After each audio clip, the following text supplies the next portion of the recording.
Obunu gini kama chozunu Imana chukwa kosi womo Onyele miu Nyelu yumi What am I looking for? See my God, he don't bless me, yo. He give you me, give me you. Obun kife la chasha so, obun kife me chasha me. My baby, you know say you go love me. Hey, yeah. I do go, I could go. When I call your name, Shakara for me. Oh, Roma, I will be your Romeo. You go be my Julie.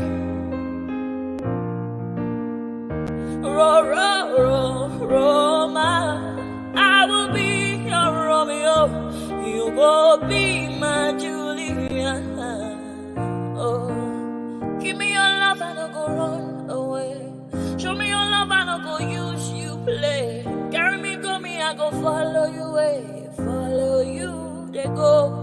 Maka munagi, me and you. Okwa munagi, my baby, and me and you. Me and you. Okwa munagi, my baby, oh. Obuzi kife la chasha so, obuni kife la chasha me oh. My baby, you know say you go love me. I do go, I could go. When I call your name, Shakara for me. Oh, Roma, I will be your Romeo. You go be my Julie. Yeah. Roma, I will be your Romeo. You will be my Julia. Oh, Roma, I will be your Romeo. You will be my Julia.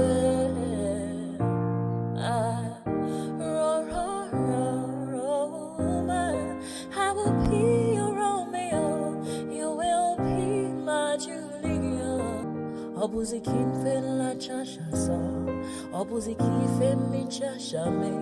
My baby, you know say you go love me.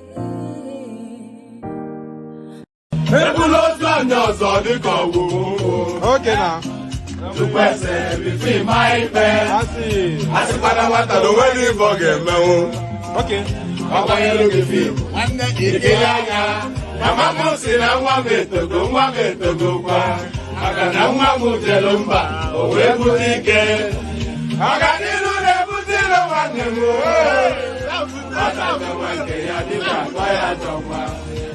I wish I go back to the old days when I used to be the kid in the 3rd grade, playing in the street with my homies all day. Cause we live so fast, now we can't relate. We come a long way, money can't wait. And no worry about a thing, happy all days. This is how we live, we cannot complain. And nobody leave, keep the old plans. Hey, when I'm better, Mingari Zuda Kari Party. Domin money, domin darty. Yo, go to phone it, bunny bucket as your party. And when I'm better, Mingari Zuda Kari Party. Domin money, domin darty. Yo, go to phone it, bunny bucket as your party. Hey, Chuagamne Welly focus souvenir the film. Hanky 100, hanky Jamambale sim. Minyala Fija Nangi Jamaleng by the tin. On Sahakura ala Wura Menko Yaro Find. Sifty Namo ala Chifty ala Ind. Idi na. Jamini Akibo. Akobi, where are you? Where to me? Ìtún ló ní ọ̀tún ẹ̀ ṣe, ìfà ló ní kan fà ẹ̀ mọ́ra, àìbínú gbogbo àtàrẹ, gbogbo méjì ọkà bàbà, gbogbo mẹ́ta ọkà wáṣẹ́, orí ló túmọ̀ ẹ̀dùn, gbogbo ọ̀nà ní túmọ̀ ẹsẹ̀, akọni ìmọ̀ tú ìmọ̀ jọ, ìmọ̀ èmi ni wọn kì í dálẹ̀.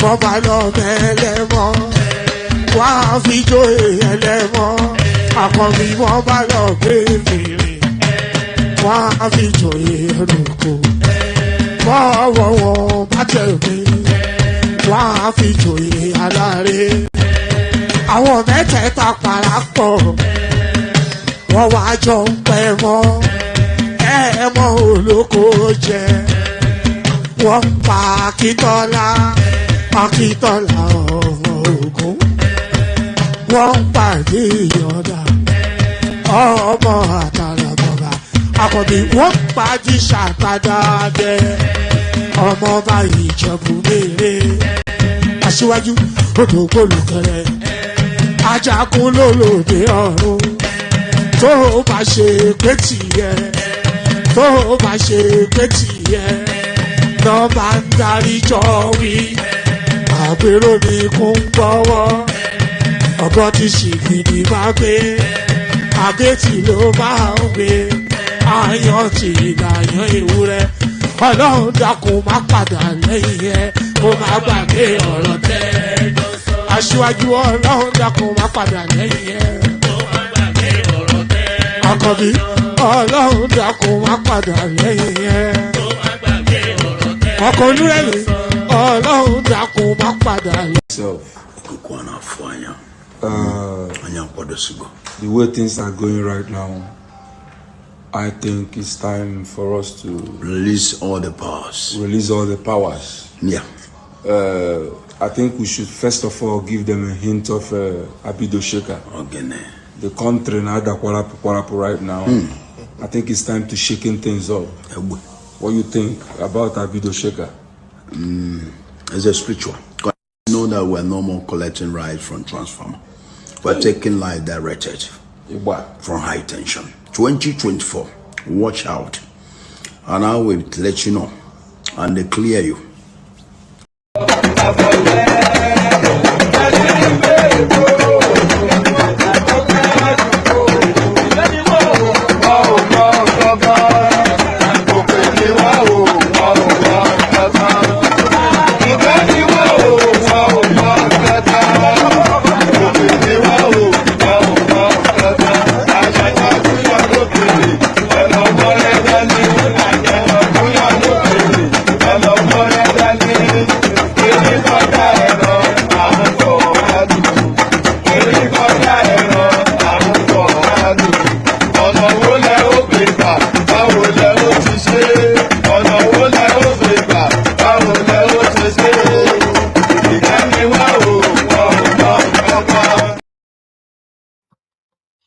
And there it is right there. So there it is right there. I bet you're surprised to see me, but my voice has recovered sufficiently enough for me to come on today again. I had no anticipation that I would, but here I am. I must be addicted to the thing. That's just it. You know, I do this thing. I do this thing every single day, almost without fail. So can you imagine the level of withdrawal symptom if I took a break from it? So I'm not quite sure. Maybe I should experiment with that. Is it even healthy to be online as much as I am? That's the question that I constantly ask. Is it a healthy thing to be online just as much as I am? But nevertheless, I am online and I am here. So thankfully, I am here. And thankfully, you are there, I should say as well. So thankfully, you are there. So I'm in good company then. So why shouldn't I be online when I'm in the company of people like yourself? So good day to you. Good to see you. And how has your weekend been? So the weekend comes to an end, of course, and another week rolls in. That's just the treadmill of life, isn't it? You look around in that what's the calendar called again? Yes, Greco-Romanic calendar. Let me call it that. I'm sure I'll be corrected. But so good day to you. Good to have you here and all that good stuff. So all that good stuff. So we launch straight into it. Oh no, the usual protocol first. Click on the like button, click on subscribe, and click on the hyperlink that says StreamYard.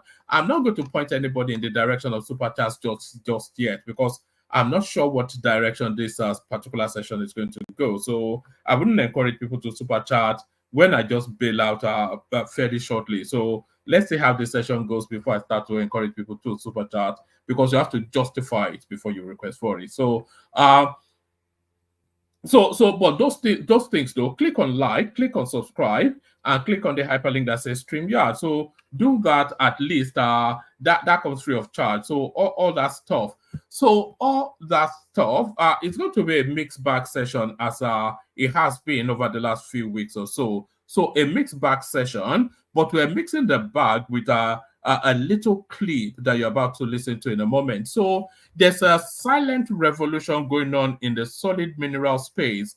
I'm sure a lot of you saw about 4 or 5 Chinese nationals that were arrested by Dele Alake for illegally mining. So there's that revolution going on there to sanitize that space, because if we are able to tame the solid minerals space, that space has more abundance than oil and gas. So a silent revolution going on there. So a lot of you may have missed it, but it did not bypass this particular chap here.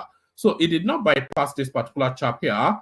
Honorable Minister Dele Alake silently transforming solid mineral sector. So this is a guy that has done somewhat of not so much of a deep dive, because it's a 2-minute clip, but he's paid attention to that space, and this is what he has to report. So let's listen to this chappie, what is making of Dele Alake's efforts.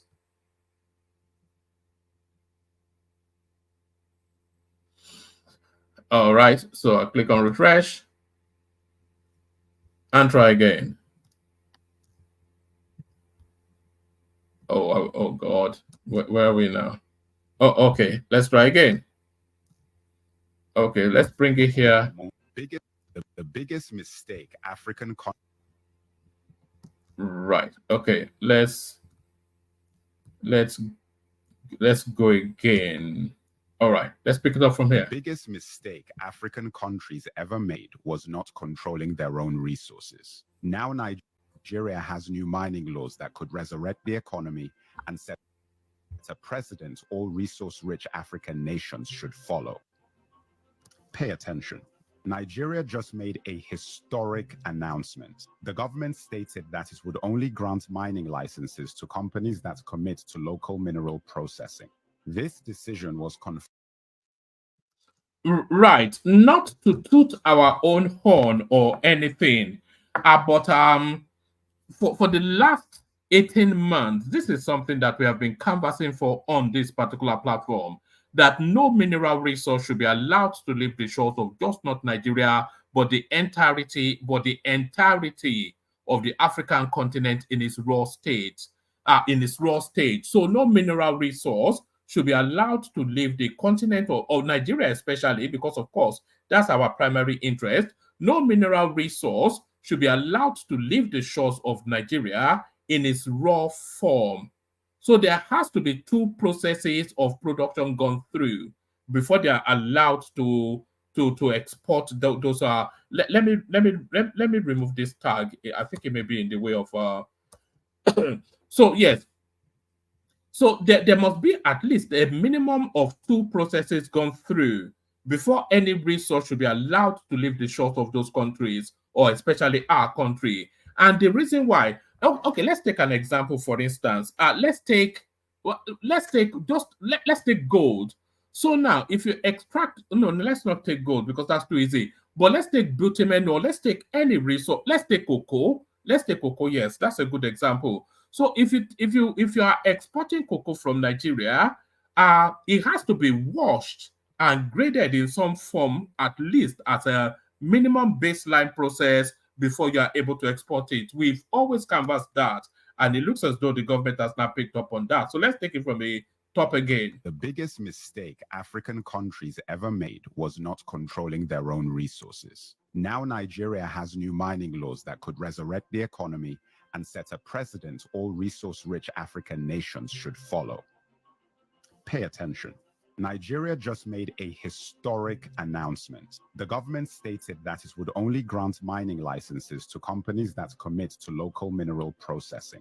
This decision was confirmed by government spokesperson Segun Tomori and shifts away from the decades-old practice of exporting raw materials.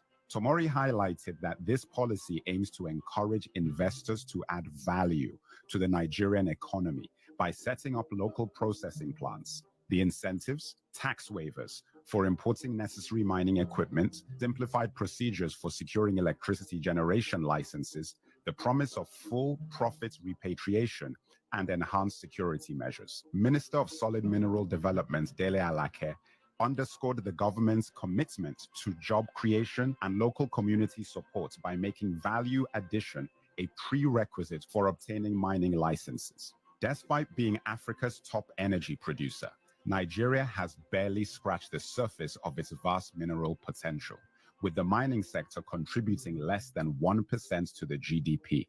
The government's strategy includes boosting investment by offering a 75% stake in the newly established state-owned Solid Minerals Corporation and forming a special unit to combat illegal mining. For too long, Nigeria has been on the losing end of the mineral trade, exporting raw materials only to import them back as more expensive processed goods. This new policy, by insisting on local processing, aims to not just retain more value within Nigeria, but to create jobs and empower local industries. Nigeria's stance is part of a larger trend across Africa, where nations are seeking to leverage their natural resources more effectively. Dele Alake is also pushing for a continent-wide effort to maximize local benefits from mineral exploration, working alongside ministers from Uganda, the DRC, Sierra Leone, and other nations. The biggest mistake.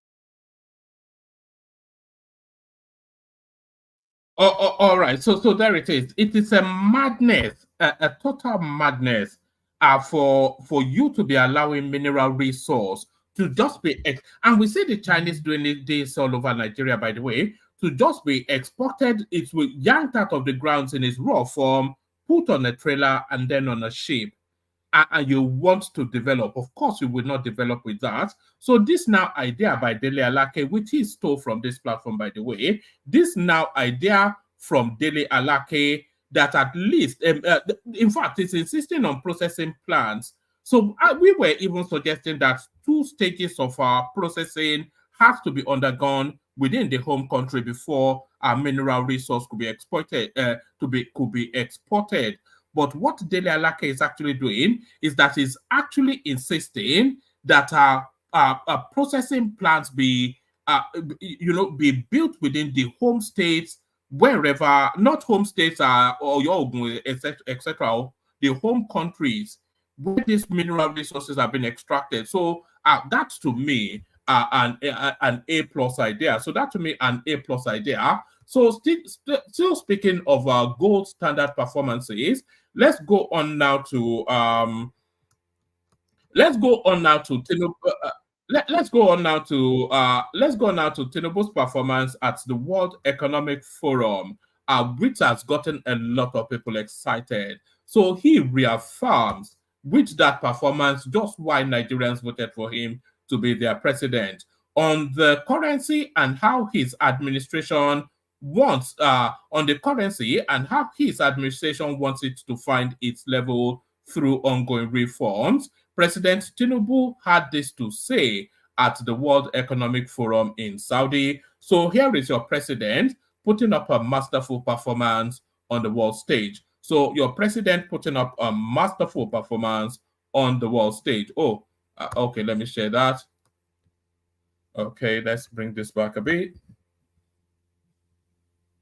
All right, so yes. By themselves. And they're highly ready for technology. Good education, committed to growth. We were able to manage that and partition the economic drawback and the fallout of the subsidy removal. Equally, it engendered transparency and physical discipline for the country. And that, to me, is more important to focus on what direction we should go.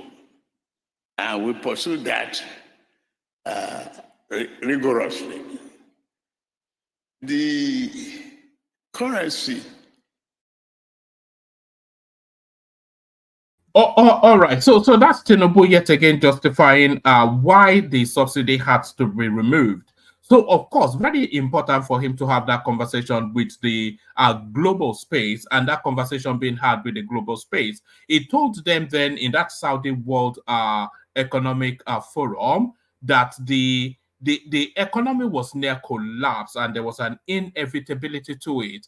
And then he went on to say that some of the surprising offshoots of that fuel subsidy removal is the ingenuity of the Nigerian youth, especially to respond to difficult positions. So these are all of the things that is explaining to the international space. Management was necessary equally to remove the artificial element of value in our currency.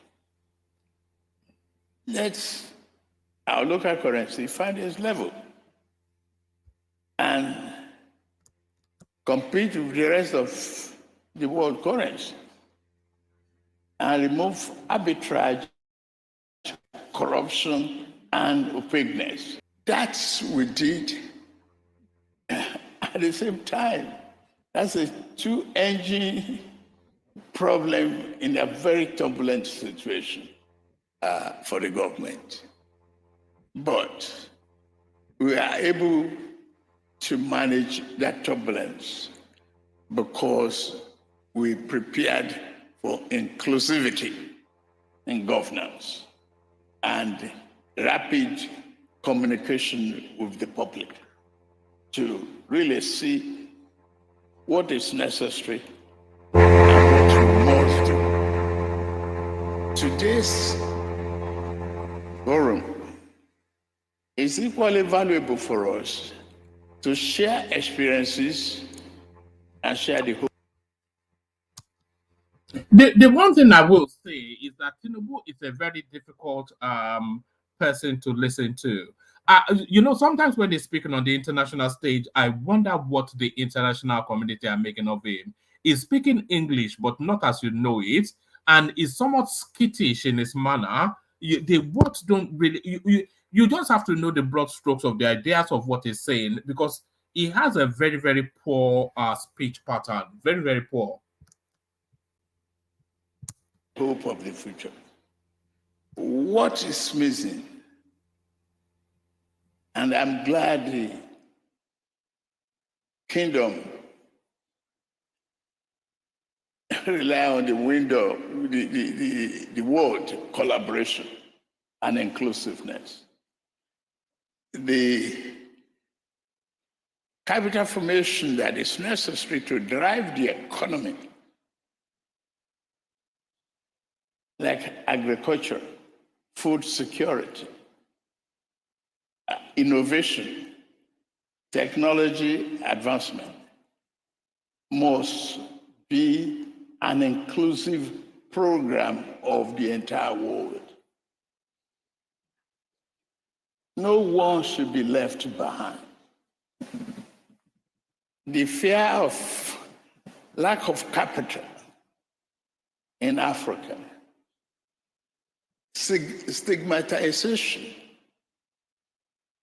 And I'm glad the world is recognizing the need that the type of population growth that Africa experiences, the diversity of its resources,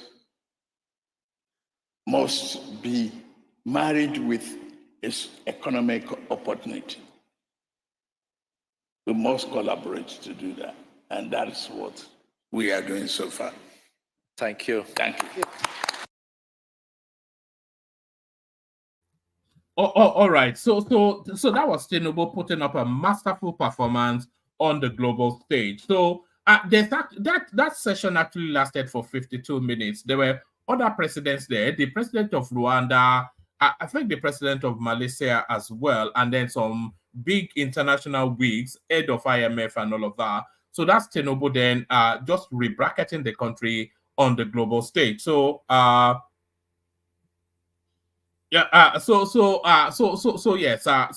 Reasons to be excited, and that's Tinubu, of course, reaffirming the reasons why Nigerians elected him as president. So let's go on from that to this Federal Capital Territory. I have kept my promise. We can list completed projects. So how he is quite able to complete projects just within the short period of let's say Minister of the Federal Capital Territory, Yemsen Wike, has listed the projects already completed by his administration in the nation's capital. Wike said his administration is keeping with promises made to residents of the territory. The FCT minister made the statement in Abuja over the weekend when he carried out a routine inspection of ongoing road projects in Abuja city center.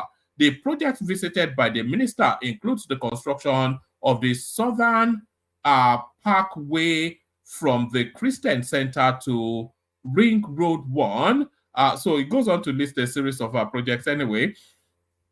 The minister also said that the projects were about 90. Yes, Wike, who recalled that the FCT administration made a promise to residents of the FCT to complete the ongoing road projects by May this year to showcase the achievements of President Bola Tinubu's first year in office, said the projects were on course to being completed within schedule. So yes, Tinubu comes up our first anniversary in May, so we're able to actually audit our calendar date to calendar date what he has actually done. The minister also said that the projects were about 98% completed and commended the contractors for keeping to their promise to deliver the project by May this year. He said, "This is a promise made and a promise kept." So that's Tinubu essentially completing projects. Not Tinubu, but that's Yemsen Wike essentially completing projects in Abuja. So of course, no change there. That's essentially what we know him for. So that's essentially what we know him for. There was one other Reno or mockery piece that I wanted to bring you. Where is it? Where's the Reno one? You know, when you mentioned Reno or mockery, of course, there'll be an element of okay. Let me bring you this one before I bring you the Reno one. 1 second. Yeah, where's that Reno one?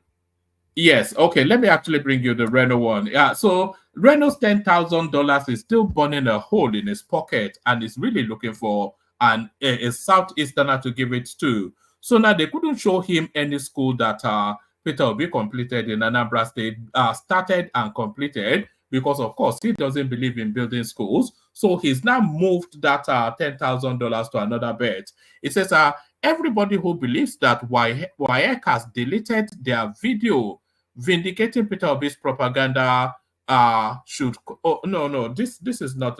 There's one that was it was inviting them actually to present evidence, and they'll give I think this is it. So let's go to this one. So here it is. It says I am offering $10,000 to Peter Obi and his obedience if they can substantiate their now viral claim that WAEC Nigeria deleted a post proving that Peter Obi took Anambra to #1 in education. So there is no verification. There is nothing that states that you know, we just take it. Hold on. You know, we just take it as gospel that Peter Obi actually took Anambra from whatever to #1, only because they've said it so often, and then we believe that to be the case. But Reno now questioning that. I'm backing that question up with $10,000. I am offering $10,000 to Peter Obi and his obedience if they can substantiate their now viral claim that WAEC Nigeria deleted a post proving that Peter Obi took Anambra to #1 in education. Again, this is another graduate from obedience trying to set Nigeria on fire, the same way they falsely accused JAMB of tampering with Ms. Summers' result because she's Igbo. And the JAMB Registrar General is a Yoruba Muslim Who does not want? Okay. So it goes. So I think essentially, as always is the case, our Southeastern brothers now claiming that something untoward for reasons of their ethnicity. So that is a never-ending story. They are essentially saying that WAEC had put out some sort of proof that Peter Obi actually took them from whatever it is to whatever it is, and they've now deleted that proof, and Breno essentially chasing them as it often does. We are investing in technology to ensure transparency, accurate performance. This is Tinubu speaking to, I think it was actually, is that a conversation with Bill Gates? I think it may well have been, yes, I think it is, yes, yes, so yeah, that was in conversation with Bill Gates. So if you are looking to fight corruption, it's not so much FCC, it's really technology. That's just the way to fight corruption. There is no other way. So let's go on from there. I'll give you the rest as just headlines. Traders worry over rising extortion on Nigeria-Benin border. So that will never change, I don't think. So that's just an ongoing situation. Tinubu's government can't change Nigeria. Tinubu's government can't change Nigeria's economic fortune. This is Saswam or Suswam. So let's see what's led to that. A former governor of Benue State, Gabriel Suswam, has said that the President Bola Tinubu-led federal government lacks the requirements to change Nigeria's economic fortunes. Suswam, also the lawmaker who represents Benue North in the Night Assembly, stated this when he appeared as a guest on Channels Television's whatever program. According to Suswam, all the economic policies introduced by the incumbent administration have clearly indicated that the government cannot solve the country's economic policies, economic problems, has clearly indicated that the government cannot solve the country's economic problems of this country. So I don't quite know. That's what made me do a double take on the country's economic problems of this country. But I think we get the broad idea of what that means. I'm not quite sure. You see, sometimes sometimes you have to be nuanced in your opposition. Sometimes the best way to be an opposition space is to give as minimal credit as obviously where credit is due, and then slaughter them hard in the back end. But if you give just a categorical damnation of everything, there's a certain disingenuity there that just tells us then that you're just really you're playing politics of bitterness. And why am I saying all this? He's saying, according to Suswam, all the economic policies introduced by the incumbent administration have clearly indicated that the government cannot solve the country's economic problems. So you cannot say that, can you? Because removing the arbitrage from the foreign exchange space, especially, that tells us then that is an economic problem solved right there. Free floating the naira is an economic solving measure. You may disagree with it, but you cannot say it's not an economic solving measure. Removing fuel subsidy, you cannot say it's not an economic solving measure. Harmonizing taxation, you cannot say that it's not an economic solving. So there are so many policies.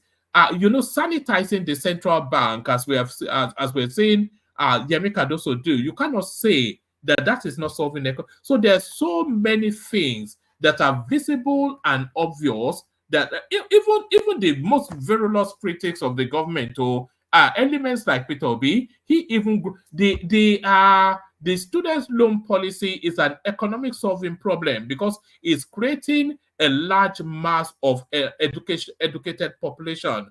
This consumer credit scheme is an economic solution to a long-lasting problem. So is it that this guy, he lacks the cranial functionality to understand what is going on, or is too embittered in politics to see beyond the breaches of his nose? A former governor of Benue State, Gabriel Suswam, has said that the President Bola Tinubu-led federal government lacks the requirements to change Nigeria's economic fortunes. Suswam, also the lawmaker who represented Benue Northeast Senatorial District in the Ninth National Assembly, stated this when he appeared as a guest on Channels Television's Newsnight program earlier this week. According to Suswam, all the economic policies introduced by the incumbent administration have clearly indicated that the government cannot solve the country's economic problems. He said, well, it is rather unfortunate right it is rather unfortunate right now let me try again. He said, well, it is rather unfortunate right from the Buhari government, where the mantra of change was the sing song. Unfortunately, people did not ask what, so it does all that. What we experienced under those 8 years was what dovetailed into what we're experiencing today, because whatever foundation that was built by the payday, okay, I think Suswam is a payday guy. So I think that explains then. So that brings it back, that sets it back to normalcy of politics. What we experienced under those 8 years was what dovetailed into what we're experiencing today, because whatever foundation that was built by the PDP was completely destroyed by that Buhari administration. Now we began a journey to the abyss. The state of the nation economically is nothing to talk about. It is unfortunate that the current Tinubu leadership does not have what it takes to change the economic fortunes of this country. So, of course, it is an element like Atiku Abubakar that has exactly what it takes. So I think that's enough from there. I think we get the gist of that. We get the gist of that. Let's go on. Let's just take one more headline and then we'll move on. Have we done this one? All products in Abuja Chinese supermarket sold in yen, not naira. So a lot of you will recall, of course, that Chinese. I think the story started when a Nigerian chap. So no, I won't. Additional, don't worry. If Peter Obi stays off the headlines, then we won't mention him. That's just the thing. This story actually started when a Nigerian man tried to go into a supermarket in his own home country, and he was turned back for reasons of being Nigerian. And they told him then that only Chinese nationals are allowed in that particular supermarket. So the guy alarmed, and the government responded. And when they got to this supermarket, this is what they found: all products in Abuja Chinese supermarket sold in yen, not naira. So unbelievable stuff. And we're coming off the back. We're coming off the back of the American International School setting their fees in American dollars, and the Chinese supermarket setting their fees in yen. So they're just harvesting foreign currency out of that country hand over fist. Just a couple of paragraphs from this, and then we'll come into the room. The acting executive vice chairman of the Federal Competition and Consumer Protection Commission, Dr. Adamu Abdullahi, has confirmed that the troubled Abuja Chinese supermarket, sealed for discriminating against Nigerians, had all its products priced in Chinese yen, not naira. I suspect that might well be an illegality. Abdullahi made this disclosure in a recent interview on Channels Television in Abuja, published on the agency's platform. Recall that the commission had sealed the Abuja-based Chinese supermarket located within the China General Chamber of Commerce. Following, what does that mean? How is it located within the China General? Is there a China General?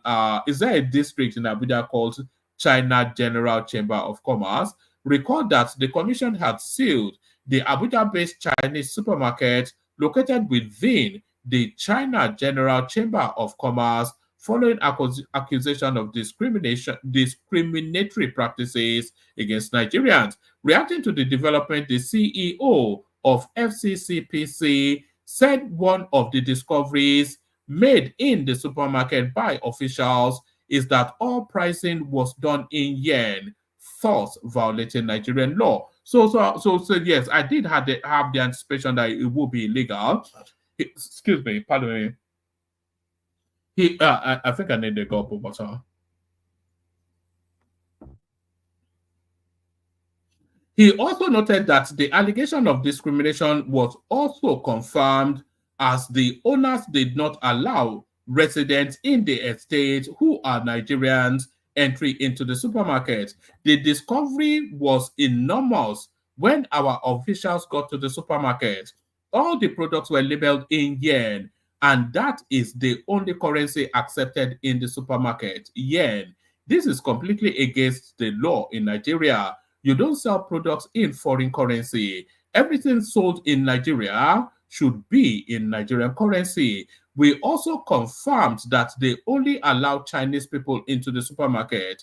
We have now instructed the owner must put up a notice that says everybody can go into the supermarket and shop. We are discussing with her to put things right. So it says, speaking further, the FCC PC boss said that there will be consequences for such discriminatory practices against Nigeria. He said the commission would not only sanction the supermarket, but would also ensure that 10% of the turnover from the company's sale last year will be forfeited as part of, oh wow.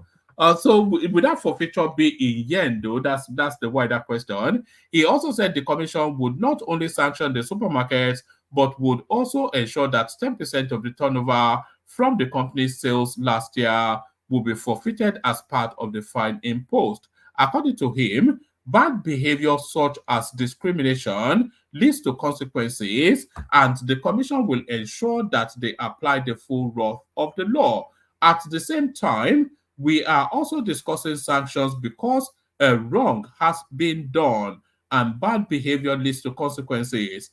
We look at our laws, see what the consequences are, and then apply the full wrath of the law. There will be fines and then 10% turnover from the company's last year's sales. So there it is. I think backstory. So it goes on to give us the backstory, but I think we already know the backstory. So that's that. So that's that. Plenty of room in the studio. Anybody that wants to come in. We'll send the links. I think Thomas has already sent the link. So we play the Kegite music and then we kick it off.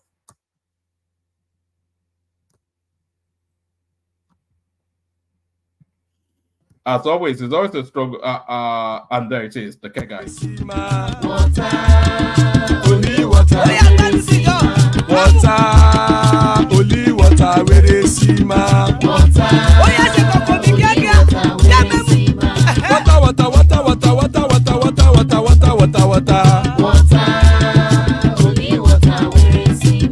Hapa o naido,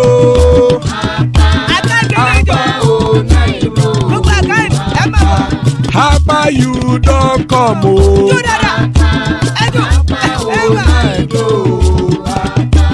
Hapa o naido.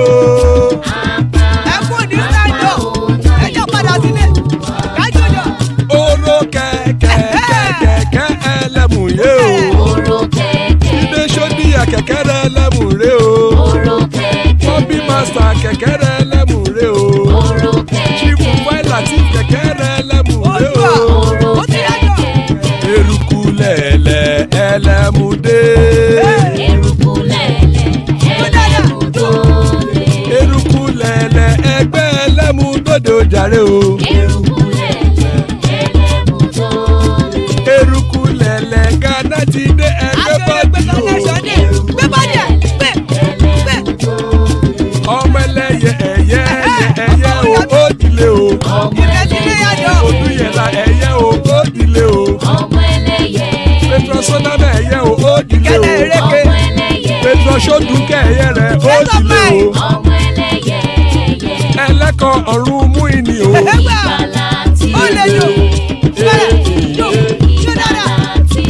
Àkùkọ ọ̀run mẹ́kọ̀.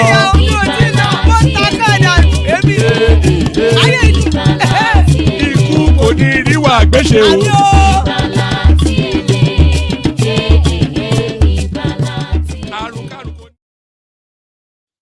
And there it is right there. Ikuko Nirua Gwecheme, that have nothing to do with us. Amen to that on behalf of myself and you, my friends. So joining us, Larry. Good to have Larry. Always a delightful session whenever Larry turns up. Adale Koko, of course, your favorite voice and mine. And Thomas, if we ever make it to the after hour session, he takes that over. So good to have you, gentlemen. Let's kick it off with Larry. Dorothy joins us last minute. Let's kick it off with Larry. Larry. Yeah, good evening, everybody. Good evening, one man. How are you, sirs? I'm good. Good to have you here. A real delight. So what are you looking at in the news today? Let's kick it off with that. We should always really kick it off with that. Yeah, it's a lot of things in the news. Probably if you kind of like be my guide, I will follow you. All right. Let's kick it off with this guide now that's put out this piece that's just celebrating somewhat the Nigerian position now that no mineral resource will be, they would not license anybody that intends to take mineral resource out of Nigeria in its raw form. This is something that's long overdue, surely. Yeah, this is something I've always been saying on this platform. So, and it's actually long overdue. We've gone past that level where we've seen our mistakes, things that have actually happened to us. We've seen what have actually happened to our neighbors. The closest one is what happened to Niger with France, with lithium and all those things. So I think at this point now we need to now take our destinies into our hands, right? We don't need those fast money, right? Because we know the value of what we have. So, and at this point, I think the best thing is for us to now see, let's enjoy the value of what we have. Nigeria is so blessed with a lot of resources. When you're thinking of one, you're thinking of the other one. So, and I think the thing is, if he's really serious about it, because one thing is to listen to some of these headlines, and not commensurating what is actually on ground.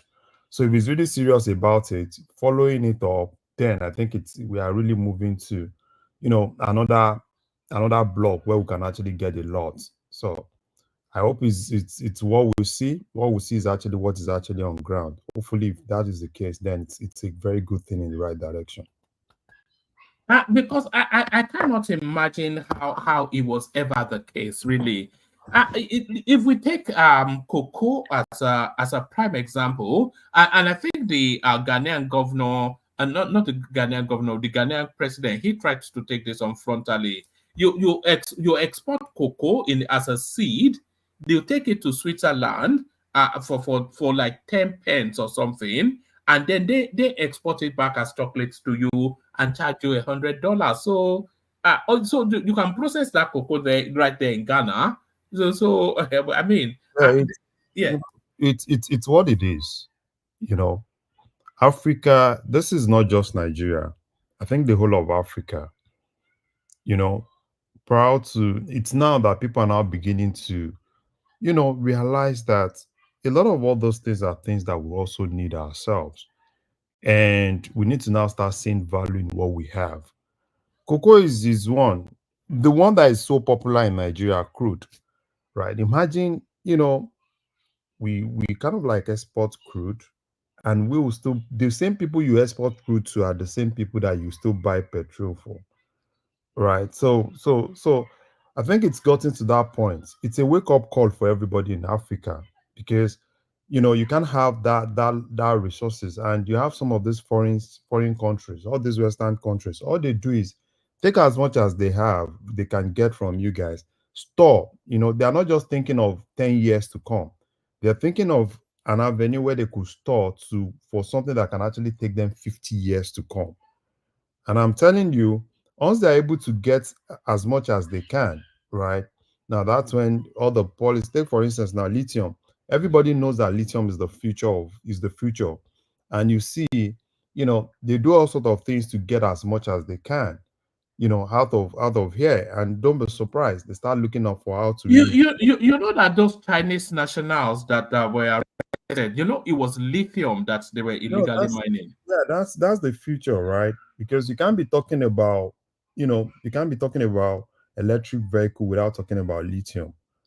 You can't be talking about, power, if you really want to go away from fossil fuel without talking of lithium. And we have lithium in Nigeria. So I think at this point, it's now meant for everybody in Africa to now sit down and start looking for how to really, utilize some of those things. Not we telling Europe that we have enough lithium that can actually help Europe.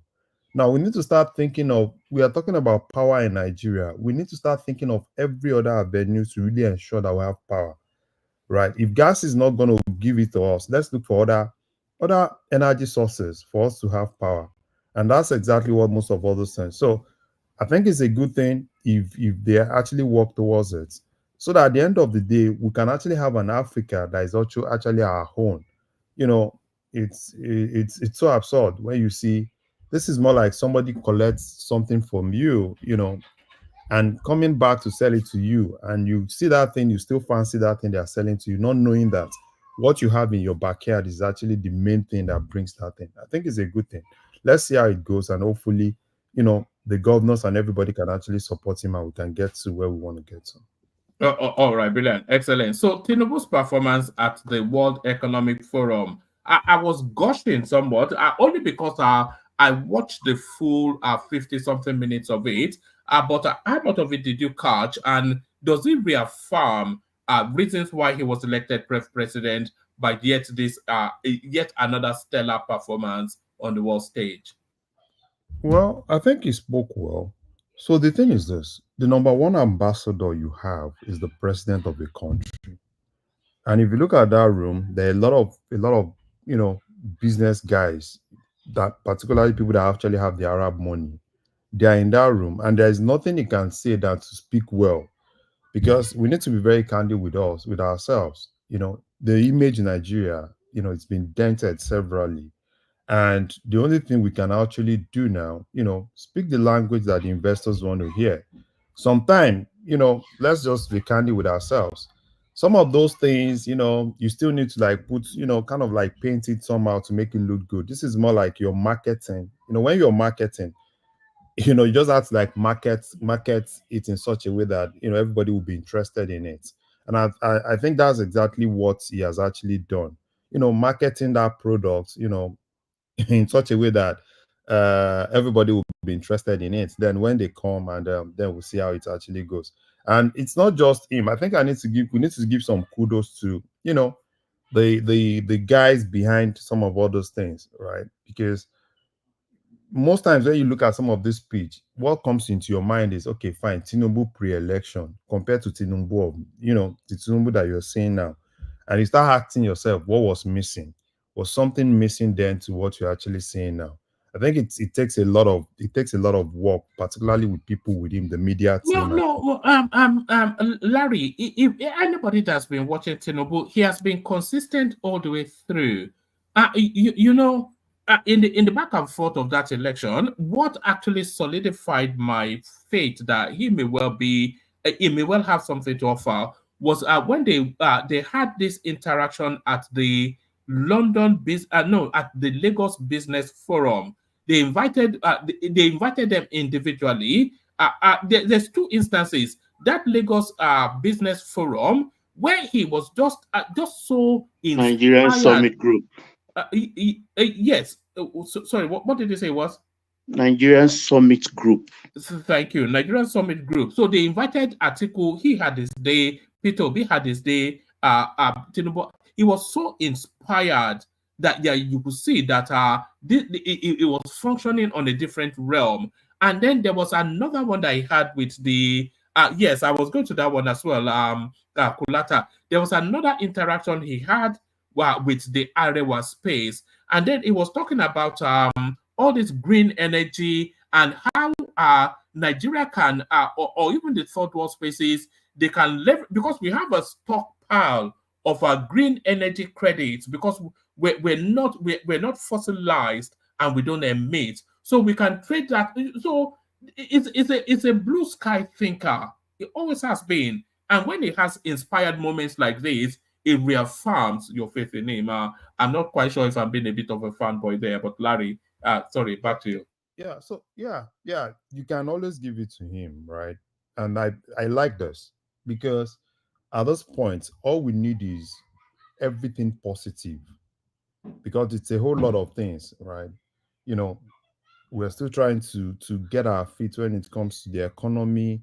We need some of all those guys, coming in, not just give us the money and coming in to kind of like have some interest in the country to put one or two things in because those are the guys that actually have the money because they have a lot of money to push around and you know and hopefully I don't know hopefully you can actually get some of all those things so yeah, let's see the aftermath of this. And I'm kind of like seeing I'm kind of like I want to be interested in the sector that those guys would be interested in because if it's still the oil and gas sector, I think we are good for. I don't believe. I think we can pretty much get at it. I think all the dollars are coming towards the lithium space. Yeah. Yes. So your time saying All the dollars are chasing lithium now. yeah. So everybody. And by the way, we have the best grade lithiums in the world, which we always have the best grade everything. Yeah.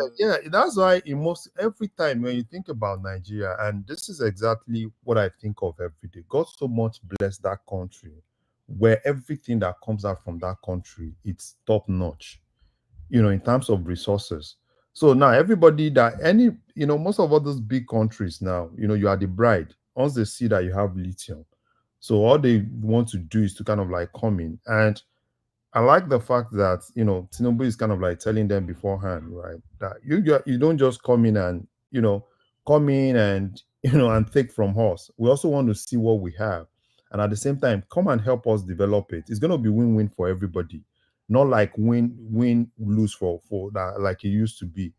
Because if you are interested in that sector, there are a whole lot of things that you can actually gain from that sector, and that's exactly what is really telling the international community that Nigeria at this point, we are tired of, them coming in, taking advantage of us, causing it. And if you look at what he has been saying seriously in terms of terrorism, in terms of Boko Haram and all those things, that there are some dirty money that are coming into that country that is fueling a lot of all this terrorism and all those things, all in the name of mining.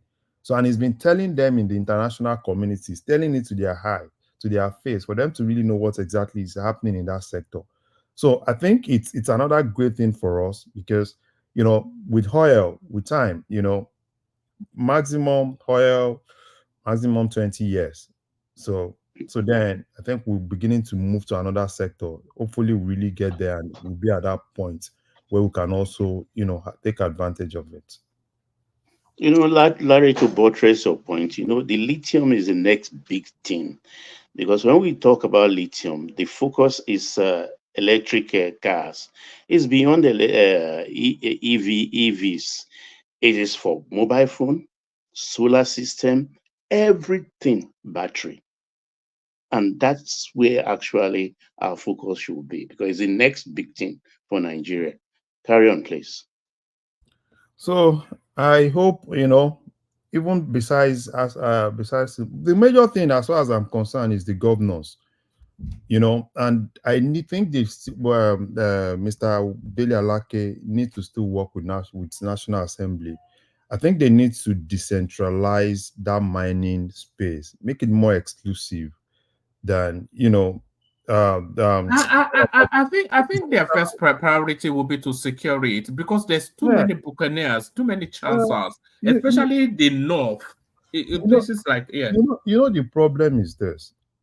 The fact that the way it is now, right, it's causing a lot of sabotage. Even some of the governors, they don't just look at that place, they look at it probably like, yeah, it's something that, take for instance, now, issuer of license, most states don't really have a lot of input when it comes to issuance of license. So I think what they need to do, right, it's to kind of like, decentralize that thing, carry the governors along, make it be like, yeah, it's a win-win for everybody. So at least if anybody is coming to my state, I'm well aware of everything. I understand everything. I know that, okay, one way or the other, probably I'm going to get some percentage. The state is going to get some percentage from whatever that person is mining. And I like the fact that the states now are beginning to get their own license. So where states can also mine, they can also look for investors outside Nigeria, bring it into their states. I think I was reading something from Edo State. I think Edo State is trying to do something in that regard. I think they have some lithium in Edo State, and the government is trying to look for, look for people that can actually come in. Even aside people that can come in, there are a whole lot of people even in Nigeria. All they need is to put some transparency in that sector. They will be ready to invest in that sector, and kind of like, sometimes Nigeria is so great that we have a lot of what we need inside Nigeria. People in Nigeria that are ready to invest in sectors in Nigeria than what we can actually even get from outside. So it's just bringing a lot of transparency into that sector. Carry everybody along, let everybody know what we have and how we can always come in and to one or two things, invest in one or two things, and let's take our destiny into our hand and see how we can actually grow our Nigeria that of our own. All right, excellent. Let me take you to this space, Larry. All products in Abuja Chinese supermarkets sold in yen, not naira. So it alarmed me and it shocked me, and I suspect that they don't stand alone. We know that the fees at the American International School that Yahaya Bello was using for money laundering, they paid that in dollars. So it is a crime, by the way. All products and services in Nigeria should be denominated in the local currency. What are you making then of these chancers just harvesting, because they're just using it to harvest foreign currency out of the country, isn't it? What are you making of our laxity in that particular space? You see, one man, it's now that we're this is what has been in Nigeria. Let's be candid with ourselves. I was talking to one of my friends last December. Even in Lagos, most of the clubs in Lagos, you see most clubs in Lagos charging dollars. So, and what you see here, I can tell you, it's not new. So I think we are beginning to now bring some orientation to that side, where people are now beginning to be more aware, looking at things around them and speaking up. That particular supermarket, right, has been there for long. I still remember those days when I was in Abuja. I just know that place is basically for these Chinese people. I know that place is close to National Stadium. I don't know if you leave Lugbe, you see that place if you're going to Secretariat. So now it's good because a whole lot of things, because most times people tend to talk about, we need to the exchange rate and all those things. These are things that had to some of all those things that we've actually seen, because there's always this, people really want to get foreign currency, doing every other thing to get foreign currencies. So I think at this point, probably EFCC needs to now start looking into some of all those things. Even the schools, most of these international schools you see in Lagos, you see in Abuja, look more into some of those things. The government knows. It's not like it's new.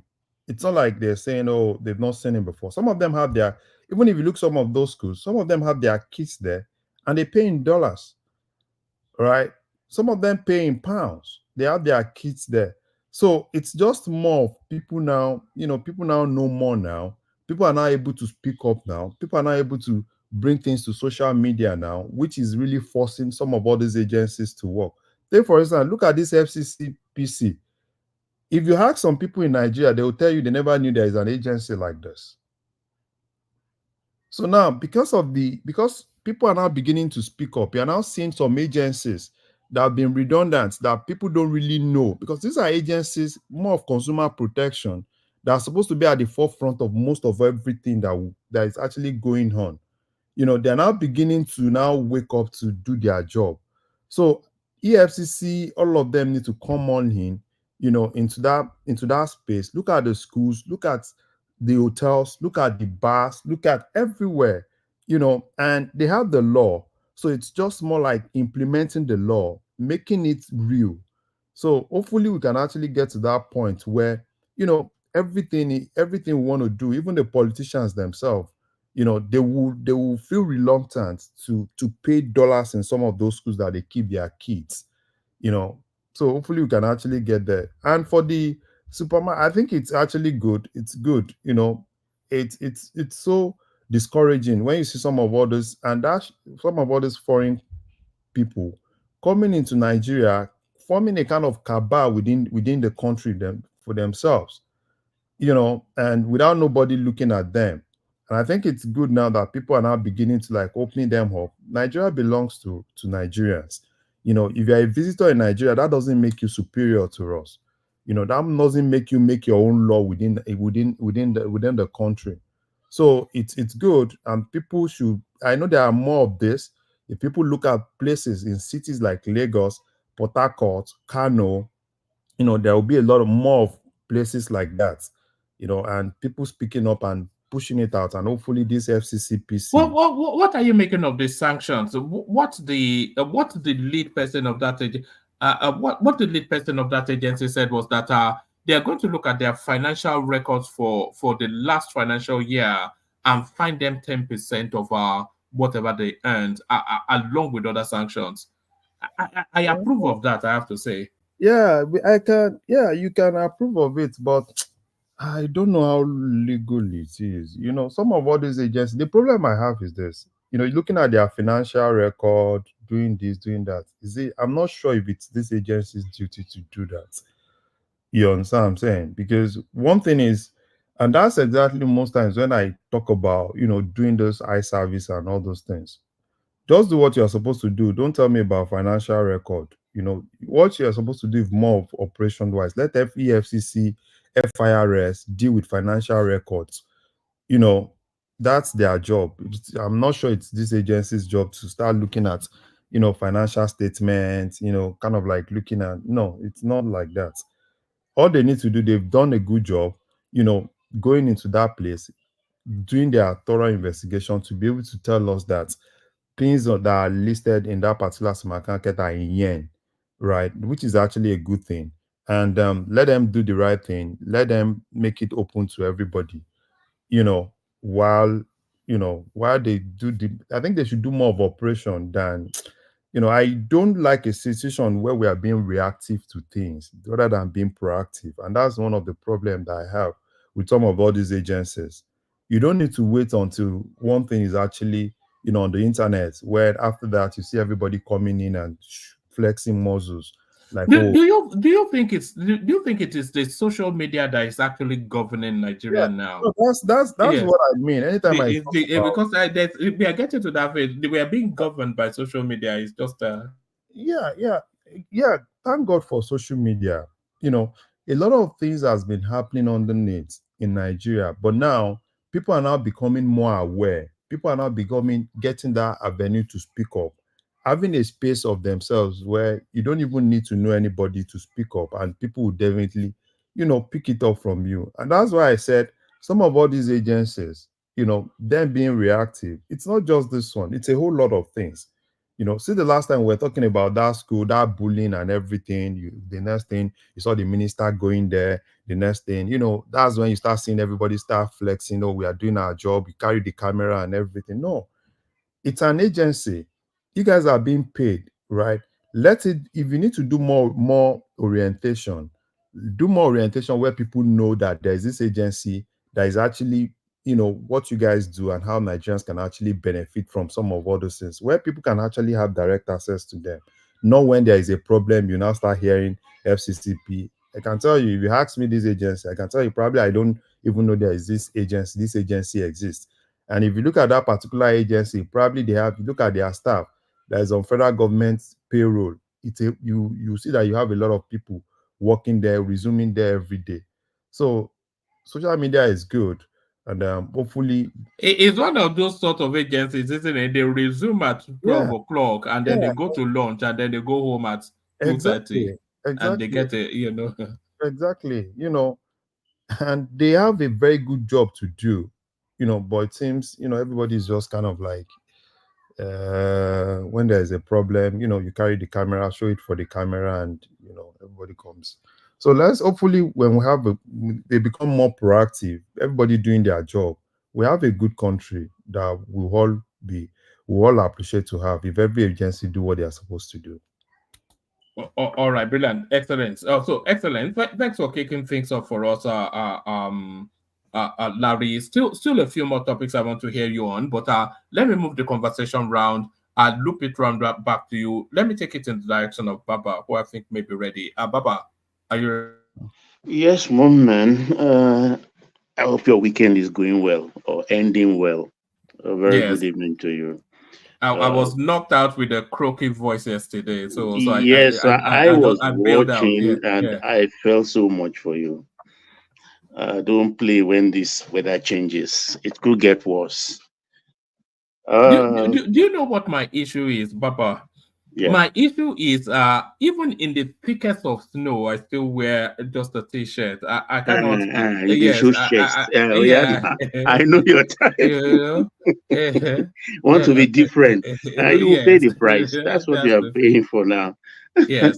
I keep up. I know. And Anyway, by the way, Baba. Anyway, I'll speak to you offline. But I have an idea that I want to be profiling some of the personalities on the platform, and I think you may well be the first one. But we'll speak about that offline. See what you okay. make there. Yeah, yeah. That will be So interesting. yeah, It's yes. good to know one another actually better by putting us on the spot. That's good. It's not a bad idea. It's a novelty. Yeah, I All right. welcome it. All right. To the politics then. Come in as you usually do. I know you like to come in your own style. So what are you looking at in the news today?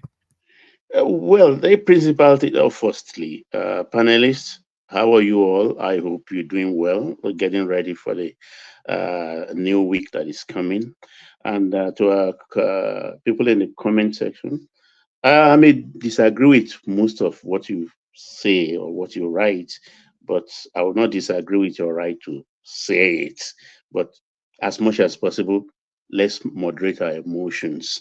And to our able viewers, listeners, please do click on the like button. Don't forget, very important. I do forget once in a while. And I remedy it much later, deep into the program. So please, right now, as a reminder, click the like button and also share and subscribe. Thank you very much. Yeah, I think it's about the president's speech. He's not saying anything new. He's been very consistent. And whether we like it or not, I think history will look on him governing us in this critical moment of nation building kindly, because commit the moment, commit the man. At the time he came on board, I think the elements have converged to really take care of Nigeria's problem. Why am I saying this? Those twin projects, those twin policies, removal of oil subsidies, and of course, floating the naira, has saved this country from bankruptcy. Flip it anyhow you want. The country will have gone under. A country where we were using 90% of our earnings to service these two false policies. And we have only have 10% left. And when we cannot do anything with the 10% because it's inadequate, we start borrowing, and even mortgage some bundle of oil in the futures market for against the now what I would call the now gain, the now moment gain, just to help the people. So we were living on borrowed time, and if not for somebody, I sure that to think maybe an article or Peter B or Conquest will have taken this. They all say, "Oh, I will remove it," but in The country faces, would have collapsed yeah, if in either Atiku faces, or Kwakwanso or B took the it will country have gone under, would have because been what they will bankrupt have by done, now. Yeah. they will listen, because I don't blame them. You have to do these policies with a high measure of trepidation. You know our people and how volatile these policies are. Jonathan tried it. just a moment holler from the populace, he went back. He swallowed it immediately. So for this man to come along stubbornly, dug in, and even when we cry, he doubled down on this policy, which is the hallmark of a leader. You don't do the popular. You don't do the popular. I mean, if you look at it in the medical terms, maybe you are being given anesthesia and they give you the injection and you hold and say, is it paining you or do you feel much pain? Okay, let us reduce it. That's what the other three candidates will have done. But this man says, no, bear the pain. At the end of the day, we will do the surgery and you will be the beneficiary for it. And that's what he's doing. And it's not relenting. And he's going to the world and giving, look, what the world wants, investors want to hear is consistency and your resolve to stick by your policy. And he has proven that over time. That, look, I'm not going back. I'm not going to change. He's been telling them, and that's what they want to hear. So I'm not a fan of foreign investors. I believe in Nigerians and Nigeria. I know we are more than capable. We've done it over and over. And even if we take the full measure of the industries that are building up our GDP today, we'll find out that Nigerians are not lacking. We are not lacking at all. We have the resources. Our people have the money. And that is why I respect the industries of our people. So, but going out, we need extra. There's no doubt about that. We need expertise. Or the people, we don't live in a vacuum. We belong to the World Political Committee and the Economic Committee of Nations. We belong there. And of course, we rub shoulders with the big boys worldwide. So I like what he's doing. And if you watch him, he's mean. He exudes confidence. And that's the first thing you look as an investor. When somebody is selling a product to you, you want to know if himself is confident about his product. And he's shown confidence. At least my old eye can see that, even looking at him through from TV screen. So, and I know we are going places. You know, Baba, a lot of those a lot of those forums internationally, all these in global meetings, they are not so much looking to hear what you say some. They are looking at your body language, your confidence, and your exactly. Because they already know all your policies, of course. They've got embassies there, they've got trade attaches, they've got everything. So they know what your plans are, but they want to see you, the lead person, how you are presenting it, and they are reading more your body than listening to anything that you have to say. That doesn't mean it. Can it carry it through? Is it confident? All of those things. Exactly. From a position of science as well, a lot of them probably have psychologist people monitoring you as you're speaking. Yeah, everything comes to play when it comes to big money, high wire finance, because you don't just throw your, no matter how rich you are, you still want to make money. They play with it, those who have it in billions. So he exudes this thing. And that's why I said, look, Nigeria is ready for business because a businessman is ruling us right now. You like call him a criminal, you like call him a drug addict, you like, that's our president. That's who we have. They give him measure of respect internationally. And he goes around, he's been going around, he's been on first name terms with a lot of presidents before he became Nigeria's president. He has business friends. So whether we like it or not, this pain will bear it. Nigeria is arriving. I'm not using the word arrival. Nigeria is arriving on the afternoon of the 21st century. It is when we wake up.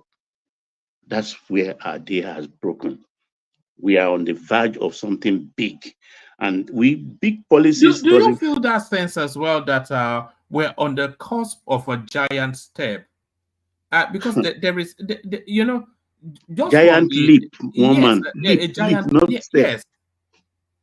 Yeah, you do know they've given you Mahi the go ahead that look map out Badagry to Sokoto superhighway. I'm not saying they are going to do it now, but they're going to give it out to consultancy.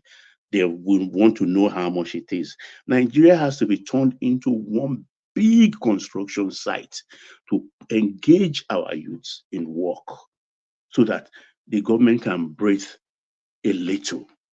They are not doing it right now before people say, oh, they're overloading and things like that.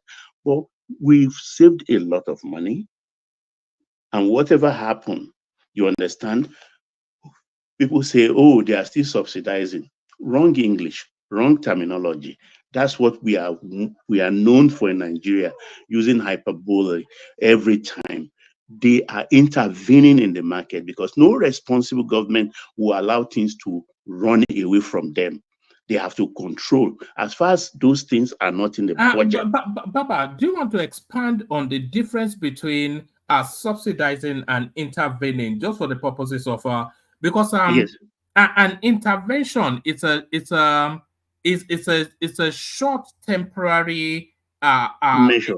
measure to just to steady down a particular situation, but a subsidy is a budgeted ongoing space to And say this. permanent. Yes, to say this is a permanent amelioration for a particular space. But as an intervention, it's a bit like all these monies that they were giving for six months thereabout. So it's a specific intervention to steady down a particular situation for the benefit of the economy. So there's a big difference between subsidizing and intervention.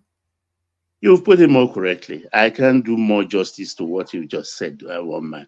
That is all. But you know, Nigerian, we are stuck with You know, it this. just annoys me the way these people. You can't change it. See, that's who we are. You understand? We start using the wrong terminology for everything. Even the educated people, we do it. You understand? Because it's like street lingo to us. We rubbish things easily. But then when you have to talk to the proper audience, you have to use the proper language. Because whatever is happening, there is no money in the budget. But the government has other monies they can take from elsewhere and then do the intervention. It's a temporary thing just to see the measure. Okay, it has adjusted. Okay, so let's leave it at that. But when it's on budget, it's a given. It has to be done. It can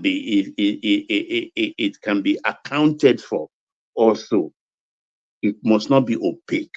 But this is not the case. So there's no subsidy anyway.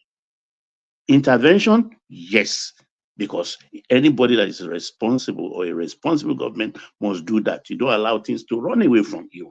And that's what they are doing, both in the floating of the naira and the subsidy removal. You know, Baba, if they have been rigid with that and Tinubu did say, by the way, that the government will always retain the option of intervention in any desperate situation that the country finds itself. But if they have been rigid with that fuel subsidy and say, no intervention, let it play out, the economy would have collapsed. Of course. Would have collapsed, yes. Even people will be on the streets. I mean, we don't allow that because also it's a security issue. They have to gauge things properly. It's a kind of mysterious balancing a government has to do. And to be able to do that, you have to be on the alert every time, making the necessary adjustments. And we are very lucky we have somebody that is firm, because at times he seems to be, you have to be tone deaf to the cries of the people. As far as you are sure-footed, you know where you are going. Yes, they can give you the big stick. It's temporary, because when you eventually get there, it's like becomes the aha moment. So this is where you are driving us to. Okay, and we were shouting the other, thank you. That's it.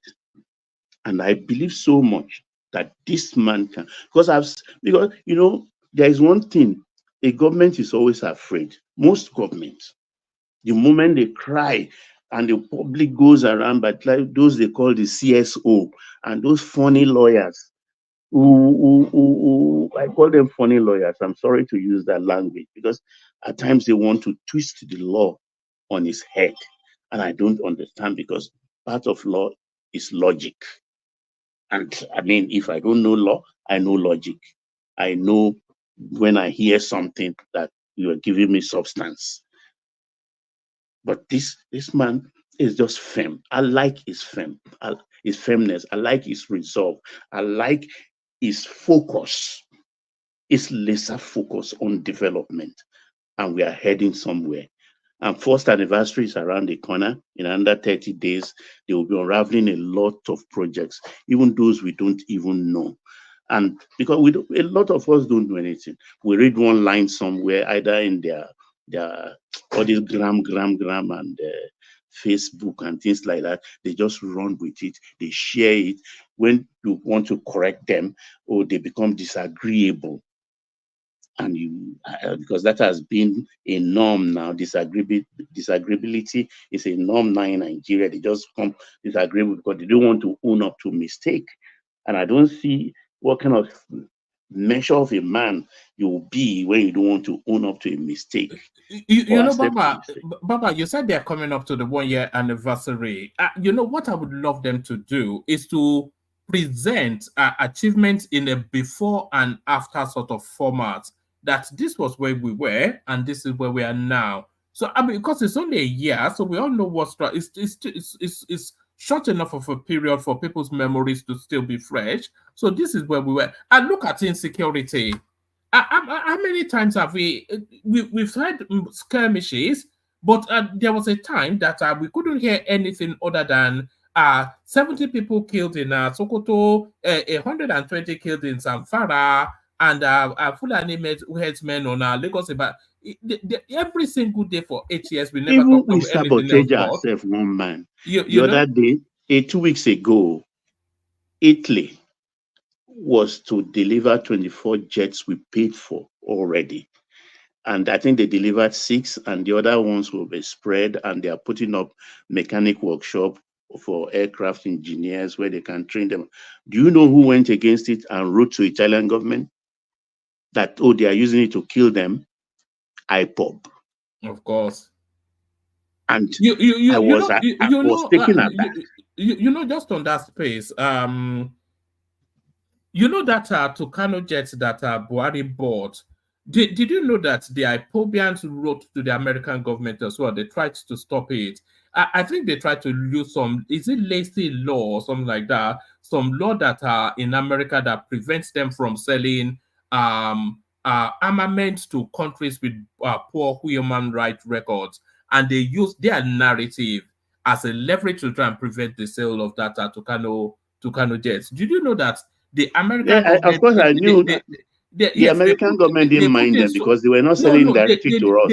They did mind them because they put in a lot. They put in a lot of conditions before. Yeah, I know that. But at the end of the day, we got delivery. You can only use it in the southeast.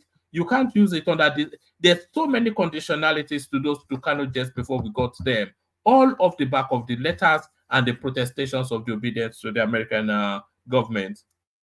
That's what we are. But what I don't like about it is, look, if you want to actualize your dream of secession, let it be first. But as far as you are still part of the Nigerian project, the Nigerian space, don't sabotage the government.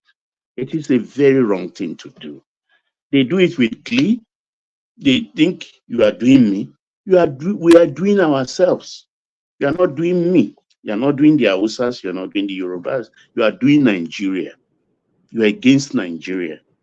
And I don't see where that is going to lead us. Whether we be told. Yes, sir. Hello, Baba. Yes, sir, I'm listening. You see, the issue there is this. By the way, good afternoon, evening, everybody. How are you, and how is mommy doing in health? Mommy is doing much better. I just went to see her right now. She's doing much, much better. She's working very, very good now. Great. I mean, with things, but there's a whole lot of progress. Thank you for asking. The issue, just to hold on, Joel. Hold on, Joel. You didn't complete your good evening. Yeah. There's a usual. No, I did not. No. I thought it's not my thought to talk, so I don't want to. Joel of Nashville here on the One Man Show. You didn't complete it. Joel of Nashville here on the One Man Show. I will do that. I mean, I think I'll still spend a little time, but not much in case. I mean, but it's okay. Good morning, afternoon, evening. Joel of Nashville on the One Man Show.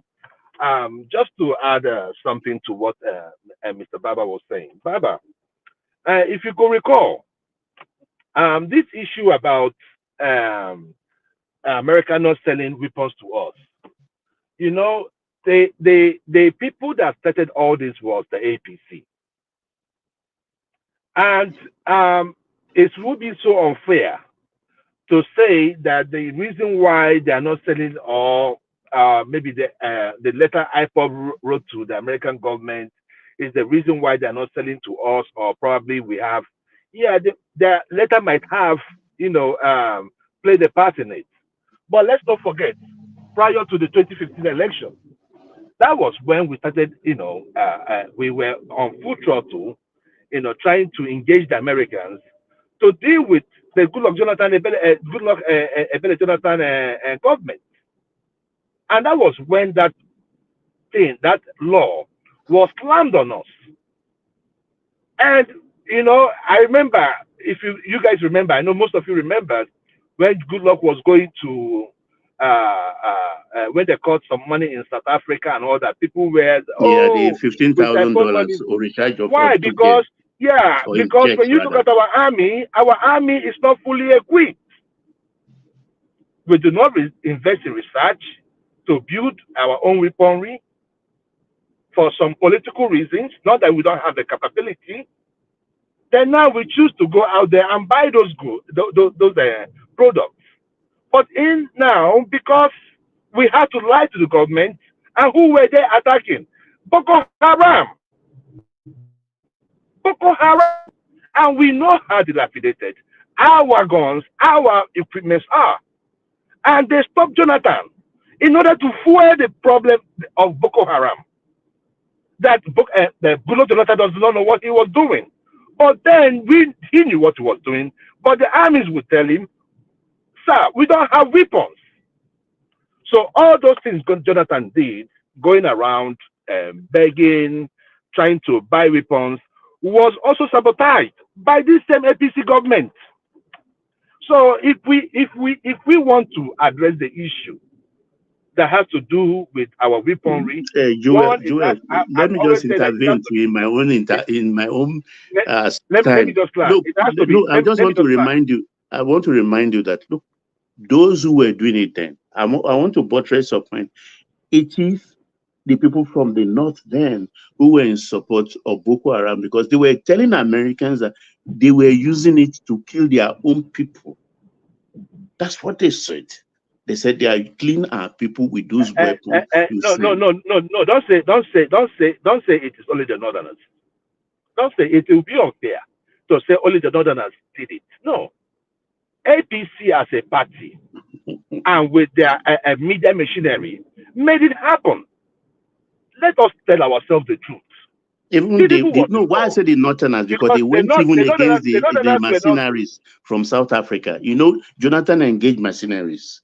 I know he engaged mercenaries because that was like, those were the people that had their own weapons, right? And they understand that kind of warfare. Yeah, right? So he had to stop it. Who has to stop it? Jonathan stopped it because of the whoos and cries from the northerners that the mercenaries are killing their people. We all know it's all lies. I think they continued. I think it was Buhari that stopped all of that. Because at that time we had no option. We had no option than to use them because they had more better equipment. They had the daredevil mindset to go after these guys. Our people they were sabotaging themselves. So let us tell ourselves the truth. The APC as a party did it. The Northerners were not on X or Twitter as it was called then. So it was the Abadorians, the Abado branch of APC that were on a Twitter. No, I'm being honest with you. The Northerners were not on Twitter. So they were the one pushing it. So let us tell ourselves the truth. That's all I wanted to say. Thank you. No, I'm laughing because I'm Agbadorians. I wear it with honor. I'm not APC. Every Agbado. All right, Baba, Baba, let me bail out on you. Hand over to Thomas. Just to go and get rid of the rest of this flu. Yeah, go and take something hot and why do you always bail out until you are fine? One man. Why do you always bail out? Why? No, because I have a bit of a flu. I'm not sure. You know what happened yesterday now? That my voice just couldn't come out anymore. So don't worry, until we find you on this platform, that's when you know you don't need to bail out on us. No. One man. The issue I have with Thomas, and I will let you know on this platform, is that Thomas is very high-handed. And it's unreasonable. No, I am telling you. Man, I don't take no. Stop it. Stop it. If somebody disagrees with you, you have to stomach it. You're a moderator. If you lie and somebody comes against you, no, I'm being honest with you. I'm lying. No, you're lying. But you are lying. That's why I kicked you out that day. You can't tell me I'm lying. Why would you kick somebody out? If somebody has an opposite view from you kick the person out. That's not how you run the show. Don't say I'm lying. No, but you're lying. No, but you were lying. Not lying. No, you were. You said that Nigeria. One man is not here now. I will kick you out. Because no. Let me tell you something. No, you're right. I'm not going to be here. That's the point. I'm not going to be here. So that nonsense. Everybody said, Thomas, take it as feedback because obviously Joel feels strongly. So no. One man, you were not there. You don't know what transpired. You don't know what transpired. Yeah, so you know we have to be tactful handling our panelists because they're so high personality. Joel is my brother now. If we fight, we go settle him. No. I wish I beat you for Ibadan that day. It was I beat you for Ibadan that day. I for beat you well. Either you beat I beat you that day. You won't beat your man for Ibadan. No. Tone it down. Turn it down, brother. No, that's all right. That's okay. Apologies. Enjoy. No, it's feedback. So let me hand over to Thomas. Ayo, of course, the super chatter, Bosso joins him in this particular instance, but Ayo still holds his #1 position with a series of super chats. So the lights would have been switched off long ago on this platform if it wasn't for Ayo paying the electricity bill. So thank you, Ayo, for that. That space still open. Anybody that wants to join Ayo, join him. I will be back tomorrow, but let me just go and get rid of the rest of this flu as I hand over to Thomas. Okay, one man, be strong and take good care of yourself. Thank you, take orogbo and pepper soup. Come on, one man. Don't listen to one man. Did you suck something? Did you suck anything? No, I think I know. If only at least I would have had the reward. I think one of my kids picked up something from school and then they spread it around the house. You know in this country it's always the case. In this country when one child comes in with something, they actually have flu parties and whatnot. They want them to have the whatever it is all at the same time. So they'll encourage them to associate with each other and get that flu together so that then it's out of the system. But then, of course, they then take it to their individual homes and then spread it around the family. That is criminal. They shouldn't be doing that. They shouldn't be doing that. We're talking about the United Kingdom. What are you talking about? The best health service on the planet? Yeah, right. Some of these kids have their immune system and other the same. So they can't do that. They shouldn't even do that in the first place. That's criminal. Anyway, it's UK. What are we talking about? Well, one man, make sure you drink Hennessy. We're talking about a civilized country. We're not talking about the United States now. I said UK. Don't even start. We know where you guys stand up. You guys are regretting leaving European Union now. Don't even let us start because I know for a fact what you all about. So but it's not what it is. All right. Over to you, Thomas. Yeah, I think Baba. Yes, Baba. Yeah, you have the floor. Yes, I think at this junction is reasonable to yield so that other people will have their say. Thank you, Thomas. Yeah. Thank you, sir. Yeah. Who hasn't spoken? I think Joel just came in.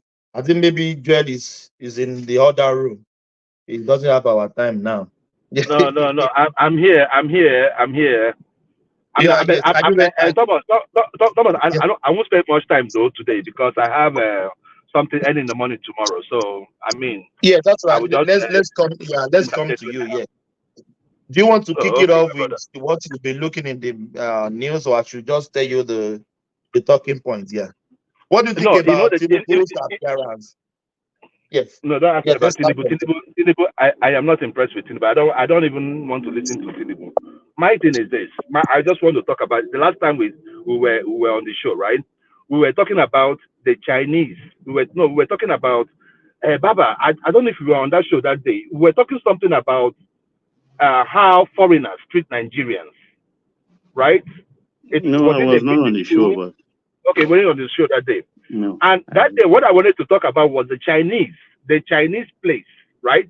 The Chinese place that would prevent Nigerians from shopping in their own place, right? Or in a place in Nigeria, right? I think we were talking about how these people come in and, okay, we were talking about the Indian school in Lagos, right? Yeah, I remember And that I was part how of that. exactly. So, I wanted to bring up this Chinese matter. And I am saying that there are certain things you can't do in other countries. You cannot do it in other countries. And the issue there is that when these guys come in, they feel that, there's nothing wrong in making foreigners feel at home. Nothing wrong with that. But when you now come in with that sense of entitlement, look, if you have expatriates, you are an expatriate, you have a school that is built on behalf of your wards, there's no problem with that.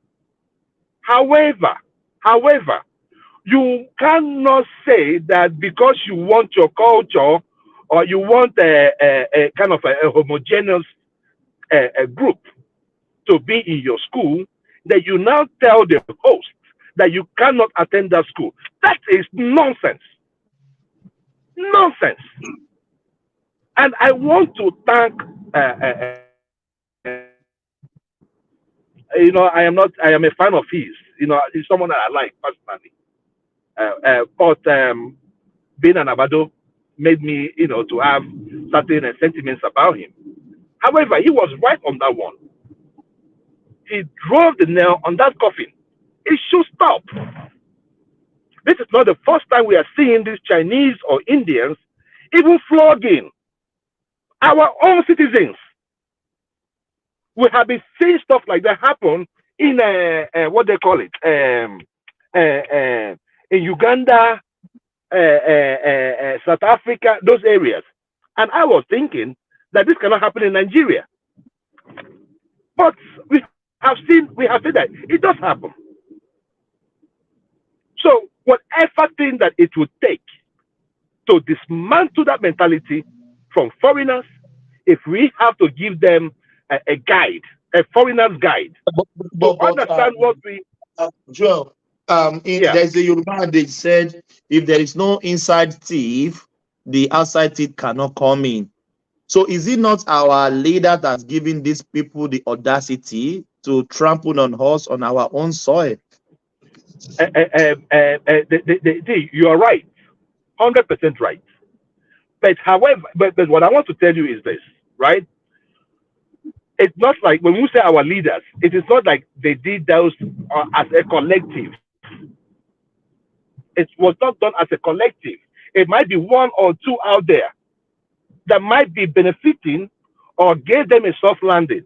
That is not our problem. Our problem is to fish out what is right and deal with it decisively. If we notice anything wrong in our country, like I was telling them, make sure you search that day that they went to steal that Chinese place. I wanted them to break that gate, search the damn place, because I was thinking that they have other things that are selling in there that we do not know of. We see issues of kidnapping and organ harvesting, right? We have also seen the cultural, if you understand the cultural beliefs of these Chinese, they have small abuna, right? And when they go to, they believe that when they eat abuna of something like a cow or a black man, that their own will get bigger, right? All those things, those consideration, and you will think that this is just a sideshow. No, these guys, this is $1 billion industry. So I was thinking that they would have broken that gate, go in there and search that place. Abuna or Abuna? Abuna, you know try to talk. I don't know. You understand what I'm saying? You get where I'm coming from. Apart from organ harvesting, we have solid minerals. How is it that when you go to Dubai, you see Nigerian gold? Have you asked ourselves that question? How does it happen? We do not know. So that's the thing. We have to anybody coming into our country.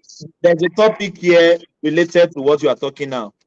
All products in Abuja, Chinese supermarkets sold in yen, not in naira. Okay. Can you imagine? Okay.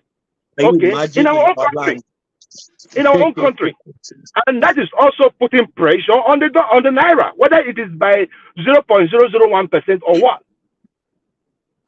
I don't like it. You understand where I'm coming from? We have to, as a country, have standard for everything that we do. So, I mean, that is my take on people coming into our country. Go ahead, brother. Go ahead, brother.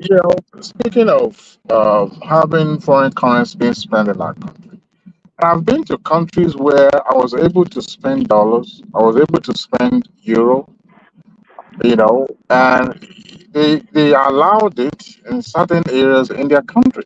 For example, Dubai, I was able to, spend dollars in Dubai, even though they have a limit of amount you can spend, especially apart from what do you call it, duty free at the airport. Outside the airport, I've spent dollars. I could remember very well. That was in 2005. I bought eyeglasses and I spent dollars. It was an impromptu because I love it, and I wanted something that I could. In America, you have to pay through your nose for you to get an authentic product, the one that you will love. And I was able to buy that eyeglasses with dollars. So I think it depends on the the strength of their currency for them to have allowed that to happen, or the vendor probably maybe acting out of. But I think it was a general thing, not just one instant thing. It was a general. A lot of vendors are doing it. They allowed dollars. So, but I think it also also depends on the strength of their currency. So. But but Nigeria shouldn't be an exception. Maybe we consider that instead of just saying, well, we shouldn't even spend. But for school, taking their tuition for in foreign currency, that is to me is completely out of question. My brother, my problem. My problem with Nigeria. My problem in Nigeria is that we don't have regulations, and even if we do have those regulations, it is not being implemented. Do you understand? So if you say Nigeria, okay, one company spend $1, my brother, I bet you, even one day it will get to a point where if you want to buy akara, they will tell you to buy in dollar. That is Nigeria for you. That is Nigeria for you. And our economies are not. We are too quick. Sorry to interject. We are too quick to blame the leader. You just mentioned that the agency that went to seal off that Abuja building, that we probably didn't know that they are in existence. I mean, they were in existence, and now all of a sudden they rose up to the occasion to, defend the country by doing their job function, right? But these industries are created for them to be able to be the eyes, of the executive, the presidency, and some of them just collect the salary every day and not really doing their job. Maybe it's not necessarily the leader. Maybe it's just the industry, the agency or the ministry that are not actually doing their job. Because some of us probably didn't know that some of these agencies are in existence. My brother, let me tell you what happened to me. In 2012, I was writing a paper. I was writing like an essay or like a letter to the National Assembly. So I decided that's Nigerian National Assembly. Then because I read about a story about a guy that the parents abandoned, right? The father, I think the father abandoned or something, one of those. And the child was not being treated good. And the lady that was taking care of the child, who happens to be the maid, I think they abandoned the child. I think that was something of some sort. Then I was writing, I was like, why don't we have child support services in Nigeria? My brother, I mumulishly. I wrote. I think I got up to like 3 pages. And everything I was aligning my thought with was with child support. Guess what? My friend in Nigeria, I sent him the letter. I said, okay, just proofread this thing and revise. So the guy told me, Ejai, see, it was nice, but everything you wrote here is meaningless. I said, why? He said, because we have a child support law. My brother, I weak. Those laws are there. Remember, what we did with our constitution was lifting. It's not like we sat down and say, you know what, we have to do it like this. No. It wasn't tailored towards us. Just like we have in Christianity and in Muslimhood. We do not sit down to think, what brings us. Joel, sorry for cutting you. We have child care support law in Nigeria. If you divorce your wife legally by jurisdiction of a court, they will give the wife child support or anybody that has the custody of the child. But I don't think we really follow it up. If you like abroad now, if you don't pay your child support, you can go to jail. They can reduce, you can take your license. That's but what I I'm don't think telling you that now. like a strong implementation. Yeah, go on. That's what I'm telling you. We do not implement those stuff in I want Nigeria. to ask you a question, please. What of if the man is jobless? It's different. What of if the man is jobless about his child support? That is what I'm saying. Is the what they call it? The dynamics are different between here and there. However, right, because over here, if the man is not working, they have social services that they rely on. Over here, over here, they have social services they rely on.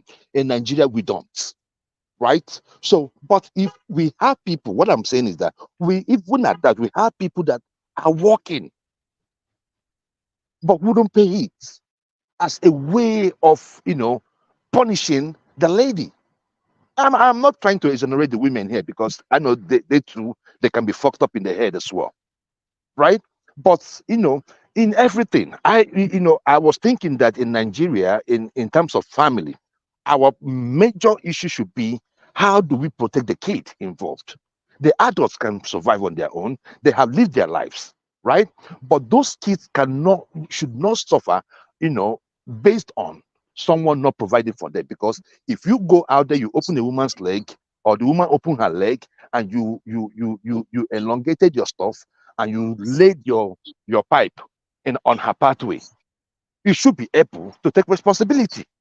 The responsibility to take care of those kids should not be placed on to understand all these things you are saying now. Where we are not a plumber, how are we sent to understand all this? I don't want to be what they call it. I don't want to be so explicit. So, but people that understand what I'm talking about, right? So the idea is that we do not have such laws, that really, really encourages us, to do what is right in Nigeria. And even if we do those laws, even if we do have those laws, we do not implement them. And that is the issue we have in Nigeria. It is in all fields in Nigeria. You know, I mean, we are talking about this town planning we are talking about. Is there no law for it? There is a law for it. It is when the government now comes that they will tell you, oh, from the road to from the house to the road should not be more than so and so. You shouldn't be close to the road and all that. When you come to do it, right, then they will not say, oh, you're demolition.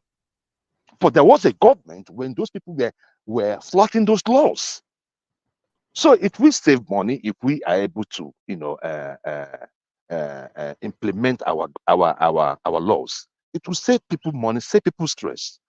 You know, more money for everybody, and people will be happy. So, I mean, I think that is where I'm going to leave it, unless there's any other thing. Oh, yeah, there's another story. Yes, yeah. Thank you so much, yeah, for that input. Yeah. I will keep my promise. I don't know this name. You don't want to hear it, but I have to. Go ahead. I will keep my. Go ahead. I will talk. I will talk about it. Just go ahead. Go ahead.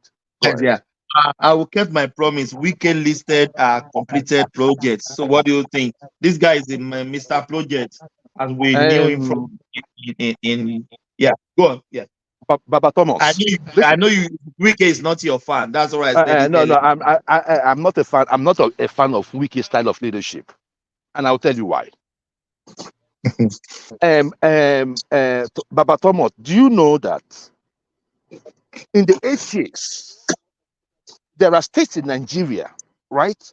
Lagos is doing their bit, and I'm not going to take anything away from Lagos. I mean, it's not a perfect state, but at least you will see the government at least trying. Rivers State is the second richest state in Nigeria. How is it that for 8 years you did not increase salaries? The minimum wage is what they are still paying. Do you understand where I'm coming from? No, is it not the standard minimum wage? Yeah. You want him to go overboard the minimum wage? No. The people, they don't have a promotion within the civil service for 8 years. Everything was comatose. What's up? Everything was comatose. Right? Or I won't say comatose, but everything was kind of flat during its 8 years. But every time we see Wike commissioning this one, commissioning this one, which is why, right?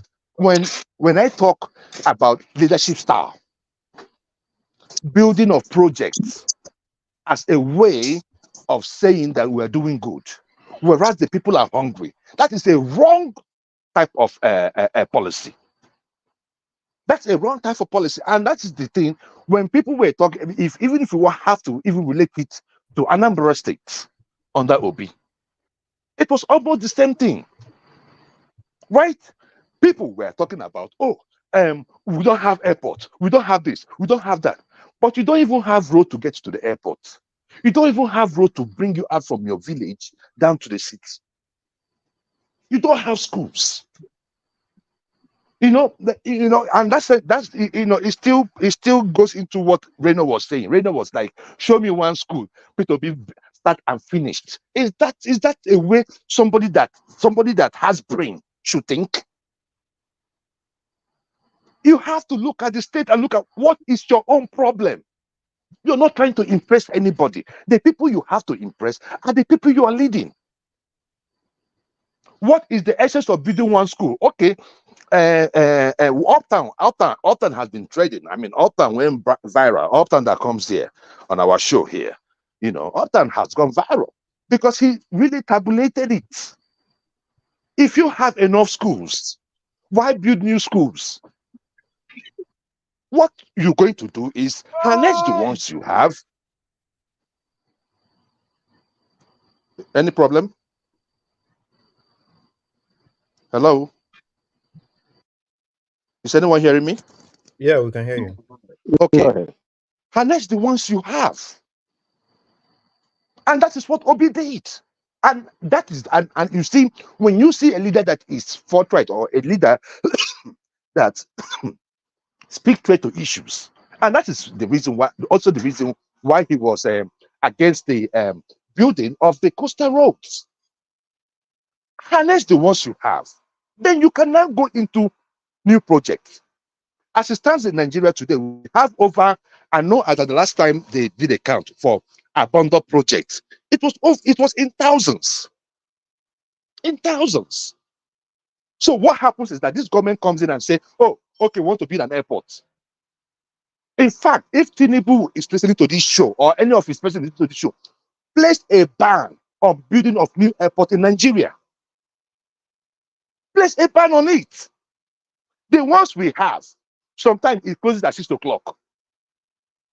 Some of them, they don't even have runway lights. They don't even have lights. If you go to Imo State and you want to go into their airport, you will be shot at. You'll be like, how is this an airport? So I think that as it is right now, they should place an embargo on new airports. If Keyamo is listening, place an embargo on new airports. The ones we have, let's harness it. If you allow Soludo, in fact, okay, let me just give you one. Soludo is saying that he's going to be a new airport. What was the one that happened to the one that Obiano built? That is the problem. What of the existing one? What That is what I'm telling you. That is what I am telling you now. Right? He wants to build a new airport. And people are like, what about the one Obiano built? It's there. You want to go and build another one. So who is going to fly? Does Anambra have an airline company? Even if we do, how can you have two airports in that small area? Even the one existing now, how many traffic is there? How many traffic is there, my brother? Go to Ebonyi, another side. How many traffic do we have there? That one in Ebonyi, ceiling and everything has started falling out. No usage. You want to go and build another one? Why can't they use all this money for more infrastructural closer to people? How many people flying to all these states you are talking about? There's no traffic. That is the point. Everybody go to Abuja, Port Harcourt, Lagos. Exactly. I mean, Anambra has its own traffic because they contribute to most of the to the travels, right? But beside Onitsha there is Delta State Airport. And very close to Delta State, yeah. They can still use the Delta, yeah, you're right. Yes, yeah. most of us use the one in Delta State. I do not care whether it's in Delta or it's in Akure or in anywhere. If it's close proximity, let us build our airport with plan. Not just come and just say, wake up one morning and say, I want to build an airport. So that is what is killing us in Nigeria. We believe in new projects, right? Some of them we will finish, some of them we won't. Let me tell you something, Joe, my brother. I'm Victoria State in Melbourne. In Melbourne here, we have only one international airport, just one. They are just thinking of building another one now, because all traffic is always been there. I would think it's a whole state having one airport. It really sounds ridiculous, but what can we do? So if, like the one you said now in Delta, is closer to where you guys are going, why building Elephant project that just redundant, no traffic, nothing whatsoever? The one is there, you want to build that. Everybody just want to put their name on the project that this is the one that built this. That it's not as have an advantage as Mama Oniru on the street or Yalata. There are many infrastructure you can use the money for. Exactly.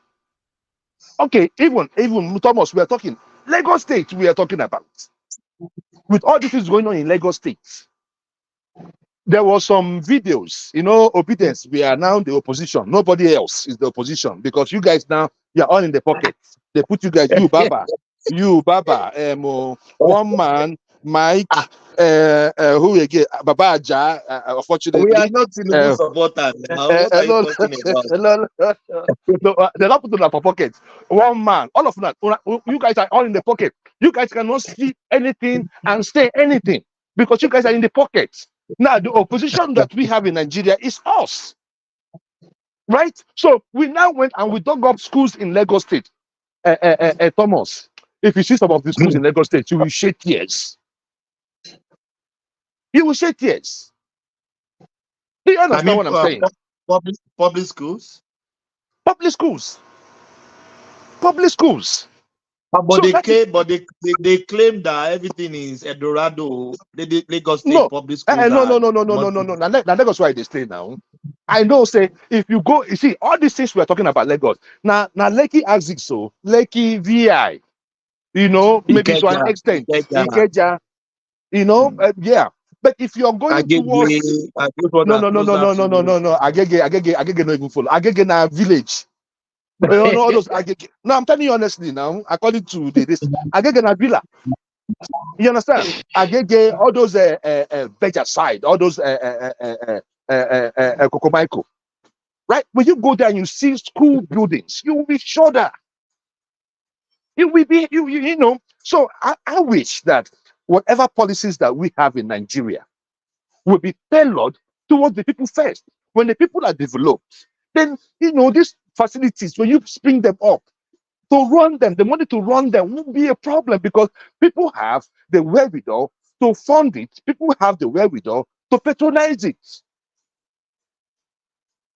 You know, man, Thomas, I beg. You know, that's one of one of those things. I mean, sometimes Nigerian kids, I think about it. You know, so when people are praising Wike, yeah, he did a good bridge, right? He did bridges, he did 9 bridges. So today in your state, people are still taking 30,000. Second richest states. Now, guys, you guys need to know how much comes into River State. I have told you guys here before. People in River State should not be under the minimum wage. Can we still give him some accolade? Accolade for what? At least for infrastructure. You see, Thomas, I should ask Mr. Joel whether he is able to fulfill everything for his wife. You know, if you're able to do that, if you're able to fulfill everything that he wants, have you been able to meet the demand of your people? The family, everything. I don't understand. That is not possible. I mean, he said, are you being able to meet the demand of the family, extended family, wife, children? Oh, no, see, these are, we're talking about apples and oranges, right? If for me, no, let's be real here, right? These are family issues. These are personal, right? When we talk about government, we're talking about we're talking about money meant for all of us. All of us. You're managing public funds. It's not private. If you have your money and you want to do anything you want to do, that's no problem. But if you're managing government's resources, you have to apply it in a way that, you know, it uplifts the people. Yeah, just came to me now. This money, this is citizen money, or my money, your money. That's what I'm telling you.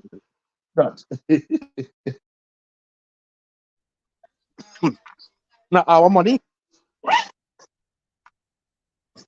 it's our money. You understand what I'm saying? So public and private money are different. So when you see Obi, that's why I'm mad. People talking about Obi. He's a private citizen. He's doing what with his money. Thomas, on this show, Thomas, and I keep repeating it because I know that very soon we are going to put up a challenge on this show. We can't just come here and talk. Sometimes let us, you know, put ourselves together under the one-man show. Let's donate something. Nigeria is not. It's not like Nigeria is another Dorado of goodies. Let us donate. The last time we did here, people that let me have a quick question for Joel, if you don't mind. I know the stingy ones are the ones going to ask me a question. The stingy ones will ask me a question. Yes, yeah, you have the question. No, I said the stingy ones. The stingy ones are the ones that are going to ask me. Excuse me, can I come in here? Go ahead, brother. Okay. Let me ask my question first. I greet everybody. And had this, my brother, you have been saying. Hold on, please. Hold on, please.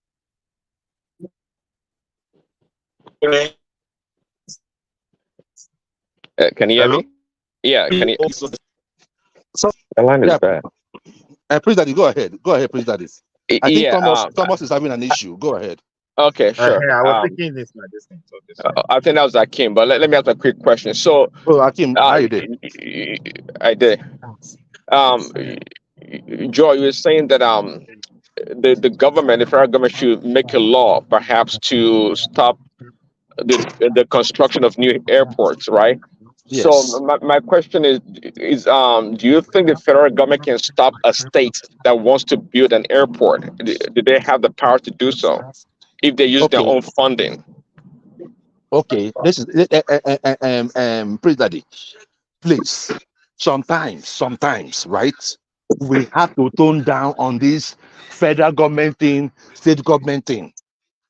We have to plan as a nation. Do you understand what I'm saying? We have to plan as a nation. Forget all these laws, this constitution that we borrowed from people. Do you understand what I'm saying? The people that planned the American Constitution, look at how big America is. How are we? How many we there for Nigeria? I mean, we are many in Nigeria, but what is our space like? Why is it that in Nigeria, that even in my Anambra state, I can go from Anambra to Imo State and come back 5-6 times a day? Why is it that two of those states have three senators? So I'm just saying that fundamentally, what we are doing in Nigeria is wrong. Let us have in certain areas, especially those projects that will take a lot of money. It's either we rejig our constitution, or we have a national planning so that you don't come and build anything you want. I agree with you, but just like I heard they're trying to build some kind of an airport in Ogun State or somewhere near Lagos State. I mean, it didn't make too much sense. But here there's a difference to understand the situation or our law, and just to talk in a nice way to placate the people, like most obedient, especially Peter B talks. Talking without understanding how things work, how the word works, makes you look amateur in a lot of ways. You can't tell. I mean, unless the government, the federal government, is paying for the airports, you can't tell the governors or the state not to do something because that's our constitution. Now, I can agree with you that we can go after our laws and change certain things, sure, but let's not just talk because it sounds good. You have to present your argument so people can understand where you're coming from. It's so easy and at the same time lazy to say, oh, just stop doing this and stop doing that. No, we have laws. Now, if you wanted to break the laws and do whatever and have a banana republic, and that's another thing.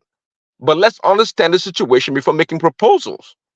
Okay, but Prince Daddy. And quickly on the Peter B building or refurbishing school, like it is supposed to get a gold medal for doing it. See, I said it before. Listen, it's a lazy way. It's a lazy way and a more criminal way to steal money or to siphon funds. Because guess what? When you renovate or refurbish buildings, the accountability of it is very shallow. It's very easy to steal money and deceive the people, and we all know how crafty and crooked Peter B is in doing such things. Oh my goodness! Oh, come on now, Prince Daddy, get off that homophobia. Let me come in here. Daddy. Give me some time. My network is good.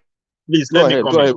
Go ahead. Okay, I think my network is okay. Are you people hearing me good? Loud and clear. Okay. Yeah, Prince Daddy, I support you to some certain degree. You know,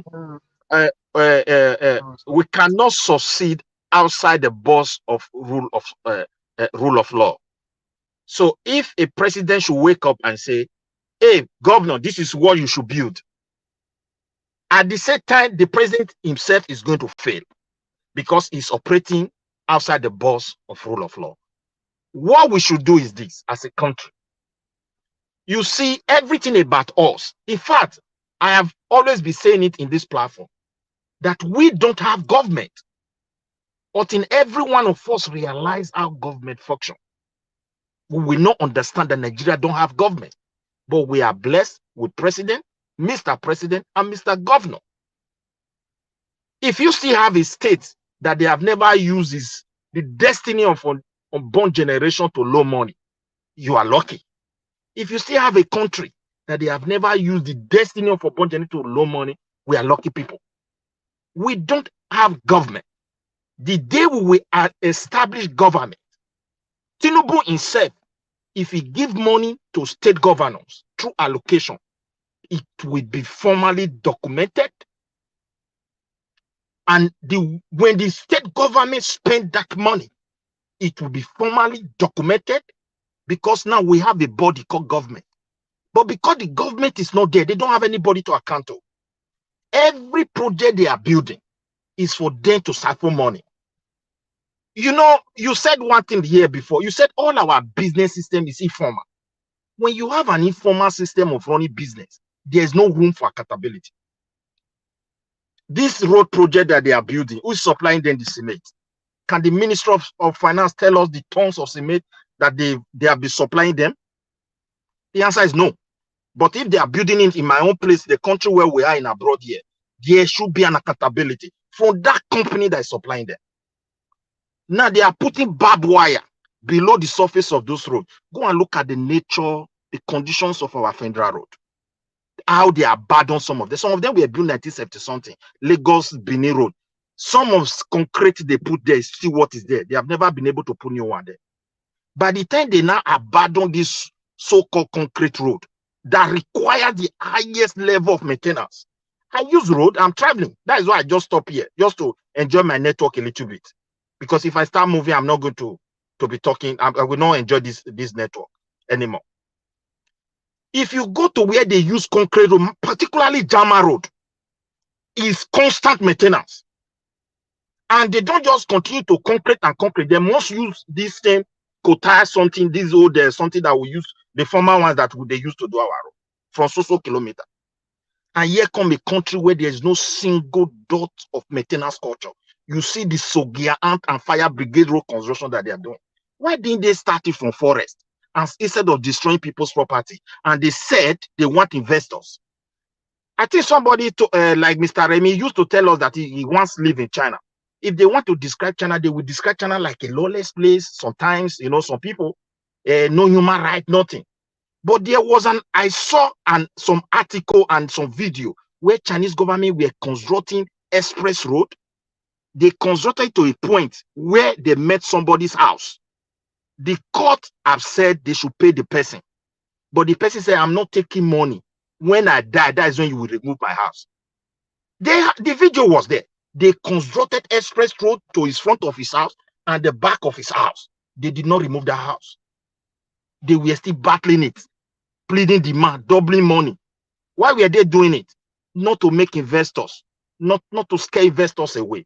All these things that they are doing, my brother, for an Indian man to come and do those rubbish in our country, Chinese man, all these investors that they are begging, we should be prayerful. We don't have any formality to regulate any of them. They're just coming to do anyhow in our country. So this is my own contribution. If we want to support, it is time we should declare Nigeria. There's no government there. There's nobody to account to. If we are blessed, if these people want to sell our country, they can sell it. Exactly. If Tinubu want to auction that country today, he decided to do it. Few months time, they will sign so many documents. And Baba will support him. How can they? Can I say something? Can I say something? Selling country off. Go ahead. My brother, what is selling? Wait. Let me just quickly put this one before I round up. Some few years ago, they said during Buhari administration that if they build railway, investors will be everywhere. They went to China, and when they want to borrow money, there was a clause that look, if you don't pay this money back, we will be having right to come to your country and seize whatever we want. Just take it to your own personal life.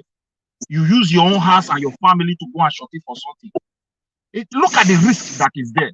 And as we are speaking today, the details of that loan is still in secrecy. And Chinese are getting more powerful. Every day you see the way they are pulling America. Me and you will not, for me, I don't believe America cannot give them 100%. But this democracy and freedom that we are still enjoying as a black race is because of America. If these people that are challenging America today, they are able to succeed, forget about that our continent. That is just my belief. let's get back to Joel. There you, when it comes to your time, yes, you expand more on that. Yeah. Do you still have Joel? Yes, I'm here. Yeah, Joel. I'm here. Yeah, yes, you can round up with this. Okay, let me round up. Let me round up. Yes, yeah. Tinubu government cannot change economic fortune of Nigeria. This is Suswan. Is he talking from opposition area or? Yes. Who is saying that? Suswan, the former governor. Which state is that? I forgot the state. Benue State. Benue. Yeah. Benue. I thought he's in APC now. No, it's in PDP. It's a PDP. It's in the PDP. Yeah, so maybe it's talking from opposition angle. No. The issue there is this, Thomas. Just like the last speaker said. Yeah, Midwest. Yeah. Midwest. Sorry, Midwest. No, that's all right. Like Midwest said. Just like Midwest said. That is what we are facing as a nation, but we don't want to tell ourselves the truth. Look, let me tell you. The key indicators. Our judiciary. If I want, just look at it right now, Thomas, or every one of us here. You want to go down to a place we don't know, probably, let's say, Grenada. You want to go and invest. The first thing you're going to look there, you're going to say, okay, this place we are going to invest, is there security? That's the first thing, my brother. Security, right? That's the first you're going to ask about the judicial system, right? Their rule of law. How do they pass their laws? If somebody should offend you, because it's not like the investors are not talking about the absence of risk, but how do you manage it?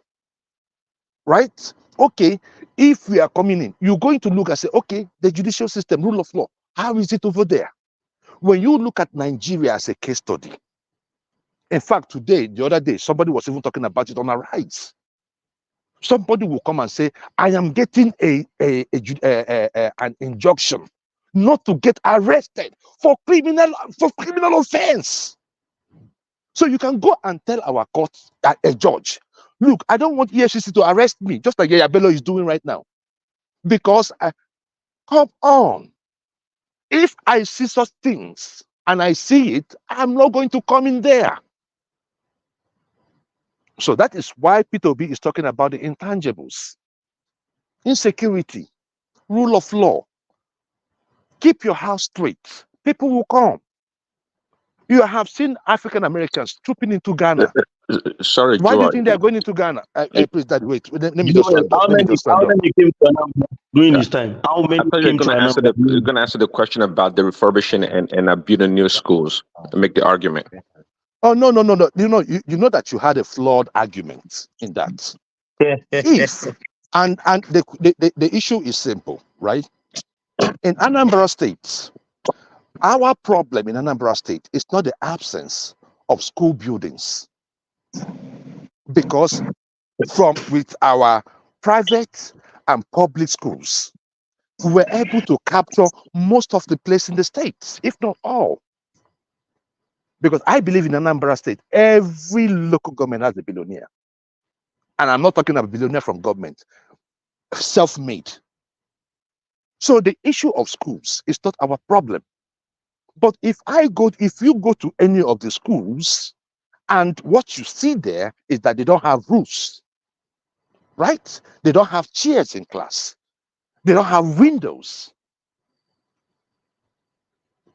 Will your first priority be to go build a brand new school, or to say, let me fix this? I think what we'll do is to fix it. Because your reaction to fixing your car that is not good is not to go and buy a new one. You fix the car. What if the car is a wreck? Or if it's a wreck, it's no more worth the repair. When the repair will cost you $2,000 and the worth of the car is just $3,000. Why not sell it as money and buy a new one that will not give you problem for the next 4 years? Good point, I will hold on, Joe, for 5 seconds. I would love if you can put see, this is part of the graduate study issues. I would love if you can put numbers behind those refurbishing or whatever P2B did. Like, for example, hold on. Let's say you estimate. Hold on. Let's say you estimated and say, oh, I'm going to spend, instead of spending 100 billion naira to build new schools, I'll just spend 5 billion naira to 1,000 schools or whatever. Then that would make sense. But we don't have any numbers. That is what he did. You don't. We have numbers. The problem is that your inability to research is your problem, and that's not Obi's problem. It is not for Obi to prove it to you. You have to go do your research. The numbers of school that he did is out there in the system. That you and all time that knows the number. How come you don't give us a number to make it easy? No. No, the numbers are there. That's what I'm telling. That's what I'm telling you. They will give you funny numbers. Who talks like that? Who talks like that, Joel? If you have the numbers, give me the numbers so I can back down and listen to your argument. Okay. Let me tell you this. We have about 1,500 to 2,000 schools, primary and secondary education and schools in Anambra State. That is public. When you add about 3,000, in fact, we have more private, which is even an aberration, but we have more private schools. We have about 3,000 private schools. What is the pool from which you are building these schools? Who are the people you are building these schools for? In Anambra State, give and take, 320,000. When you divide that by the amount of schools that we have, you find that it's about 20 to 30 people in a class, right? According to UNDP. UNDP said even 80 to 100. But in Anambra State, when you divide the amount of people with the amount of schools that we have, it's about that amount, 20, 30 in a class. So what I am telling you is this: if we have more schools in Anambra State, remember, when you come into a school, it might not even just be the building itself. It might be that they don't have teachers. It could be that the only problem they had was that they don't even have security. They don't have, the place is not protected. Now I'm loving your argument. I'm loving your argument and making sense. Hold on. Because, let me finish. Hold on. No. I've always made sense, but you refuse to listen. No. This is part of. No. Don't praise me. Don't praise me. It's not a question of praising. I'm just being honest with you, because this same nonsense goes on around our country every time. We see these things everywhere in our country. So another thing that he did was that prior to, in the past, we used to have the churches manage these schools, missionary churches that came in and built these schools. What did the government do? The government came in order to get more money and took those schools from those missionary schools, those missionary places. So what did Obi do again? He now took those schools back to the missionary. They funded them. So if you go to schools managed by churches in Anambra State today, right, they are well equipped, better managed than even some of the public schools that we have. So in conclusion, Obi did not do jack. That's what you're telling us. He did nothing. What do you mean? What do you mean that he didn't do jack? Because simply providing recurring expenditure, like maybe replacing chairs, paying for security, fixing the roofs. Those are nothing. Those are recurring expenditures that are required if you have a new. He didn't do jack. No. No. This what you say. He never did anything. That guy never did anything. Let me tell you something. Before you jump, I know some people have started masturbating, right? Let me tell you. What we do not have in Anambra State then was, when it comes to university education, right? He built the Odumegu Ojukwu University from scratch, because we did not have a state university. He built that one. Now, when you say again, yes, Chukwemeka Odumegwu Ojukwu University. Ojukwu built from the scratch. Igbaram University. Yes. Transformed And the one in here. Hold on, Joel. Hold on, Joel. That is the Chukwemeka. That is the same school now. You see, when they ask him such questions, may I put this one. Maybe we should stop praising anybody. We are all Nigerians. If we want to solve our problem, we should declare ourselves as a Nigerian. The party itself have revealed who are Nigerians. My dear brother, we should start campaigning that the government should embrace a new idea when it comes to expenditure. We should not praise anybody. Bio, or Baseki, Tinubu, Jonathan. We are Nigerians. We should be honest, so that we can unite and build our country. That's just my submission. So if somebody did well with who is the speaker? Midwest, right? Is already doing that in that area now. Okay, a dead clock in a space of 24 hours is right twice a day. Apparently, if they do on a scale of 10, if they do 8 things wrong, wouldn't we praise also the 2 they did right? We have to offer a praise for that too, so that they can even do more. What do you think? No, my brother, look. The truth is this: every project you want to praise is making the destiny of the land. You can't account for them. You don't know the cost. You don't know the expenditure. You don't know what happened. It's 10 and over at the 10. end now, at the end, if they don't do those things, they will not steal our money. That's just the fact. And that's why they are engaging in those projects. Whether they want to build new one, they want to, repair the old ones, all of them. Do we stand still and do nothing and just save the money? So we should do nothing now. No. You get me wrong there. I did not talk about saving. I'm just telling you, we are all Nigerians. When we buy 1 bag of cement, we will record 10. So, my brother, this system is open to every one of us. Wait, let me land it. Let me land my point. Terms of office, there's a reason for terms of office now. There's a reason for election. Why do we campaign? Why do they campaign that? Oh, when I get to that, the reason why what are you saying? I don't know. Let me still land my own point first. Look, let me just land this one moment. You see, the truth of the matter is this: nothing is working at this moment just because of the system that the government is using. That's how you look at it. I think they lack formality. They lack accountability. There's no way you can trace for most of the things that is happening when it comes to money. Imagine a governor going to Mr. President office. You use Ghana must go to carry state money. Why not transfer it?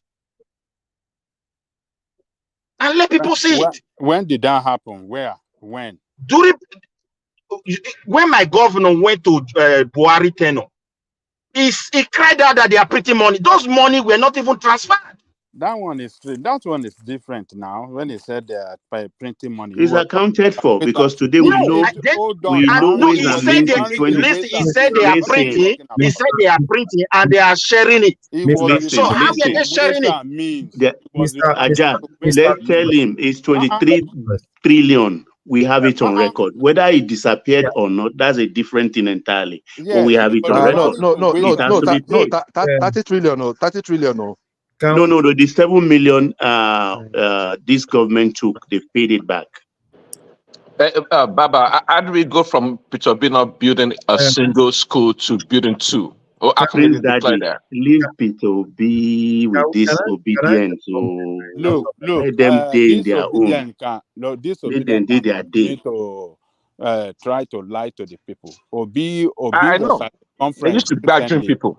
Obi was at a conference recently. They posted that question to him. That question that Oga Omokri said you didn't build no school. Obi did not mention one school in response to that question. Hold on now. Obi did not mention one school in response to that question that, oh, look at what school I built. Look at this. It just said, I made the schools in dilapidated state. They were non-functioning. I improved on them. I expanded them. I equipped them. That was the only thing that Obi said in response to. And a jump into I took the educational standard to And he first took in it Nigeria. from 96 to Ajane Koko, Okay, Ajane Koko, okay, let me okay. ask you, in the state where you are, how many schools have they built for the past 8 years? Exactly. Hold on. No. Just answer it. No. Hold But on. Answer straight. are the schools there not functioning? Hold on. They don't have need to build new ones. So Okay, Obi he don't was have not to build having a new one. he was not having Hold on. the need to build new one. He refurbished the one that were not good. That's okay. Oh, so that's not the see. This is the problem. I'm sorry. That's not the argument. See, the argument that you guys are always lying. Of course, what Opitobi did was perfect, just like every other governor of state does. It's not a big deal. But the notion to always want to make Opitobi this saint and this smart But guy I mean, is if you what did the pisses right me thing, off. it is not a question of if you did the right thing. So what else do you want him to do? What else do you want him to do if you did the right thing? Because the Southwesterners don't blow their trumpet. Fayemi made Ekiti State #1 in NECO, and they won a UNESCO grant, and they did a whole lot of refurbishing that put that state on a very big platform. I mean, all the SS3 students, and the senior students, they got laptops. So don't come and see. Let me tell you, in the Southwest, you cannot bamboozle us with all this nonsense. In Osun State, go and see the schools You can say, my brother. Nobody is comparing you. We are not comparing you. We are not comparing you. We are not comparing Anambra and Southwest. You are the one now bringing that comparison.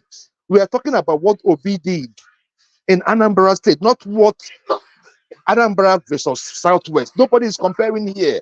Probably you wake up from another dream. Come here. You're on the one-man show. Come on now. What investment did you bring in? What are the infrastructures that this guy built that will work for the future? That's what the things that we are talking about. Fine. This guy doesn't have it.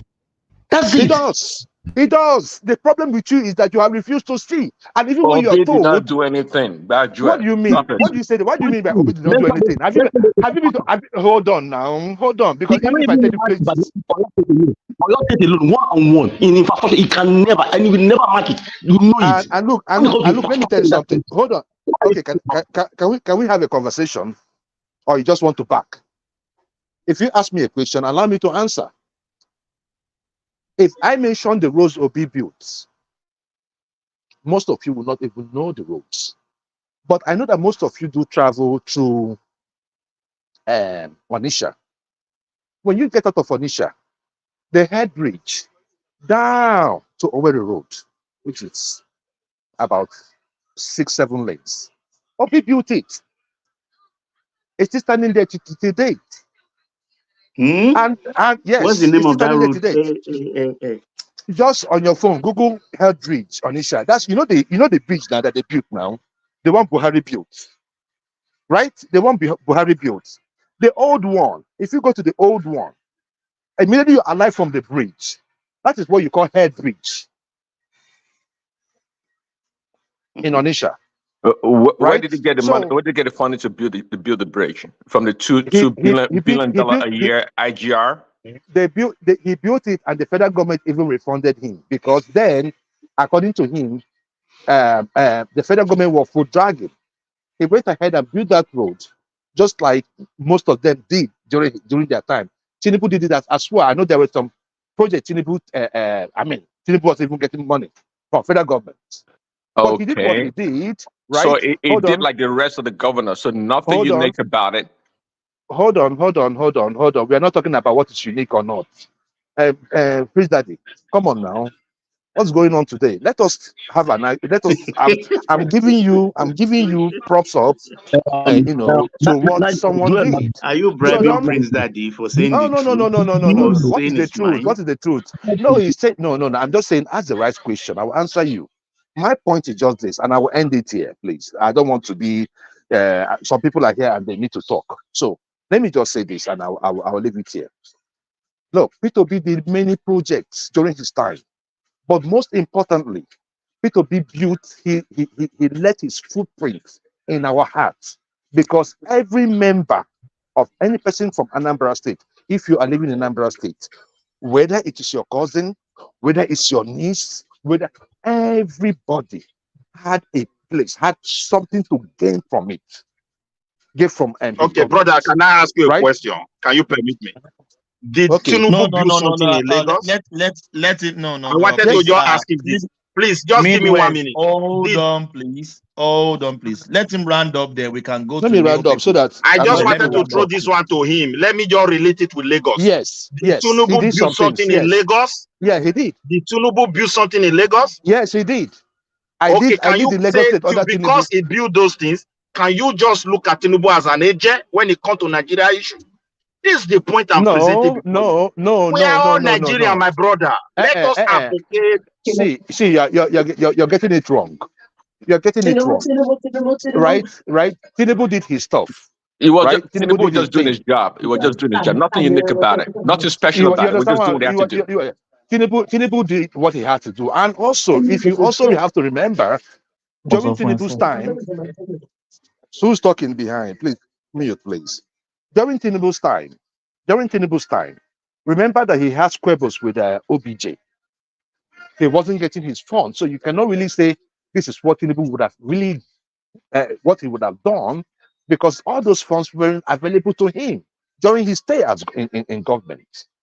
So I cut him his slack. I lived under Tinubu for 8 years, right? And I've lived after him. I have lived under every government till date, in Lagos State. So I know the area very, very well, right? So I can say I'm a citizen of Lagos State, and nobody will push me out. I Yes, count you now. out. Are you going to push me out? Let's maybe say I don't there for over 20-something years, even 30 years. You go contact me say, look, I know, nah, boy, calm down now. Don't be like that. So you understand what I'm saying? I mean, great state. Okay, now whom will you wait to? I want to ask you another one. Much more can be done. Between Obi and Tinubu, Midwest, please. whom are you going to Midwest, give the highest credit? Midwest. Please, just one moment. Wait, I'm still adding something to it now. Okay, now somebody.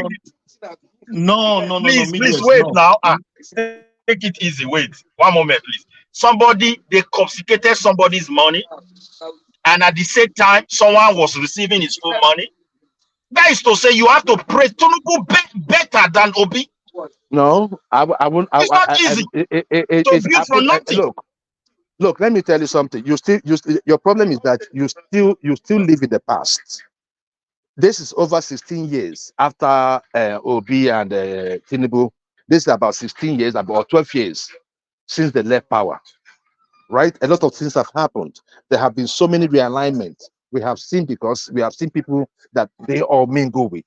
We have seen those that really think for the people, and we have seen some of them that really think for the clique.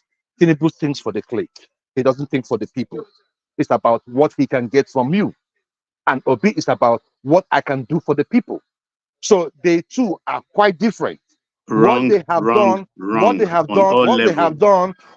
done after they left power, right, is what we are judging, what we are seeing. And you remember, during their own time, social media wasn't this great. So let us just leave what happened then. But if you want to know what happened during Obi's time, go back there, because people like Ajay, what they know is because it's just scandalous. It's beer company. That's the only thing they built. Come on now. I mean, we can be better with our argument. Meanwhile, your man will be the additional but to the who say? Nigeria? Baba, let me tell you something. Let me tell you something.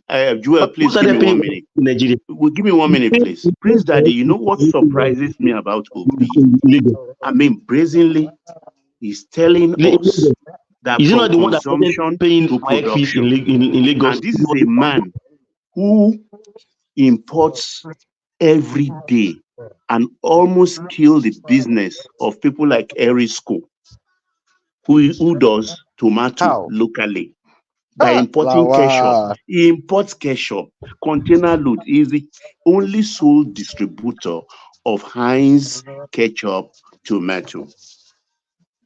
We don't need it.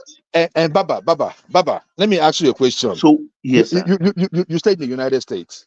How many brands of ketchup? How many brands of ketchup have you seen on the shelf? Many. Good. And I think that answers your question. We are not. What? We are not. No. It doesn't. No Don't be country. disingenuous. Hold on. No Why? country Why can hasn't survive. he done one factory with all his riches, with all the God blessings? But you're talking about the You chief have to. importer, the chief Why not importer of one Nigeria. factory? Every business has its own strategy. No, we and don't like pathway. container economy. No. Obi is not patriotic. Obi is not patriotic. We What do you know mean? that. What do you See, mean? What do you mean? He see, employs people here. Joe. See, this is He the employs problem. people here. The right? what? He employs people in Nigeria. What are you talking about? He employs people. The issue there, In and Prince Daddy, not Prince producing Daddy, something. More than Dangote, more than Tinubu, more than Not even 10% of what Prince Dangote Daddy, employs. and Prince Daddy. Look, at least he's employing somebody. You're a private citizen. How many have you employed?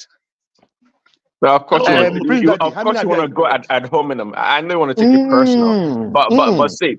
No. Why don't hold on? Since you want to go personal, why don't you put to be in the category of his co-equals and his Exactly. mates? Okay, it's so I don't know why you. I was doubt. never a governor, never ran for presidency, so I don't know why you bring him into the picture. This is part of the lazy argument I always talk about when it comes to beating people. No, Prince Daddy. When he before he started doing his business, before he ran for governor, that's the point I was making. You could run for governor tomorrow. What have you done to employ Nigerians? He did all this before he became governor. You don't get it, Jewel. No, listen. Prince Daddy is We're saying having that. conversation now. Listen, I'm saying there's this mantra I find a little bit disturbing. It's like when a naked man says, I'll give you clothes. You first look whether himself is clothed. He said from consumption to production. I think Obi is a billionaire, no doubt. On the day he was being sworn in, we had that he had 200 containers on high sea on the way. They contain all consumable. Why didn't this man put up a factory? Something we can see, like his peers, like billionaires like him, heavyweights like him, and demigods like him. Obi is not that imaginative to do such a thing. Hold on. Obi is not that imaginative to do such a thing. I understand. I mean, if you're a billionaire at 25, I don't know what doing what? What is that? What did he invent? Hold on. Hold on a second. Are you gonna talk? Tell us. Okay, a billionaire at 25. Okay, tell us any product or service that Obi created or brought about. Tell us. How did he make his money? Look, importation. Let me tell you something. What Obi did, he had his business model. He went through with his business model, and built his business model. What is the model? Tell us. His business model. Hold on, please. His business model is simple. He serves as what they call it now, as a middleman, right? to many companies. No, that's what he did. He was so distributed. He was. I mean, Dangote today. Hold on, let me say something. If you ask me a question, so we can learn. Dangote today had distributors. What Obi was just like a distributor. So you cannot just talk on Obi. The product he was using, it's even used here in the United States. What are we talking about? A broker that became a billionaire, and we're supposed to celebrate him. So what exactly what was he doing? Why not? What is, as an intermediary, what function did he improve the process of the business it was why in, not? or what? Why not? I mean, why didn't he bring Heinz factory to Nigeria? Why didn't he bring Heinz factory to Nigeria? Thank you. That'd be great. Okay. Hold on, please. Look, you cannot tell somebody that has his own business plan. Hold on. Let me finish now. Ask me a question. You cannot tell somebody that has built his own business model to come and run it your own way. First and foremost, where is he going to build a factory? He's not like Dangote should build it where they plant. Dangote built a $19-20 billion factory or refinery. Dangote is a poor example of what a business should be. Dangote has always run. Hold on now. Dangote ran on monopoly. Come on now, guys. Dangote ran on monopoly. If there was no Hausa man, hold Obi on. is the sole distributor Oh my of Heinz. goodness. I'm God. going to challenge you tonight. Joe, I think you're done, really, because this is You kind bought, of going around the circle we deal with. You bought a license. You bought a license to do a number one, business. you're not acknowledging Dangote's greatness. You're calling the man a monopolist, and But what? he is. He is. And what is wrong? And what is wrong with that anyway? Who told you monopoly is bad anyway? To what degree are you talking about? Monopoly is bad. Monopoly is bad because one thing with monopoly is that you tend to, control the prices. You kill other businesses. Which is Look, what let me Obi tell you did something. with No, like Bill Gates, like Mark Zuckerberg, like Bezos. Those are innovations. Don't like the don't Vanderbilts or hold on, Mr. Man. How many people in Nigeria? Has government given loan and invested in their business? Now, guys, come on, let's talk like reasonable people. That body has been supported by Nigerian government. Let me answer that question. Can I answer that question? For years. Can I answer that question? Dangote supplies our sugar, our flour. Let me answer that question. I'm being supported by government. You ask questions. Even cement. Let me just round up now. Then you answer me now. You ask me the question, right? Even cement companies. Can I come in after you? Do you know that Ibeto was trying to flourish under OBJ? The business that be because then Dangote was involved in who becomes the president, even to date. That is not true. The Ibeto issue. Oh man! Go and read. No, you can't go on like this without being interjected, please, Joel. What happened to Ibeto? Oh dear. Can I? So Dangote does not sponsor elections. You've not had that in the past. Then you must be living in La La Land. Can I say you live in La La Land? You are not allowing us to interject you because you can't go on and put all these things in place. The sins of Ibeto, I will tell you, like Dangote, they gave them license to manufacture, like Yinka Folawo when he was alive.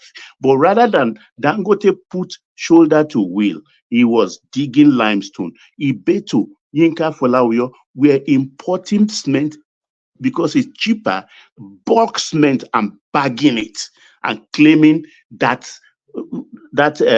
they are manufacturing cement. That is not the license they gave to them. So Ibeto did it to himself, not Dangote. Please go and rest. I'm telling you the truth.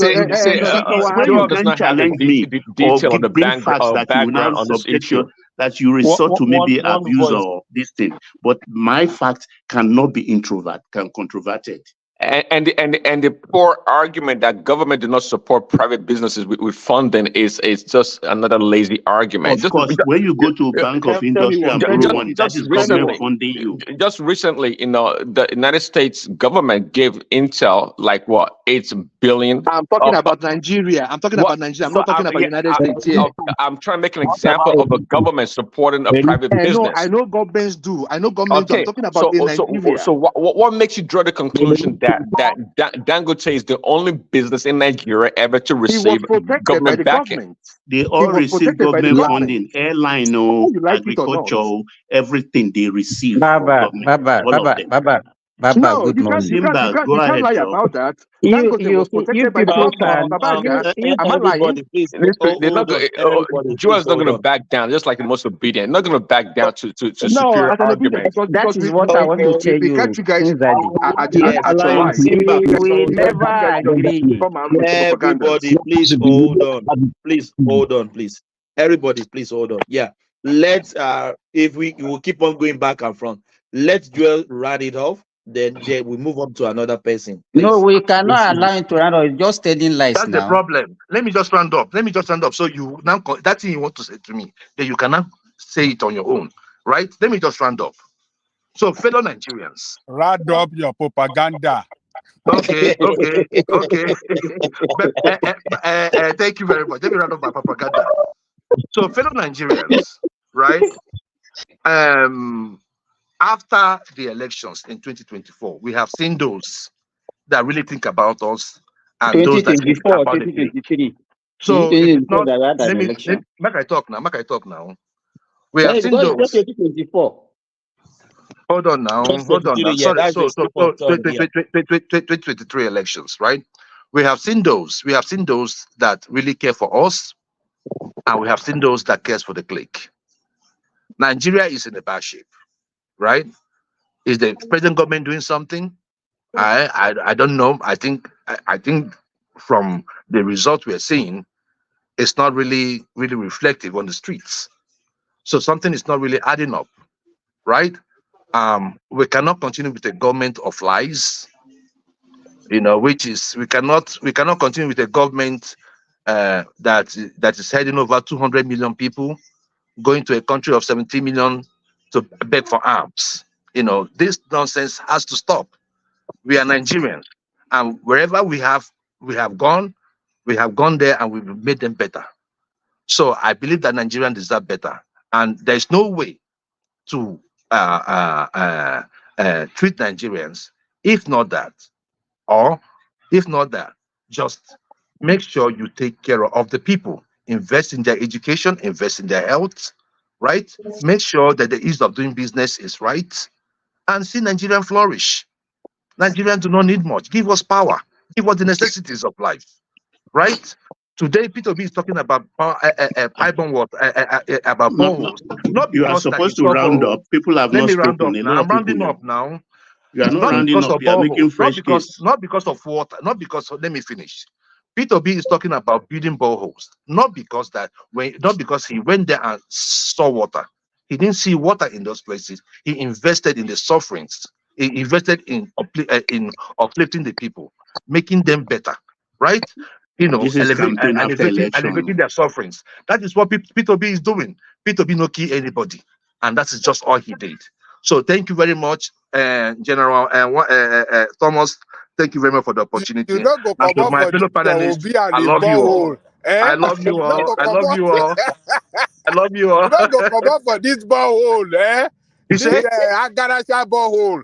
Make una follow who no road. Babaja, you did not build pin. You did not build pin in your village. That's the You don't go follow difference. people Thomas, with take So no over. road. that's the You don't go problem. follow The problem Tinubu is that people with no road. Eh? most of you This castigating will be him where you did don't not know build one anywhere thing. where they go build the Agarasha borehole. Now you won't follow. Eh? Babaja, Agaracha borehole, whether Agaracha borehole, right, or a better borehole, at least You know, see build the the one that Agaracha. small boy do with Let them solar everything. get water. Let them get water, right? And let them drink water. That's the most important thing. Whether Agaracha or no Agaracha, it is giving them water instead of going or walking miles to go get and dirty water. Allow it to settle before they drink, right? They see Agaracha Make borehole. Let the Tinubu Agaracha appoint them borehole as serve his purpose. Thomas, what are National you doing? Director of Moderator, borehole. Thomas, please. Eh? National Director of borehole project. Eh? Thank you.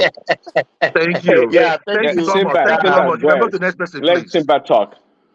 Yeah, that is why I like Joel. Joel believe in his own belief and he stood by it. Yeah, that is Joel of Nashville. Another Joel is a counterfeit. Yeah. Thank you, Joel. Yeah, Prince Daddy. I think Joel Simba wants to say something. Then we go to Prince Daddy. Yeah, Simba, you have the floor. Simba, I bet you look one better ni. Simba is going to give I'm some washing my intention. teeth now. I just woke up now. This I can go ahead.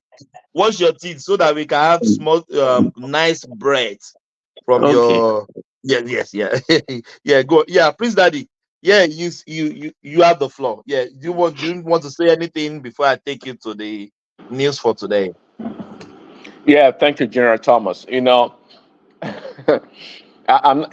never argue against Peter B because I'm not really interested in Peter B because the man has nothing to offer. But I've always said it. I have no problem But with Prince Peter B. Daddy, hold on. If somebody is campaigning on consumption to production, Peter Obi has been importing in that country for decades.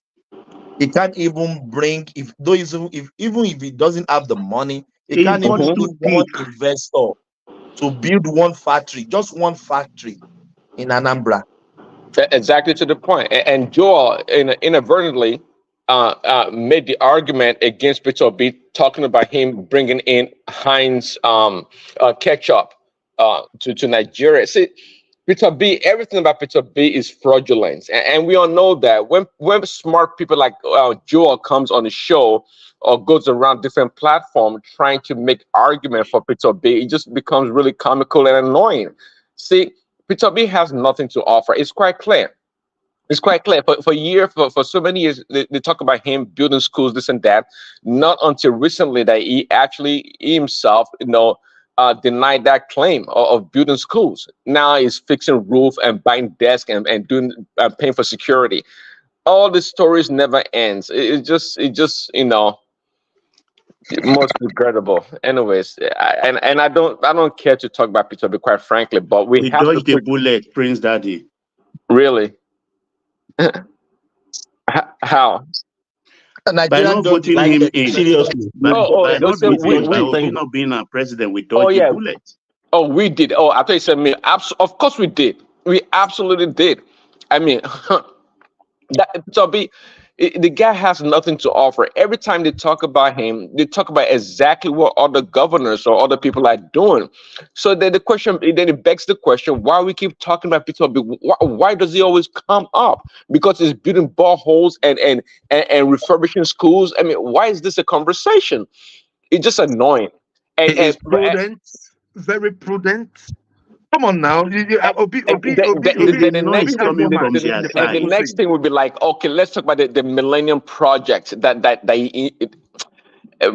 General Thomas, please move me on, I beg. Yes, yeah, that's all right. The topic for today, yes, yeah. We are talking about Wiki. We kept my promise. Wiki listed his completed project in Abuja. So what do you think? Even those obedience, they don't like Wiki because he doesn't vote for Peter Obi. He doesn't support Peter Obi. But Miss Daddy, I thought Peter Obi's quagmire problem discussion could have been petered down, um, disappear in our social life, but the guys still keep coming again. What I think something is speculated about him. I don't know. See, well, that I have to give him. It has what they call the law of the animal. Is quite magnetic to his followers. But and usually when people have such personality is because they have something to offer. But there comes a man like Peter B has nothing to offer, but somehow, some way, is still a lot of people still gravitate towards him. And I don't think so. I think it's part of the whole gamut. It's all a trick because it's more so the followers, the obedience that prop him up and come up with all these stories and all this crazy ideas and make him look so good and pious. I don't think the problem is not really Peter Obi, quite frankly. I think it's his followers. They just need somebody to hold on to give them hope against Tinubu. I think that's the whole thing. And that's my conclusion on that matter, because the guy is just ordinary to the core. He has nothing to offer. I'm not impressed. He's not a good speechifier. He doesn't inspire anybody. I mean, his ideas are so archaic. And, I mean, he's building balls around. Like, if he gets told me that Peter B came up with like a nice idea or technology that is adopted from some part of the world about ball technology that is trying to implement across the country, then we talk about that. But the guy is building lazy ball, all across the country in the north. Even the balls, half of them are not working anymore. I heard. I mean, anyway, it just, I don't know. I hope. I'm not the one to down people's hope. If Peter B keeps people alive, like Joel of Nashville and Uptown and Pastat, then that's good. Prince Daddy. Yeah. If you said smart people like Jewel, do you think they are really smart? If they are smart and they claim that they live in diaspora, would they be promoting such foolishness in Nigeria? Borehole in the 21st century? Everybody knows the consequence of digging borehole everywhere in the country. It's a disaster. And this guy is promoting disaster. And they were here promoting such things. And as Thomas said, and as Thomas said, somebody who they claim became a millionaire at the age of 29. And he still... No. Don't let them insult you. 25, not 29, 25. Okay, 25. Now billionaire, not millionaire.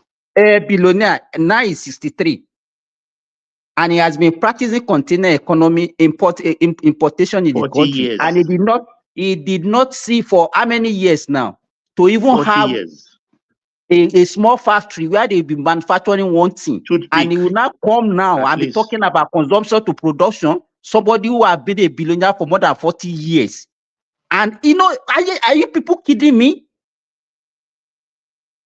I don't know. It's just a lazy argument. And then by the time they are even putting out the argument, they will be harassing people, abusing people. The raw emotion. I heard you were talking to Dorothy the other time that Dorothy should stop backing. And I thought every time you talk, you always abuse people. You don't need to abuse people before you put out your arguments. It's just maybe God doesn't want Peter Obi to build factory in Nigeria, because as you rightly said, 40 years, even a factory producing toothpick, one factory.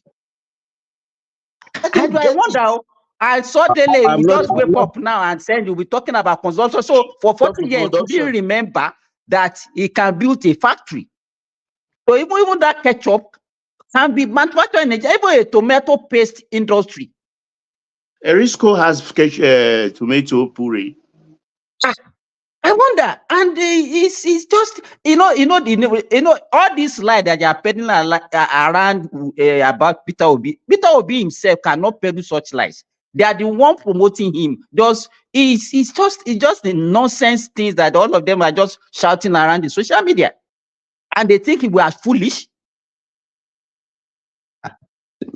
Well, please let us discuss another thing. Leave Peter Obi. That guy is Prince Daddy. What is this raw nerves, raw emotions? Once you talk Peter, before you mention Obi, they jump at you. I don't. That is what I find very funny. So it's even easy to provoke them or to prick them with that pin, Peter, and they will add Obi and go on a tangent. They have to soft pedal, because if they do this for 8 years, I wonder. Carry on, Prince. We're not backing down now. You Abadorians, you guys are following sheepishly. I mean, if you're that's following sheepishly, you're asking Peter Obi what he built. Does Tinubu own a pin? How did he make his money? The Acapone we're not making an argument for Chicago. How did he make his money? And you guys are trying to you want come on now. Okay, let us talk about that. Wait. Let us okay, let's talk about it. Let's talk about it. Obi is mini Asiwaju. If Asiwaju is a thief, Obi is a thief. If Asiwaju is a drug peddler, Obi is a drug peddler. You cannot use your own demon and decorate our own. You understand me? You can't use your own demon. That is where you don't. I'm using what you are saying, what you are calling Asiwaju. I'm using it to call it Obi too, because he was in government. Okay, he served Abacha. And nobody told me the father was a billionaire or the father was a millionaire. He did not have more than first degree. He did not manufacture anything. Neither did he invent anything. Money does not fall from heaven. Most people are not manufacturers, right? Most people are not manufacturers. You cannot tell him. No, you cannot say Obi should manufacture. What is your problem with him? He has a business. Because he's telling me I should go from consumption to production. Model. Is that what? Business model. There is no excuse. You guys have no excuse. And if you want us to stop talking about Obi, stop bringing Obi's topic here or comparing or measuring block. Obi cannot get up here. No, Obi will always be there. You cannot silence Obi. I will always talk about Obi. Obi will always be topical. Simple. So don't belly ache. Please, can I say something? Yes, go ahead. You see, in this situation, both sides are always guilty of one thing. The people that support Ashwaju and the people that support Obi. And now, if I start from the Obi side, I think one thing I've always seen around people, mostly people that support Peter Obi, and this is basically what provokes the other side. And this is kind of like something that is general. Most times when you come on platforms and you kind of like say, either there is one same rhetorics, you can't even point to anything that probably the present government has actually done, or probably they've not done anything. Everything is worse, everything is bad. It's kind of like, spark up the other side and we'll start having this conversation. Exactly. And for me, if you ask me, and this has always been my main thing, I respect Obi for one thing. He might not build skills, but the fact that he's able to achieve something in the area of education, give it to him. Right? The other, I might not support him on some other things. So, Larry, even that argument has been refuted. What education are you talking about? Let's just say the thing is this. This is more like, at least, the argument, how he got it. But one thing we can actually establish is the fact that, before he got there, Anambra was somewhere. After he left there, Anambra was somewhere. So, irrespective of how he got it done, right? That's one achievement. Now, on the other side, when you come on platform and you're like, yeah, everything is bad, you can't even point to anything, sometimes, and we kind of like bring some things, like take for instance, you were like, oh, probably the federal government should ban the state government from doing this, from doing that, which in actual sense, even you yourself know it's not possible. Then why would they put forth such an argument? And the reason why they do that, because they know most of their audience or their constituent is maybe uneducated or more like uninformed. Let's put it that way. No, Prince Daddy. Look, in such situation, I was just thinking aloud. Is it not possible that we should have a national planning? Right? No. I just give you an example. Is it right? Well, Is it right? I agree with you. You understand what I'm saying? What I'm saying is that but we all know that is that. Another one. And you guys are saying that I mean, I'm just saying we're just thinking aloud. Sometimes No, you come here. I get you, but that is usually the MO of obedience argument. They put forth such lofty ideas that has no base or roots. That's how they make. So it sounds good, It sounds fluffy and good. It does, because we can think about it. It doesn't mean that if they've not done it anywhere before, that we cannot do it. Let us have some sense, common sense, especially when our constitution was not like bequeathed on us by us. We just lifted it. Let us do some rejigging. You cannot just tell me that in Anambra State we are going to have 2 airports in Anambra State. The one we had before is not functioning. You want to go and build another one, and you tell me because it's the state government. Come on, let us have some accountability. Let us have some rejigging of our system. That's my point.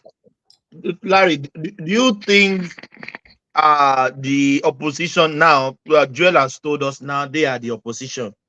I think the opposition are just criticizing the government. For criticizing sake, they are not looking inward. But do you think they are criticizing the government and they are in the right path? No. I'm not seeing any opposition there. I need to be very candid. You see, one thing is to oppose policies. Right? Another thing is they are not opposition, they are ranters. So in actual sense, I'm not really seeing that opposition the way I think it should be. If you want to oppose something, this is how they do it. You oppose the policy and you bring an alternative, a better alternative. They do bring some alternative sometimes. So that's what I think. And another thing is this. You see, I understand the fact that some of the state governors are basically, using that airport of a thing as a way to kind of like, to as their own engine room of corruption. Yeah, understandable. But sometimes, when some of us, like, I like the fact that Mr. Joel is actually from Anambra, and this same Anambra that we're talking about, there are one or two checks and balances, at least to a particular extent. Anambra has a state house of assembly. And for a governor to kind of like do that thing, it's not just governor authoritatively said, I want to build airports. So definitely, there will definitely be some people that will approve that. So you understand? So I understand. We can always talk about how things can actually get better, right? Rather than, this kind of like mob mentality. And that's exactly what, in most cases, it makes us want to justify why things don't work. And that's why, in most cases, when you see a lot of things, right? Even when you see. But there, can we teach people how they will oppose you? They can take any dimension, isn't it? Well, let me jump in there. So, I'm not the one that was talking. But anyway, this is the thing, right? Opposition is good, right? The thing there is that when it comes to opposition and ideas, right? And like I just came out to tell you about what is going on in Anambra State, right? And I'm saying what I'm saying, and somebody is telling me about the constitution, a constitution that he did not write himself, right? And people are making use or taking advantage of the loopholes. And all I'm just saying, it's just simple, right? You are talking about the state house of assembly. Which state of assembly in Nigeria speaks for the people? Yeah, they are all in the pockets of the executive. Mr. Joe, we are talking so about. So what do we do as a people? Wait, we are not. We cannot just continue. That's the point. Mr. And when we talk about it, they'll say, "Oh, we are talking because we have lofty ideas, but we are going to about it." How else do you want us to go about it? A system, a culture that has been going on for over 24 years and counting. Wait. All the state house of assembly, most of them are in the pocket of the executive. The other day, Soludo said, "Hold on, please let me land, please." Okay. Soludo said the other day that they're not going. He's not going to build a project in an area where one of the what they call it or in area where opposition state house members come from. He's not going to build state. He's not going to build. Does that make any sense? Project Does in those that make areas. any sense? Right. Are they not Anambrans? You say? I said, does that make any sense? Are they not Anambrans? No, but that is the high-handedness of those in governance. They can make such statements and they go away with it. You cannot make such statement here. And I'm talking about us trying to reject the system, that this system is not working. Okay. When was the last time you saw the House of Assembly in Lagos State oppose someone? But wait, my brother, you know the problem. Let me put this one. Brother, stop promoting Obi with that things are not working. Obi is not about Nigeria now. Tinubu is not the same. So, my brother, if you are able to separate, one voice, Obi from it, people will trust you and listen. We all need solution. That is my own submission. We all need solution. If you want to sell Obi as a saint, my brother, it will not work. Obi is my saint. No way. I don't know what you want me to sell Obi as. You want me to say I sell him as a criminal? I have just told you that. No, most of us that are following Obi, sell him as a Nigerian. Hold on. Sell him as a Nigerian, politician. No, we are telling him as a Nigerian. We are telling him as a Nigerian politician. Sell him that way. And we understand. We understand what is going on. Let me land now, my brother. This is what he did. This is what he did when he was governor. You go and verify. The cost of governance went down. It was when are you going to leave all your this? I agree because no local government election for 8 years. Can I interject 1 minute? Thomas, my own thing is just this. My own thing is just this. One house. Let's hold on, please. Joel, Ajali Koko has been silent. Yeah, he wants to interject here. I think let him Prince go ahead. still have the floor. Prince Daddy, you still have the floor. Okay, You no don't worries. mind people interjecting. Yeah. Yeah, Ajali Koko, yeah. We verify what to be when he was governor. On the right side, this man performed poorly in IG. Ajali Koko, we couldn't hear you very well. We couldn't hear you very well. Somebody is cracking something there. Where is Okay, that? it's better now. Good now. The person has It's better adjusted. now. Yeah. Yeah, go on, Okay. Ajali Koko. All right. So I said we verified some certain things about Toby when he was governor. He was very poor with internal generating revenue for the state. Very, very poor. He generated the less out of the predecessor and the yes. Yeah. For 8 years, so it generated, poor compared to his predecessors and successor. his successor. And the businessman couldn't generate money. An astute businessman. Astute. Number two,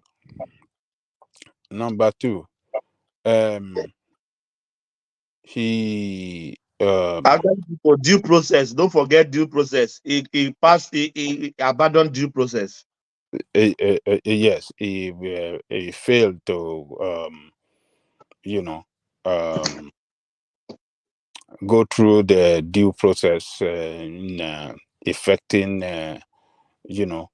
governance and Local government. Local government for 8 years. It was 6 months to his end of his 3 second. months. 3 months, not 6 months. Ajali Koko. Okay. 3 months. That was when he this thing. He depended heavily on federal allocation. Heavily on federal allocation. If we have had Obi during the time of Buhari or when we had this economic problem, when the revenue is not forthcoming from the federal government, that state would have scattered. So it was federal government money. The little they are claiming they achieved, it was federal government money that he used to do No that. internal revenue generation. Ajali Koko. Yes. How can you say no internal generated revenue, Babaja? No internal generated revenue. I didn't say no. I said he was the poor. He was the poor. He was the poor. He was the poorest among, compared to his predecessor and successor. You understand? Oh, God. At that time, it was the booming time during the Jonathan time. So he heavily relied on federal government, federal government. And grants. I remember he received a lot of grants also. Yeah. So if you receive grants, is there anything wrong with grants? Hold on. He wasn't a resourceful leader. And that is God. Thing. And that is one of the things you can see in a person leadership quality that you can really, I agree with you. Yeah. And you can really give it to him that yes, this is a leader that can turn things around within a limited resources, within his reach or within its means. So compared to what do you call it? Obiano. If we want to compare him to Tinubu, Tinubu was starved of allocation by federal government for 8 years. Almost 8 years. And this guy was able to develop a very strong internally revenue generation capacity platform. Yeah. for Lagos. By increasing our that boroughs. that transform Lagos State to a state that, to international community, a state The that fifth is economy in Africa. fifth economy in Africa, and When did this one happen? And even when it's hand, go verify, Google it. So even Ghana and Kenya combined GDP less than Lagos. No, I'm not saying that. I say under Tinubu. It happened under Tinubu. I'm talking about today's statistics. No, you're talking about today. Look, let me tell you something. Like I always told you guys, anybody can rule Lagos State. Anybody can rule Lagos State. Yeah. So when that Igbo man, I was the governor of Lagos State back in the military time. Why didn't he turn Lagos to something? Undubuisi Kanu ruled Lagos. The other Commodore Butukiwe was in Lagos. When there are two Igbo governors in Lagos, man. What did they do now? So this guy. And what do you mean that they have Igbo governors in? What does Igbo governors got to do with it? But then no other governors. You are telling us anybody can rule Lagos, but they make your brothers the governors. They couldn't rule it. No. What do you mean that's under military? What are you talking about? I didn't know Igbos. I didn't know anybody. If anybody can rule Lagos, no. Don't expand this one now, Joe. We also had our. Those Igbo men, they rule governors. They will be rule Anambra. They were useless, man. I beg. No, please. Anyway, go ahead, Babaja. Obi did not pay for doctor for 11 months. The doctors went on strike for 11 months. Doctors in Anambra. You didn't even know what happened. You just said talking. What happened? You guys don't want to listen. Obi doesn't have brain. Leave Babaja to continue his lies. Now let him learn with his lies. Then we continue. Babaja is lying. I know you go find way to get back at me. I know. I don't be Joel. But you've been lying now. You're just being coherent with it. They don't want to. No, you're just being coherent with it. You're just lying, but it's okay. No. See, it's okay. I mean, not be you. No, it's okay to lie, right? It's okay to lie. Like, continue. You know, no problem. We know each other. You know, we know each other. So I think we land. We go back to Prince here. So let me tell you this. So what Tinubu did was able to boost. Ajali Koko, hold on, please. You make a comment. You said he always abandoned due process. Is it that is why have we seen any commissioner during the Obi time campaign for him in the election cycle? Yes, a lot of them. A lot. They were talking. Yes, now he was even mentioning Malifon or somebody. I mean, there's a lot of them that are talking about it. They said that they talked about Obi highly of him, right? Even the woman that she gave land that was Obi turned Anambra to one-man business. It turned it to a one-man business now. It's a lie. Why do we have his predecessors and the successors against him? Why? Why are they against him? No, but even now the current governor. Why did they you see the reason now. It's EFCC not after Obiano. That's the reason why. Obi was like, you cannot continue. You can't spend millions on food to feed horses. They never charge him to court now. They never charge Obiano to court. They just invited him for questioning, and he went and they let him go. His case is still on. That's my point. His case is still on. You cannot just say that they throw that. It's not been charged to court. So, but look, Tinubu developed a revenue generation base for Lagos that will keep Lagos flying as a state that any part of the world can do business with for the rest of this world rather.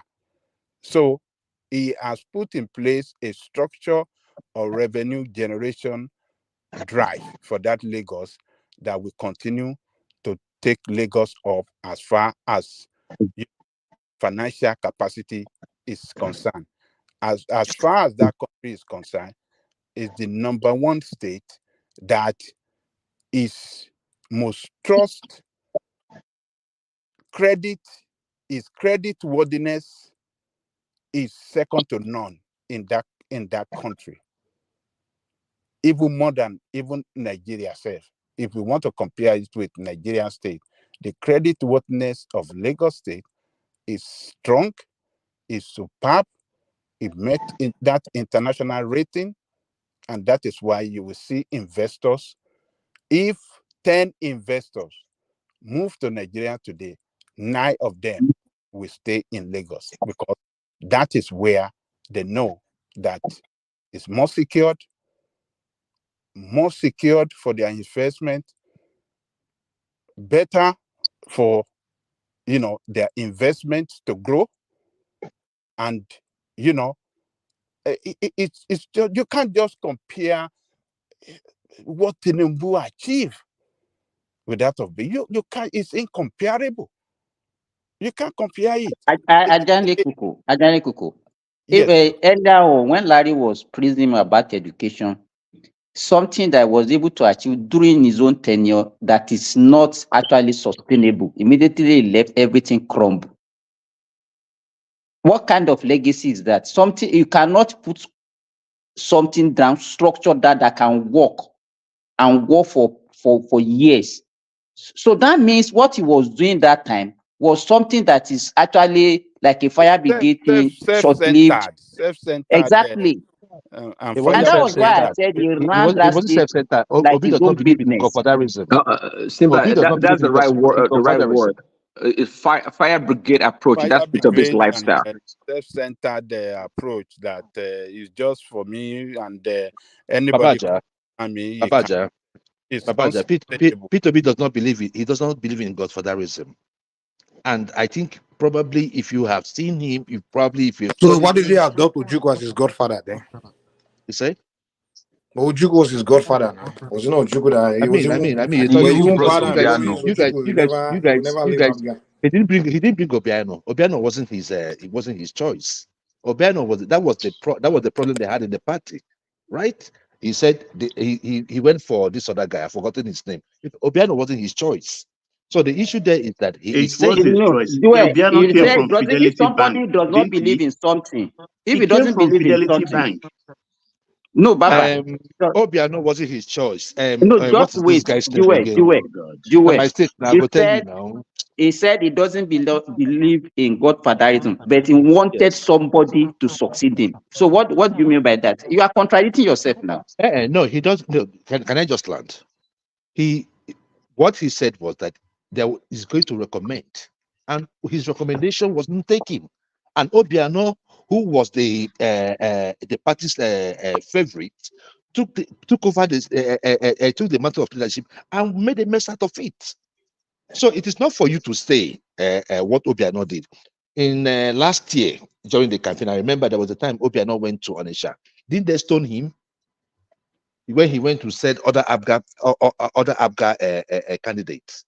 Look, good things speak for themselves. You guys can stay here in your living room and castigate Obi. Obi is miles and miles. One of the main reasons why people invested in Obi or believed in Obi was because of his Not many prudence. people, the Igbo people. You say the Igbo people. Who Not invested in him? everybody. Who invested in him? I guess the Igbos voted in Benue. The Where? Igbos voted in Where did Plateau. they? You try to want to make it as small as your mind is. No, don't make it as small as your mind is. You can make it any way you want to make it. But it's the Igbo because population Do you in think Benue. everybody doesn't have brain? No, what I'm just saying is that if you say it is the Igbo people, so sometimes when you Yeah, come you are from the that only one angle, shouting Obi, Obi, Obi. You can never shout I Obi. know, because that's what your brain is giving you. You cannot think Your brain, outside of the box. your brain is So telling you it's about okay. Obi, Obi, Obi. It's okay. I'm just Are you one of expecting my millions brain to of be his so fans. dull that I'll be shouting Obi? Joel, my brother. I am just one I of trust over you 6 million now. people that You are voted part Obi. of them. You are And part of no, them. I Your brain am. is shouting Obi, Obi, Obi. Yes, Because your okay. brain is not functioning. And there's no problem with that. What I'm just saying is that my brain is not functioning, your brain is functioning, and you chose a drug dealer. And there's no problem. Yeah, Obi is a drug dealer as well. Go and ask this guy from You what's his see, name? that's why I Asari said Dokubo. Asari I knew Dokubo where your said now Abeg, because Asari you abeg, Dokubo avoid the told football. us. Thomas, abeg, change topic. We are not. I be like say we there for We can't be talking. marketplace. We can't be talking We are about not somebody that campaigning is here. a loser. We don't enter You market want to gist. We don't enter every time market gist. every time you just Which want kind us talk to with be this talking one? about a loser, somebody that doesn't have brain. Peter Obi. Can we move on? Yeah, yeah. Yes. Yeah. Don't Feedback. engage Joel in all these nasty things, please. Hmm? Turn it down. Turn it down. Yeah, I don't know who made that. Stop selling yeah, yeah. panda for us. Obi is a panda. Joe doesn't know the meaning of panda Okay, now. guys, let's take it back to the corporate room. Thank you. Please, Prince Daddy, if you can continue, I'm not here to engage in street talk. If you're more cerebral, we talk. I don't engage in who is a drug dealer. Who? Source, Asari. So you can see the kind of people we are trying to deal with. I don't know how they get into the program, but it's okay. We are all Nigerians. We are here for the high and the Okay. low. So Okay, please, let's go on. I Go on, agree. Prince So Daddy. let's talk about Wiki. But before we talk about Wiki, I need to let me. I think Larry was saying earlier, talking about let me just make myself known in the sense that look, if I can't defend Jesus Christ, there's no way in heck I would defend Tinubu. I don't defend Tinubu. I don't defend Tinubu blindly.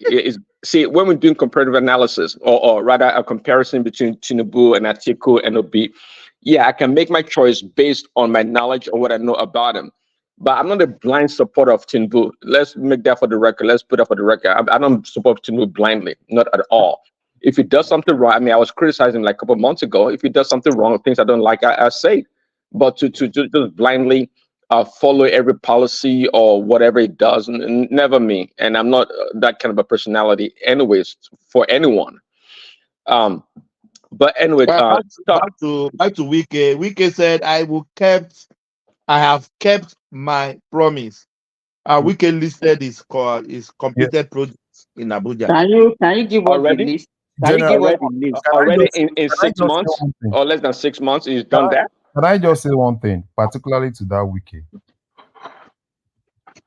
Yeah, Prince, you will say something. Prince Daddy. Yeah. I'm not going to say something. Prince Daddy will pick it from there. I just want to say something. Yeah. Larry, go on.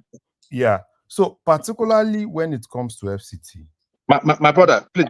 My brother, before you go forward, please, Thomas, Baba, everybody, please have a good night. I love you all, and Prince Daddy, thank you. everybody, please. We All talk. right, Joel. My regards to Mama. I will. Thank you so much. Soon, in Jesus' name. Yeah. Thank you. Thank you so much. Joel, later. Bye. Yeah. Yes. Yeah. Go on. Yeah, Larry. Yeah. So particularly when it comes to FCT, anybody can dispute this. And I was still debating this with one of my friends. Ever since, even the El-Rufai period, that a lot of people are kind of like, oh, El-Rufai this, El-Rufai that. Within this short period of time, we had never had it so good when it comes to infrastructure development in FCT, like we've just had with Wike. Anybody can challenge that, and I want that person to come with fact and figure. Because for me, I haven't lived in FCT for 15 years, not living Nigeria. And having, my business, everything is in FCT. Most of the things I have is in FCT, except anybody can come out to word for word. This is this. El-Rufai 1 year, Wike 1 year. And aside El-Rufai, FCT has never got anybody that's close to half of El-Rufai. So now, can I interject you? Yes, Remy. Hold on. Let him land. Let him finish, Remy. Finish. Yeah, and Prince Daddy owns the floor. Yeah, I'll go back to Prince Daddy. Then, yes, we can take it from there. Yeah, land it quick, please, brother. Yeah. So I'm actually, because I've heard a lot of, he didn't do anything, he didn't do this, he didn't do that. And majorly, most of the people that are saying that are probably people that do not live in FCT. So for me, I don't dispute what people say. I've not been to Anambra before, right? You can say, oh, this, and that, because I've not been there. So I can't dispute whatever you say. So, but sometimes when people kind of like say, oh, yeah, you might not like Wike, probably one or two things he did during the election period. But when people do good things, so we should always praise them. And when they do bad, we criticize them. But most things that you see, a lot of people kind of like bring election, those probably one or two things they had against Wike. And even when, great things that this guy is actually doing, he has his own ways, human. He might have issue with the other guy in Rivers. I'm not even interested in all those ones because all those ones are more political than governance. So, but in terms of him saying 98%, for me, if you ask me to even rate it, I would say probably he's done more than he actually told us he was going to do for 1 year in FCT. Yeah, thank you, Larry. Yeah, let's go back to Prince Daddy. Prince Daddy, Yeah, Thomas. Okay. what do you think Well, about Wiki I achievement? take So I Larry's said that is submission. not bragging. Is it not bragging, Wiki? I don't know. He said Larry says he lived there for he lived there for like 15 years. So Yeah. I take his submission. He knows absolutely better. I'm just going to assume that. But overall, though, we know Wike is a performer. Before you go on, sorry to interject you just for 10 seconds.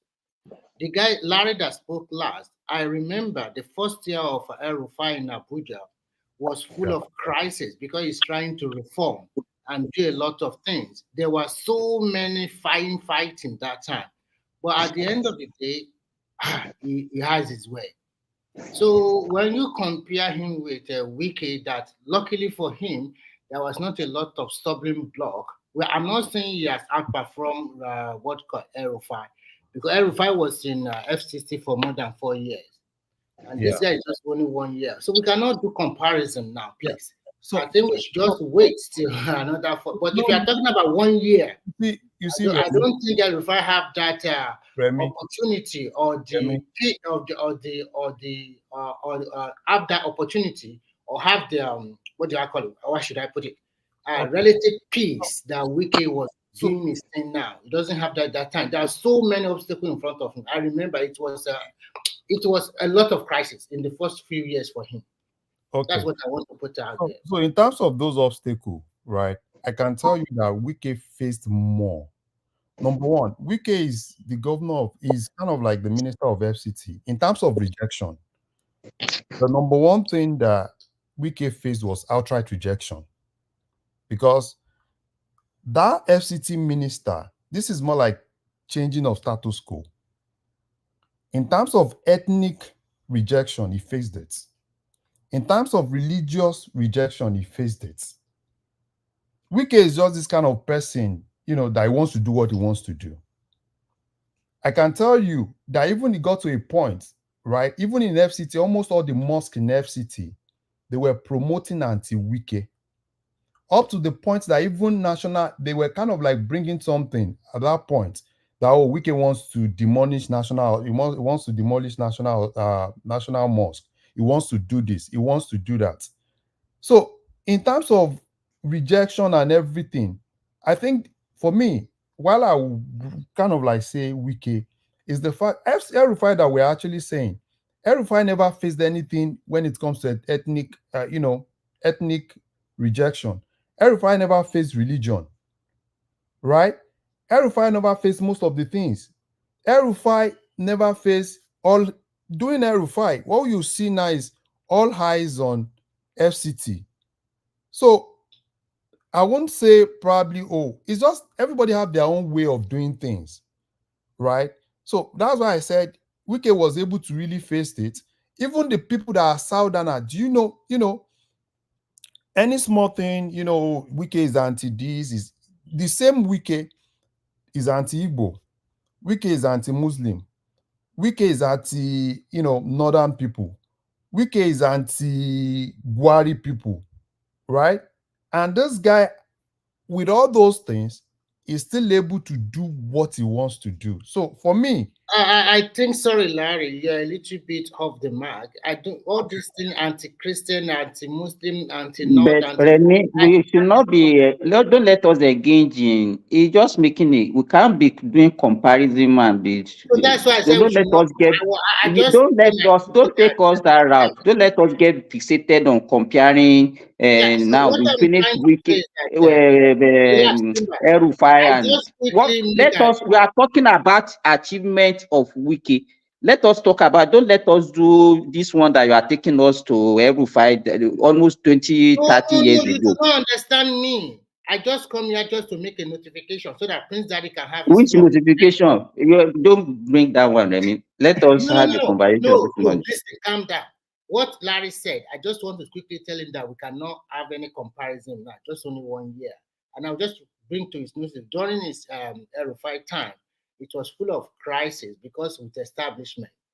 This is my land, you cannot encroach it, demolition, so many new laws about that geographical plan of Abuja during that time. So I'm not here to meet back and forth with him. Just quickly chip in and so that Prince Daddy can have it. But when he come back, started to talk about anti-this, anti-that, I don't want us to go to that route because most of those things are not really right. So I'm sorry. That's fine. That's fine. Yeah. But can we please go bring that take the floor, please? Yeah.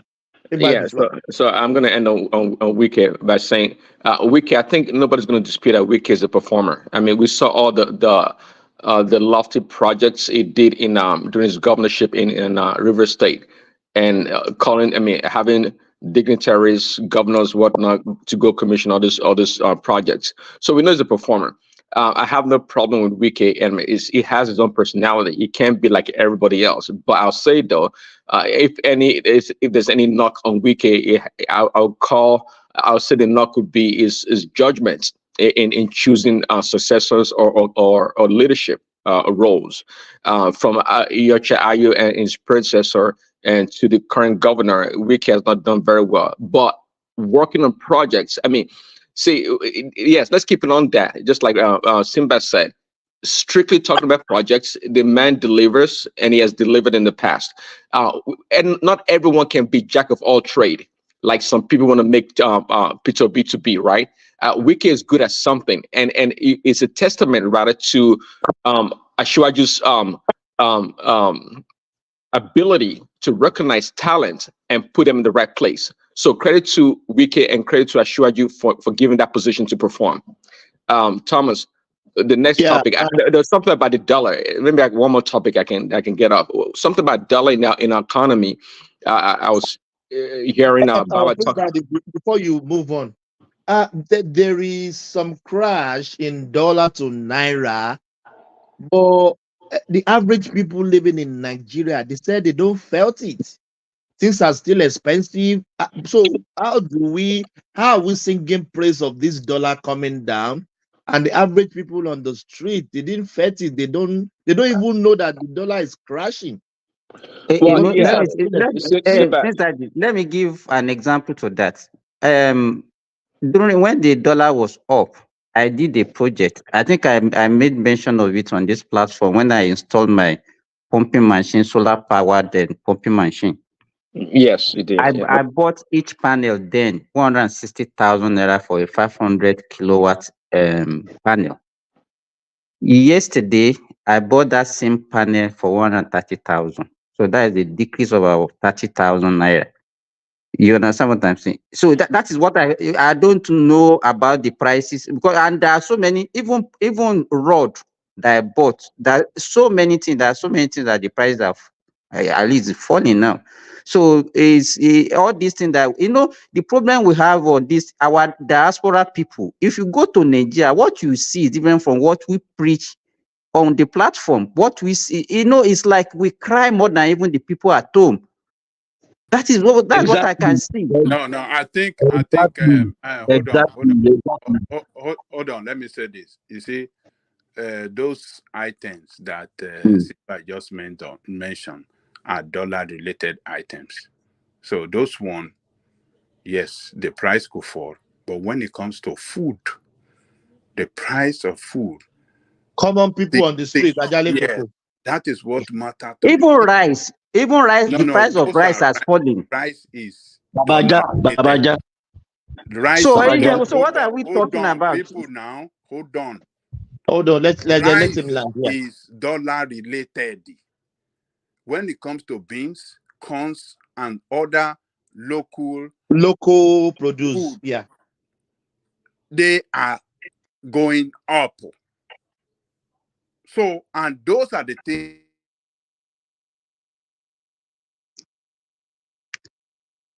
Am I? Is Ajale Koko? Can you guys hear me? Àwọn ayé ti mú òun Ajale Koko lọ nígbà tó fẹ́ máa parọ́.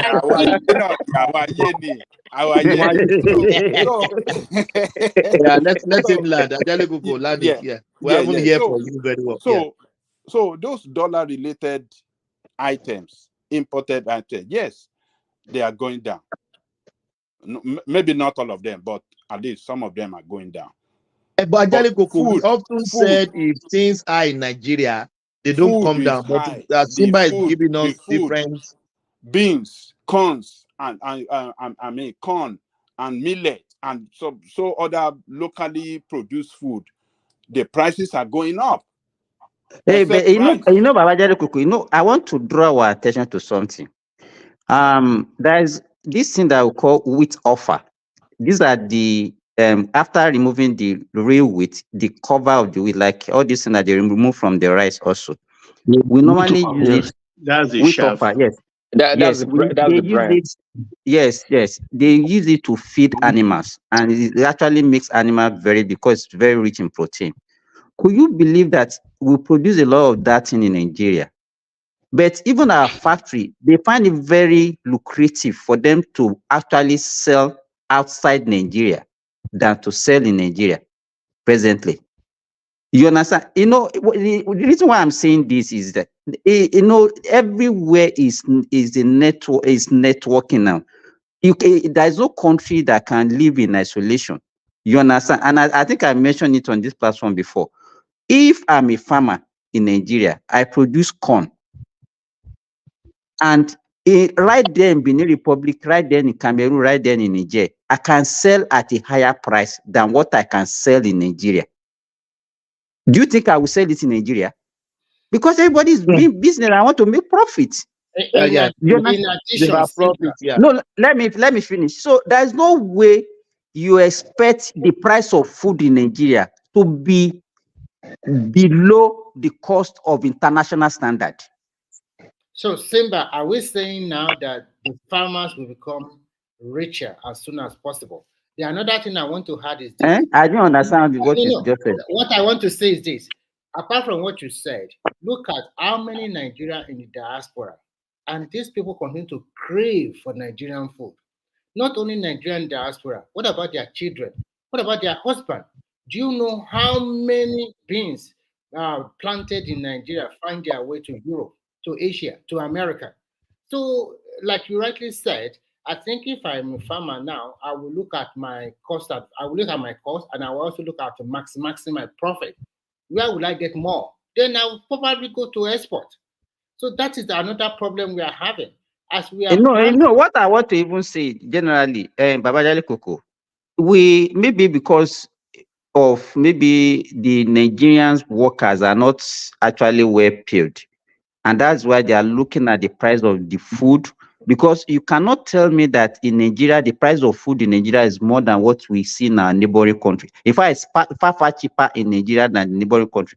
But the purchasing power, that is what we're supposed to be talking about. Yeah. Let me tell you, we know how the highest producer of wheat and corns in the whole world is Ukraine and Russia. You understand? And we still even import some of these things into our country. So there is no way because food is also dollarized. It's also dollarized. So what about the price of diesel also? Because the price of diesel that move for logistics, moving product or goods I'm not so sure because in recent time I've stopped buying diesel because of what I did. But I heard that the price of diesel is coming down. I think it's about because I bought diesel before at around 1,700, 1,600. Yeah, it's about MRS has maybe started. retail price, maybe around 1,100. 1,000 now, yes. But MRS. So don't you think an MRS. average Nigerian trader will not also let us hear what somebody is saying something. Is it MRS. Larry?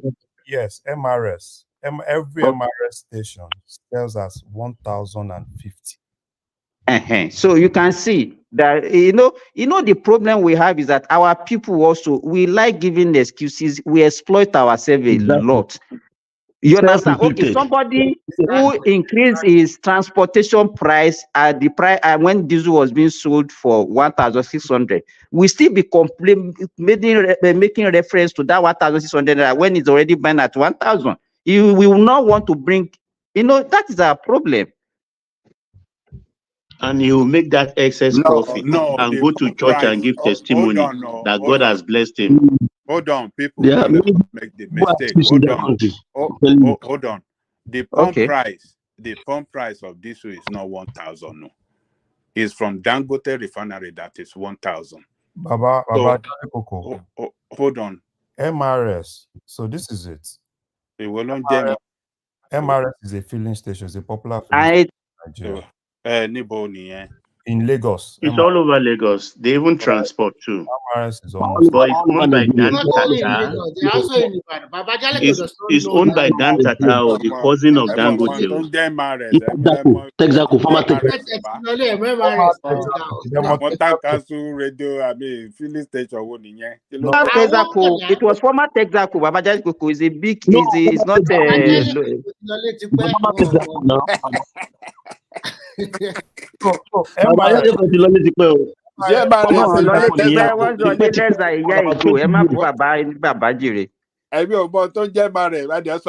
No, he didn't just. No, it was formerly Texaco. You know Texaco. Okay, MRS. Mrs. So MRS sells at 1,050. So plus or minus, right? Because MRS has close. I think they have a close agreement with Dangote. Oh, okay. But it's owned by Dan Tata, so they are cousins. Yes. Okay. What of other gas station? Let's say plus or minus. Other gas station are supposed to 1,2. Let's say they are selling at 1,2. It's not even 1,002. If other station can sell at 1,001, 1,050, it's not going to be uniform. Some will sell at 1,001. Some will sell at 1,050. Right, while some will sell at 1,200, which is still... Are you guessing or you are confirming that because you are specific on that MRS? If you go to MRS website now, right, they even said if you go to any of their filling stations, if they sell above 1,050 naira, you have a number to call to report.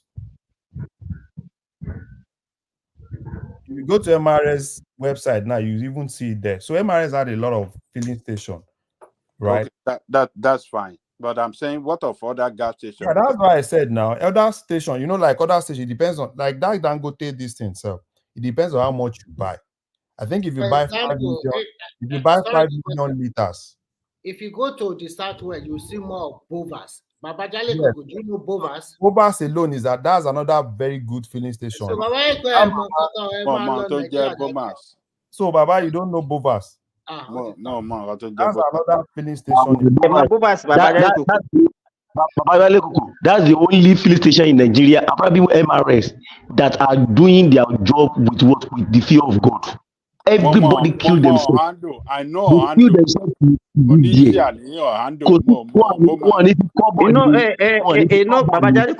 There are so many private owned the petroleum company in Nigeria now. Bovas is one of them, and they have filling station nearly everywhere in that country. They have it, and they are selling at a very reasonable price to Nigerian consumers. If you are covenant with Nigeria, you cannot even move 5 kilometers before you see one of their filling stations. But you might not notice it, because you might not be interested in such things. Yeah, I know Bovas very well. They are made Abekuta facing the NNPC in Abekuta. If you are going to the post office, I bought fuel there very well. during the And scarcity when Thomas, I went to Nigeria. Yeah. So Thomas, Yeah. Thomas, if you can Bogas is click the on one only thing I in the dropped in the southwest private that chat, if you want so that to people will see what. convert your car from petrol to gas, you can go there and they will help you to convert it. So Exactly. yeah, the Bogas Exactly. gas cylinder conversion station inside their Yeah. station, so you can convert easily. Wow. Well, I didn't know that. I'm just Yeah, hearing they this are for the doing first that. A time. lot of Nigerians that want to do that, you do that, and the money you pay is not a lot for now because they are encouraging Nigerian people to convert. To And if what you convert, alternative? yeah, Yeah. thank you. That's very beautiful. That's And beautiful. you know that gas is 200. Gas is just 200 naira. Gas is just 200 naira It's standard just cubic 100 feet. per cubic liter. What do you call it? Yes, GDP. cubic feet. Cubic feet. So, So it's cheaper. It's not cheaper. It's very, very cheap. So for somebody that wants to convert it. And they are rolling it out. They are rolling it out by everything by me. They want to even train 250,000 people. Those are the things that we supposed to be telling our people at home. If you those that do not have jobs, go and train. You have just mid-level education. Go and train. Get trained. Go and train, and they get you a job there. Dorothy, let me tell you this. You know, when they increase the price, the pump price of petrol, you know, all the farmers in my place, you know what they did? They converted their petrol pumping machine to gas. The reason why I couldn't do it because it's very cumbersome because you have to be carrying that gas cylinder every day to go and be buying gas and then the safety of it. That was why I didn't engage in But Simba, there is a bigger bottle. That one that is very tall, like human being, very tall. You can feel that. But you know that some people use this. You know, these are better past my neighbor size of pumping machine. You understand? So you can't go and buy this almost 50 Yes, kilogram 50 kg, size. 50 kg. Yeah, So 50 they have all kg. this 1 kg, 1 kilogram gas cylinder that they just And it's very easy to carry and all is those. ridiculous They now. You just can use still it for buy 1 day. 12 Then every day you have to be going and be buying it like that. Going and you know, so it's very cumbersome. So are you saying Simba is not cost effective overall in the long run? I know it's cost effective, believe me. It's But cost the only effective, thing yeah. I also notice is that the price of gas also is actually fluctuates. It doesn't. It's not stable, and sometimes you can also have scarcity. No, don't mix it together. There's a difference between CNG and LPG. That LPG, the LPG that is one that we're using in the house. The one they are working on right now is CNG. And that's why if you look at the price disparity, I think they are selling gas for about 1,000 or so per kg. But that CNG is going for 200. So it's another How less. accessible it is to get. Okay, if I have a car and I'm living maybe in my village, can I say you know is that's the problem with that. It's going to take time for now. For now, it's going to take time. Like Nico and some other guys are already fixing this stuff, but he has and Bovas too.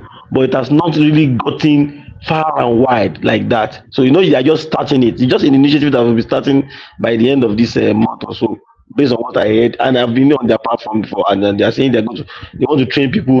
So it's going to take some time before it gets kind of distributed. I mean, diffused all around the country. So And in addition, they need to make more, promote the idea more because, as you know, Nigerian people sometimes, because of ignorance and lack of, they might say, it's very dangerous. Lack of information. Yes, because most taxi in China they use this kind of CNG to propel their taxi. When they open their trunk, you just see the cylinder they attach it to the trunk.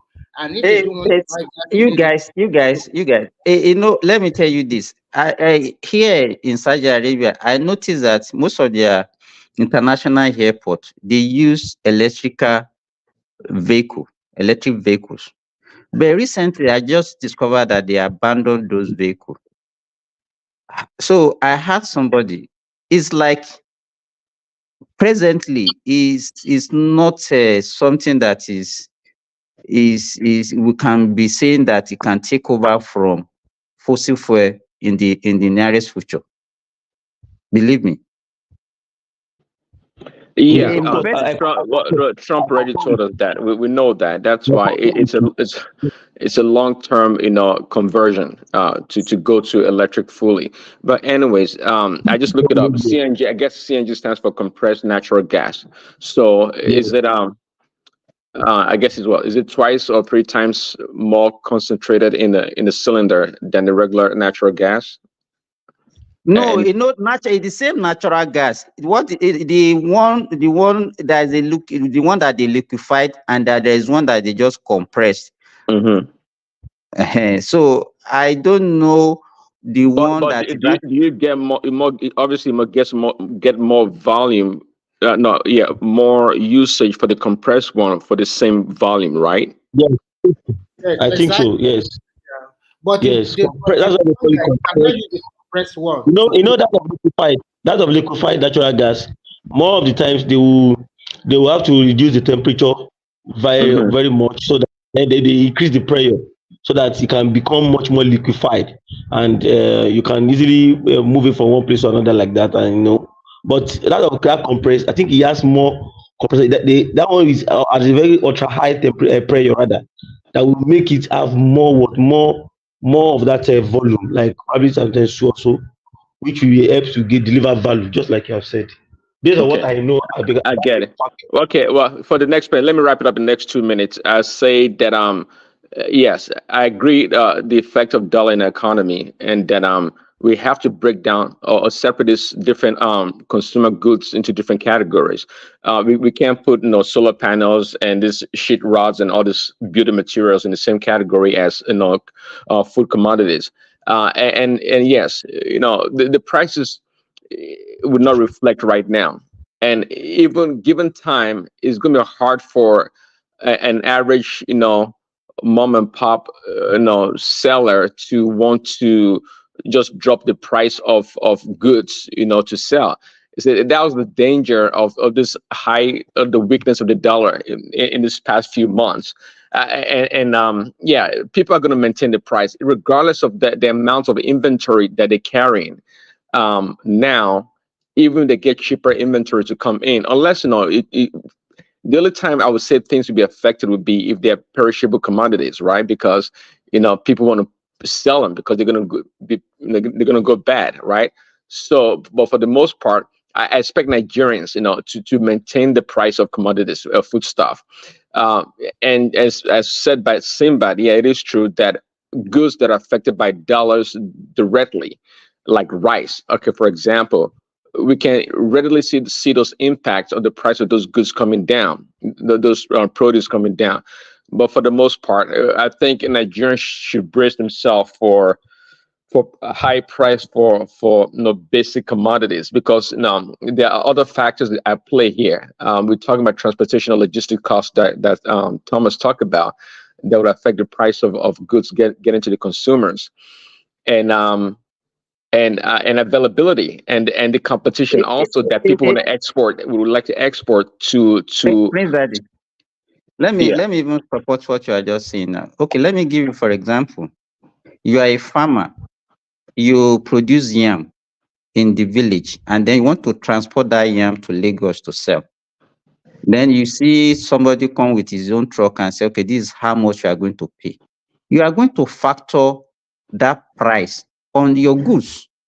You understand? And you discover that it actually it costs more to even transport than the cost of production. I remember my wife is a distributor. Before, most of these companies, what they do is that they are the one that will take care of the cost of transportation. You will just pay for the goods and they will transport it to wherever you are.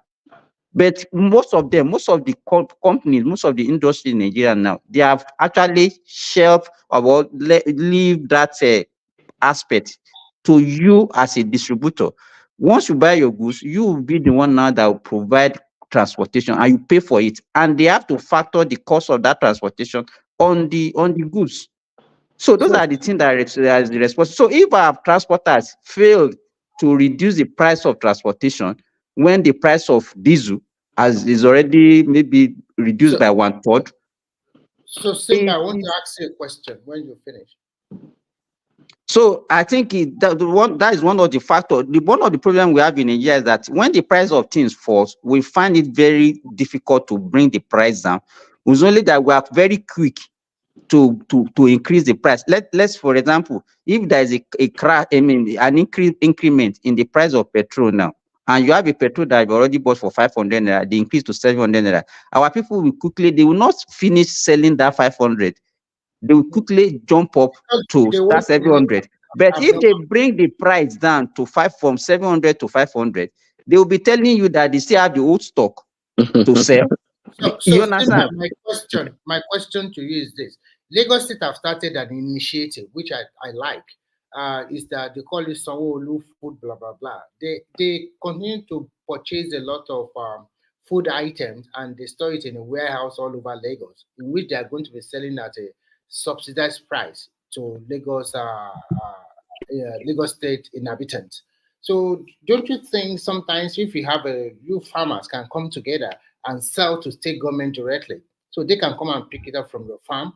Because how many state governments are doing that? So somebody in Nasarawa will be waiting for Lagos to come and buy from them. So that's the problem. So some of these Remy, anything that has to do with subsidy, I'm not a socialist. I don't like anything subsidy.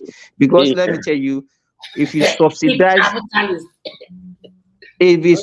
anything, is abuse is what you are promoting, believe me. But at this particular moment, when your people, before little pain, they already started crying. Do you know that presently now, they have started actually what will I call smuggling petrol and diesel out of Nigeria? I hope you know that.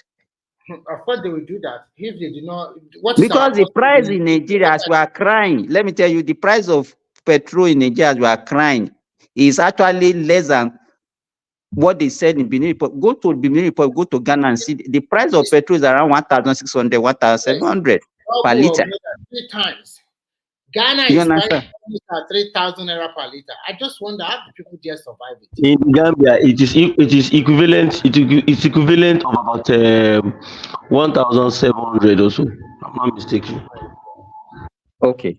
So and the same thing will go if you subsidize food in Nigeria and people can buy, they will go and buy and then take it to the neighboring country to go and be selling it. And that is where what about sell directly to the consumers by the name of that is why the Lagos State is telling them that you can only buy certain quantity. You can't buy beyond that quantity. And people are still against it. Why should they be restricting them? Why should they be doing that? Because they don't want people to abuse it. Of course, that makes sense. And I'd like to say also that look, I like the Sanwo-Olu initiative, right? But just like you, Simba, I'm reticent when it comes to government intervention and socialist attitudes in the economy. I would have loved, though. I would think by now, they are engaging some small marketers, those market people, and use them as a what you call a node, or what you call them, a distribution network, for them to be selling directly to consumers, right? If they have a way of monitoring or monitoring or auditing what they're doing, because I don't want to put that power, I don't put that burden on the state. That's where the problem lies. Most Nigerians are exploiters. Even if you have this kind of small marketer, you end up seeing them taking it to Cotonou and the rest again. Well, yeah, that's what I'm saying. They can have some register. If they can monitor.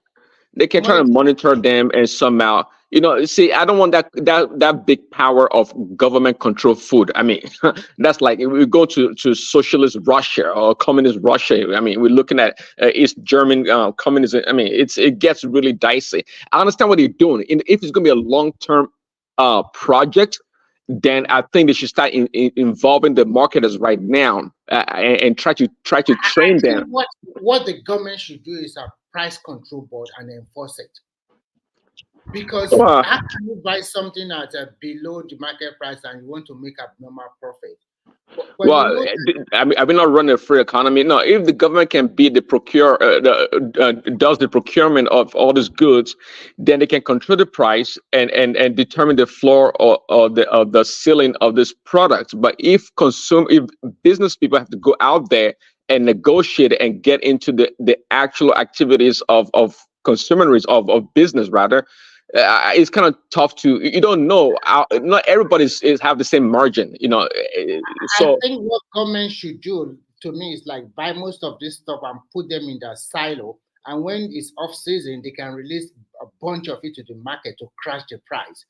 Not totally control. I I mean, mean, don't they do that for grains already? I mean, don't they do that for the grains They do already? that. They do that. they They do do that. that Like for grace. We have because that. so many Strategic grace. SSs that rot away. Government should continue to not only I don't know, not only federal government. What about the state? What are they doing? State can also have their silo, just like what They Lagos don't is have trying. common sense. Our Huh? governors don't have common sense. They have no common sense. We don't have any business They're just not be able sitting to down feed there ourselves. I'm very angry. I'm telling you. That we are not, you know what? You know what? I have two people that spoke to me from Nigeria last week, and I saw them. I told them, "Come, you don't have any business telling me that you don't have food." Do you know that what happened now? I've been telling them for the past how many months now. Now they started going back to what? To the ground to go and make something for themselves in their environment. I mean, start something. If everybody do something within their environment, all these shenanigans that these traders are doing in the market. I'm an agri expert, so I understand how their business grows. Our people are opportunists. They are not truthful. They are only religious, and they only want to they only make every situation. I'm telling you from what I know. But that's how's that human behavior by our people any different from other people around the world? You talk about human greed and selfishness or self-preservation. This are common, these are common and behaviors of human beings around the world, and the reason why it may be better in other places because they have no tracking or monitoring mechanism in place. We're all human beings. It's up to the government and the people in charge to make sure that people do what they're supposed to do by their policy and enforcement. I also blame the state governors. They are not doing enough. I can tell you, they are not doing enough. Especially that local government that they have killed. They have technically killed also. That should be where we're supposed to take it. Sorry, up. Darcy. General Thomas. Okay, I hand over, man. Thanks. Yeah. Go ahead. Can I quickly say something? Before you talk, Mr. Dorothy. Don't you guys think? Now, this is coming to people in the South. The dependency on food coming from the North. It's exactly why prices will not go down. Looking at the North they've tasted another market, which is Niger. They've tasted Niger, they've tasted Mali, and it's even profitable for them to sell to those markets than bringing it down to the South. Sorry, how is it by proximity or what? I mean, do they have better currency than we do? Because of the currency they will collect from those guys. So their currency is better than ours? Yes. Okay. Yeah. So which means that when they sell to those guys, it will be more profitable, right, than them selling to us in the South. And I think one of the problems we had was the fact that let me pick an example of one particular thing, tomato. Those days when we were growing up, we have these two brands of tomato. There's this one from the North and there's this one from the South. And I remember those days, people are kind of like, yeah, the one from the South is not good. There's a lot of water. They prefer the one from the North. And it got to a point that everybody shifted to the one from the North, right? And that become expensive. And I think that's another thing that is really happening now. Take for instance now, we talk about beans. everybody now is waiting for beans to come from Niger, right? Or beans to come from the north. And these guys in the north, they have another market that they can quickly sell to.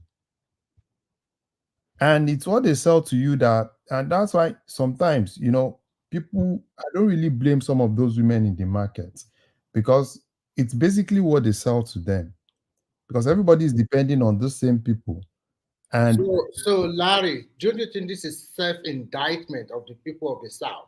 What are they waiting No, for? Larry has not finished his thoughts now. Let him finish his line of thoughts so that we get what he's talking about, Remy. Yeah. So if you look at what is happening in the South, because most times we in the South, we shout, oh, everything is expensive. This is expensive. This is expensive. I was having a conversation with someone that sells in my 12. And I was more like, yeah, why exactly is this thing like this? And it's still the same thing. So I think it's more of we in the South going back and kind of like doing a little bit of reverse engineering to now see what we can. Because if you want to crash price, you need to have an alternative. But if there is no alternative, if it's still only one commodity and the total demand is towards that commodity, I'm not sure. I don't know how you're going to crash that price. Larry, yes, this tomato that you are talking about, sometimes middle last around July, August, I was in the one market in Ilorin. Suddenly I saw people running a scatter. I was scared. I thought something happened. And I inquired, I said, what happened? Why are they rushing? They said that a truck that brought tomato just arrived. Come and see how. I was amazed. I said, but this same tomato that they are bringing from the north, it's not as if we cannot cultivate that same thing. Let me tell you, just throw the seed of that tomato on the ground during the rainy season. The thing will germinate and produce fruit for you. You don't need to even take care of it. Exactly. I've done it several times when I was in Nigeria. Let me tell you, it's just our mentality. Like it's just our mentality. That same brand that you said they grow. I mean the northern breed that you are talking about. I could remember when we were young. I used to have an uncle who used to be a big time farmer in Kaduna.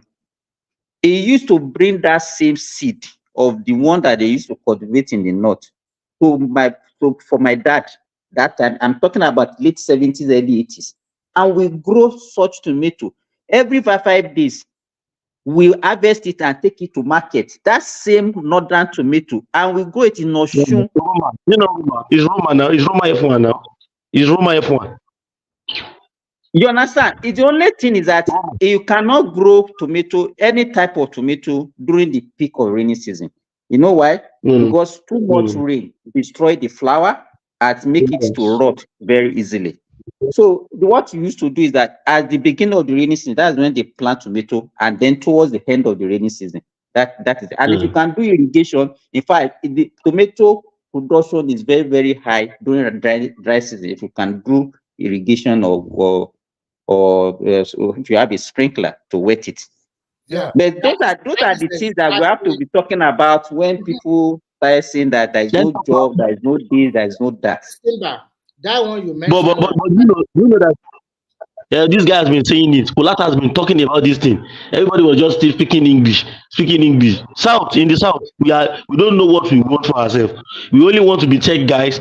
Nobody wants to invest heavily. We have some investment in agriculture, we want to learn how to speak grammar, speak English, and we say we are civilized. Yeah. And we can't just speak produce grammar. anything. We don't know how to do anything. We just speak grammar. Just at the time I planted in my house then. I was scattering tomato. I was just dashing people tomato up and down my workplace, my church, everywhere. I was dashing people tomato. This is not something that it's not rocket science. You don't need. I think there's virtually nothing that they grow in the north that cannot be grown in the south. Including onions. There's nothing they grow in the north. I'm talking as somebody that understands agriculture, that knows it. So it's something. It's not. There's no child's play here. Do you know that Oyo State is doing dairy production? There's nothing. Just name any aspect of agriculture that we cannot do in the south. There's none. Just mention it, and I will give you where you can find it in Nigeria and in the south. So we are just moving. You finish? I want to quickly Yes. that irrigation that Simba just said. I knew a guy. He started with just 1 acre of land, and he has the sprinkler, everything. He covered it with that plastic white something or whatever. It's like, and he went to ShopRite in Ibadan, telling them I have 1 acre.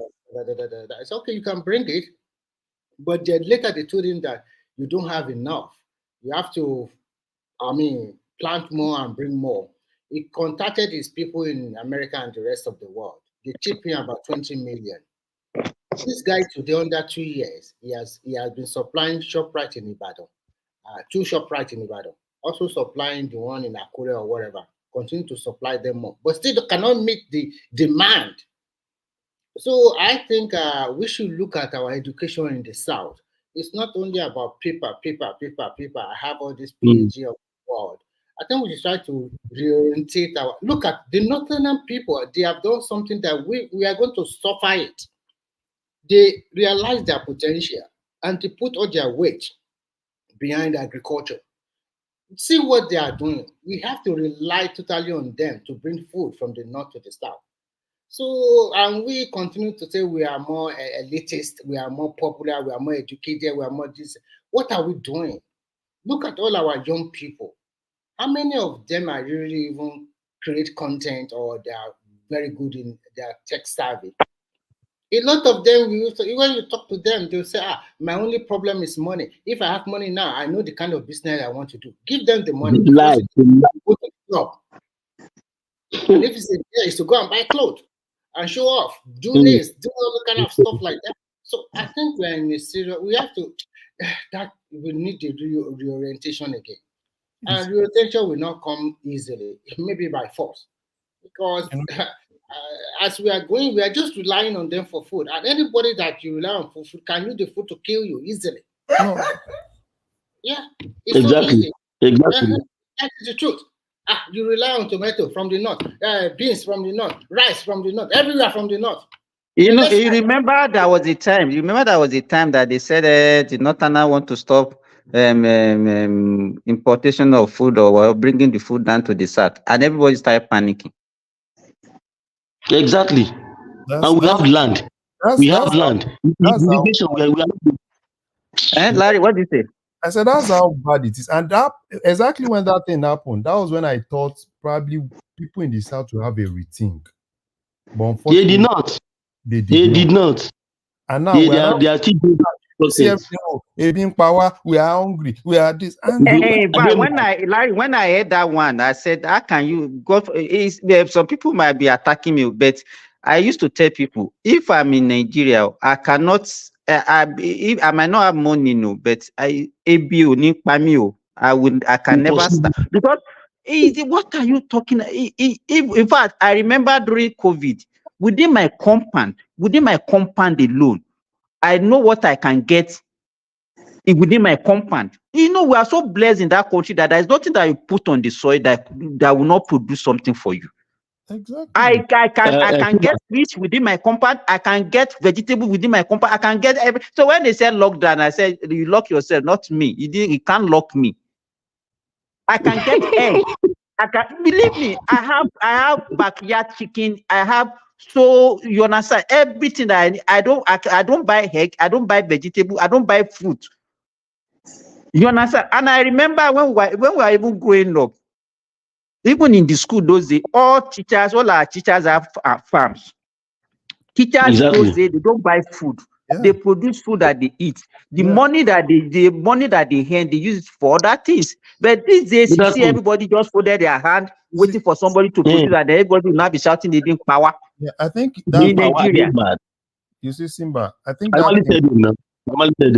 see, the South, we lost a lot of things. Even going to that secondary school, you said, they changed the whole curriculum. You remember that those days, you can't go to secondary school without, agriculture is one key thing. And you have your own experimental farm, like your own experimental farm. Yes. There is fish pond, there is normal farm, there is this goat farm. where you have to bring a real. My school that time we have our own poultry. We have our own poultry. We have sheep. We have sheep because that all was those things Awolowo's that curriculum now. exactly. Simba, remember that time that We before still have it. We still have it. We still have it. They didn't change anything. I said it here that before you go to school that time, you must have a cutlass or a hoe. It's compulsory. It's compulsory for you to have it. But compulsory. now they don't have it. Mhm. Everybody just send a private school, drive the children yeah, to school. private school, no, that's what they use to destroy everything. So it's just making them But do lazy. you know? But do you know? Simba, do you know what happened to us? Because I also have a foothold in the educational sector in Nigeria, so I understand how it runs. Do you know that in Nigeria, before you can write WAEC, you must pick 4 subjects, compulsory, whether you are science or whatever. English, maths, civics, to know your rights and to know about governance and some other things. Then trade subject. In that trade subject, we have 43 subjects or so under it. Animal husbandry is there, crop production, textile, marketing, data processing, and co. Do you know what? I used to examine for WAEC. You know what? In the north, they will pick crop production, animal husbandry. Our useless schools in Nigeria, in the south, they will be picking nonsense clothing and something. They will neglect animal husbandry. They will not do it. They will going to be doing marketing. I don't know what they are marketing. No. Secondary school, because they are going to write exam on it. The northerners are writing on that they don't have teacher at all to teach them. they don't have computer. Instead of them to pick something that will add value to them. Trade subject, they have already given everybody in that country what you are going to use to eat. That trade subject is compulsory for every human being that's going to graduate from the senior secondary school in Nigeria. Before you can write WAEC, you must write it. So you can then pick any other 5 subjects to make it 8 or 9. So, but go and see what they are picking in the north. They pick agricultural related things. We are picking marketing and some unscrupulous, some other areas that.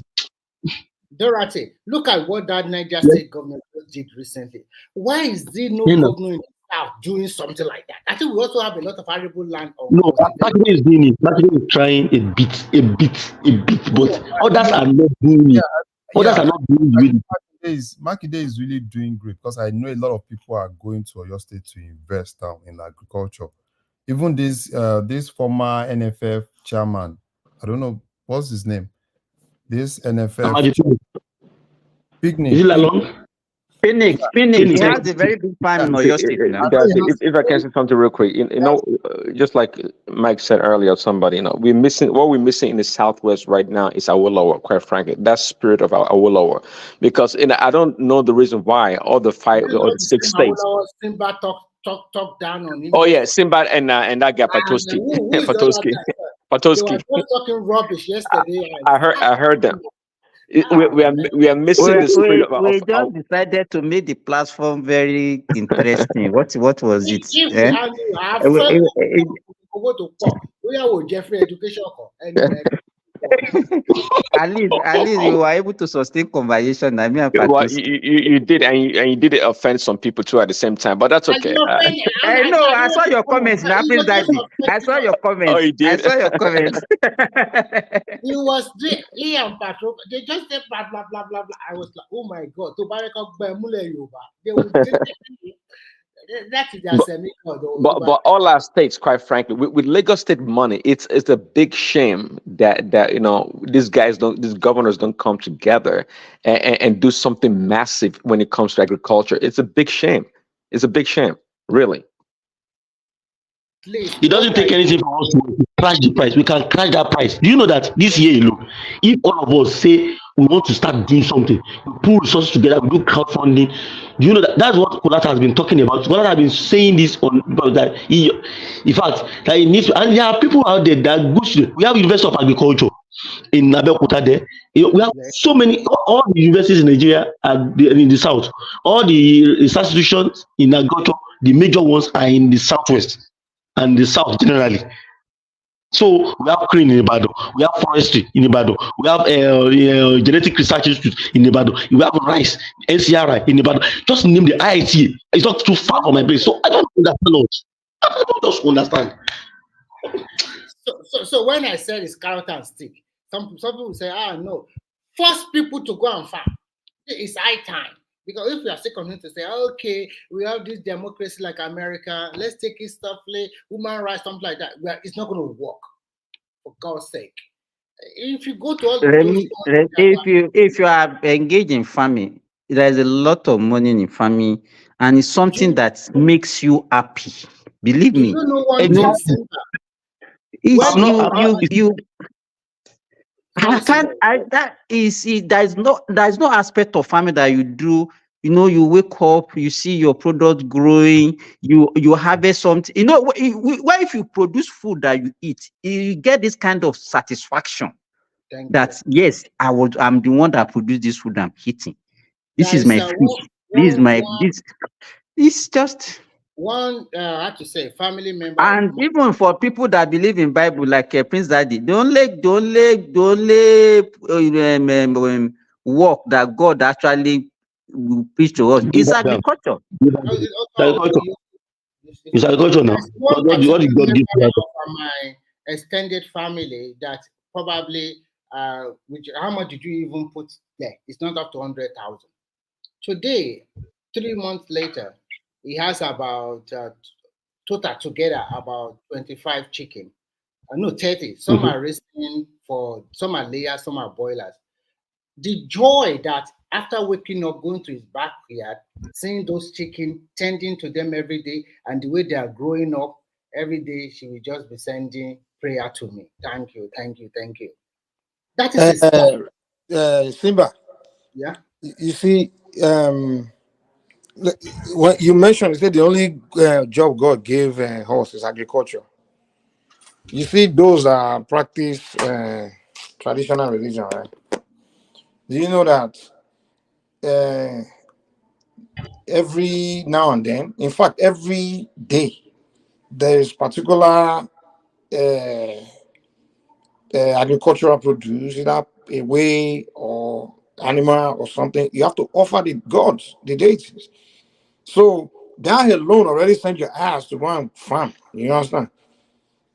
Like the Babalawo, they have to we need a practice tradition. We have to be close to farmers and people like someone like you that grow chicken. I want to be close to you because I have to offer one Orisha or the other a chicken every other day, you understand? And I want to get it cheap from somebody, whoever can offer it cheaper. And it's even cheaper for me to be growing it myself. So now I don't have to go and buy it. When the gods request it, I just take it and give it. The gods, they want pig. They want different animals. You understand? Like usually the one that whatever we eat, they eat. You understand? So we have to feed them as well. So because people have gone away they've gone to this Christianity and all this Islam where it doesn't really require all these natural things that pertain to nature like that, like agriculture. So everybody have, they conveniently run away from farming. Like here in America now, if you go to the place where Black Americans practice tradition the most is Atlanta. Most of them, they have farm because they have to grow obi, they have to grow all these things that the gods want, the Orishas want, or else the Nigerians have to ship it to them. Like I have one Babalawo in Nigeria, the guy is making a lot of money because they have to ship obi to people in America to feed their Orisha, to Brazil, all these places. So traditional worship alone force you to go to agriculture because whatever you eat, whatever you have to feed the gods is things that you eat yourself. So in addition to what you just said, I remember when I was growing up, where my father has his own house, I remember the other landlord. Some of them, what are they? Blacksmith, farmers, traditional job, and they don't only have house in Ibadan. Some of them will have one house in Ibadan, one house in Abeokuta, another house in Ijebu. They also have another flat, and this is the job they are doing. They are not well educated like us, but at the same time, their life thrives. They live a peaceful life. So sometimes I wonder, we nowadays, I want to become this, blah, blah, blah. But when you see all this our generation, our father, our great grandfather, what they have done, and they're not just totally build small house, they'll build a big house with just a blacksmith, just for you to color their jewelry or whatever. And some of them are just, I know a farmer at that time. What does he do? He planted mostly like Chinese cabbage and lettuce, and he sell to all those people in the GRA. And from that, he was able to send his 4 children to university, build a nice house in Ibadan. The wife also helping him in the farm. That's what they are doing. And when the children are on holiday, they will go and help. And my director by the side of my father's house is a blacksmith. It's an Ijebu man. Build a big house there and also build another ones in Ijebu. Send all the children to school. A blacksmith now is a Ogun Nobody worshiper wants now. to do it anymore. So, Nobody wants to do it. It's a bad job. if you are an Ogun worshiper, you have to give Ogun chicken often. You have to give him. You have to feed Ogun dog sometimes. You know, Ogun's favorite food is dog now. You know. No, what So, I'm just trying to say is whether so you have to grow animals to be, you know, to be a traditional worshiper. You have to be close to the what I farm. want to see whether they perform the traditional ritual, but these are jobs that people do and they make it in life. They don't need to like I want to create content, or I don't want to be a farmer anymore, or this kind of job is too hard, it's too. But you got the point I'm making, right? Yeah, I got you. I got your point. Maybe they'll be doing that, but what I'm just trying to say is that they do this job, and to God, this man, most of the children, they don't want to touch it. No, but none of them. And now because we want to be Christian now. They have the Orisha to feed because they want to farm. They won't go and grow the food to feed their Orishas. It's not even about Christianity. It's about this Gen Z techie mindset that they have. Go and see them in Nigeria. It's only content everybody wants to prepare. Everybody wants to do content.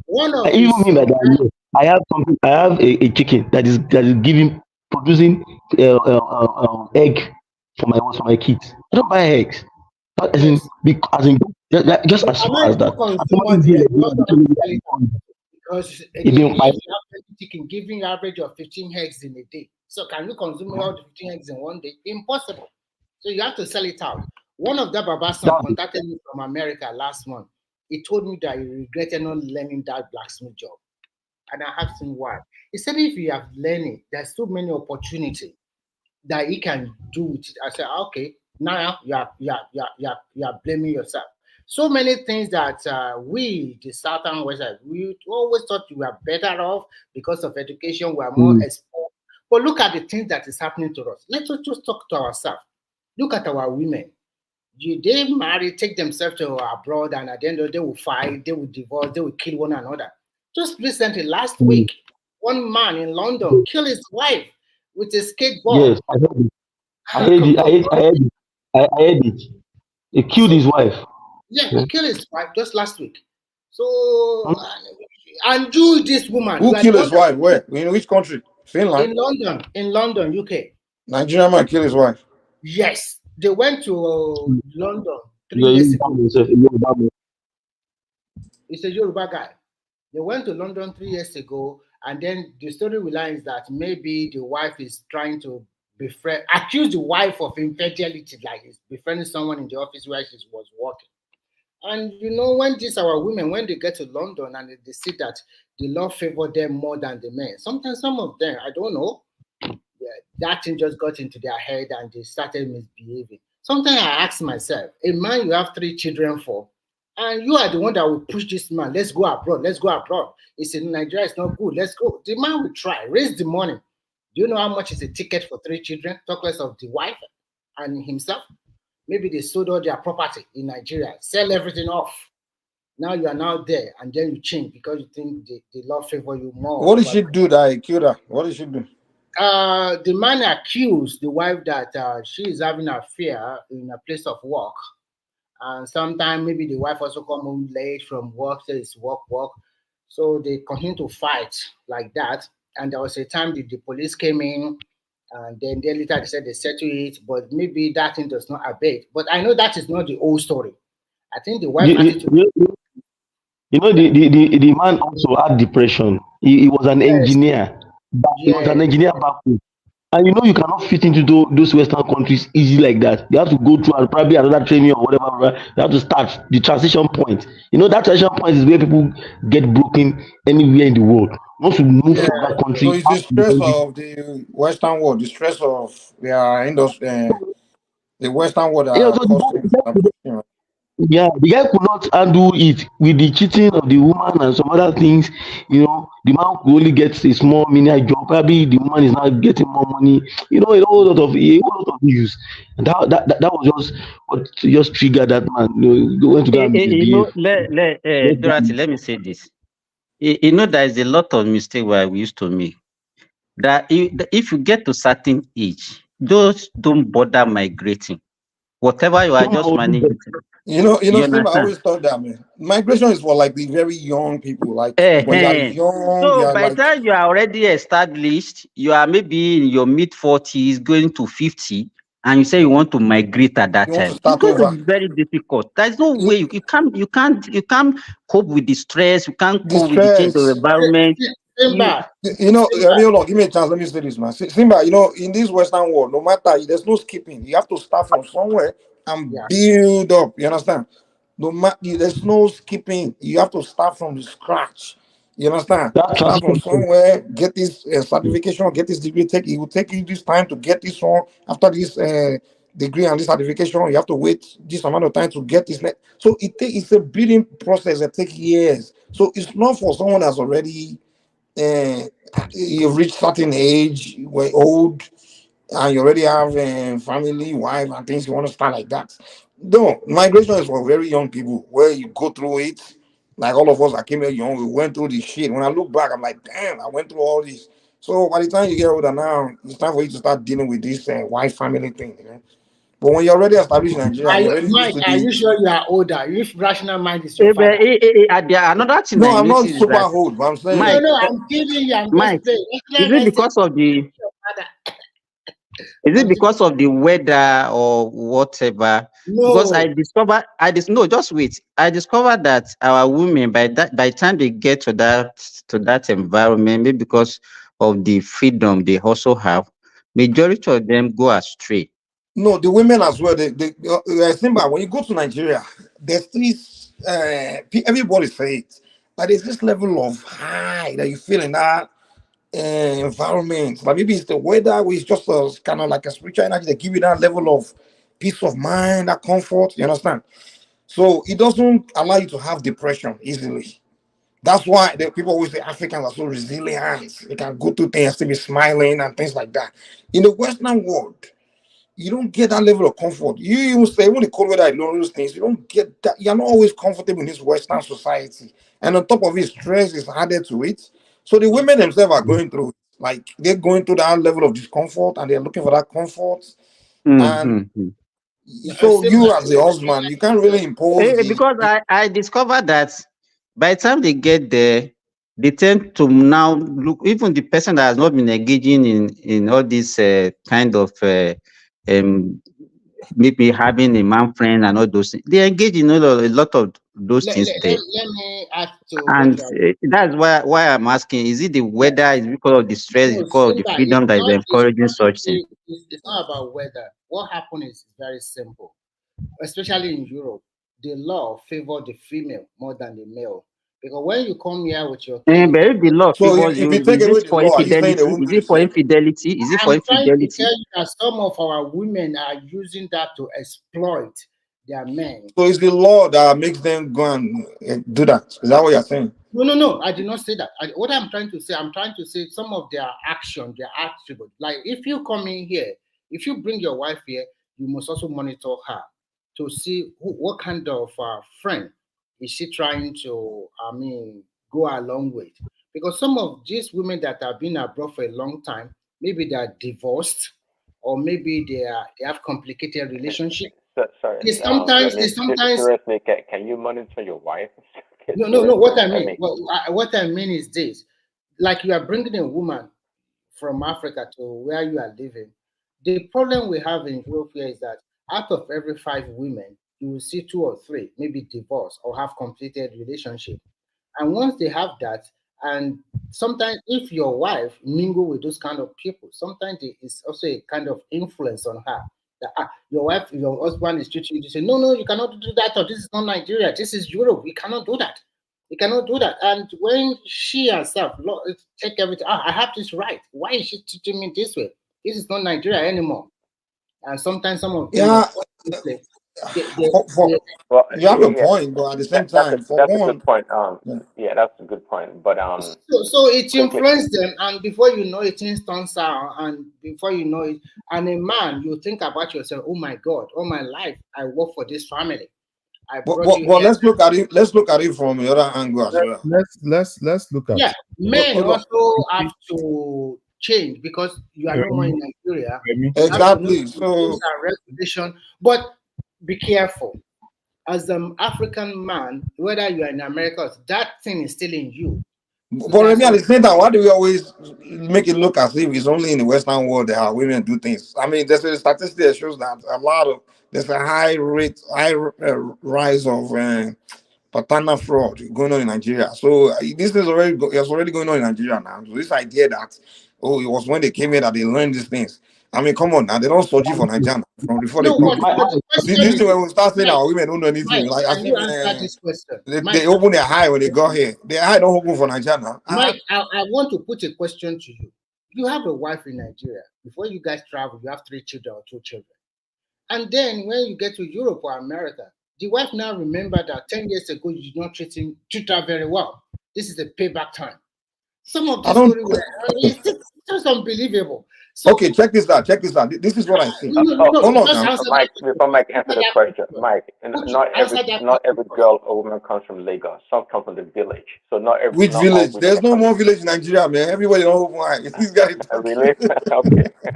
Everybody but don't Mike, search you, man. Mike, Mike, what I also suspect is that apart from their eyes have opened. I agree with you. Their eyes have opened. They are doing a lot of fraud, even at home. But what I'm saying is, I think when they know that they cannot use the law to punish. I think that's where the problem comes. The man wants to fight back.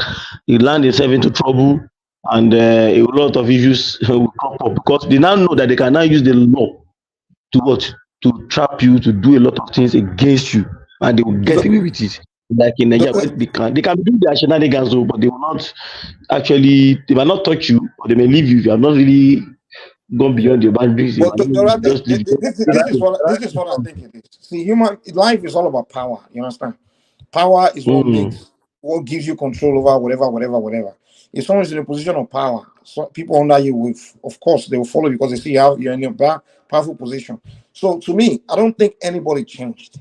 It's just that the time they were obeying you, whatever, it's because you are in a position of power where they depend on you for something. So they have no choice but to follow your order.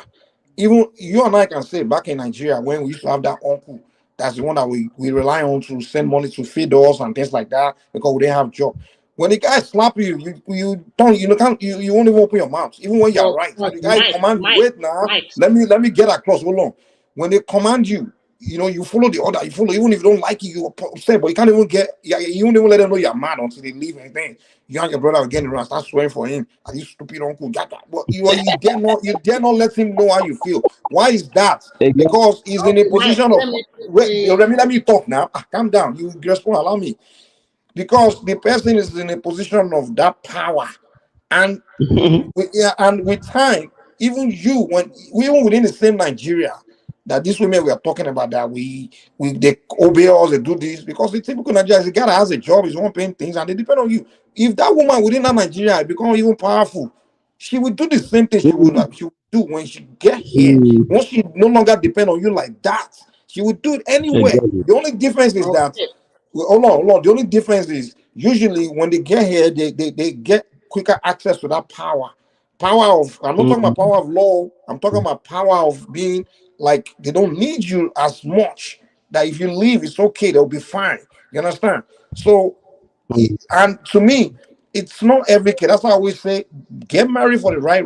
If you marry each other for the right reason and you respect each other, no matter where you go in the world, no one will think about I want to do you wrong. You So can understand? I come in now? Can I? You make a very good analysis, but I have a lot of things I will debunk. I don't know about America, but here in Europe, there's so many things that always like amaze me. For example, if you have 3 children that are still underage, you and your wife cannot continue to go to work like that. One of them have to stay at home.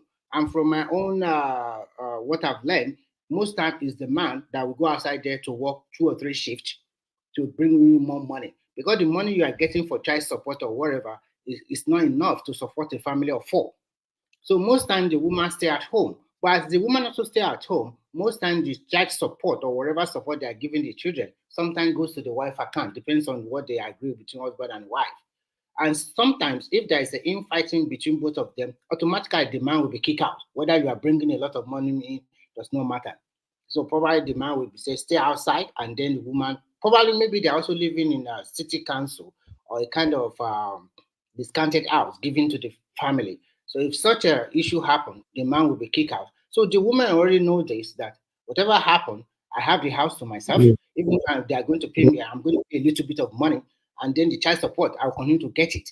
So when you look at the setting here, it might be totally different from my America. But if a woman is working, that means they don't have any underage children, because you cannot just leave your kids at home, maybe even at age of 14 or 15. One of you have to sacrifice, unless maybe these are kids that you brought from Nigeria and you already understand the setting very well. You talk to them very well. But those ones you probably you have them here. You cannot just leave them like that. So when you look at it, all the cards are stacked against the man in foreign land, especially in West. I don't. You might not believe it, but that okay, is finish. just I'm not saying I don't believe you. Calm down. Calm down. Whether the system, whatever it is stacked against you or not, at the end of the day, how you relate to each other is what matters the most.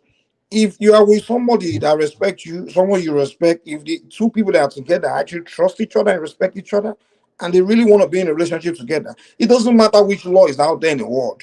You will work together and make things work. The fact of the matter is, some people get married for the wrong reason. Like I always said, they never respected each other in the first place. They never loved. So I think what you're saying, Mike. Huh? I think what you're saying. Yeah. Well, what I'm saying based on is, what you're saying. Hold on. What you're saying. Even something goes wrong between the two, they have so much respect for each other that even if they break up, they still maintain a cordial relationship. Is that what you're saying? you even met you will even see either when you get to a point where you are breaking up and things like that, it's usually maybe you got to a point where you're losing respect for each other, or even sometimes people that still respect. I've seen people that break up and they still have respect for each other. They just break up because exactly, so at the end of the day, there are some people where they just respect each other because you've been in a relationship with someone and you've earned that person's respect, and the person always see you as someone that's been honorable and just someone you always respect from the beginning. Or he always respect from the woman you've always respected from the beginning. I've been in several relationships. There's some women I've dated that I've never respected from the jump. I just got into the relationship for a personal reason, right? That kind of chick, it's like I already know when I'll break up with her. I say, well, I'm just waiting for the right time to break up with her. You understand? Because I was never in a relationship because I was into her like that. I just needed a chick at that moment. I just like her body and things or whatever. I never liked her attitude. You understand? But I just like, for now I'm single, so this girl is something I can enjoy for a while. But I never had respect for her like that. But the woman I later got me with, I settled with, I respected her from the beginning, and she respected me from the beginning. We respect each other. So if either of us find ourselves in a position of power, we're not going to abuse it. I'm not, and when I'm in a position of power, I don't abuse her. I don't say because I'm in this high position, I just start taking advantage and be bullying her and like, okay, she can't do anything because I'm more powerful. And I know if she find herself in a position which she is, where the law favors women, the law favors that she knows she can use the law against me. She has respect for me too. She has no reason to now say, "Oh, let me get him." This is not. But what Remy is telling us is that when they come in, they want to get the man. If a woman that come in and want to get you, she never respect you in the first place. No. This is not It's not always. That doesn't happen always. That doesn't happen always. There are some good marriages over there too. Very good marriages that are doing fine. Generalize it. That's a general statement from you. I'm not generalizing. Even what I'm talking about, if you put it to percentage, maybe it's not up to 25% of married couple in abroad.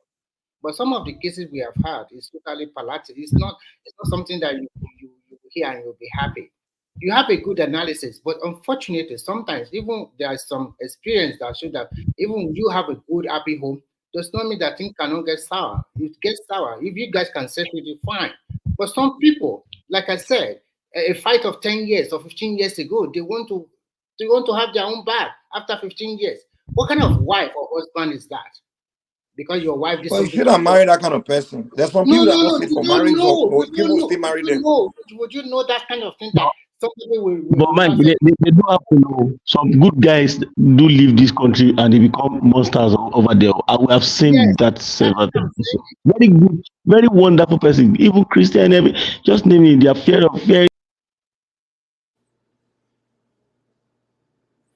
I don't believe someone becomes something. What happened is Nigerians fake a lot.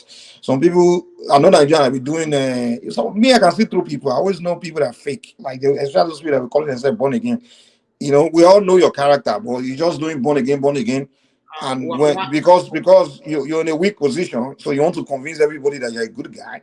I know those kind of people. Once you give them power, they For will show their me, true color. You know, so I know. it is very vital to take your time to study people and know who that person is before you For engage me, yourself with them. You know, it's like when for you go me, and look for a job. Hold on. When you go and look for a job, you dress well, you present yourself, you give straight face, you start telling the employer, I'm a good guy, I'm good. But once the employee wants to enter the company, once you get to a position, man, you begin to show them now. Look at yourself like Mike, this. let me tell you this story. When we were in medical school, we used to have this sister. I will not mention her name. There is one of these sisters that does not even use a ring. Very religious, deeper life kind of thing. Immediately we finished medical school. Few years after, I saw this woman on the social media. She's like, she has thrown away all this non-using of hearing and everything. She's now a celebrity, maybe because now she's exposed to the world. She has a husband that is very rich. You understand that kind of thing, and she's enjoying life. So I think situation can make people to pretend, as you said. Situations can make people to pretend. another thing in me But it's not everything that our women are doing abroad that is actually linked to maltreatment at home. The way they are doing to their husband. Let me give you, for example, I have a friend. Even the guy is still in Nigeria. He sent his wife to go and do masters in UK with 3 children. He has 5. They have 5 children together. 2 are already in the universities. One is studying pharmacy in Ife. Another one is studying medicine in Lautech.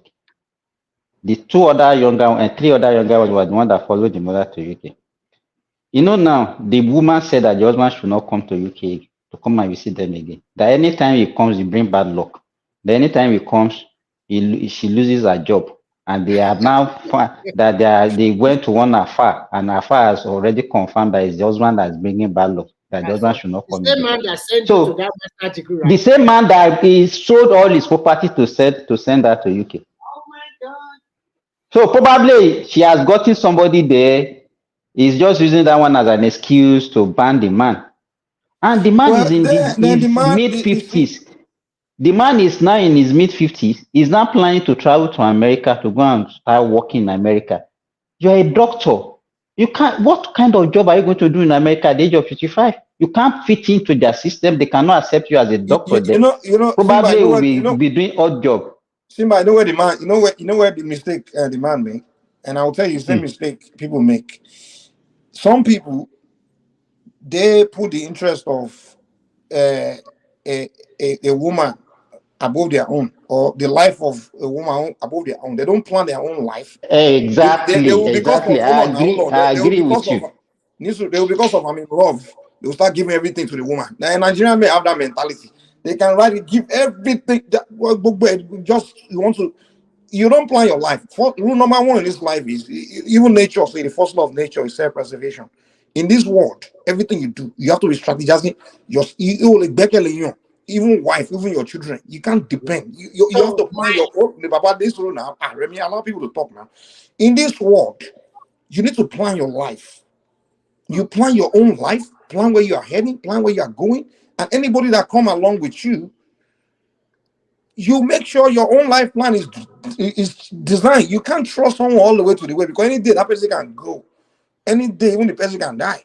So you can't put put yourself in a position where you're giving your complete trust on person or a hope on a woman or a hope on someone. You can't do that. The only thing I hold someone, a woman, is hey, good character towards you, treat you nice. That's it. But if you're not telling me I need to sell my property to send you somewhere, then I'm not doing that. If I have to do that, I would do it with the expectation that I may lose it all, and this person one day can just leave. You have to have that in the back of your mind. So if I choose to give a woman something, the day I will lose it, I won't, bros. I should already expect that.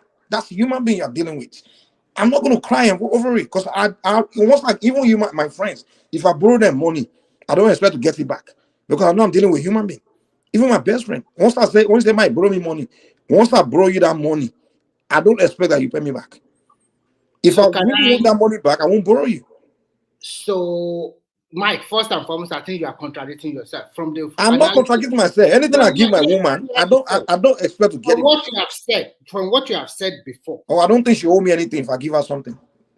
From what you have said before, but now you are telling us that pick yourself first. In you are a couple, you have a wife. I think what the man has done is not bad. The man, a medical doctor, and want better things for his wife in anticipation that if you can, which is good, okay. It's good, and you also the man also let her take 3 children along, and okay. And they also have 2 children in the university in Nigeria. I think that man have done wonderfully for this woman.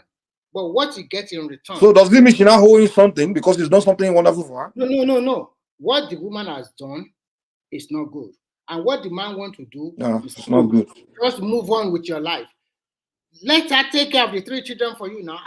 If I were the man, let her be in UK, enjoy the life with the 3 children. If the 3 children in future will know me, they will know me as a husband. The man should not trouble herself at all. Let her have all the fun. Let her follow the affair or the pastor, whatever that they are telling her, whatever they are telling her. Leave her alone. I always tell people, I will always advise my younger ones, say, come on, listen. When you get with a woman. Mike, yeah, right. Let me say this to Remy. Remy, what Mike is saying, don't put all your investment in a woman. What you need to understand, let me tell you, develop yourself. Whatever you give to a woman, virtually they will use it against you. Of course. They will virtually use it. If you empower them, anything you do for a woman, they can virtually, when there is any problem, they are going to use it against you. Invest in yourself. Invest in, that's what he says. Invest in yourself your old first. Age, your retirement. Exactly. Invest in yourself first. Don't invest in a woman. Don't invest in a woman. You can invest in your children. Don't invest in a woman. They want to keep the woman, so they start giving. They forget their brain. They give everything. I've seen so many stories. Now look at the guy like, okay, who do you blame for this? Because you do everything, sell your property, give everything. I'm like, dude, this woman can leave you anytime. And come, where did you put your head? So you don't expect human being can betray another human being. You have to, when you are giving, be thinking. It can happen. So don't blame anybody. Okay, even sometimes, listen. Even me myself, I put myself in the shoe of some of these women sometimes. Let's say I'm in Nigeria now, I'm in poverty. And one girl from America now come that I don't even have I'm not attracted to. I'm not really, she's not my type or whatever. And she decided she wants to take me to America. I won't say no. Now, if she's dumb enough to now say she will sell all her property, everything to bring me to America, do everything, I'm not going to say no. Because it's my life. I want to elevate. I mean, if someone wants to elevate me, I will accept it. Now, if down the line, when she took me to America, finished, I established, I will try my best to be with her, but at one point I may not want to be with her again because I was never attracted to her in the first place. I was never into her in the first place. So she has herself to blame. Like, she can't blame me because she has to understand that there's no way I'll be stupid enough to have told her no, not to bring me to America. So at the end of the day, my own philosophy is that this thing is more than me. I will just move on with my own life. That's just it. You can try whatever you can try. And if she's not forthcoming with it, I just move on. Because at the end of the day, it's better to have my life and continue to enjoy my life than to go and kill somebody. You kill her now, then all the rest of your life, also in jail. I don't see any ramification for that. The reason you kill her is because you already invested his entire emotion, his entire everything on the woman. That's stupidity.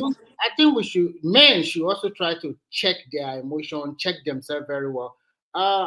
This is not bantering women. We have a lot of fantastic women outside there that take or whatever they stay with their husband and they are ready to support him to the All any. women are the same. There's no fantastic woman, but it's You just cannot say that. You cannot no, say bros, bros, bros, bros. I don't agree with that. All I'm women. telling you that I've seen a woman that was terrible to one man and was fantastic to another man, and I've seen even me. Listen now. Women will say the same thing. Men are some bad men, good men. No, it's a lie. It's not has something to do with a good or bad person. It's just how the person relates to you. I've been with a woman before where I just couldn't treat her nice because it's just not in me. Like to treat her nice, but when I never connect Why with her do you like that. date her in Hold on. She will tell people that guy is a terrible man. You understand? But the woman I got with later, she will give the different opinion. Like, no, he's a fantastic man. He treat me like a queen, everything. Because that's who I connected with. That's why you have to know who you are connecting with. It's just who you are with. If the woman is not in her to treat you like whatever you want, great, she will not treat you great. That's just what it is. I think And that's the next guy you'll be surprised. The guy, another guy, she's treating him better. So it's I not think about whether I go find your match. That's the solution. so. I discovered one thing. Maybe I might be wrong. I think most men that they are easy because because of their emotion, they can do whatever. Some men, when they are in love, they fall in love totally, and sometimes they don't use their head very well. And some men they use religion to fall in love, thinking that blah blah. Because I always believe that your faith lies in your heart, and the only person that can know your heart is the Almighty God. So whatever you choose, I have a lot of friends when we are in the university If that they you are pay attention, you know people's heart. Trust me. no. If you pay attention to I don't people, you have know that power. I that. don't have that power. I can only use my psychology or guess or whatever. I have some of my friends that they are wayward when we are. I'm also wayward. I will not lie because I like girls. So this particular some of my today they are now pastors. Some of them are deacon. And if you want to talk to them because you know their past, they don't want to talk to you. Because I already know if you don't want to talk to me, that means you are not truly, you are not really a real pastor. You are not really worshiping God or whatever you are trying to put across to the public. So that is another problem in Africa. Religion is also playing a terrible role, unfortunately, because before you say something in Nigeria, you say a lot of Nigeria using the name of God or whatever. So at You the have end to of the day, calculate your moves. You have to calculate every move you make in this life. yeah, And trust none. I think that at the You end of came the to this day, world alone. I Remember magic on your story now. It's like you don't allow Kiri people to talk. Monso You Loso just no there, but say that continue, well, continue. you kept quiet before I started talking. I allow you to finish. No, you Okay, always like you. talk. Go ahead, No. You opt out of this platform and you come back in immediately. You don't know that? You said You opt out of the platform and then you came back after some few seconds. Do you know that? I wasn't talking. You say you mean like completely out my voice or Yes, my you are picture? completely out. You are completely out and you My came back voice or my picture? your picture Oh, I and didn't your notice voice. that. I I'm didn't telling you. notice So that. go ahead. Go ahead. It's you. Yeah. So what I'm saying is, people just need to understand life. That's all it is. And unfortunately, I think one thing that killed us is that we are being taught by people, elders, what our life should be and how we should live our life, rather than us actually paying attention to what we should paying attention to ourselves and defining how we want to live our life. How understanding that you are here today, one day you grow old and die and everything, and you take your upon yourself to plan your life. Like, listen, this is my life. I got to plan it. Where do I want to be? How do I want to do? I can't depend on human being. Human beings should depend. You can human beings use each other to get somewhere in life, but we all are here. You came to this world by yourself. The only people are even twins gone sometimes the pathways. Look at P Square. The two brothers, look at it, they became deadly enemy at one point. If twins that came to the world together, they can turn against each other like that. And you think a woman will not turn against you? You have to have that in the back of your mind. You have to expect that this thing can happen. But I'm not saying as you're in a relationship, just do your best you can, but always have a plan B, like, oh, in case this kind of Mike, thing happen, no. I think what you are saying is too basic for anybody to understand. Àwọn òbí wa ló máa ń tàn wá now. Tó máa ní, oh, okay, and all these pastors, this religion, they just trick people to go and do things. You know, some people. But even at this our age, you're supposed to have learned that. We have seen a lot of examples in our society that we're supposed to have learned from. It's too basic for anybody to even be arguing about this kind of thing that you're talking. To me, I've learned my lesson. I will never invest in any woman, even including my wife, if she's listening to me. I can invest in my children, but my investment should be myself first. Everything is about me now. Even your children, they can grow up and disappear. Though I will exactly. never. No, it's just like I just look at that one as okay, that my responsibility and one that I brought them to the world. Yeah, it's your responsibility. So you know what? What you just said there is very interesting. I said one of my daughter is already in UK. I spend a lot of money to take her there, but when they pray for me, blah blah blah, I just tell them, you are there to make life better for yourself. Look for, I've done what a father should do. Send it to all higher institutions, continue. When you get there, calm down, look at opportunity by yourself. I've done my best. Don't worry. The mother said, she will repay you, but I said, I'm not expecting a repayment. But I won't expect that at the end of the day, if you get married, I also continue to give you money. That is a lie. I've done what I should do as a father. So sometimes I don't even expect any return from anybody. So you have to look after yourself, like you guys said. Because if you don't do that, even if your children are not performing very well, what can you do? Are you still going to be supporting them when they get married or started having children? Impossible. You have your own life to also live. So I'm an advocate of don't have a lot of children. Have even 1 or 2 or 3 is enough. Not 5 or 6 or 7. Because the more you have, if you don't have that resources, then you are putting yourself in big trouble. Because at the end of the day, you are going to, till you are 70 or 80, you are still supporting them. What kind of life is that? So when you look at all these people here, and what Mike and Siba, what you are propagating today, sometimes, it's for young people, it's a very hard call for them. Because you are trying to say, put love aside and use your brain. You can be in love and still be smart. Love and be. You can be in love and always have the principle in the back of your head. Like, oh, I'm in love with this one. Hey, we do this. Use your brain. You have to. Well, you know, about the French, you forget their brain. They forget everything. Come on now. You can be in love and still be calculative. I love my woman to death, in fact. But my head is my investment is my whole age. You understand? Where I want to be in the next when I'm 70, 80, you know, when I can't take care of I'm putting money in place where if I have to hire someone to take care of me or something, I'm calculating all these things. I'm planning for myself because even if she's not gonna betray me or whatever, God forbid, she can even leave this world anytime. You understand? I've seen someone, God forbid, this is even I've seen situation where a man lost his wife and all his children in a plane crash.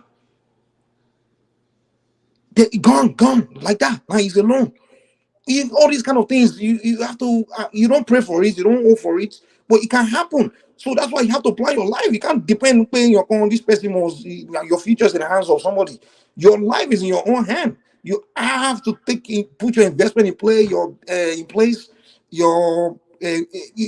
have to make sure your life is all your responsibility. Everything else is just, adventure. Your wife, girlfriend, wife, children, it's an adventure. You do what you can for them. Children, it's your responsibility. You do what you can for them, but don't forget yourself. Don't throw yourself away and depend on them like that. When you get a woman, always have the back of your mind, like there's some things that happen in this life. It can happen to you too. I'm not saying you start treating her because you're expecting that she will leave you, but just be smart. Always have your head on top of your shoulder. That anything can happen. So if it happen, just know that you're already this I expect that. Just move on, man.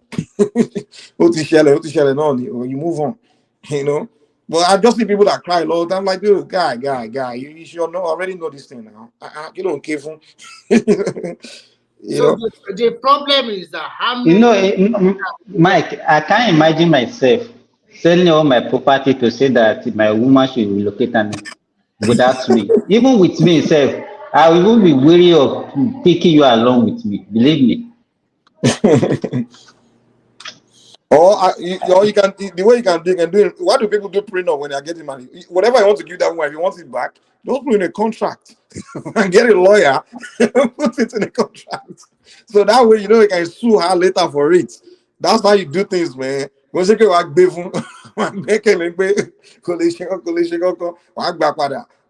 you not give you back, start crying. You're gonna be telling people you want rojo. You're wasting your time.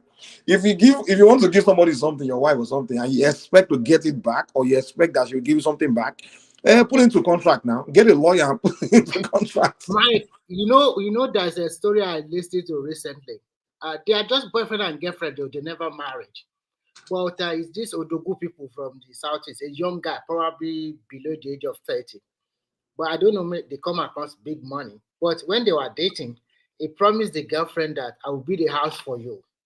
I will do this for you, I will do that for you. So Well, you know, Remy, I want to ask you, what make men to make such a promise? maybe he's crazy enough, I don't know. So the guy now listen, or because of the guy now Tutu? build a beautiful house. The guy built a beautiful house. Both of them, they are not yet married. They are living together in that beautiful house. One day, the lady come across the people of the house and discovered that the name of the house belongs to both of them. That is the matter now. The woman started fighting with the guy. You promised me you are going to put my name there. Why is it the two of us name there? And the guy was there trying, why should I put your only name there? We are not yet married, and I'm still love you. I put your name here. So we both own the house. The woman said, no, he has to go and change the name to her name. The guy said, I still love you. If she wants to be with me, I cannot change any name anymore. But I can still be there another house for you later. So I just remember this story I listened to like a few days ago. I just think some men are just dumb, or really, to be frank. This is your first house, and you are not married yet, and you are trying to show love. And the woman started using it against you. That is a red flag. Kick her out immediately. Because that is, I don't know. So Simba, panda about it. I don't know what men do sometimes. Even You know what I'll tell people? Yeah. Honey, if a man or a woman promise you something, and she promise you all that thing, and you want to depend on that promise, you want to believe that promise, two of you should come. I will take you to where you go. Emma Mule. You understand? Hello Mule. You understand? That's what I tell them. Come. Tọ́mọdé láti múlẹ̀ wà dẹ̀ mọ̀ pé okay ẹ tó bá dalẹ̀ abalẹ̀ lọ you know that's what, the only way you can believe that nothing will go wrong. Ẹ bá ti tó lè gbẹ́kẹ̀lé obìnrin ẹ tó bá ti múlẹ̀ now you can sell your property and help her. Mike, your approach is always fire by force. Thomas, ṣé mo parọ́ ni? Because báwo ni máa gbẹ́kẹ̀lé human being? How are you? Yeah. How can you pour your trust and hope on a human being? No, even Mike, even my Bible, even though I know you don't believe in Bible, even Bible even said anybody that puts their trust in a man, they are a fool. Any man, your wife, your husband, your anything, you put your trust in them, you are a big fool. Because they are human, they will still behave like human. So that is life. You don't trust anyone. No, don't trust anyone. So I'm with you there, but Thomas, I was telling them earlier. I don't know if you heard that. I said even if twins. Listening, yeah, I was listening, yeah. If they can eat twins, or dagba, like they you know how twins. What of P Square and his brother? Do you know how many years they fought? if they can turn against each other like that, hey, these are, twins, they're ready to die for each other. They usually, if you touch one of them, the other one, they both of them would fight you. That's how connected twins are. That's how much they are strong, their bond is.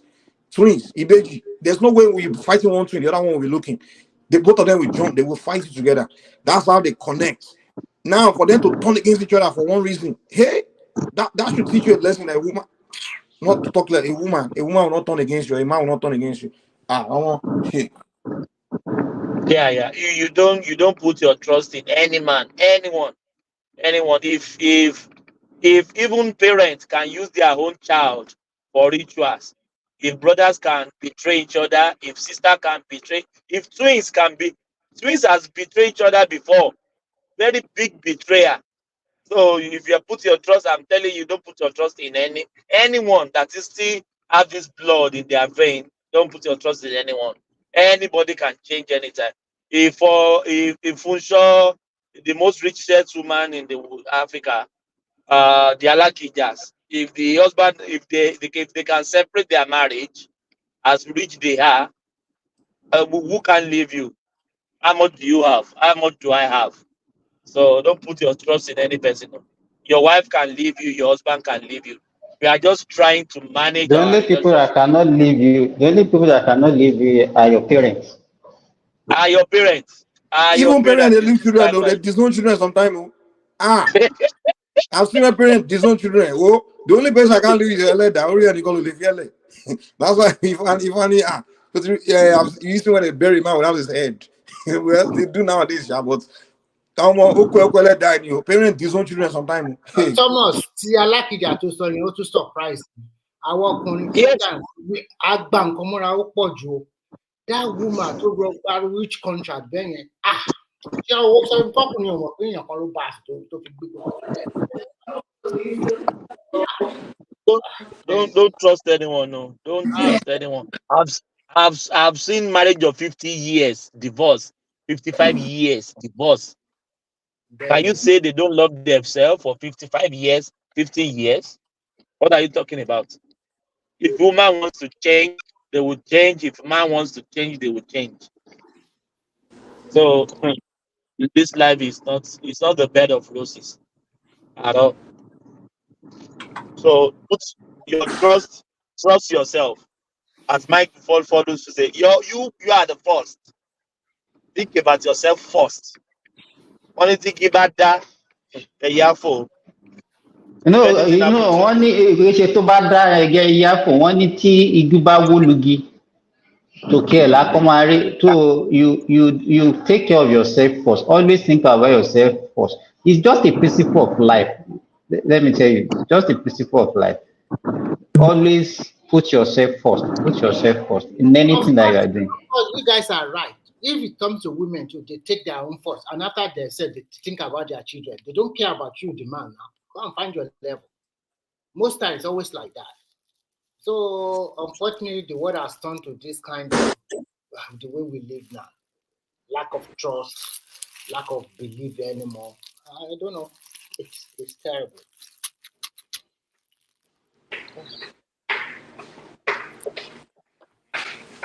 So I just wonder that man killed his wife, and the one we had in America, you kill your wife, you even kill your children, and now kill yourself.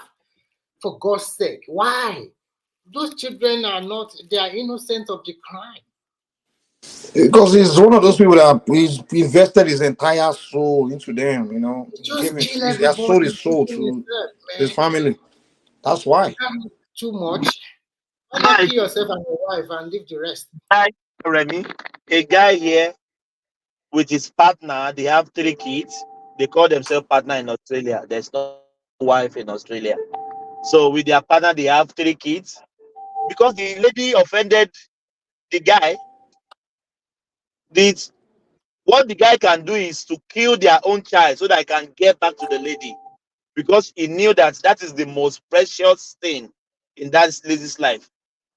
I was just thinking, are you not thinking that these children, they are still your children, but because he wants to get back at the wife, because he knows that is the most precious thing in life to her. He killed 3 kids. 3 kids. He didn't touch the wife. So some people, they just think one direction. If that's no. There are many atrocities in this. I would just look at this guy and just say, and they will not sentence, they just sentence him maybe 40 years or 30 years. He will still come out of, and that's why I hate all this European style of punishing people. It's like They just tie him to a rope, to a train, and drag him from Melbourne to Adelaide. It's not worth living. That kind of human being, it doesn't worth living. It doesn't worth living. If you can take three children life, your own children, shot them to death, that guy doesn't worth living. I hate all this European law punishing people. Before you know it, 15 years, they will release him on parole. He's on the street again, walking. Really? Children. Who hasn't committed crime should throw the first stone. I've never killed somebody before. Maybe you have killed somebody before. I don't know. It's not about killing now. It's about crime measure. I mean, killing someone and stealing from something. It all boils down to committing crime. So, the gravity of it might be what you consider, crazy, but at the same time, there's no one that can actually throw a first stone if you say you haven't committed crime. So How do you know I committed crime? What is crime? What is crime? I mean, just because even lie is considered a crime. Just get, lie is not a crime unless you swear on that oath. Right. Just getting lost from a female is also a crime. It depends on what it says, but there are a whole lot of crimes that people have committed without actually knowing that they have committed crime. And just because someone killed, I wouldn't push him or bash him because he did that. Yeah, he did, but look, man, we stand nowhere to judge people on the actions that they carry along with them. Most of us came through this world to do certain things, just for the sake of it. And I wouldn't bash it. So, but it's crazy, man. Doing that to your own family or to your own kids, it says much, but at the same time, Jude, let me tell you what happens psychologically. Why people do crazy things, right? There's a saying that say attention goes, energy flows where attention goes. You know that your brain consumes most of your energy, your body energy, your brain consumes it, right? So what happens is when you put all your mental, your entire psychologically, you invested your mind into something or someone or anything you do, your entire energy, brain energy flows that direction. So now once you get that disappointment from that place, that's when your brain now what your brain does is this. It's like you tell your brain that I want to do this, or this is what I want, this is this and that and that and that and that. So your brain now spends a lot of energy there. And when that thing doesn't work, your brain begins to give you this emotional attack. And the purpose why your brain is doing that is your brain is basically telling you it's trying to give you the energy to go on and go on and go on and achieve that thing. You understand? Trying to push you to achieve that he's trying to achieve. But your brain does not know whatever that thing is. He just understand that you're telling him that, hey, I want to get this done. I want this. Whether you want to achieve something or you just want someone, you want something to work this way. It's So when just your like a brain begin to throw that torture in the brain. A torture. So you start having that torture in the brain, and eventually it will lead you to just do something crazy. So that's why I said you don't put your hope into something or someone. But if you put it back in your mind, I can't put all my invest all my mental energy into this person or that thing. Once you don't invest your mental energy into it, you'll be fine. Once you're disappointed, you can easily pull away. You can easily pull away from it. Invest your mental energy in something you have control over. You understand? Something you have control over. That's when you invest your mental energy to. So you know that if you keep pushing, you can get it done. It's on you to get it done. It may take you years and years.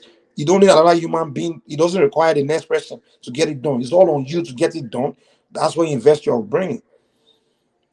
That's what they would tell athletes, like coaches, and we teach our athletes. Say, listen, focus on your own performance. Be a good team player, but don't count on your team winning. Count on you giving your best, because your team can lose, and you don't. It's not completely in your control. Your teammate can cost you the game. Your coach can cost you the game. But if you already invest your entire mental brain on the team winning, you might end up beating up. You see teammates fighting each other now. Players attacking coach, like, because you are so disappointed, and it's your teammate that cost you the game. You want to beat him up. You hate him. But if you invest in your own, your mental energy on your own performance, at the end of the day, once you give that great performance, even if your team lose, you always go on smiling like, almost see me. You always be proud of yourself that you gave it all there, and even people will respect you. Like, almost the way you play today, you play very well. Everybody will be praising you for your performance, so you won't even feel bad that your team lost like that, because you gave your best. You go home happy, sleeping well, because you won't even be thinking about the loss. You'll be thinking about your performance. But if you already put all your investment in your team, no matter how you perform, you can give all your best. Once that team lose, or when you go on crying, man, So in this life, man, just count on yourself, man. Don't hope on anybody else, man. Yeah, I mean, like you said, you cannot. A lot of people go through trauma, stress, like most of these things is premeditated. Like you said, it goes through the brain already, and this guy, you don't know how long he must have planned these things, probably with his peers. He must probably, have said this to one or two people, to carry this act, and the same time you cannot also not blame the personality involved, or the lady that was involved, how they have to push him. I don't know if they push him or he push himself to do it. Like you said, man, it's just there are a whole lot of. I mean, just because he killed, yeah, but some people kind of like at the end of the day, they beat down these things, especially when you could argue in the court of law. That's why most of the time the sentences are being cut down, because at the end of the day, the judge kind of weighs down what actually happened, what are the facts in place, so it's not like in Africa where just because you murder people, you should be bashed and killed. No, I mean, you still have the life to live, you still have to face the consequences. I mean, but if they are actually, take for instance, someone killed you in the process of him that was talking down on you, trying to fight you, and you pie that person. Just they're just not gonna put you in jail like that. They takes you to a proper court, and they kind of argue it, and they realize that if you didn't take the life of that person, maybe the wife will have taken him out, or the kids, or maybe he was facing some kind of poison or stuff like that. So these are the kind of things that it kind of weighs it in the court, and they might reduce your sentence down to probably 10, 20 years, you know and stuff like that. And I believe the system of the West is actually good. So that's one thing that if someone said they have a bad system, I wouldn't be a compliment of that. But if you say they have a good system, then I might be happy, because what I've actually seen and experienced in their system is actually what Africa should copy, or bring into their own system, because nothing is working in these countries in Africa, man. The system has failed, corrupt. They could be corrupt in America as well, but I mean, if things are being said in the limelight and there's proof of it, these people can actually be put down to justice. But in Africa, even if when you have the proof, if care is not taken, you might not never have justice. So um yeah, so I'll check on the news, Mike. I heard the King Prince Harry of England is coming to Nigeria with his wife Meghan. I heard the king have sent him to come and spy on Commonwealth, their colonized countries in Africa to try to see, what projects they can take from Nigerian oil, to increase their percentage of the amount they have in Nigerian oil. So I don't know, man. Sorry, Judah. So you can come on this platform. Why you have been bashing me? Is that the rumor going on in Cameroon? It's not a rumor. It's a news now. He's coming in May. That's a fact. What you say, a rumor? Come on. But you are here, blah blah blah blah blah every time. It's like there's no corruption anywhere in the world. It's like this. I want to tell you something. First and foremost, the culture and tradition of the Western world is different from Africa. The type of crime committed in abroad is different from the crime committed in Africa most time. What you mean? It's different? I will give you an example. All these men or women killing their wife or killing their husband is not rampant in Africa like that. Like you just take a knife or you take a gun and then you shot your wife or something like that. It's not rampant in Africa. And you cannot tell us that we should copy the Western world. We are totally different people in terms of culture. So you cannot say we do what work for the Western. I do not say copy the Western world in terms of crimes. No, the system that is just people. Crime. You say their system. Even when you say people are not killing people it's instead worse in Africa than the West. No, what we say people are killing people. We are not talking about people killing people. We are talking about a couple or married couple with children killing one another because of their indifferences or something like that.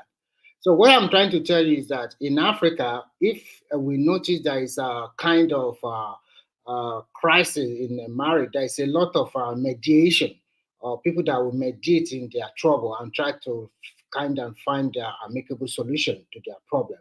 For example, if you as a wife, you are not happy with your husband, you can go to your mother-in-law and report your husband, and the mother-in-law will come in or father-in-law will come in to settle it for you.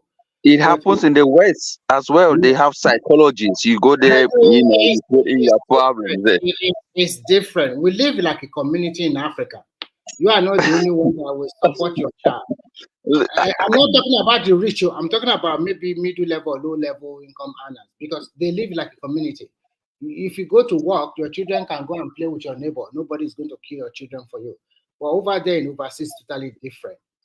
If you want something to take care of your children, you have to pay money. It's not for free of charge. So the way we live is different. But unfortunately, we live in a global village where sometimes we try to copy some of the things that is happening abroad. When I was growing up, my mother would be very happy to cook for her husband. She will be very happy. But nowadays, you can see a woman will tell you, I cannot cook, or I don't even know how to cook. So she doesn't know how to. Remy, your mother was cooking because she have enough time to cook. But let's not go there. I'm done with that aspect.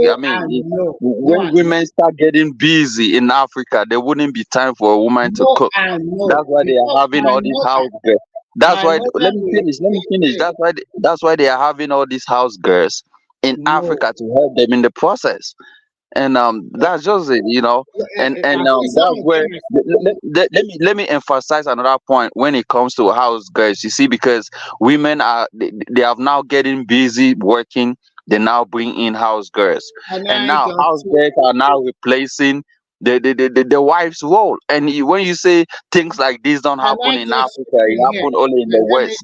But let me take you to another corner where you don't realize it.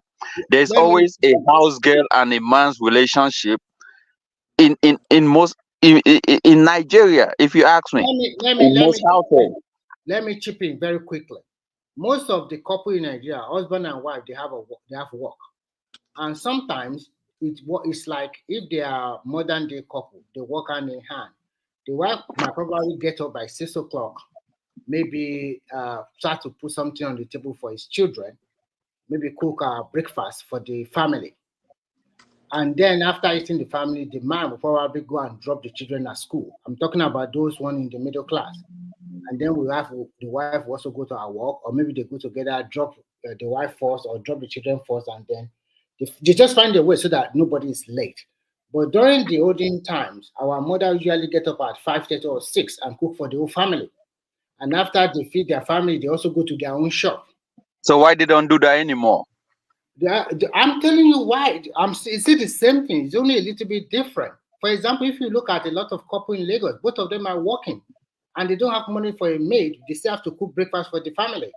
The wife will still continue to cook breakfast for the family, and they work hand in hand, drop their children, and everybody go to work. And if they are coming back in the afternoon or late in the evening, to do the same thing. But in abroad, it's different. So you cannot say that people Yeah, are. I wasn't even trying to say that. I wanted to chip in certain points that I was making. You just kind of So, told me, about. if you are talking about those ones that are above middle income, maybe they are rich, then they have opportunity, they have the money to now get it made to do a lot of house work for them. So some people, they are often lucky. Maybe their junior brother or junior sister or whatever living with them. Like when I was growing, I helped my brother to take his children to school whenever I visited them. So I do some of this kind of. I also help my brother to wash his car before he even go to work early in the morning, because he's much more older than me.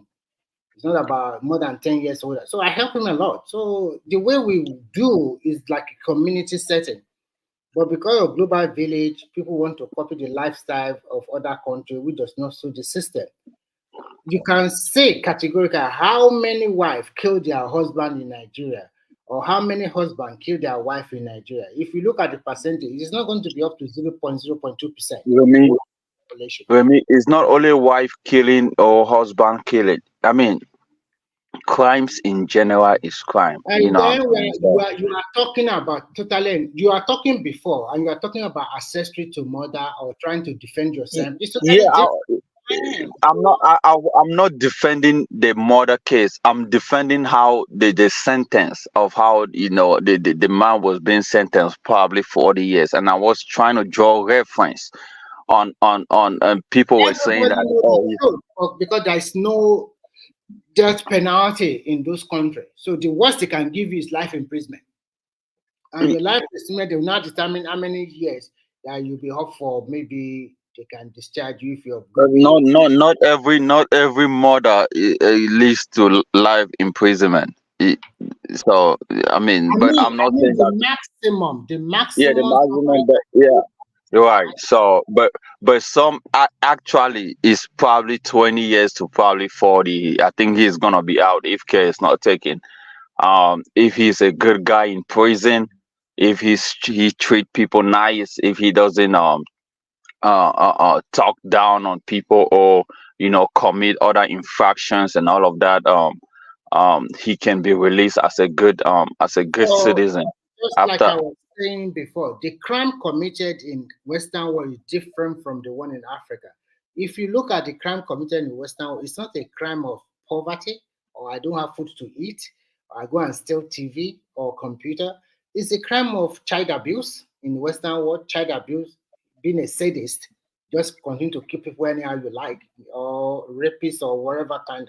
But if you go to Africa, it's just money about money.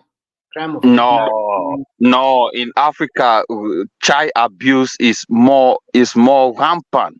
I mean, women getting assaulted is more rampant. Men beat their women left and right is more rampant. People getting raped in Africa is more rampant. You know that in the West, I mean, you can get married, but at one moment you could also rape your wife. This is what most Africans do not understand. I know a lot of people in America that they have gone to prison for raping their own wives that they got married to. And in Africa, we don't. I don't know whether in Cameroon it's very common, but in Nigeria, I don't see husband raping their wife. It's not very No, common. you don't see because you don't understand the process of rape. That's what you don't understand. The process. I understand the process. You say you don't see that in Nigeria. I'm confused because you don't go into every household trying to find. See, when we talk, at least you have not done, or you have not carried on how you say, you have not carried on a what You do not carry you have not gone to you know, You should allow Jude. me to make a point. Yeah, go ahead, Simba. Sorry. You know what I just want to let you know. Let me tell you, don't be carried away about the what these Western people are propagating every time, and then we think that everything they propagate is the standard. I could remember even when I was in the early part of my medical school, the definition that we have for rape has changed 2 times or 3 times. Do you understand what I'm saying? They know they kept on giving us standard for everything, and we tend to take it hook, line, and sinker.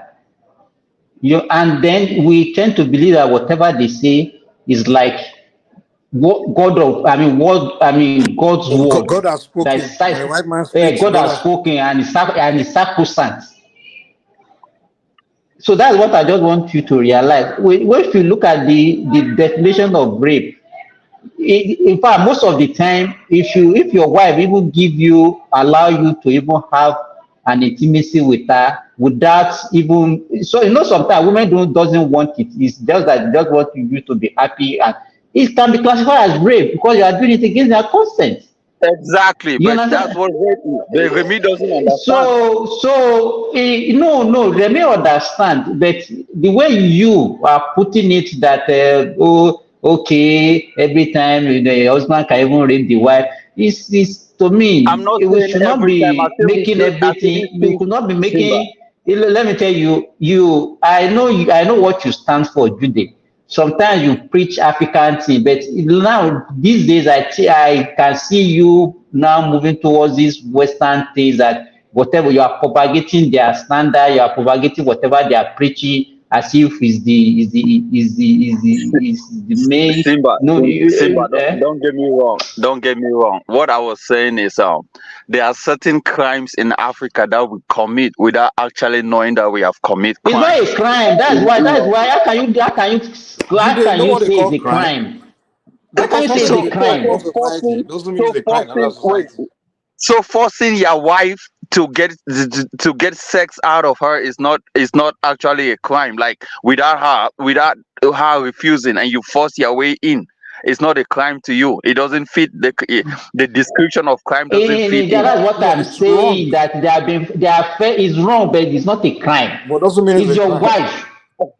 I mean, maybe it's wrong to your What own will make it a mindset, but crime, Jude, what will make it a Oh crime God. is, Oh God. Jude, what will make it a crime is if in that country, in the law, it's a crime, and that's what makes it a crime. You understand? But you can't say because in America they say, oh, you force your wife, you tell your wife she must give you sex or something, and then because you told her she must, and then she gave it to you.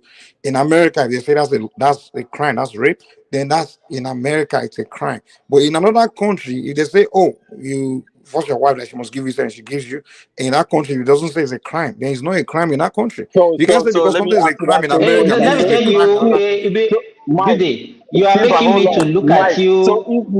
if murder is acceptable in Nigeria, or is acceptable in America, and in Nigeria murder, I mean you commit murder is not a crime. Does it mean murder is not bad, or is that what you mean? First of all, there's nowhere in the world where they will say murder is not a crime. But let's just go with your logic. Let's say one Example that you're society. even giving is not. It doesn't make sense. That Jude, example doesn't make sense. okay, for example, Jude, do you know to enslave somebody today is a crime? To force someone to be a slave is a crime, right? In America, right? Exactly, Okay. exactly. Now, do you know that the time that they were enslaving blacks, do you know it was legal? Yeah, it was Okay, so legal. do you know the arguments on white people make with blacks is that they didn't commit crime back then because there was no law back then that said they couldn't do it on the American soil. So back then they were not committing crime. They were just doing something wrong, but it's not a crime. Something morally wrong, but it's not a crime. Just like today, people like we were discussing all day, how a woman just cheat on a man, even after the man spent money on her and everything. What she did is wrong. But guess what? She can't be prosecuted because it's not a crime. There's difference between wrong and crime. Today, that's what we're trying to explain to you. Things can be wrong, it could be immoral behavior, but it doesn't mean it's a crime. Do you make what makes it a crime is if it's in a book in the law that it's a crime. That's what makes it a crime. You actually don't know about the law of Nigeria when it comes to rape. I'm gonna end you right there, because if you actually know the law of Maybe in the rape law in of Nigeria, Nigeria, if in the law of Nigeria, if what you're saying, if the law of Nigeria says it's a crime, then it's a crime. exactly, it's a crime, but it's not being implemented. Go and check the You law see, of in the rape law in of Nigeria and Nigeria, come and that tell me. if you tell your wife to, like, she can't leave the room, she must give you sex. No, I did not say that. I say if you force your way and have sex with your wife without her saying yes. I mean, we What do follow. you mean? What do you mean by forcing your way as a married couple? What do you mean by forcing your way? Wait, me. I did not just say just talking to your wife is a crime. Forcing your way is okay. You want to have sex with your wife, right? And your wife said no, she's not capable. She doesn't want to have sex today, and you have to hold her down. This year we have to have it. All of that. That's force. I mean, she hasn't acknowledged it. She might allow you have it, but did she say yes? Let's do it. No, she did not. So that's considered a crime because you force her into doing it. She didn't do it out of her. Judy, you have been brainwashed. That's what I can see in What do you. you mean? You have Oh, been come on. brainwashed. I mean, okay, why can't we make a statement without saying brainwash? Brainwash from who? That's just common sense, man. But let's keep it. Don't argue in a second. Judy, give us the section of the Nigerian law. No, I don't know the section. I Just mean, you refer should go us to find. the law. Yeah. No, Mike. Every country have a rape law. I And know a that. I rape know that case. every country does, but Yeah, but the way they cut it, okay, there's a law, but they would describe the law. I mean, I don't know if that's the exactly. Go thing. and read about it, and I bet Okay, you. pull the Nigerian rape law and show us the parts where Mike. they describe. I mean, you may be right. I'm not saying you are wrong. I don't know. I haven't read it. Mike, That's what I'm that's why saying. you So need to you may check be right, but you're Nigerian law, saying you because read it. So we're trying to tell you to show us what you read. Present it to us. Mike, I remember when Joel of Nashville came on this panel, he was talking about there are certain laws he was trying to pass in our child support, wrote a letter. And when they told him that they actually have this in Nigerian law, he did not believe it. But because it's not being implemented, there are certain things. All these things we are talking about is in Nigerian law, but they don't implement it. So it's left for you to go and check on the law of Nigeria. Let me tell you, how can you prove that a man, a husband forced his wife to have an intimacy with her? How can you prove that? Okay. How can you prove that? Once the wife takes it forward and say this happened, and they go inside her, they check her out, see, take the sermons, because once you force your way in, there are certain ways. Let me finish. See, I've come across it. Once you force your way into a woman, there are certain things Like that occur in the process. No, come on, Mike. There are certain things that. Oh man, are you guys gonna let So me you actually just make take a statement? what the woman says as being the truth. But exactly, because the woman is not considered. Look, the thing about men and Is that the women. case in Cameroon? Is that the case in Cameroon? Mike, let me finish. The case Tell us about now. the case about a man and a woman being put on the same table. A man always more power than a woman. So when a woman actually, declares something, it's something that it has to be taken with precautions. The law has to come full swing. That's why when a woman says, "Oh, I've been assaulted by a man, I've been battered by a man, I've been, raped by a man," there are certain things in place that the system people have to look into. But if it's a vice versa, if a woman says, or if a man says, "I've been raped by a woman," it doesn't carry that kind of power, because they realize that a man is stronger, has that powerful body. It's hard for a woman to access that pressure in raping a man. So these are the kind of things. So when a woman come up with this kind of assertion, it's very important they check on her, they see what they say is true. They have women doctors that actually goes into it to actually identify the forcefulness of what happened and come out with Jude, it's very funny. When a woman wants to have a group with a man, it just put something in his drink. Fine. Easy. Yeah. Yeah, it's so easy for any. Okay, can we say a wife can also rape a husband? How to I put mean, I that? just said that yes, of course, a wife can also rape a husband. But now So let me. how would the man tell his God? The man would just say, I hold my hand and or he put something in my drink and tell Remy, I just Jude, if you go ahead, Mike. let me say this. Jude, do you remember? Let me say this. Jude, do you remember when DMX went to court? When the judge asked him, when he got a woman pregnant, and he went to he went to court, and the judge asked him what happened, and he said she raped me. So Exactly. That was a good point, though, but he so couldn't why back didn't they it up. prosecute? Why didn't the judge go out? Why didn't they arrest the woman and prosecute the woman? No, they did not arrest the woman. Let me finish. But you That's are why I telling just us that a told you. woman can. Yes, of course. Why did But they I just investigate? told you Why that. didn't they believe him and investigate him? If you're telling us that a woman can rape a man. But this is the thing, right? They look at the woman. They look at the man. How masculine you are. Like I said, put a woman and a man on the same table. When it comes to drawing influence, you kind This of believe that conversation the is man is going weird, powerful, man. the man is strong. I mean, that's how the world is. The man is So stronger. a big woman, like, so if the woman is bigger than the guy now, they will start investigating whether she raped the No, guy. maybe he Mike, thinks that of it's course, only Mike. you don't know some women can beat their No, husband there. Mike, Simba, hold on, Mike. Have you known many teachers in America, women teachers, have been prosecuted because they rape high school students? Come on, No, Mike, go on YouTube and no, check that's that. statutory. Hold on. Statutory means the child is the person is under age. No, the child is not underage. The child is 18. So which No, no, which no, no, means no, no. They don't the prosecute. No, child is shut a up. senior. And Julie, stop it. They don't prosecute. They've never prosecuted any teacher for sleeping with a Mike, go 18-year-old, on an you, adult. Hold on, an adult Mike. male. I It's can never give you happened. names now. What you mean they haven't persecuted? But it was claim rape.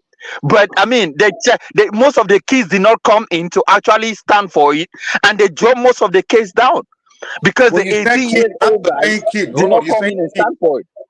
Judah, you're saying something different here. You're saying kid. And we're telling you that yes, if you anybody, whether if any Mike, when adult, I say kids, I'm talking about 18. Going towards 18 is 17 not is a kid. actually 18 is an A dangerous. adult. kid now, 18 is not a kid. That's why I But say 18 a kid, and he's you are in living high. in America. But he's in high school. That's what I'm saying. He's in If high whether school. in high school or not, if it's 18, it's not a kid. Yes, if she sleep with a student, she'll get fired, she'll lose her job, but she's not going to jail for sleeping with 18-year-old kid, 18-year-old man. But what I'm saying is that is considered rape because is below age for look in It's the below school age. system. What do you mean it's below age? Mike, okay, let me tell you. In the What is school an adult system, age? What is Mike, what is an adult age in America? Mike, an adult age is Answer the 18. question. Answer the Mike, let me question. tell you, an Just adult answer the age is question. Mike, What is an adult go ahead. adult age in America is 18, but there's Okay. a system of there's an educational law that says that a teacher who is 26 years old or below or 25 or whatsoever cannot date a student who is 18 years in America. I mean, I don't know what state, maybe it varies based on different state, but that's how the system is. And if you does this, it's rape because the 18-year-old does not actually knows what. I mean, he's still in high school quite a while, maybe in college that might pass, but in high school it's a whole different case.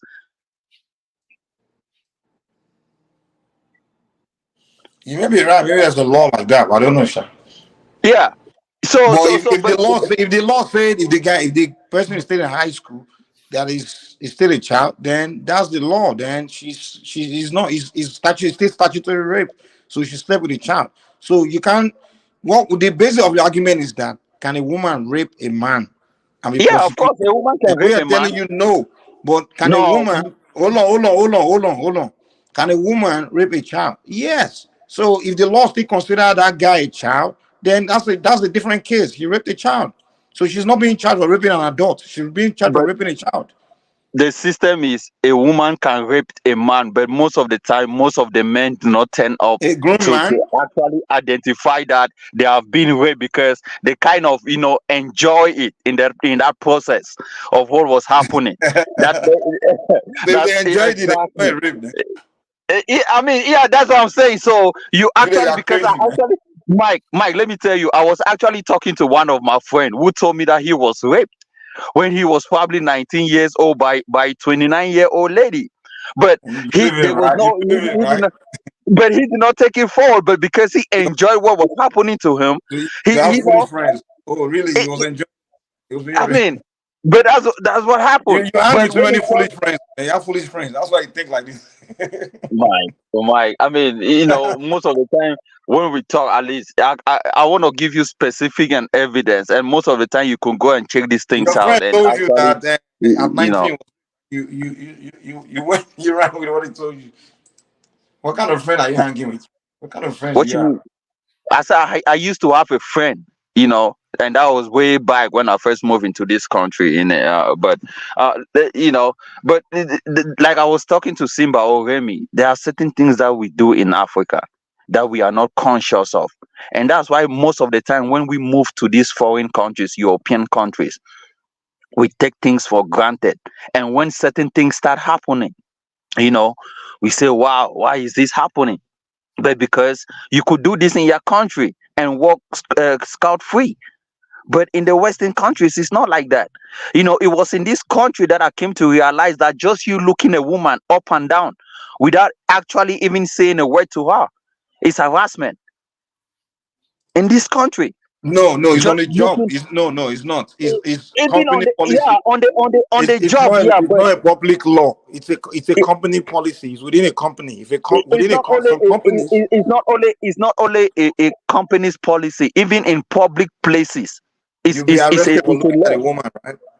I mean, you just looking at her, yeah, but looking at her some kind of back and forward, up and down, you could In actually end America, almost 10 you'll be to arrested in 15, America, right? 10 to 15 years in jail. Go and check it out, Mike. For looking at a woman, for looking at a house in America. Exactly. That's why most people, when they look at a Yeah, I woman, don't they know what say they are you so. smoke and drank today, man, but it's okay. Mike, So I'm you'll gonna be be back, charged man. for I'm gonna committing call you you. will be charged for committing lucre, eh? No, harassment. That's what they call harassment. That's what they call harassment, Remy. You know. Sexual Not 15 years harassment. in jail. 15 years.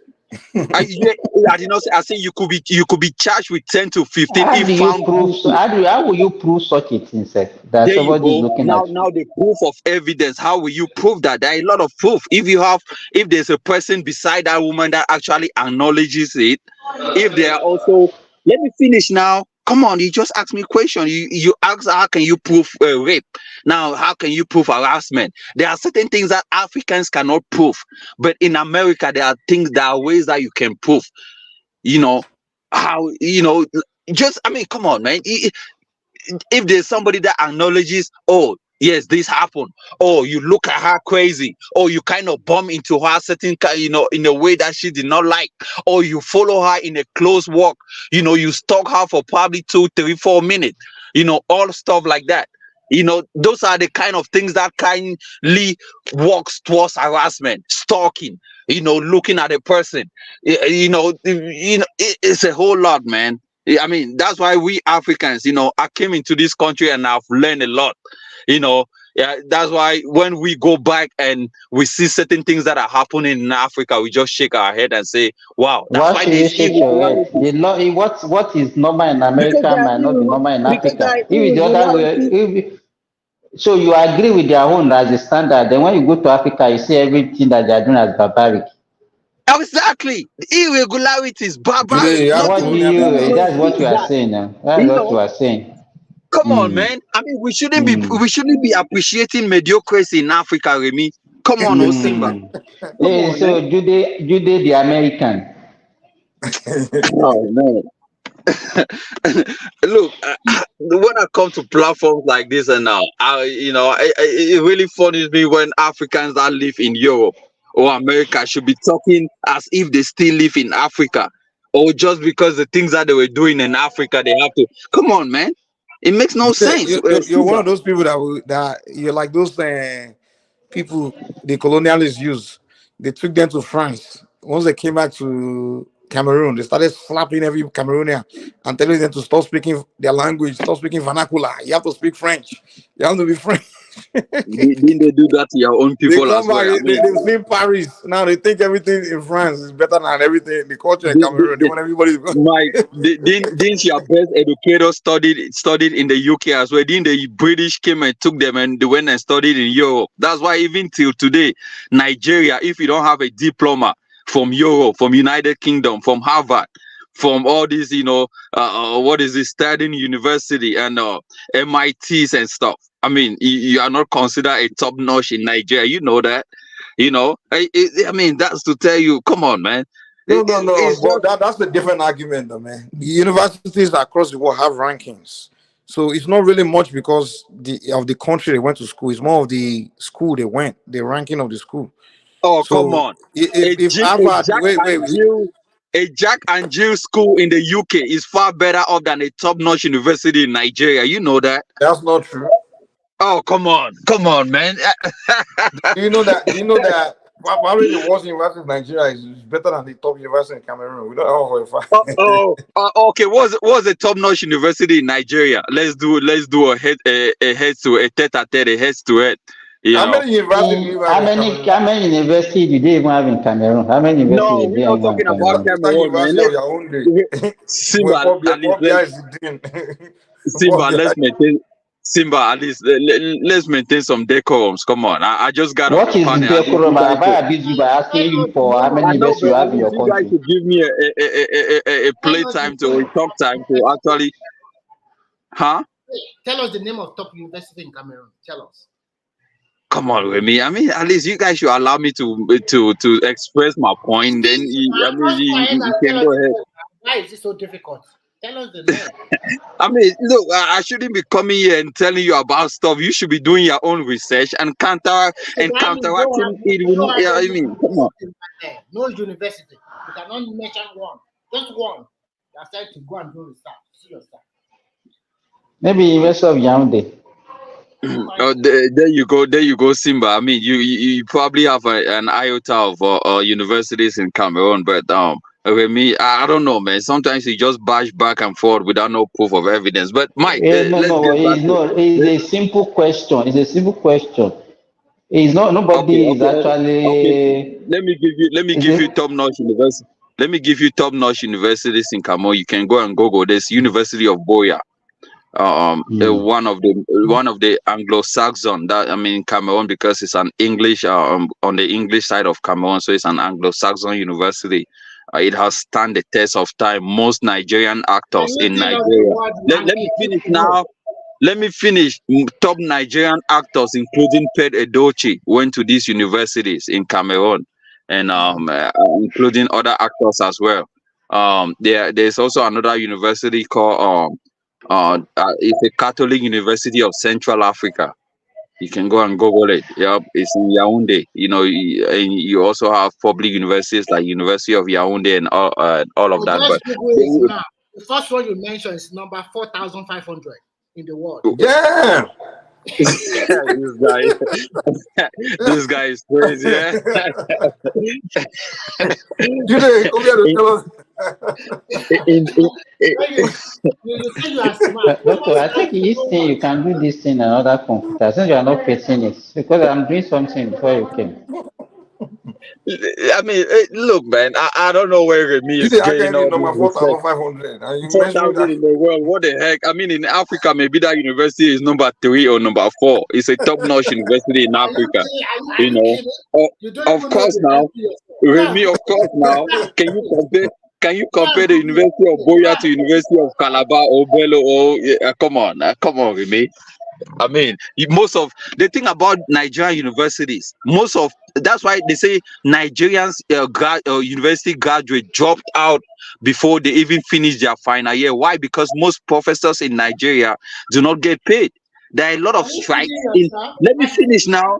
There are a lot of strikes in Nigerian universities. So most of the time students do not even go to college or complete their first year in college. Listen. You don't know Nigerians at all. A Nigerian parent can do everything to make sure that their world graduate from that university. I can tell you categorically that if they have 200 that they admitted in year 1, I can tell you that 190 of them will graduate, or 195. Almost 90% will graduate at the end of their 4 or 5 years. Don't tell me drop out from where. You don't know Remy, Nigeria at all. You don't Remy, understand. I watched a documentary where they say a 4 years university student graduate, spend almost 8 years in the University of Nigeria because of strikes, because of insecurity. Come on, man! I can tell you the document. Oh man! You cannot spend 8 years. If they say 6 years because of They strikes, say because of strikes, because of insecurity and kidnapping in that area. I think that was in there. I think that was in. Oh, come on. Which area? Which you just like putting something up. Which university they close? Which university they close because of insecurity? Tell me which university. Mention the name. That was in Taraba, in Wukari. Taraba. If I remember, Taraba. university over there. Come on, man. I mean, which university? Which university in Taraba that is in Wukari? Why? I mean, when I come on this panel, it seems like most of the things that you guys talk, when I talk about it, you guys want to defend it. It's rather unfortunate. The funny thing that because I remember when I was in the university, I have a lot of Cameroonians that are my classmates, like Wisin Orume. You understand? And you come here as if they are same Cameroon. You want to now be comparing Cameroon with Nigeria. It's not even something that is incomparable now. You, a Cameroonian, should come on the platform and be chastising Nigerians. Remy, how am I comparing? Nigeria is a powerhouse in Africa. Well, the problem you have, let me tell you, is that most people doesn't understand you because you don't come here and talk about your country. You prefer talking about another person's country. Why can't you come here and tell us about the problem you have in your own country? Why are you emphasizing the problem of Nigeria? What is your problem with Nigeria? Judy, respond to my question. Simba, I mean, when other people talk, what is your obsession? What is your obsession? What is your obsession about Nigeria? Simba, let me talk. When other people talk, it's what unfortunate that when an African comes on different panels and talk, just because he is not from that country, he's pointing in whole ground. He doesn't have the right to, I mean, but I've seen I've listened to you. Let me tell you, Nigerians on other panel don't talk about that country. In fact, most of the time, they turn that conversation to Nigerian conversation. Nigerians talk about their country. They don't talk about other people's country. Even on Kaizora Empire, most Nigerians, when they go on that platform, I listen to them on several occasions and some other platform. Nigerians will always talk about their country. They don't talk about other people's country. It's you never talk about Cameroon. We always talk about Nigeria. What is your obsession with Nigeria? Let me do my submission. Let me also touch on that topic. I heard that there's a go ahead, Remy. This is Cameroon University. The one you mentioned, they are not even there. Number one in your country is University de Cheng. And that one is 126 ranking. In regional, maybe we are talking about your region in Central Africa. Number two is University of Buea, B-U-E-A. It's 293 in that region, and it's number 2 in Cameroon. Number 3 is University de Yaoundé, a 381 in Central Africa, and it's number 3 in your country. So what are you talking about? Why do you set your university compared to Nigeria? It's like somebody who has problem that doesn't see his own problem but sees other people's problem. That is the mentality that he has. Let's digress, man. Let me talk about the what is happening in Zamfara about fuel scarcity. All this stuff. I'm like, what is happening? Stop that. We don't want you to discuss it. There's nothing concern you. So go and talk about what is happening in your Amazonia. Why shouldn't I talk about scarcity? Why shouldn't I talk about scarcity of fuel in Zamfara? What is going on? Are you kidding me? I mean, let me go ahead and talk about, and then after Zamfara, we talk about. Remy, you cannot stop me. What the heck is going on? Let me make my point. Come on. After Zamfara, we talk about the supermarket in Abuja and other schools that are other Indian schools that are stopping Nigerians not to You attend. know what, Remy, because he has nothing to say about his own country. You understand? He has nothing to say because nothing is happening there. When they have a 90-year-old president that is still using Pampers. It's 98 already. Not 98. I'm still ruling them, and he come here and talking I'm talking rubbish. Let me get on this Zamfara issue, right? A country like Nigeria. Let me finish now, Remy. Remy, you are known for your arrogance. Come on, man. Remy, Remy, don't let me call you madam. You are known for your arrogance. Please. Come on, man. I'll call you boy. I'll call you a boy, okay? Allow me to talk, man. Allow me to talk. We don't want to allow you to talk that your rubbish. Yes? You can't call I'm talking that your rubbish. Yeah? Judy, this morning you are not allowed. Wow, even Thomas, if Thomas was on live, Thomas will have said allow Judy to talk. Come on, man. He will not allow you to talk. He will not allow you to When I'm talk. looking at the top universities in Africa, the top 50 are Oh, South Mike, Africa, are you still on that? Nigeria, Mike, are you still? Egypt. I thought you left already, Mike. Are you still on that Like, university I don't stuff? see Cameroon anywhere near anywhere. Like on the Mike, top 100, it's Nigerian, Egypt, South Africa, and Ghana. Those are the countries that have top universities in Mike, Africa. what are you talking? In Central Africa, they don't have top 3. They are not there. They don't.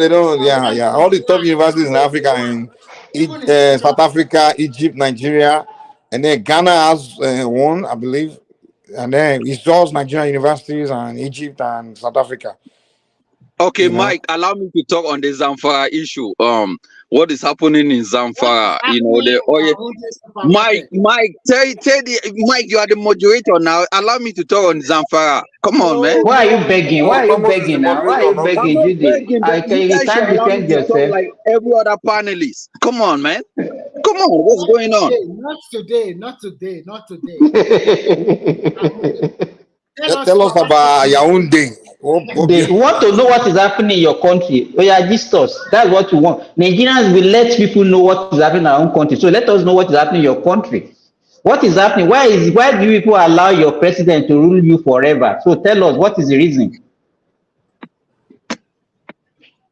He don't run away. Why did Pobia piss on himself? Tell us now. What happened? No, you cannot tell because Pobia is Pobia peace on. Are you guys kidding me? Like, what you say, peace? Now you are defending Pobia now. I mean, you can bring the video. Let's see. Maybe I haven't seen that. Maybe if I've seen in that, do we ask you for video when you're talking about Tinubu? Do we ask you for I'm not going to be making. Who is talking now? He was dripping saliva from his mouth. What are you talking about? Who is talking? Is it Mike, Simba, or Remy? Are you guys? Is it a flow conversation or is just? Come on, man. And now you're defending Pobia. What's going on here? No, Mike. Do you know Pobia was flooding? He was passing gas on stage in front of the whole world, man. Remember? Mike. He didn't know where he was. Mike, those are video shops that I haven't seen. I've also come to realize that there are a lot of video shops online where people do a video and then they put certain sounds. So you can defend. You can defend. You can defend your country. You can defend your president. But so everything is good. Everything is good in Cameroon. Cameroon is like US. No, I did not look. Cameroon is one of the worst African country in Africa. It's not better off than any other country in Africa. Why do you say that? Why do you say that? But Why do you say that? What you mean? Why do I say that? You actually know that there's poverty in Africa, in Cameroon. You actually know that things are not working well in Cameroon like any other African country. It's just, universities are unkempt. Things are not good. But I mean, at the same time, you know. And so why didn't you talk about it? Why do you normally emphasize that of Nigeria? Why can't you tell us about what is happening in your country? Because what you fail to understand, look, when I come here, I want to talk with people with foresightedness, you know, not short-sightedness. What I mean is, what I mean is, Trying to if you say take, an let average me finish. Let me finish. What I mean is, Or you when are you take giving a up, you are giving up on your own country. Is that what you want what to I mean do? is, what I mean is, when you take a country like Nigeria, you take a country like Cameroon, any problem that happens in Nigeria fit the description of Cameroon. You know, insecurity. Right now, as we speak, the Amazonian stuff is going on, but it's not at its peak like what is happening in. You don't just see people getting kidnapped and getting pie on the street like in Nigeria. When it comes to How do you know? electricity, Why are you what comparing with you Nigeria? I beg? what you mean? How do I what you mean? How do I know? Just few yesterday, a truck of fuel tanker, you know, in Rivers State, or you know, cash Well, that's ablaze and because almost we 70 have something plus. actual news media that You know speak that and you talk about know. our news. Well, it doesn't mean shit is not happening in Cameroon. You don't No, consume Cameroonian I news. haven't. If we Did pull I, up the news in Cameroon right now, there's something that happened there. okay, Things pull happen out in the news Cameroon. and then we can talk about it, Mike. But that's why I'm telling you that most of the things happens in Cameroon. You know, but I mean, You instead know of what I think? Maybe we got to take it easy on you because are there Cameroonian media like YouTube channels where Cameroonians gather No, like this? I think there is no Maybe freedom that's of why it comes speech in there. Cameroon Huh? because their life president will imprison all of them. They don't have freedom That of is why press. you ran to They don't have freedom of speech. They don't create YouTube channels. So Mm. we gotta talk about it. you ran to Nigeria. They're asking for cover here. Julie, are there I will Cameroonian fight you YouTuber for YouTube Cameroon. channels like Come on. this? Mike, me and you can talk because maybe you have a little bit of elevation, you know, a brain elevation upward a little bit. But I mean, you know, If you lie, yeah. abuse us, Simba we is will smart. not He's a allow you doctor, to talk man. How can I today. be smart Don't than worry, don't mind him. No, that's what we want to black. They want to use you to get us. We will not allow you today. Go and sleep. But Mike, look at it, right? When I come and talk about Nigeria, I've done ample research. I've gone on website, I've gone on Punch, So I've you Well, gone haven't on done website is research CNN, not on what they Cameroon. are I've gone on. hearing on Let me YouTube finish that you are now. coming to Let me propagate finish. here. Bam, keep When I quiet, talk though. about Nigeria to my fingertips, I'm talking about what is happening. Why So can't Hey, you I'm because not let me trying. tell you, because Let me we finish put now, out, we right? put the And then information out there for you to see. But your country is like a slave country where people don't even have Mike, voice, people cannot talk, and so people don't even know what is happening in your country. And Mike, you come here instead of you to come and tell us that this is what you are suffering. Though, you leave your own country and you face Nigeria. What is your concern? What is your obsession about Nigeria? You just tell us that your country is one of the worst country on the planet. So and you don't talk about it, you talk about other people. Why should you leave your problem and face other people's problem? Does it Mike, make sense to you?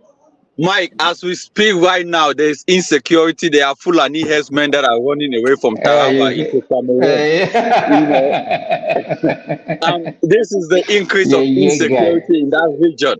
We should start talking about things like this, right? So people should be aware You instead know of what? just, you know, I just understand you. already. I have a Cameroonian friend. He's doing his PhD in one of the American universities today. We used to work together in Shanghai. And I know because you are from the English speaking side, which you are the minority over there, the others are French speaking side. So sometimes you don't want to talk about your country because you also want independence from them.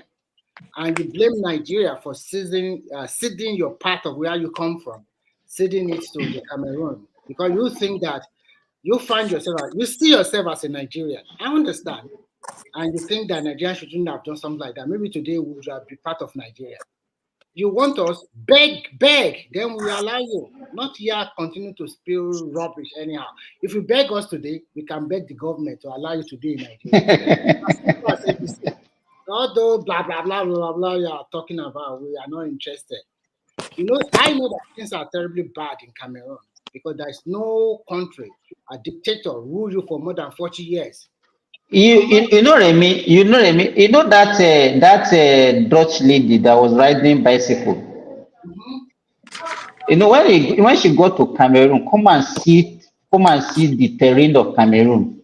You saw was that there was no single good road everywhere. Even when she was looking to buy fuel to fuel his motorbike, she couldn't get. You know what surprised me most? That The Cameroonians. two countries that she went through is, in fact, was Cameroon and Central African Republic, and the two of them are side by side. And then this guy will come here and start talking rubbish. And you know, Cameroons are heavily built, very strong. Sometimes I ask myself, why, for God's sake, the people are so docile? They're only interested in eating their cocoyam just to make that. That's all.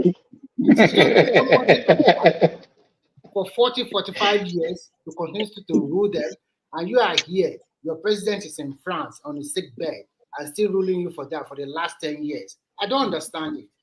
Go and fight for your country. You see, when you guys talk, I stay quiet because I really want to listen and draw inference from what you guys are talking about and actually make a point, you know. But as soon as I start talking and trying to really, you know, express these feelings that you guys are talking about, and then all of you guys now come in and just, you know, keep talking. No, Look, don't see you as a patriotic Cameroonian. I've not said that Cameroon. I've never come on this panel or people that know me more detailedly and say Cameroon is a perfect country. But I've never seen you at the same time. I've never heard you talking about Cameroon. I've never seen you talking about, come with what you guys are saying about your country. This is what I feel about my country. This same thing is happening in my country, and then we have to find. So you understand? You always why do you like throwing banter at Nigeria as if you are competing? You have an obsession or you have this hatred for the country. I don't understand you. What do you know? What the basic thing that if you have a problem, talk about your problem. Why should you be concerned about other people's problem more than your own? Simba, let me ask you a question. The Nigerians that come here and bash Nigeria, do they have a problem with Nigeria? But they are different. No, if they are stakeholder. If Nigerian comes in and at least talk about Nigeria, they are Nigerian people. They have the right to talk about their country. But you are not in Nigeria. You are not in Nigeria. You have problem in your country, and you don't talk about the problem in your country. So because I'm from Bakassi, I'm not a Niger. I have no right to talk about Nigeria. I don't even know a country that is a Bakassi. So I don't know any country on this planet that is Bakassi. Because I'm from Cameroon, I have no right to talk about Nigerian issues. You don't have talk about your country. Wow. You don't have any right to talk about Nigeria. Wow. So wow. Yes. Okay. Okay. It's all right. It's all right. I might take my leave if you guys permit me to. Okay. Bye bye. You can go. We are not saying. Are you begging? No, I'm not begging him. We are not saying you cannot talk about Nigeria, but sometimes when they ask about Cameroon, you should be able to give us the political situation. You know, somebody just mentioned their president and I started defending him. And you say, I think you think that you are sincere. We want to know too, but you don't want to give us that answer. Every time it's Nigeria. I don't understand. You are from Cameroon. Are you not proud to be a Cameroonian? Remy, I'm not proud because Bakassi was sold to Cameroon by our own president OBJ. Sold Cameroon like a people. Sold them and put that money in his pocket. So that's your beef. That's your beef that you have. You know, sold Bakassi and put the money in his pocket. And just think that those people overnight will move. Because you are born in Cameroon, not in Bakassi. You are not born in Cross River. Why are you talking this way? Before my families are from Bakassi. So if I was born in Cameroon, but if my families are from there and now they are considered to be Cameroonian. So what is your point? No. I want to get something clear. Are you telling me your parents are Nigerian? What do you mean Nigerian? They were born in they are from Bakassi. Calm down. It wasn't no. There's nothing like Bakassi. Since I was born, there was not a country called Bakassi now. So nothing like that. So are your parents under 40 years old or what? What are you telling me? I want to ask you a question. Is this guy the former vice president of Nigeria from Adamawa State, Atiku Abubakar? Is he a Nigerian or a Cameroonian? From what would you do is a Nigerian. Oh, okay. But if you go and check, he was born in Cameroon, right? No, I don't know about At least we are talking about, let me tell you now, we are talking Okay, about two sovereign go and read country. Simba, No, stay just quiet hold now. on, hold Let on. me We go are and read talking about about whether what he you was mean say born in hold on, let me Cameroon, come on, go and whether read he about was born in Atiku Cameroon Abubakar. or it doesn't matter. Whether he was born in Cameroon or born in Nigeria, he at least was born in one of the sovereign country. We are telling you that there was no country in this world that is called Bakassi. That's what we are telling you. So is either your parents are born in Nigeria or they are born in Cameroon. So tell us. Simba, what I'm saying is when my parents were born, Bakassi was in Nigeria. When they Oh, came so over, your parents they were born in Nigeria. That's what you should say. You should not talk I'm about saying that Bakassi. when my parents were born, So that means your Bakassi parents are was Nigerian. part That's of what you're saying. It's simple. That means Bakassi. your parents were Nigerian, right? Yeah, if you say so, and then but now, That's what you should tell us. My parents are but Nigerian, but when now, they moved to Good Cameroon, morning. How are you? Cameroonian. Why you? Let me ask you a What question. happened? Why are you not fine? Today, Okay. were you born in year 2000? Huh? huh? Jude, were I you think born Fag in is year around. 2000 or year 2000? No, I I saw him wasn't born just in the now. 2000. Maybe I'm older than that. What did you say? here. Simba, Okay. can you mute, I'm please? talking Simba, mute. I'm not. Judy, with answer me. my question. With Were me, you I'm talking born? about my parents. When I No, was no. born, I was I want older. to get something clear also. I want to get something clear. What you are trying to tell us that your parents live in Bakassi, which is part of Nigeria for a long time. Yep. Obasanjo ceded it to Cameroon in early 2002, 2003. I think it's that time. I cannot, but I know it's that time.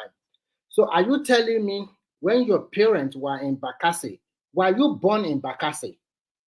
No, I was not born in Bakassi because they were there and then they moved to another town out of Bakassi. Now, calm Because down. most of the time there's no hospital over there. Let's clarify it. It's so simple. That means your parents were born and they live in Bakassi. That makes them Nigerian. They were born in Bakassi, but they have to move to other places in Cameroon. Most businesses along. You actually don't know about the Biafra South. Relax. From the history, Bakassi was part of Nigeria for a long time. And if your parents were born in Bakassi, whether they moved to Cameroon or they moved to wherever, they suppose they are Nigerians. Okay. And then what is your point now? I was born in Cameroon. My point is very simple. Now that you are born in Cameroon, that give you a dual nationality. So you have to choose why? Because your parents were Nigerians, according to you. Right. That's what I say. Yeah, you're right. But now I have American passport as well. Dual nationality.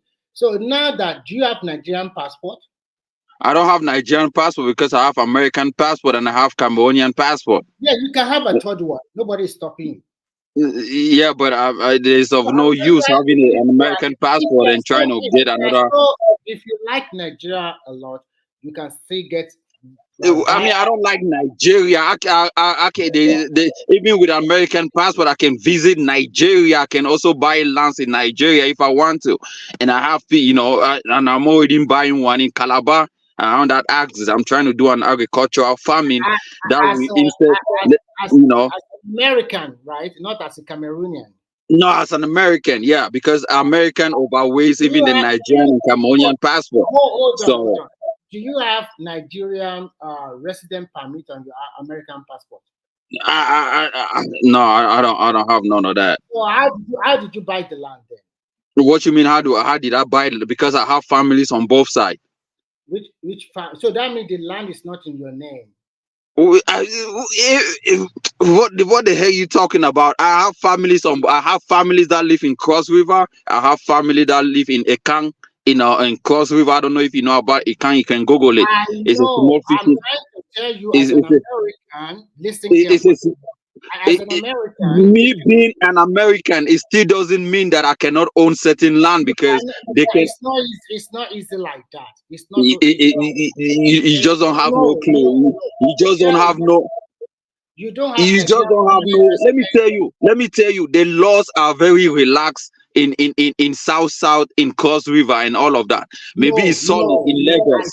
I don't believe. Okay, keep telling. Go ahead, Remy. Keep talking. What I want to tell you is very simple. I ask you a very simple question. Is the land you bought in Calabar, is it in your name or not? You can say it's in your family member who is a Nigerian. That is understandable. Yep.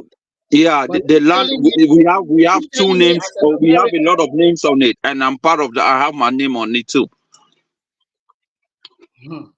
hey, because if this is the way, I don't think you have any stake in that land. I do, because The reason why majority you of them. have a stake in that land is so many reasons. Tell me. Are you coming as an investor? And if you are coming as an investor, there must be something that will tie you. Do you have an agreement or something to show that really you What are are you talking about? I have my aunt that is part of it. She stands. I'm the one providing everything. That's what I'm saying. The same thing. Your Yeah, aunt I mean, is Nigerian, right? yeah, she lives there. Yep. Tell us the truth. Your aunt is in Nigeria. That is why you have a little. Yeah, me. I don't like putting things in place, but when I talk about Nigeria, I mean, I don't see myself living in a chaotic country like Nigeria. I wouldn't. You know. Don't go off here. You are in Nigeria. To be frank with you, I'm not trying to boast. What kind of money do you have that Nigerian does not have? What are you putting what you mean? What kind of money? I'm investing. I'm trying to put money in agriculture, and the crops that I'm gonna produce will probably be selling in Cameroon, because the currency is higher, you know. And I'm trying to get into a shrimp business as well. It's one of the big business when it comes to shrimp, you know, fish, shrimp. You know, that's in a Kang. That's what we do even in Oron, all these places, Bakassi area. You know what? You know. What you are trying to do, I'm not like trying to condemn you. But I'm trying to tell you that because the impression you gave that you said I have landed property in Nigeria, and I'm a little bit curious as a Nigerian with an American passport, no permanent residency, nothing. You are not married to Nigerian, so that the Nigerian wife, because of virtue of your Nigerian spouse, then you can get a land easily. You did not tell me that story, but later you said it's your hand. That means the name on your land is your hand's name, not your name. So me, I shouldn't be telling you my privacy. I mean, this is not privacy. I'm also trying to help you here because if you no, you cannot. You can, Remy. Let me tell you something before you keep talking. Look, the right that you have in Nigeria is the right that me also have in Nigeria. No. But let me finish. You haven't lived in every part of Nigeria. There's laxity in every law in Nigeria. Just because let me finish now. Just because you have a system that is strong in Lagos, it doesn't mean it's gonna be solid in Cross River. In Cross River, you can buy a piece of land. There are only few things that are needed if you are very smart. You know, if the local government chairman, I actually have his personal phone number. In the place that I bought my land, I can even give you the local government chairman. You know, but I have to talk to him one-on-one. These are the people you talk to. Local government chairman are the one that they control, and I have the landmass. People like you, you'll be scammed easily in Nigeria. No, scam. Are you kidding or more? You think are telling us here that the local government the position is so light, it's so easy. You can just go there and more there is laxity, man. Do you understand Yoruba? See, Remy, no be me that will scam on now. Come on, man. No be Mumu Abi.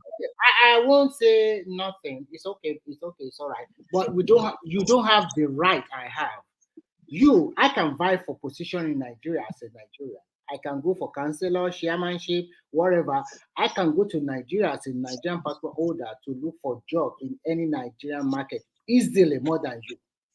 Remy, I just asked you a question. Where was Atiku Abubakar? Go and read about Atiku Abubakar. It shows that he was born in Cameroon, but he became vice president of Nigeria.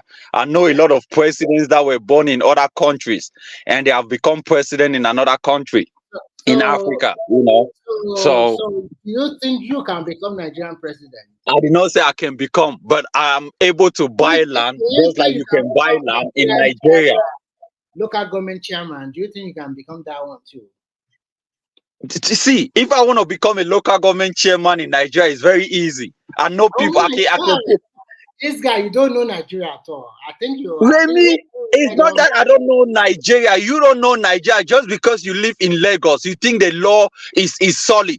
There is no solid law to become a local government chairman if you have the right financial system in place, monetary fund.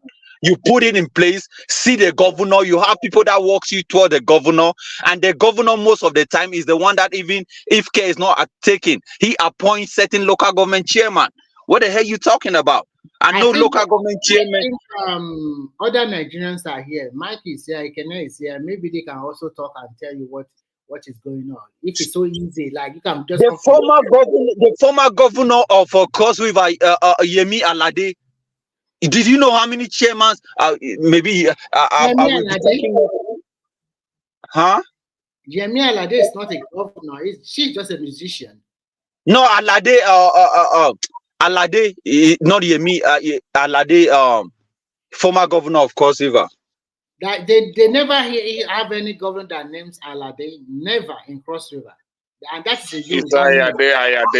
Alade is the Yoruba. Ayade, I say Ayade. Oh, Ben Ayade. Yeah. He's from Cameroon, right? Ben Ayade, the former governor, the governor that just former governor of Cross River. He's not from Cameroon. Oh my God! I don't. Kene, is it true? I think you are close to Cross River. I cannot tell. I cannot actually tell. He's from Cameroon. You just think that if truly that guy is from Cameroon, he will never be a governor in Cross River. I did not say he's from Cameroon. I said, did you know how many local government chairman he appointed? That's what I said. I did not say he's from Cameroon. No. If you are talking about politics in Nigeria, the governor have a power, and sometimes they like select some candidate that will represent them in national state assembly, House of Rep or senatorial election. They have. It's not only in Cross River; it's all over Nigeria. But that's what I'm telling you. The system doesn't work in Nigeria. Do you think, you think it's so easy like that? You just come from nowhere. I know it's easy now. It's easy. Then they will just pick you like that because you have money. You're kidding yourself. Go and sit down. Remy, there is one guy that I know in United States. He was here in United States, took $50,000, went into Nigeria and became senator. What is I the can name? give you a name. You can Google it. Give us the name. You know, he was born here, went to school here. Give us the name. Give us the name. Man, you have one of the senator in Nigeria. I think he was from Cross River or whatsoever. Man, Remy, sometimes you talk as if things are working in Nigeria. You think Nigeria is this perfect country. Almost, Remy, stay quiet, man. I've overtalked today. I didn't want to overtalk, you know. I just wanted to pass my point and go through, but sorry to say you are lying, but give us the name of the senator and let's put it and let's fact check. At least we are both. Everybody is here. You cannot give us a name.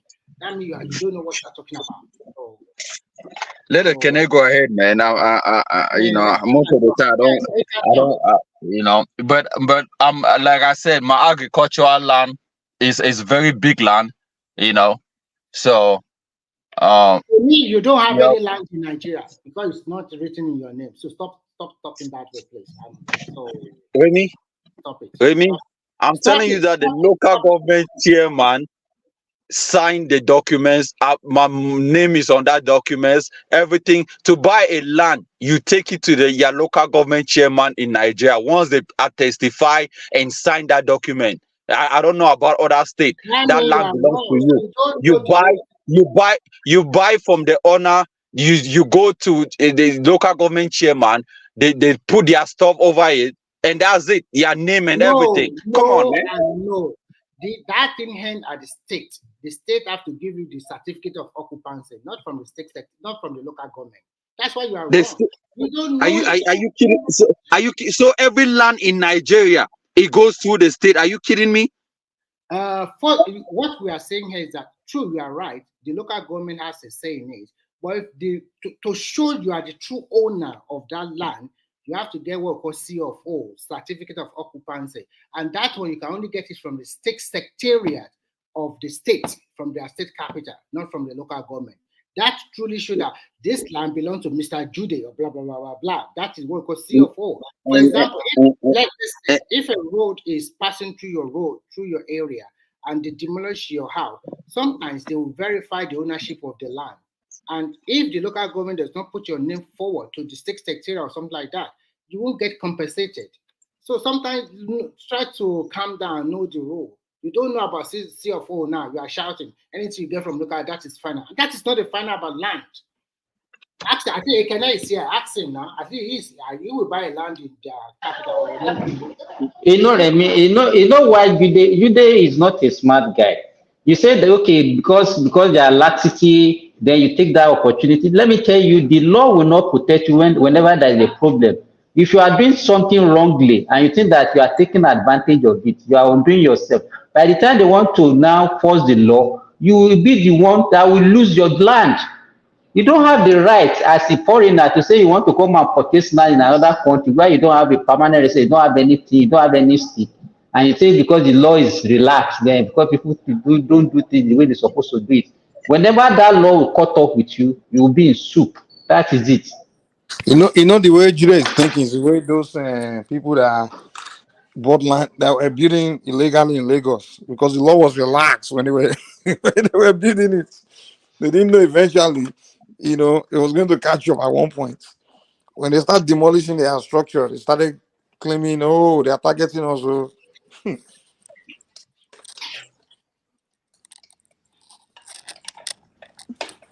Jude. Well, we have to adopt Jude as a Nigerian, Sha. We need to adopt him. Mike, the best place to buy land now is in Crossover, especially the Lagos Calabar highway. Mike, yeah, guys, are there Cameroonian shows? Remy, Yeah, you don't come here to talk about Cameroon and their problem. What I came to, I came to ask some question about the issue of fuel scarcity that is going on in Nigeria now. What is the real cause of it? I want to understand. Exactly. Is it that the price I wants wanted to to go talk up about or that the price topic, wants but to they go won't down? let me talk. Can you repeat? What is the price of what? The price of fuel today in Nigeria is about 1,000 naira. So, and the many fuel stations are not selling for almost 2 to 3 days now, and the thing is becoming a problem. So, I don't know what's the argument surrounding it. Is it that the fuel is want to add or wants to reduce? I don't know. According to NNPC, Wow, in a country that have oil in abundance. Let us talk. At least you are not Nigeria, you are Cameroon. According to NNPC, they say there were a logistic problem, and by this week everything will come back to normal. So let's give them that kind of. That's the explanation they gave. So this week we shall see what happened. Maybe they will be able to overcome the logistic problem, and this. Maybe people will not start just logistic. But I think a lot of these petrol stations, they have petrol now. So what's the logistic about that? No. Let me tell you, you should not be saying this now. You live in Nigeria, you know the way an average Nigerian businessman behaves now. Once there is a scarcity, everybody wants to take advantage. It's not as if they increase the pump price because they sense that there is a scarcity. Then everybody wants to take advantage, and that is it. So why is it an issue? And Nigeria does not have patience. Immediately everybody wants to keep or make money. The only problem we have is that whenever there is any little problem, then we just want to take advantage of it. Then we elaborate it. Want to be certain about it. It's a very big issue now because a country like ours, if you don't have electricity, the next option is petrol. You understand? Wow. So Simba, you know they are electricity. monitoring Tinubu. They are waiting for him to fail. So they're constantly monitoring day-to-day price and everything. So they're waiting for him to fail so they can say, Mike, I wouldn't want to be my own country. I wouldn't want to be my own country and be suffering because I want the president to fail. You understand? Yeah. So The price of petrol You don't have going to up give it is to not me, there. sir. You never say that. But Remy, if you always come here and tell us that, okay, you're on ground, I know what is happening, then you should know what is happening. It's not as if government increase the pump price. This one, Simba, honestly speaking, this one I don't know what is happening. And you know, these days I don't normally go to news again because it seems as if Nigeria issue don't tire me. I don't have time to go and listen to all these. No, Most of the no, time, no. our I news. think the reason why all of this thing is happening like that, at least the international crude price of is continuing to go down, it's not increasing, and the price of gas here continuing to decrease also. So if they say there's a logistic problem, just give them time to regulate things because you cannot compare Nigeria with Saudi Arabia or with America and the rest.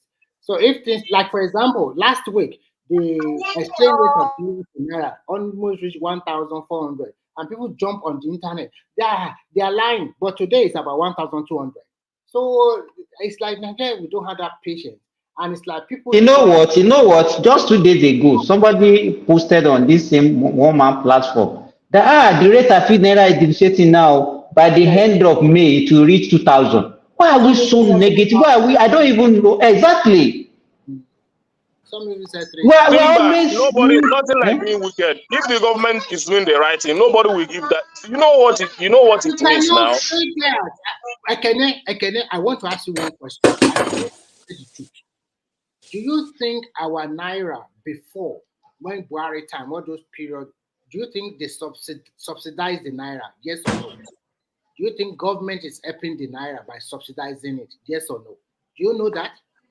I want to I answer. know. You know. I know there are something. Yes. But and you know that. Do you know that? Today we will talk heart to heart. Do you know that Nigeria they would borrow a lot of money for recurrent expenditure? Recurrent expenditure like paying for our National Assembly member, paying salary, all of this kind of thing. We are borrowing money to pay. We are borrowing. But the removal of this subsidy now, we are no more borrowing money to pay salary anymore. And all this problem cannot. It's a lie. It's a lie. It's a lie. Last week, $2.2 billion was approved by the from the finance minister. Did they say that they want to use it to pay salary? Borrowing money, is it only for salary? As we are talking Most of the time, our borrowing is for consumption now. So tell me the product. How do you know it's borrowed for consumption? How do you know that they are borrowing it for consumption? And then what do you mean by consumption? Tell me where they have borrowed money and invested it for production. Okay, what about the money that they borrowed that they want to use to construct the east-west road that we are talking about, that coastal road? The money they borrow to construct it. Well, for me, whatever you want to put it, I always want to say it here. Our government don't have a clear direction on where to take this country to in the next maybe 10 years. Let me tell you. How do you know? How do you know that? Is it what you are hearing on social media? How do you know? Let me finish. What is our plan? What are you? To have good road network in the next 20 or 30 years? What is our plan to have electricity in the next 10 years? What is our plan to increase our IGR in the next 10 or 20 years? What is our plan to increase our foreign reserve in the next? What is our plan to increase our human development index in the next 20 or 30 years? What are the plans? All these okay, then. All these things you are mentioning, we are practicing democracy in Nigeria. And a good government, if it's lucky, will spend only 8 years. After 8 years, if the party are lucky, they can continue like APC is continuing now. But what I want to tell you is that they have a plan. And you all know that they said this coastal road, they will finish in 8 years. That is something the opposition can use against them. So when you are doing your opposition, everybody knows that Nigeria is broke. We don't have money. We don't produce like before. And the price of crude oil slashed, and the price and crude oil production reduced because of so many things that is going on in the south region. So you don't have money. You don't have money, boy. I just came in. You don't have money. You don't have money. You don't have money, but your government official are still eating fat bellies. The other day, all your northern governors, for them to host a meeting, they travel to London. For just a meeting, in security meeting. They travel, all of them, flew jets to London. In conclusion, You say you don't have money. Relax. That one, you cannot blame the president of a country on that. There is separation of power. He cannot control what they use their federal allocation for. He cannot tell them you should have meeting in Asaba or Unewe. You are talking about northern governor. The southern governor also travel abroad. Some of them go to America. They go everywhere also. So what I'm just trying to tell you today now, as of today now, government can intervene in the crude oil petroleum price, but the subsidy is gone. That is one. Two, we are able to now stabilize. We don't totally stabilize Naira, but we are still going to get there. We want to know the true value of our currency, which is good for the country. So if they are borrowing money for infrastructure, just yesterday, our company in Holland, Max, M-A-E-R-S-K, they are going to invest $600 million in Nigeria to help us upgrade our seaport. So sometimes we just have to exercise patience. Sometimes I understand you. You think, oh, it's not my guy. So probably maybe in your heart, you want him to fail. But if you want him to fail, it's going to affect you and I, not him. Because nobody wants him to fail. See, let me tell you, Remy. If you people continue to say somebody wants the president to fail, you don't know what you are talking about. Because let me finish. I just came now. You people has been talking. If the government policies is favoring me to them, my business is going fine. I'm not being affected. Why should I be complaining? I cannot be complaining. But every now and then, what we are getting is improper policies, improper economic policy, and all that. So it takes a strong-hearted man to do business in Nigeria today. So you know that. You are the only one doing business that is affecting. I'm not the only one doing business, but I know how it affects me in terms of business. So, but of people, you have to think about the whole population. Do you want us to go back if they do not remove that subsidy? Nigeria today will be in big crisis. You won't be able to. You cannot tell me that the government removes subsidy. Government is still paying subsidy. Don't say that I remove subsidy. I don't want to listen to that lie. Unless see, if I am not the one that said it, the news is out there. The party member that said it is there. The government didn't remove any. Even it is even recorded that I even paying more subsidy today. So don't deceive people by saying that they remove subsidy. Listen, let me ask you a question. You have been following Nigerian government since a long time, right? Since maybe Jonathan, all of them. Do you know that every year we have a budget, right? Do we have a budget? Yes or no? In the budget, yeah, we have a budget. In the budget, they always put the money for subsidy there. But for this year budget, there's no money like that. So every year they have been subsidized. They will put the money. They will budget it. No, they cannot put the money. They cannot put the money. They cannot put the money for subsidy when they have already. Let me finish now. Let me finish. When they have already announced it that they will remove it. And now when they know that the thing is not balancing, that the price of petrol might go up to 1,500 or so, what they have to do is to go at the back and be paying it. So what do you have against that? No, wait.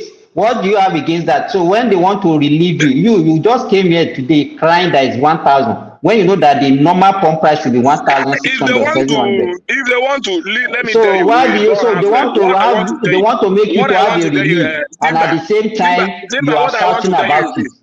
What I want to tell you is this: if you want to be straightforward to the people, you become straightforward to the people. After all, what they are using is taxpayers' money. It's not their personal money. You understand? You cannot come and make a policy and go at the back and be disobeying the same policy you make. So you want them to obey the policy, Abi? So that you will start crying as usual. That is the inconsistency in the current government that I'm telling you. And you people don't want to accept that. Is there any government? Let me tell you. Let me finish. You never finish now. Every time you will start to let me finish. You now see that you cannot flow the naira. You still go ahead and be supporting the naira. You remove first subsidy. Is there anything wrong with that? You go back so and what is support it. So what? You don't believe that you have to support your naira to survive in the first instance. Now you are now coming to that reality that you have to support your naira. You understand? So even in supporting that, you are borrowing money to support your naira. In the previous administration, which is the PDP administration, they don't borrow money to support the naira because they have enough inflow. They get the money from oil output there. So them supporting the naira then. How do you know that? How do you know that?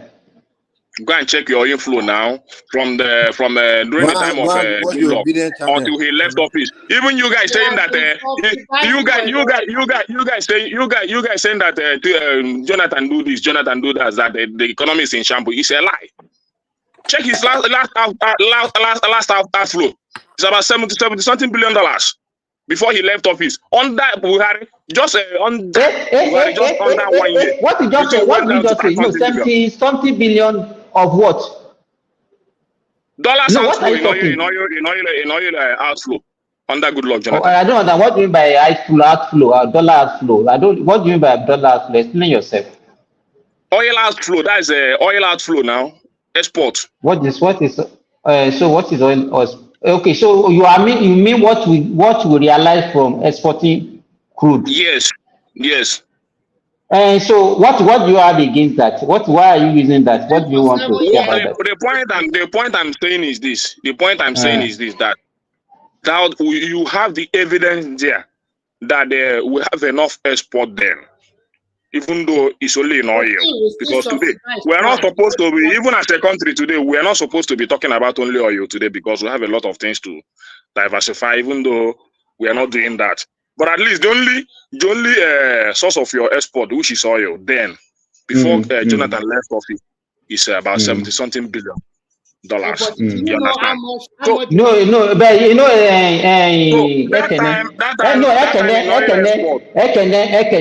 wait. You know, one thing you have to learn. I'm very sorry to say this. Always, whatever you hear or the people circulate on social media, try and verify and see whether what they are saying is actually true. Do you understand what I'm saying? But it's not good for you to just hear something, you don't even know how to verify, you don't know anything about it. Then you come here and be telling us. Do Nigeria ever made $70 billion? Do you know how much $70 billion is from oil? Even in India. Don't tell me, God, how much? Let me ask you. How much, what was our output? As at that time, when we were, okay, let's even assume that we are making 2.5 million barrels per day regularly. How much do you think that even if they tell us that they are selling crude oil for $100 per barrel, do you think Nigeria will get $100? We cannot even get half of that money because you have to remove cost of production and some other things from it. You understand? So if some people are just peddling some figures out there, and you just take it hook, line, and sinker, and you think that you come here. Let me tell you, when you have even when Jonathan removes fuel subsidy, the oil, the petrol price. Let me say this real quick, man. Hold on. Simba, how can you be surprised now when you have someone like one young that's a leader, a liar like that, you know? So what do you expect followers to be doing? You know, it's going to be a lying in their spaces now. So they consume a lot of lies, you know. So that's why they have to come in and regurgitate the lie they hear, you know. You can't blame Ekene now because Ekene hear a bunch of lies. You can't tell which one is the truth or not. So you just come in. That's why most of the things he will tell you will be a bunch of. So you are telling me that Ekene is not a gold mine to know what is right and wrong. Come on, man. That's why we know you are not in Nigeria, Jude. I mean, no. What you mean? I mean, so you're telling me that he is not a gold man to say this is right and this is wrong? Come on, Mike. What we are saying, if you think you yourself, you are being sincere with yourself. What you are asking Ekene, is it a foolish question? We are asking him basic questions, and you are saying that we should just take it. Simba, let me tell you. You know, most of the time, I don't like to have engagement here anymore because sometimes you think other people are foolish. That is the only people that support APC are the only wise people. You understand? So their opinion don't matter anymore. So, but that's your own opinion. Nobody is foolish. I'm not foolish. I speak what I know and what I've already read. So if you think let me finish now. You will never finish. Every time, let me finish. Let me finish. So you can continue to support your policies, but what I know is that what we have today is that people are going into more poverty. We are having more poverty rate in Nigeria today. Even as when Buhari left office. You understand? If anybody tells me that this government, that Buhari government is going to be better than it, I will not believe it. You understand? Because in terms of economy wise, is that the way to judge the government? in terms of economy wise, I think even if Tinubu don't know any other thing to do in Nigeria, I think he would have done better in the economy. But I'm surprised that his economy policies are shamble. You understand? That they don't even know a clear cut to even tame the naira or to increase the oil output.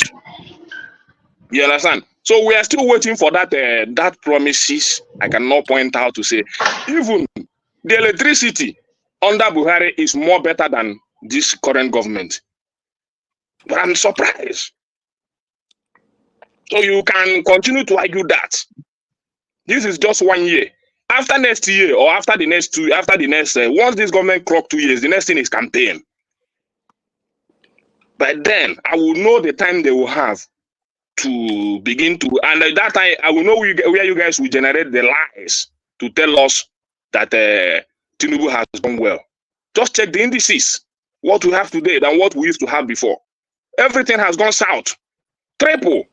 Electricity, we are paying triple. Even the countries that have electricity, we don't pay half of what they pay. We are paying for darkness in Nigeria. You think it's by increasing taxes here and there, increasing electricity here and there, without providing, you cannot even provide 5 hours electricity in your country. When you come here, you're in another man's land and you begin to speak lies. I don't feel like engaging with you guys anymore.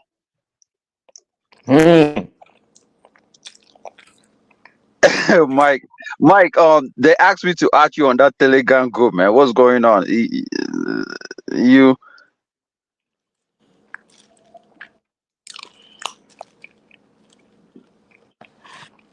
Jude, they tell you they don't have right to speak in Nigeria matter again. You have the they right. don't have We are all Africa because we are, apart from Nigeria, we are all Africa. So we have to speak for every. And if Nigeria start to do well to the other African country, we follow put. So, but they don't know that you just call yourself giant of Africa for nothing. You put some point that, okay, Mike. Let me. Yeah, they were talking about that Telegram group, man. Like, who's talking about Telegram group? I mean, you want to join or Telegram group? Yeah, I mean, we have a Telegram group, man. Juju was asking me that bring Mike to the Telegram group. I said, you have my number, but he didn't call me, but it's okay. You know, there's this Telegram group that you have this, you know, this. What do you guys do there? What do you do there? I just don't join things. No, I mean, it's just chatting. You chat at will, you know, people just write stuff, you know. It's just a Telegram. No one sees your contact, you know. It's just because on Telegram numbers are hidden, so you cannot see. But you have like a lot of YouTubers, you know, Brandon, Pan-Africanist, Strike Back, Rifleman, Juju, Ja, a lot of people, yeah. So it's just a lot of different background, you know. Is that one man? Who else is there? Huh? Did you say one man? I say Rifleman, Pan-Africanist, Strike Back, Brandon, Ja, Kaizo, me. It's almost like 50. You have Africans in Europe. I think a lot of, you know, most guys on YouTube straight, you know. What do you guys do there? What do you talk about? I say we just talk. One time people will be talking about women, you know, African women, this and that. You know, more like the topic that you know. Sometimes people have debate. Sometimes people just do their one or, you know, their chat. They have a topic they're talking. You know, maybe sometimes they talk about different state and sometimes Nigerian issue. Sometimes it's African issue. You know. So Juju told you to add me? Is that what it is? Oh no, I mean like you know, it's like oh, bring Mike on this stuff. Bring Mike. Oh, when is Mike gonna? You know. Mm. Who's telling him to hide me? Are you the one in charge of hiding people? Yeah, I mean I'm one of the admin as well. So if you know, but it's a big group. So I mean it's like I said, it's a Telegram. You know, one sees your contact, but it's people that you just chat. There's Nigerian Prince. There's it seems like the whole Nigerian Prince. What's his name? UFC. It's yeah, a lot of people, man. If no one's going to see my contact, you No, can have it. on Telegram they don't see your contact. They don't see your phone number. People are going to have my contact and be calling my phone. I don't want that. No, they're not gonna be calling your phone because on WhatsApp they can see numbers, but on Telegram they don't see numbers. You know. Yeah, they don't see numbers. They just it's just a chatting this thing. No one is calling you. So But how do you have someone? Don't you need the person's number to hide the person? yeah, I can have your number to add you, or I can send you the link. I don't even have to get your number, but I can send you the link. But once you click on the link, that's it. No one can see your contact. You just get on the chat. Yeah. Okay. Yeah, send me the link, man. No problem. Yeah. Let me see. I can send you the link.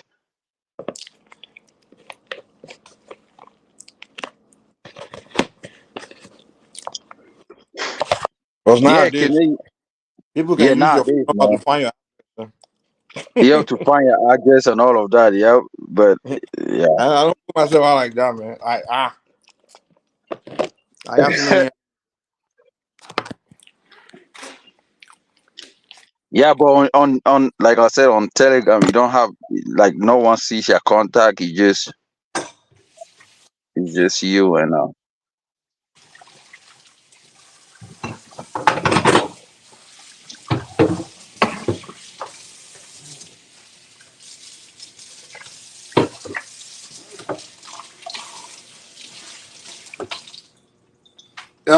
Remember the casual show yesterday when those FBA guys they just Oh all man, storming. yeah, I was in the bathroom. He lucky, man. I wasn't prepared. Man, if hey, Mike, you guys know. I remember you guys were saying he doesn't know. He was lucky, man. I was busy. If I was on my real time, man, that dude will have peace. I hate when most of these Africans pander to these guys, man. Especially the ones that come and disrespect us. You know. Yep, it makes no sense, man. Yeah, even the little minute that I was on it, man, I give it to him. They all jump on my. I was like, oh, this guy's a Somalian. This guy said this. Man, those guys are funny, man. This FBA guy, it's like they become just jokes to me, like comedy.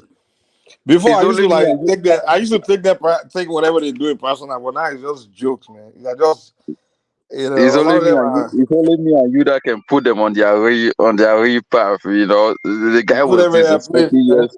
Yeah, the guy was disrespecting us. He said he doesn't understand him. But when I got on the panel, I was like, man, this guy speak like, man, what the heck? Yeah, bro. I told him I was even going to a union to have a meeting with white supremacists on the sundown. So he was like, man, what is?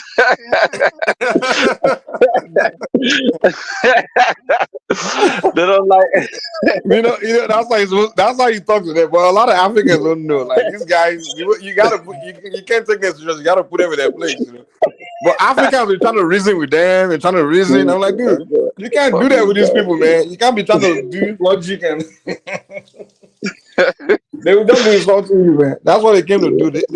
It's like them stomping on you is like a therapy to them, They're always Right. looking for someone they deem to be weak so they can stomp on that person and take their frustration out, Yeah. That's the way they are, man. Those people. Mike, make I dey go abeg. Okay now, okay. All right, Kenny. You have some good points, man, but Nigerians do not want to listen to your points. You're asking about roadmap, electricity, water, They all don't of listen to Ekene, man. Ekene, I've been from losing the election. It's been over a year. Oh I've yeah, seen just at the lost election. It's over here. It's over here. We are still going down south now. Nothing is working now. We are still It's going just down the instead of election. going up. One of the 2018 fellow. I just wonder. Mike, if the government you support is not doing well, it's good for you to come out and say they are not getting it right instead of defending some nonsense. You know more better now. I respect you so much, Mike. You are one of the most intelligent guy in this platform, but sometimes, at least you are even Okay, better than Ekene, when some something of was these going wrong, few APC members. But sometimes okay. you have to say the truth. Don't No. defend all this. Ekene, No, you you can't want this lie. country to get along. You can't tell me that when something is obvious that who does wrong, they don't speak about it. Like for example, when Igboho came back, when he did arrest Igboho, was I not speaking against it? Like that's clearly obvious that's wrong. If something is wrong, I Yeah, will. you spoke against But that. You the spoke only against thing it. is But no. generally, now what we are getting in Nigeria today is not what we are supposed to be getting. You don't I even know now, but I never come here to the say everything is insecurity right. today. The insecurity. If you see what happened in Enugu, in the southeast, in most of Abuja road, I will send one man the video. What happened? The kidnapping that happened there. You will know that we are still very, very far to curb insecurity in this country. But sometimes you guys come here, they talk with when we say things, they think we hate the country. Ekene, Do I want to the go only on the highway and want myself to be kidnapped? Ekene, Is it my duty to the provide security for myself? Ekene, But the then you problem make that it I about have is Obi now. yeah, If you want to no talk about president. But it might just hold no president in Nigeria have even solved insecurity issues. Again, see the one thing Nigerians they fail to think of is that once another president comes in, they think the other one was better. So I mean, even Obi insecurity was a problem. Buhari, it was the same issue. Even Tinubu as a president will never solve insecurity in Nigeria. Even the next president, even if it's Obi will not do it. So it's just a matter of time for and things that's to why we actually always pick trying to up. tech. And Yeah, if Obi would have won, there would still be that So insecurity. even I remember during Buhari time when people were clamoring for rights. Even this Tinubu, what everybody believe him to be like, he believe in a decentralized system of government and all those stuff. But today he's no more talking about it. He has gotten what he wants. So he has now relaxed. That time he used to talk about Or even Obi that's pro Biafra. You think if Obi enter, regional government and all those stuff, and fighting for the these days, he feel those he's no longer talking about it. He's now become the president. So I don't know. I don't know the kind of leaders we get. But so you want it to be talking God, about the country. I mean, when that person is not there, is not there, you will see him carry placard, fighting the government, saying a lot of things, this and all that. Today, that's what you call politician. the reality is done on him. He cannot do anything again. No. When are we going to get it right?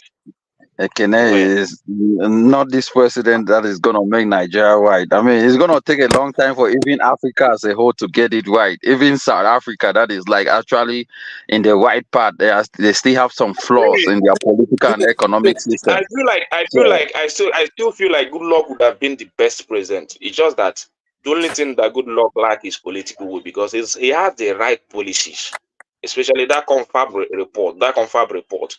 He's done it right. He's gotten it to the best that would have gotten this country right. But because of Tinubu and cohort, their propaganda, they were able to make him not to make that policy work. Today, what are we getting? So if that thing was the only thing that Jonathan has survived to getting us in this country, he would have been the best president for this country. But it is this the same Tinubu and his propaganda team that destroyed our policy. Good Luck was president. Good Luck was there for almost how many years? When Musa Yar'Adua died, I think he died within his 2 years in power. So Good Luck was there for like to finish his Musa Yar'Adua tenure for like 2 years, and then became president for 4 years. So I mean, You know, I mean, he should have done a lot of things. So let's say he was president for almost 6 or 7 years in power. I Yes. mean, yeah, but I mean, he should have done a lot of different things. That's One of where the, you know, I, you know, what happened in Nigeria is that we have a lot of cabals, a lot of evil men and all those stuff. So when he got that confab report, when that meeting was held, everything was there. A lot of people came against it. You know, many people will not like it because they will no longer benefit from the system. Name one person that came against it. Name one person that came against it.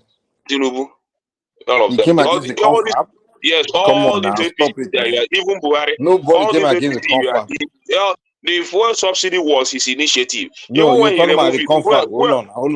fuel was Don't only, shift. fuel You're was moving the 180 goalpost. something then. You see what it does? All You of they them, move the goalpost. they fought against him. This Tinubu, Buhari, all these APC cohort, all of them fought against him. The man just left the office. The man just left the office for you guys now, for them to rule. Until that time, since APC, she's although because what APC used to be then is propaganda. Me, I was never in love with APC for the first time since they started all this their propaganda, all these their protests against Goodluck Jonathan in Lagos State. When they started it, I know that these people don't have anything to offer Nigeria. I never supported them for one day, and since they came into office till today, Nigeria has been going down. Every year by year, we are going down.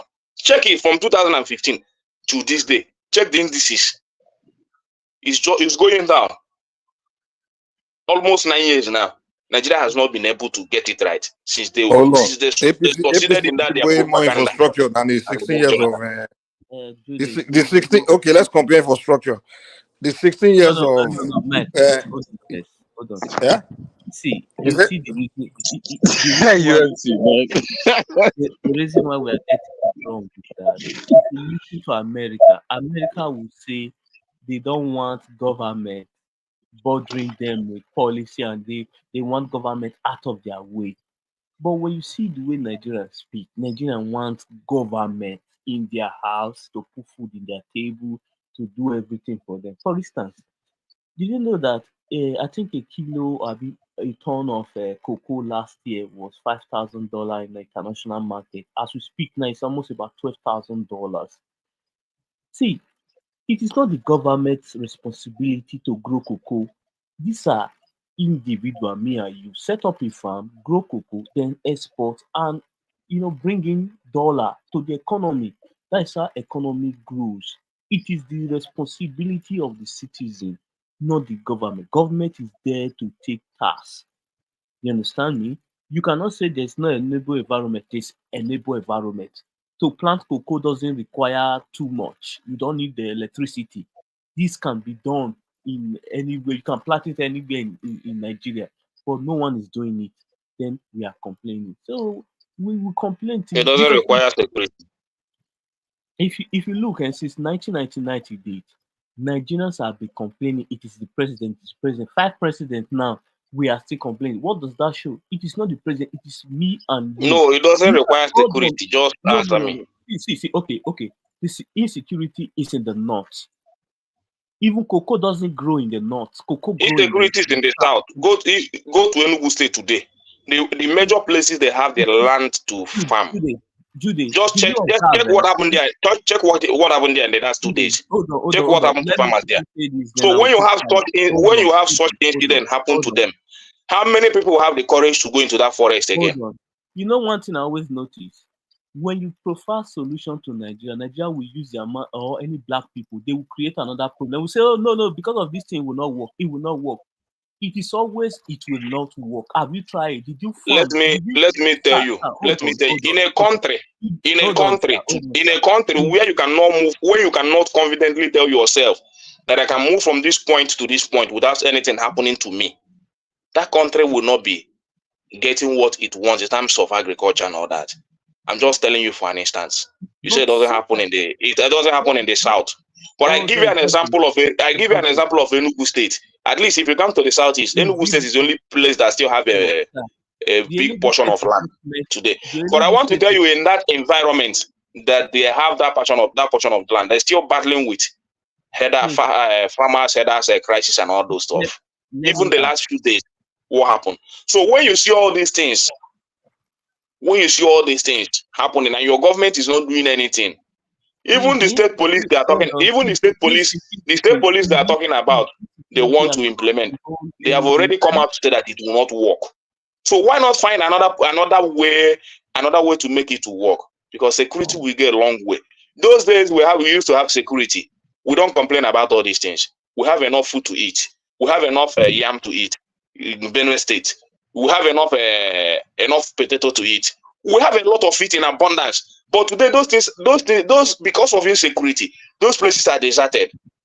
I tell you, during the time where you used to have at least a good insecurity in this country, in my own village, Gogo, my people, my fathers, my people, they travel down to Benue, load trailers of yam, come to our market in our village and sell it. In the next 3 days, they are going back again. This one, you don't even need export. You don't even need export. All you need is just we are self-sufficient. So don't come here and defend what you don't know. So you use this security and chase those people away. And you want those things to continue like that. We used to have it. If we don't used to have it, we will not be complaining. We used to have it before. Growing yam, growing potato, you don't necessarily need the presence of government there. What you need the government to do for you is to provide security for you to go into your farm. And that is what we used to have before. And we have places Benue State is known for yam production and potato. Today, where is Benue State today? Insecurity has deserted them out of their land. They have chased them out of their land. My people that used to go there to buy yams in trailer, they don't go there anymore for the past 9 years under this APC government. Nobody talks about it again. That business has been abandoned. When you come here, you want to talk what you don't and defend nonsense. I think he lives in Nigeria just like you too, Ekene. He's from Edo, so you don't know. Even the Edo North he's talking about. Let me take him to the North. Let him see what insecurity is doing in Edo North. Edo has a very big portion of land. Go to that Edo North today. They are the schools that I traveled there last few months. The schools that are in Edo North, most of them they no longer go to school there. The schools are closed off. The public schools that are there. Farmers there are nowhere to be found. I traveled to it. I asked myself, do people live here? They tell me this is the major place. So who do you blame for that now? Who do you blame for the school being closed down here, in whatever state you mentioned? Is it not a security issue? Am I the one to provide? Am I the one to go and employ policemen? These are the government policies that they need to look into. So you don't tell me what I know that if the government gets it right, even if you want to leave us in darkness, but at least let's have that opportunity to go to our farm. Know that when we go to that farm, we are coming back safely without anything happening to us. We have that privilege. Today you cannot boast of producing tomato in a larger quantity. Today, if you see the price of tomato this week, the price of tomato is 5,000 naira for penta. A tomato that we used to buy how much before? Just this weekend, you check the price of yam. All these things we cannot get it again. Is it not because of don't we used to have it? If you are not confident to go to your farm and come back safely, what are you going there to do? Yeah, I better stay in my house and check for another option. Do I have to risk my life because the government is not, because I want to please the government and show them that I'm able to do it? I'll go into the farm and risk my life. You are not ready to cope farmers crisis in your own country. What is the government doing about it? These are the internal things they used to do. They're supposed to do, know what to do. But they are busy jumping around everywhere thinking of foreign investors. But your local production, you are not talking about it. These are the major issues. You have to sit down, discuss with the governors, local government, shift and see people, know how to put this security in order so that these farmers will go back. At least this will bring down food inflation in your own country. Then you now begin to talk about major things, electricity, and all. These are just few things that the major thing you have to do. Simple. Engage with the local government. Engage with the chieftaincy, Igwe people, and all those stuff. Engage with them. You talk about today. You talk about state police. Tomorrow you talk about federal police. Tomorrow you talk about army. No concrete plan for this country. when it comes to any policy, security, electricity, whatever. They touch this, they leave it. Tomorrow they touch this one, they leave it. Next tomorrow they touch this one, they leave it. That's what they do. And they will spend a lot of money doing that. In that few days, in that few months, they want to do that one. The next one, they will abandon it. They jump into another thing. Is that how country develop?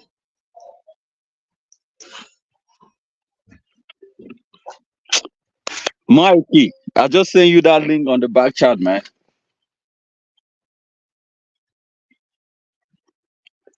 Mike, you don't sleep, Abby? Mike. No, I'm checking your link, man. I can't talk when I'm checking the link, right? Can I? Oh, okay, yeah. No, Allah. Yeah, I'm looking at the link. Yeah. Yeah, so I just joined. Oh, wow. Okay, yeah. Yep, there you go. That's good, man. A lot of people on it, bro. We have almost like 50 something people with YouTube, you know. Yeah, Kene. Waiting man go do or more, you know, our countries have failed us. Phobia has failed us, you know. Tinubu has failed us, you know. Our countries are being sold to Europeans, you know. So what can we do? Ekene can join Cameroon now. Maybe Julie can give him Cameroonian citizenship. So this guy Ekene, they are accepting immigrants in Cameroon. I can just go across the border. Since Nigeria don't tire you. Paul Biya will be a better president now since Tinubu is so bad, you know. No. I will still have I still have a lot of things. We will have to fight for this country. Even the next If election, I'm Nigeria is preparing so more than bad, you can go somewhere else. I'm preparing more than I prepared. I'm preparing more than what I prepared before. If this government get it right, I will not have the nerve to do that. But if they're not getting it right, my morale will be going high every day by day. I'm passionate about Nigeria. If I'm not passionate, I will not be coming to spaces to talk about it. I don't have that time. Or I'm passionate. I want this country to work for me and for my children. Even if you don't want it, Mike, me, I need it. So I will not be in a situation where I have electricity, have good environment, have good security. You see, Mike, let me tell you, the kind of country in my village today, well developed city. I don't know what to call it. Yeah, there was a guy that shut down day before yesterday. This guy is doing well for himself. He's selling this beer and minerals in a huge quantity. He's a wholesaler in a major road in our village, and this guy is doing well for himself. This guy don't need to travel. He just stay in the village making his money. He has built a lot of mansions in the village. But do you know that these guys thieves? They went to this guy day before yesterday. Bring your money, this and that. The guy just wanna. They just shot him. So are you blaming Tinubu for that one? No, it's not as if I'm blaming him, but I don't know why the kind of country we are today, things are not what. But it's everywhere they work. I'm robbers day now. In America, No, no, not this one. There are things that happen. Just maybe you can just say, just like yesterday, they stopped one girl and collect her phone. The girl was crying. That one, I can just overlook it. You understand? Are you saying that's what they do here in America? They will stop one girl and collect her phone. I don't know, but I used to see it here every day in the street. So that one, I don't take it as insecurity. I take it as a normal gang. This thing that most of them, if you get one or if you're able to catch them, you beat them. You can beat the hell out of them. But this one, you just feel like somebody cannot survive even in the village again. Even in the village, that's a very big business. But was it not Nnamdi Kanu that brought AK-47 to Igbo land and brought ESN training all these Biafran I don't know. Your country used to be peaceful. Everywhere is just scared. When we talk about the guy, you said they should release him. In Nigeria, you're just scared to live in anywhere. So if I have the money to go and set up a very big business in my village now, people will be pursuing me, looking around. So I don't know. People don't set up business anymore in Africa. Back go at the time when you have to set up a physical business. I mean, we should learn to renovate as years goes by. Nowadays, there are more people online buying stuff than people buying physical stuff. Physical stores right now are becoming obsolete. One, you have to pay taxes. You have to get a place to rent. You have to do this. There are a lot of things that comes with it. When there's electricity, you might not even sell. But online, I mean, maybe when there's people don't use their phone anyway. But you have to also be online as well. If you have products, start putting them online, as well as you have a physical store. When people start seeing your products online, you sell more because you talk of your business. I don't actually know what you do. If you actually tell me what you do, there are people here that actually goes to Nigeria often. I was like, okay, you see this guy have this stuff. This is his online business. This is what he's having. You still start create a website, put your stuff on the website as well. And that's how you do expansion. You might have more clients international as well. You might start selling maybe in Cameroon, maybe, and start selling, sharing links all over the place. This is my link. This is my business. This is what I'm selling. Instead of just having a physical store. I think that's what Africans need to do as things go. I think years changes. There are more of innovations that are coming in. In farming, I have a farmer, a guy from Cameroon that's doing farming. He doesn't just go to the farm anymore. He's online 24/7 on all social medias, talking about his farming. Now he does tomatoes, does all these vegetables, carrot, green beans, and guess what? He doesn't even take it to the market. When those products are ready, different people are just calling him, come and do delivery here, do delivery. They just call him over the phone. And that's how things are running right now. I mean, if you want to depend on African presidents to say they're gonna do this, they have to fix the road, they have to put electricity, man, and then it's gonna take a long time. So that's just it.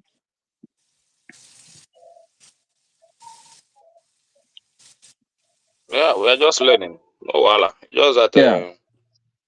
we'll continue to develop ourselves to know how to No, get it right. exactly. Let's not forget that they also have a bigger role to play in security issues. At least there are things that when I came to United States, I realized that what necessity is in Africa, we see it as as something that is. I mean, come on, water, electricity. These are things that these are necessities in America. You must have it. You cannot build a house without having electricity, without having water. These things are 24/7. Road is there. Things are clean, paved. Everything you pay taxes. I mean, one day you were talking about on someone on this panel how you say you pay But taxes, Jude, but do they you don't get do electricity anything. for free? Do you get it for free in You America? don't get it for free, but once you pay, How you much have do the you pay every services month? for How it. much do you pay every month for electricity? I mean, I pay 40 something to almost 60, depends on how much I use as well. So, but Okay, in so that's Africa, like you how pay. much is that in naira? That's about 60,000 naira. So you Yeah, want every in Nigeria to be? You think every Nigerian can afford 60,000 naira but in that's what month? I'm saying. If you are paying for 60,000 a naira. You are service, talking about Mike. I spend Some more than people can 60,000 afford naira it, to but get most majority of you. the population cannot I afford it. spend more than 60,000 naira every month to get to power my shop and to power myself in this country. I spend more than that, No, I but understand. still we are not You able can to get it. afford it. This guy talks So what much. are you I saying? don't. But this one is paying it and he's getting it.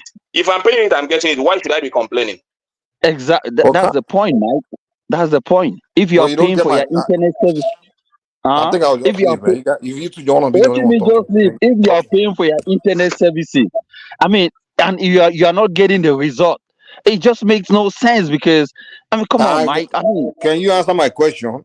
How many out of the millions can afford 60,000 Mike, naira a month? Mike, I live in United Mike, States. You cannot take the amount of money being paid in electricity directly, customize it Jude, to Nigeria. No, you bring a No, system Jude, no, that's it. no.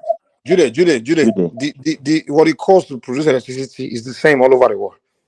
It's not like one country you cost them less to produce it. It's the same. So the fact of the matter is, the millions of Africans can't afford it. They can't. It costs a lot of money to produce it, and the millions cannot afford it. That's why it's like So that. that's why we But I will cannot agree enjoy with. I electricity. will agree if they can do in a way where those that can afford it, they should find a way to generate If the major, if the major city starts to Well, anyway, afford it, you see. let's hear from Jide, please. Can let him talk at least. Yeah. Good morning, everyone. Ekene, I've been listening to you since morning. See, and I want to respond by saying that the more you and you continue on this trajectory of always coming to say is a problem, as if it is the present government that is the problem, the more we will continue to have this problem. And the reason why we are backward in this nation is because of people like you that will not speak the truth and No, it's address because of the people issue. like you, not people like me. Wait, Don't use that again. It's because of people. I will explain to you. Just calm down. Just calm down. Now, thank God, Jude is a neutral body here. Okay. Now, let's analyze these things. For prosperity to be in any environment, there should be a moment of peace. Okay? You have so many internal rancors, internal battles. What happened in the last election is enough to divide Nigeria, pitch the East against the West. Is enough. And I must say on this platform that if the West was the same way the East was, we would have been in a war by now. Mike, if I'm lying, please just let me know. Okay? Yeah. In the bid to, you say you want to succeed, you want to go, you want to do this. You continue saying bad things about other tribe. You call for burning down of their environment. You call for defying of all of them. You call for so many things, saying so many hate speeches and whatever on the internet. Who If the said West that? had, I'm coming. I'm No, you making don't a use point. propaganda. You are talking as if Wait, calm down somebody like me now. comes here and I begin to tell you No, to go no, and no, kill no, this and not kill you, that. not Who said you. that? Just calm down. Calm Or can down. make a We all proper know who statement. said. We This all is not know a who propaganda said it. part. Just calm down. Calm down. It's not like who's doing propaganda. When I tell you the truth now, you will calm down. Now, if the West had a leader like Nnamdi Kanu or Simon Ekpa that is also declaring sit at home in the West, that is facing the East, also saying everything Nnamdi Kanu said about the West against the East, what do you think will have happened in the whole nation by now? The truth is we don't like the truth. We are part of the problem. We are the major problem. We don't want peace. We will come on this platform, we will come on platforms and we will praise such people that are creating problem for us, that will not let a farmer go to farm, that is making a farmer afraid of going to farm because somebody is going to kidnap him or something. We'll come here and praise such person. And we'll go back and be blaming the government. Yes, they have their own blame. Okay? Nigeria has a population of 200 and something million. What is the population of our police? Our police is 200 and something thousand. That is barely 200 and something thousand. That means one person will man how many people? But when the president said, "Oh, we are going to recruit police, let's increase it to 1 and something million during we know what happened. We know how this same set of people came out and says Agbado, the mentality. You want to put everybody in the police, you want to put everybody in the soldier, you don't have brains, you don't have this, you don't have that. But you want security. And you want one policeman to man 1,000 people. How are you going to be secured? How are you going to be secured? In your own region, there is insecurity. Your people are leading protests, doing so many things, buying people deserting their local government because of this. Remove IPOBian influence on the East. Remove ESN influence of. I will tell you, the East is as peaceful as the West. Why are people running away from there? Because I know if I go and invest my money there, anybody can just start tomorrow and say, okay, this man is from the north, he's from central, he's not among us. They burn it down. But you will not tell you, calm down. You have been talking since morning. I've been listening now. Wait. Before I join the show. You just make an assertion. Let me just make one point to you before you continue to say what you are saying. Yeah, go ahead. When you come to the East today, check the whole 5 Eastern states. Check Abia State. Abia State top the list of the most secure state in the East today. Okay. Because they have the government working for them. Okay. You understand? So don't just come and say this. If everybody. After all, then the kind we are talking about is from Abia State. But today you have less insecurity in Abia State than everybody is comfortable to live in Abia State today. Calm down. That is where I'm still going to. I'm going to why you are part of the problem. Okay, and I'm going there. You will not let me land. Just wait. The East continue to speak in this country and shout of marginalization, bad roads. We have been neglected. We have been this. We have been that. Okay, we all agree. Every part of Nigeria has been neglected. Every part of Nigeria has been marginalized. Okay, we agree, but no, it's not. We don't agree. It is only the East that has been marginalized. And you people have sections of government that are held by your people strong positions. Now, this is the point. Dave Umahi was analyzing projects given under Buhari regime. Okay, and he analyzed it and he said 27% northeast, 20-something% not this, 27% not this. 2020, when it came to the southwest, 4% roads construction. When it came to the southeast, 3%. What is the difference between 3 and 4? This man analyzed it and he put it down there. Now, a government is in there now from the south and said, okay, let's do something that will join almost all the whole south together. So that we have road networks that can connect us and it's going to be very big that can take everybody. These same south people started shouting. He will do 8 years now. He will not be able to finish it because people will mount pressure. This will that. At the end of the day, they not come again. They take over and they do all the roads in their section. And we are talking. Okay, the president came in and said, okay, no more subsidy. Gave the money to the governors. Take your money. Everybody saw it. It was pasted. Allocation had increased. It is only Abia State in the southeast that is performing.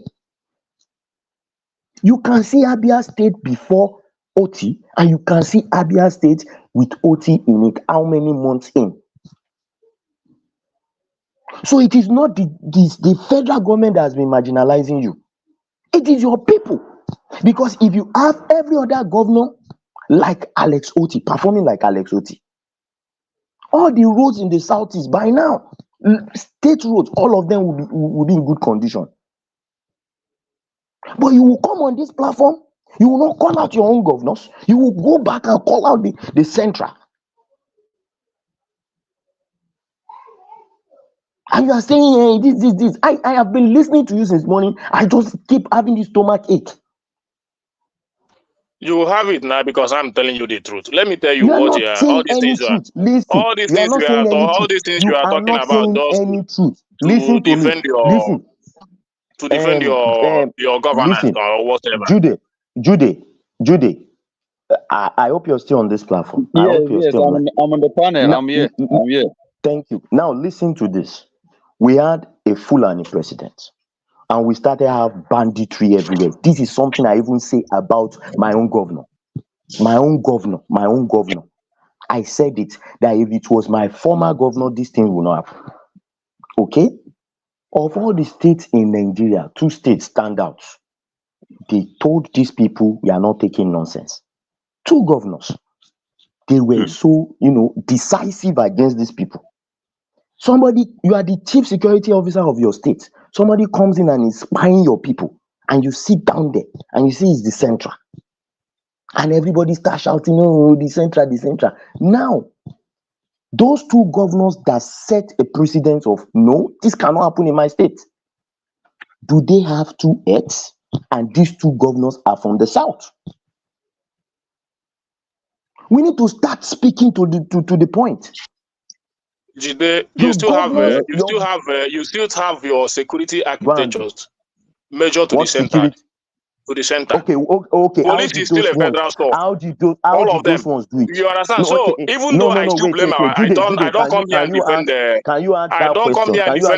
I don't come here and defend the Charles Soludo. Let me finish. Let me respond to that. I don't come here to defend Charles Soludo. It's even you that is defending the. It's even you. It's even you here that is defending Charles Soludo. I don't defend Charles. Listen. In my state, I don't defend Charles Soludo. You are the one that defends Charles Soludo. Definitely because he supported your governor, your government in office. You understand? When you come here, you say things the way they are. I've never come here to support Charles Soludo on his failure in insecurity and the road that he's doing in my state. But you are the one that come here to support him because you support your government. I never mentioned. The point still remain. The point still remain that even as a government, we need to do better. You are talking about recruiting a lot of people into the police. Recruiting them under what criteria, under what condition? What have you been able to improve the life of or the well-being of security personnel in our country? Is it their salaries? You think it's everyone that has a passion? When you create an environment that will let me finish. I have somebody. I have a brother in army today. Let me finish now. Let me respond a little bit. I have a brother in army today that would want that in the next few days now he's retiring. Yeah, and he has made this point to me. Why? How can what I have here? If I spend all my years here, I will not be able to achieve anything. So I have to retire. Just take that pension. Even it's business I used it to go and do. You understand? So, and your government is not looking into it. You go there, they feed their families, forget the major area, the critical area. They have to improve the life of these personnel, improve their lives, improve their well-beings. A lot of people will have the interest to go into the armies and police. Wait. You even owe you owe them salaries, you owe them. What is their daily allowances? What is their daily allowances? Inemeka, you are just going round the bush. You are talking about recruiting more people, more this, more this. Calm down. Let's address it one after the other. Okay. If we agree that we are some people will say you should call a state of emergency on insecurity. Do you know what they call a state of emergency on insecurity? Okay, if there is a war in Nigeria today, they will not even ask you how much you are going to take as salary. Everybody who is a man in Ukraine, when they had that war, everybody who is a man stood back to defend their country. Okay, now let's even assume that okay, the structure now is not what we want. If you don't have foreign investors, you don't have the private sector taking care solely your economy. Look at the dilemma most African countries find themselves. If the private sector cannot take over your economy solely and run it, and you as a government just stay in the position of mediating and regulating, you cannot have that. It is still the government trying to correct economy. Okay? You cannot have a situation whereby the government will be able to focus solely on what is important. It is still the government that is thinking of giving people food. Is it not a shame? But the government should be there and say, okay, price regulation. That is the insane climate. That is what the government does. But when it comes to security, it is the job of the government, 100%. But we are in a situation in Africa whereby even what is not expected that the government should control, the government is the responsibility of the government. Now in Nigeria, what we are saying is this: if all state governors, this is what I'm pointing out to you, if all state governors take responsibility for their state in terms of agriculture and in terms of security, and say, okay, this is what I want to do, this is my project, you will find out that you will have less burden on the central.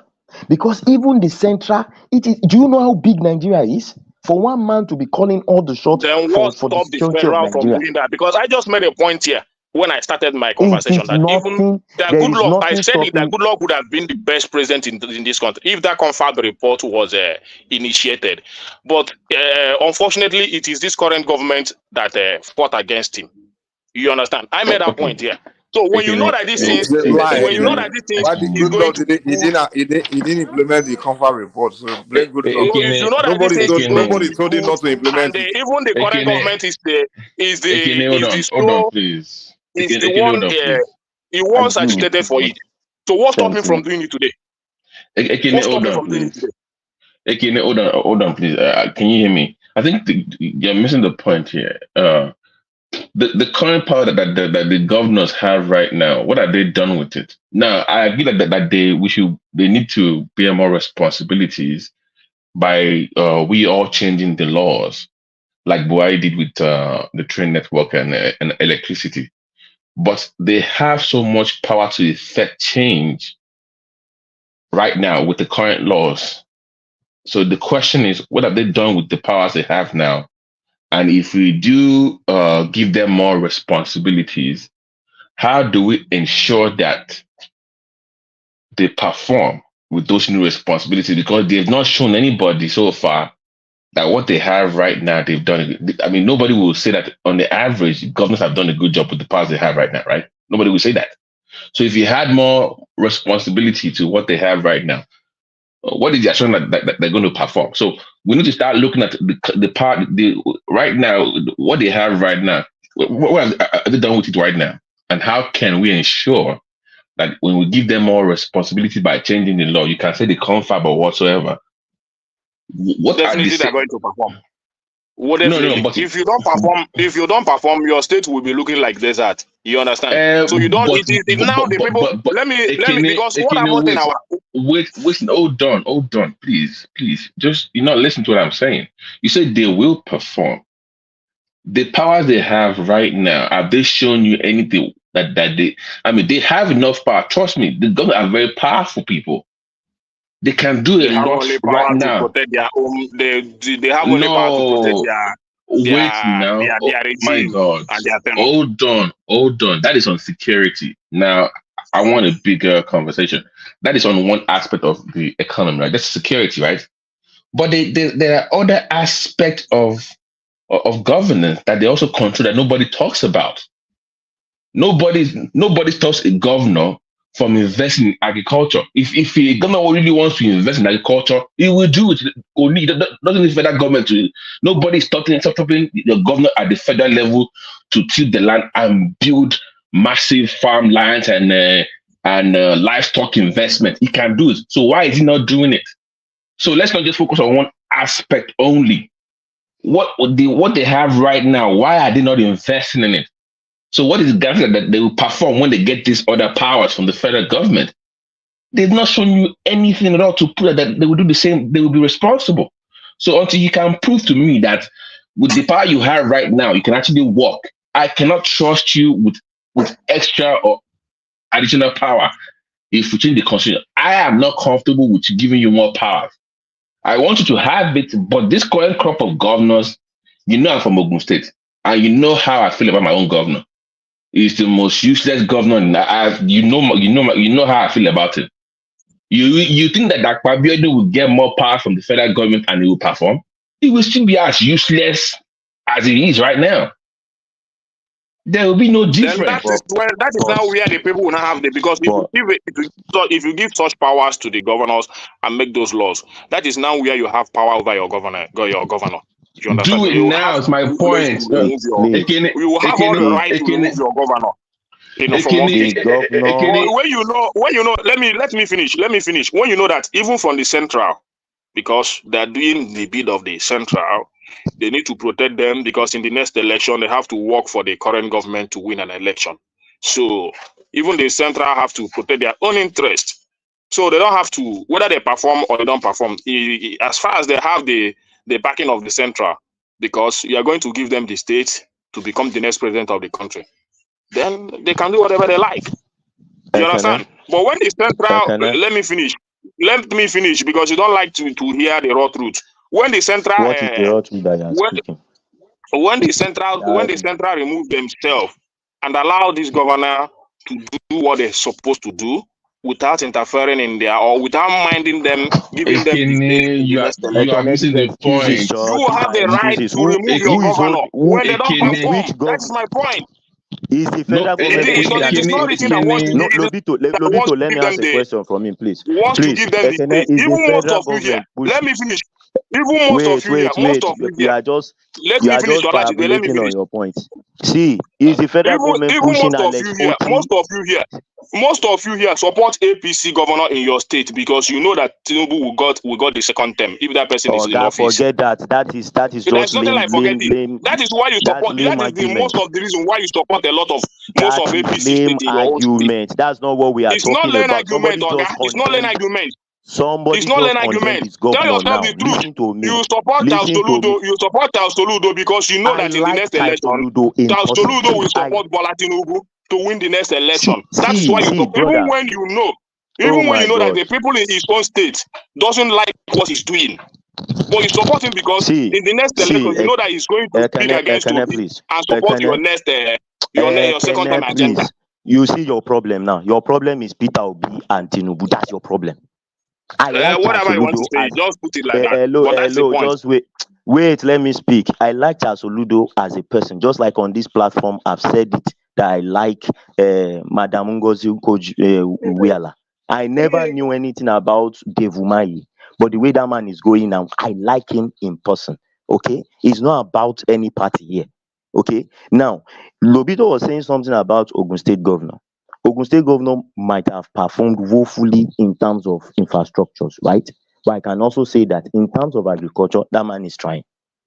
They have farm settlements that they build houses for people to stay. They give you land for very low, whatever. They have tractor there to clear it for you. You just pay 25,000, I think, for diesel and all those things. They clear the whole land and you can farm.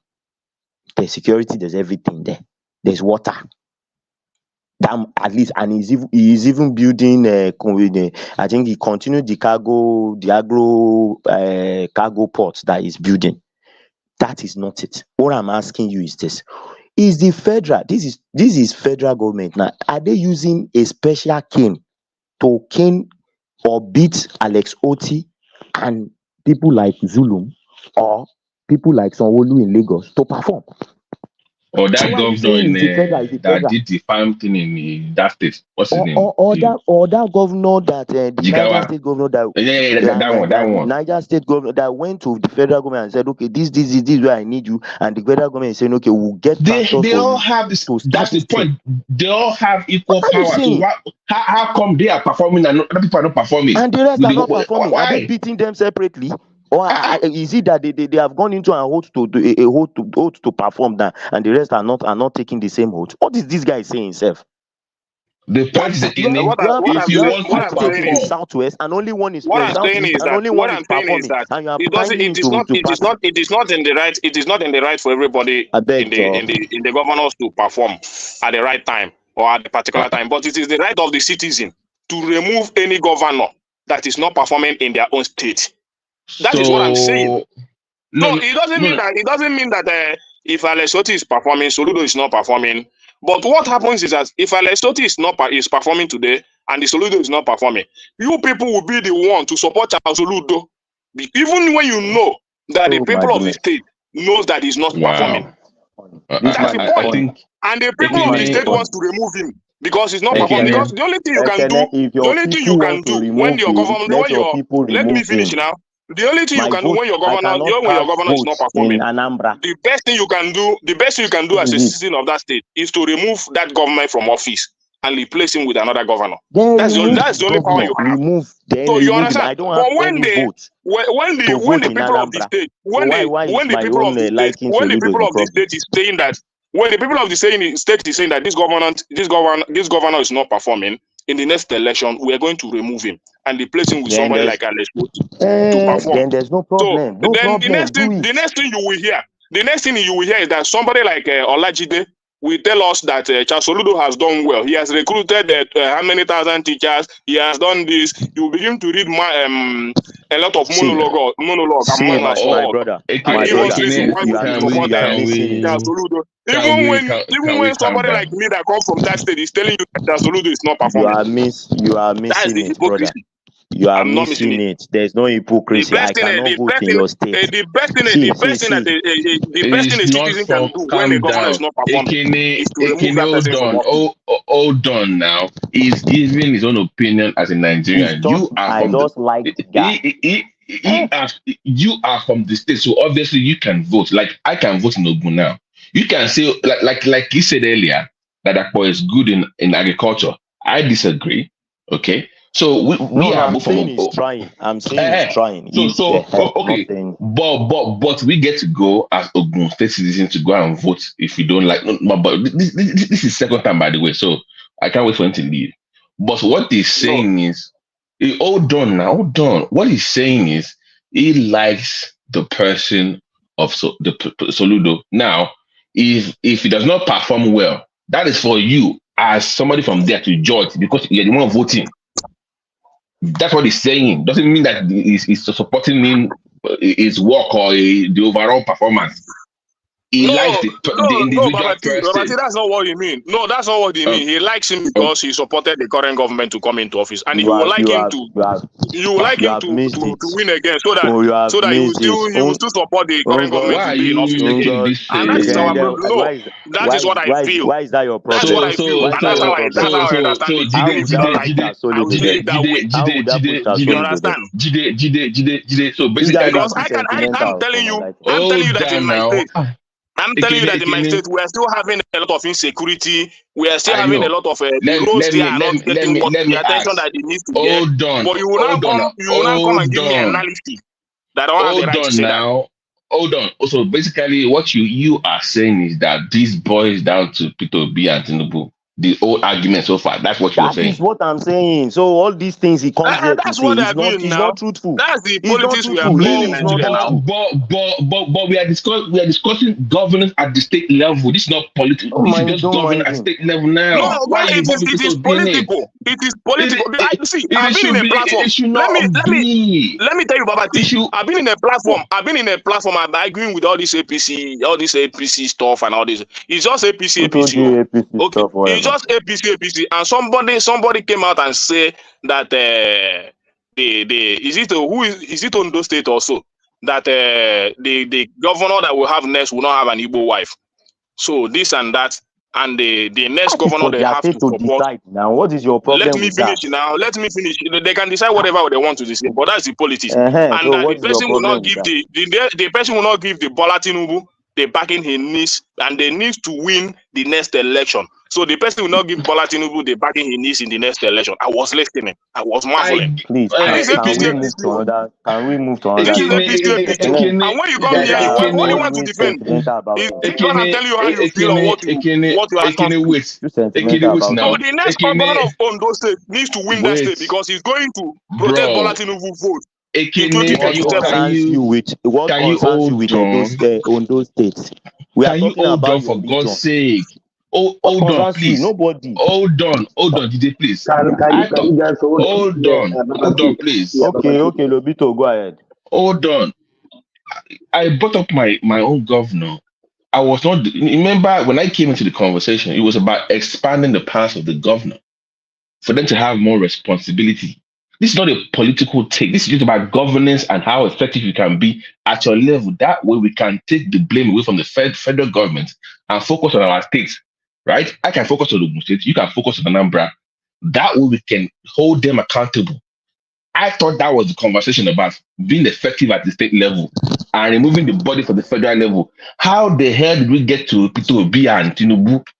I thought we were discussing state governors. What are you talking about? Exactly. Like, you need more. You need your governors to be more responsible. Okay, now I asked the question.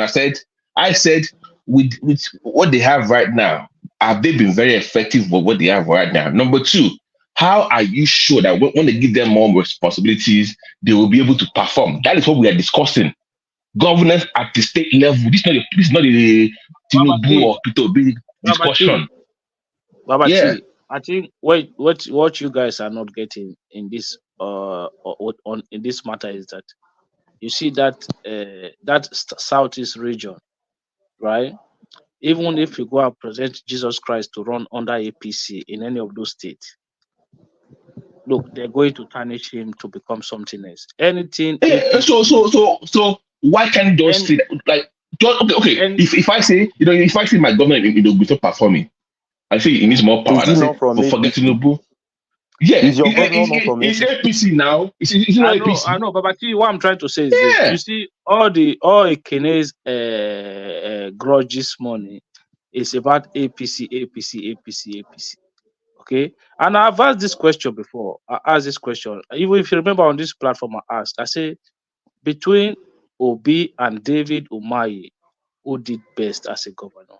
And they couldn't give me a proper answer. You remember when Umahi was governor, with all the good work that man was doing, you never hear any praise in that circles from any one of them. Because why? It was in APC. But as soon as Les Oti put quota in one road, you will see it everywhere across social media space. Tell me, is it only Les Oti that is tying road in that southeast as we speak today? Is it only Alex Oti? Are you going to tell me today? Are you going to tell me today that Alex Oti is the only governor? Alex Oti is the only governor that is tying road in southeast. That no other governor in southeast tying even 1 single kilometer of road right as we speak right now. But do you hear them not the only thing he's doing. I talk about the security architecture in the east now. Abia State has the best security in the east. You can go and check it. But that's not the point. Whether you say whatever you want to say, but I still ask a question to you. If I say I don't have any right to support any APC, because starting from 2015 till now, APC has been dragging this country back. Even this restructuring you are talking about, the current governor, the current president of this country is an advocate of it. So what happens today? He has already come out and tell you that for now you have to keep it aside, which means what he has been doing before is propaganda. He's using it to do propaganda against Ugolo Jonathan office. Then now he has become the president. For him to do that thing that he has been advocating for, now become difficult for let him. me ask you a question. Under Buhari government, do you agree with me that there were a lot of constitutional amendments relating to the same kind of restructuring that you were talking about? Do you agree with me? How many did I achieve? What do you mean? How many did I achieve? Let me tell you. What you are doing in this country is propaganda, and you will not take us anywhere. It's just like you. Let me finish. It's just like you coming out today. You have just in just few months. You have touched state police. You have just touched it, and now you have now come in conclusion that state police will not work. Who says state police will not work? Even your commissioner of police said it. Wait. We have already come to the conclusion that state police. What you do in Nigeria is just to use the mind of the people. You touch this one, you leave it. You touch this one, you leave it. Who said state police will not work? I'm asking you. Forget the things you are doing. Nigeria can work if Nigeria wants to work. If you have a government that wants to don't have facts. You just argue with this thing. The problem with you is that you are one of those people who know how to drive car with your mouth. When you drive a car with your mouth, you never have accident. You always navigate every issue. Let me drive it with my mouth. I speak what I believe and what I want to happen in my country. If it can happen in other countries, it can still happen in my country. So don't say I drive car with my mouth or whatever. If I desire this country must move forward, can we please ask and the current government is doing propaganda with what they are giving. Hold on. Let me ask a question. Okay, let's do it this way. Ekene, can you please tell us in clear terms, what does it mean to you for Nigeria to restructure? I think we need to understand. Let's know where you're standing, because I'm confused. What does it mean to you when people say let's restructure. It don't mean to you, please. Can you please tell us? Nigeria can restructure in many ways. It can be regional, it can be state, No. whatever. Explain, please explain. I want to Yeah, know. you just to decentralize power. You understand? So that you don't have much power vested in the central. No. So Be specific. any way you can do it. Any way you can do it. No. If it is regional. No. Wait, please. No, please. I beg you. Don't do this. Don't say anyhow. Be specific. In what sector? Security? Give us details of your own version of it. That way we're not confused. What area needs to go down to fed to state level, local government? Let us know so I know I can understand you because I'm confused. Don't tell me anyhow. For me, it can be state. You understand? Let states generate the IGR. Maybe let them know. Let's generate the IGR. Decide how to use it in terms of security, paying workers and all those stuff. They can do it because we have it. State can generate whatever you have in your state. You can generate your IGR. Let me finish. You are telling me to say something now. In that way, they will remove I from, because what is dividing us today is the oil in the south. You understand? Everybody wants to have the share of that oil in the south. So today, nobody wants to remove idea. What you're trying to say is resource control. Yeah, resource control. Go to your state, control whatever, even if it's cocoa you have, even if it's cassava, even if it's yam. Use it to generate your IGR. Then anywhere you need help, maybe financial help, you can go to the federal and borrow money. You understand? So if your budget is not enough and you are not able, that means any governor that will come to office today to be a governor knows that he has to think. He has to think. He has to have the capacity to think. I agree with you. No. Hold on. Let's take it. Hold on now, please. Let's do step by step. Okay. That I get that one. Number two, when it comes to security, what is your own version of, once again, to restructure? When it comes to security, how do you feel about that?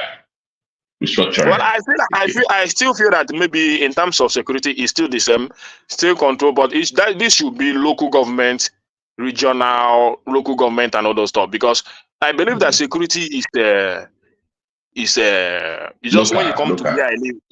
Local. When you come to where I live today, we have security. You understand? So and it's effective. It's effective because you know the environment very well. You know the people that live there, the people you employ there are also the community. So it's very difficult for thieves to come there to operate. You understand? So when you have when you decentralize all these things and the state, you give it to the local, you give it to the communities and all those stuff. Even the local chief, they can be involved.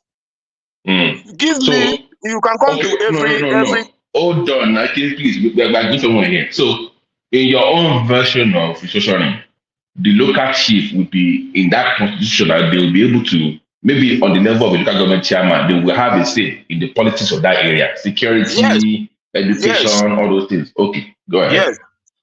So they must have a say in that. So when they have that say, now the state governor will just make policies that will be effective in those environments.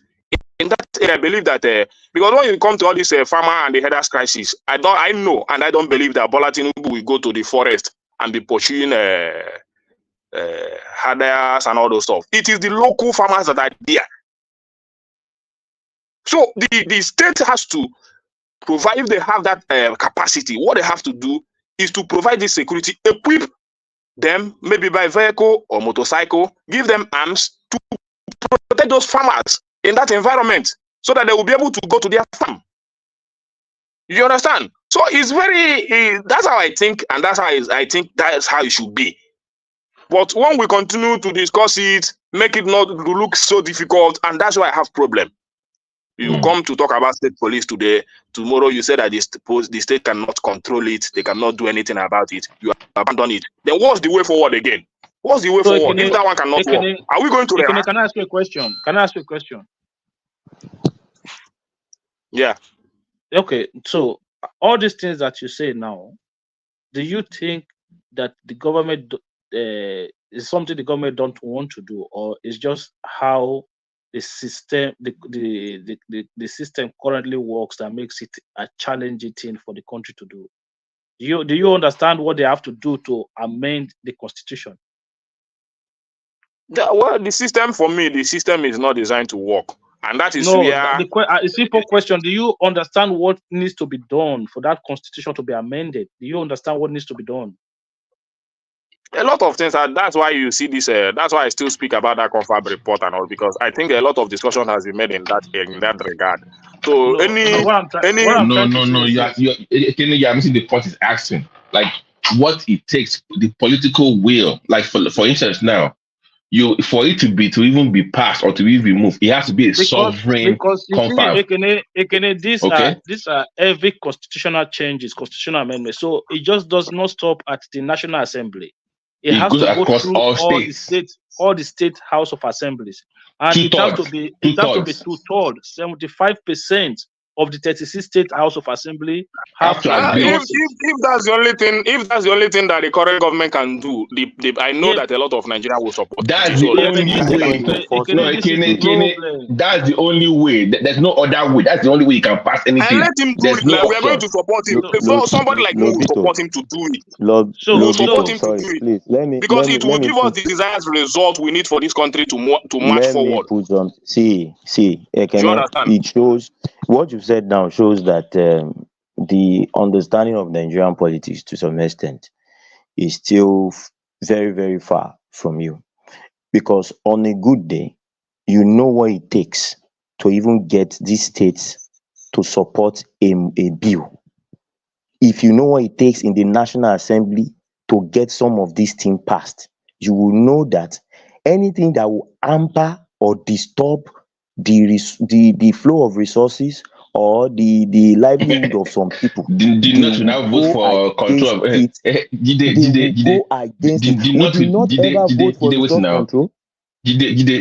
Did not that they are waiting to get their power back in 4 years to now vote for resource control. Who is taking that is what you have to do. That is when it's not just I think this is where if they don't want it to work, if it's very difficult for them to let it work, then they don't want us to dismantle the criminality now. This idea that is not a law that is against this resource control is not true. Even look, they did. No, I agree with you now. Progressive. They did analysis of progressive. I was giving an example of. I agree with you. I agree with you. Analysis, right? They did analysis of the region that contributed least into the federal coffers. It was the Southeast. They barely generate anything revenue-wise. 2-point-something billion. It doesn't matter now. It doesn't matter. Just do it.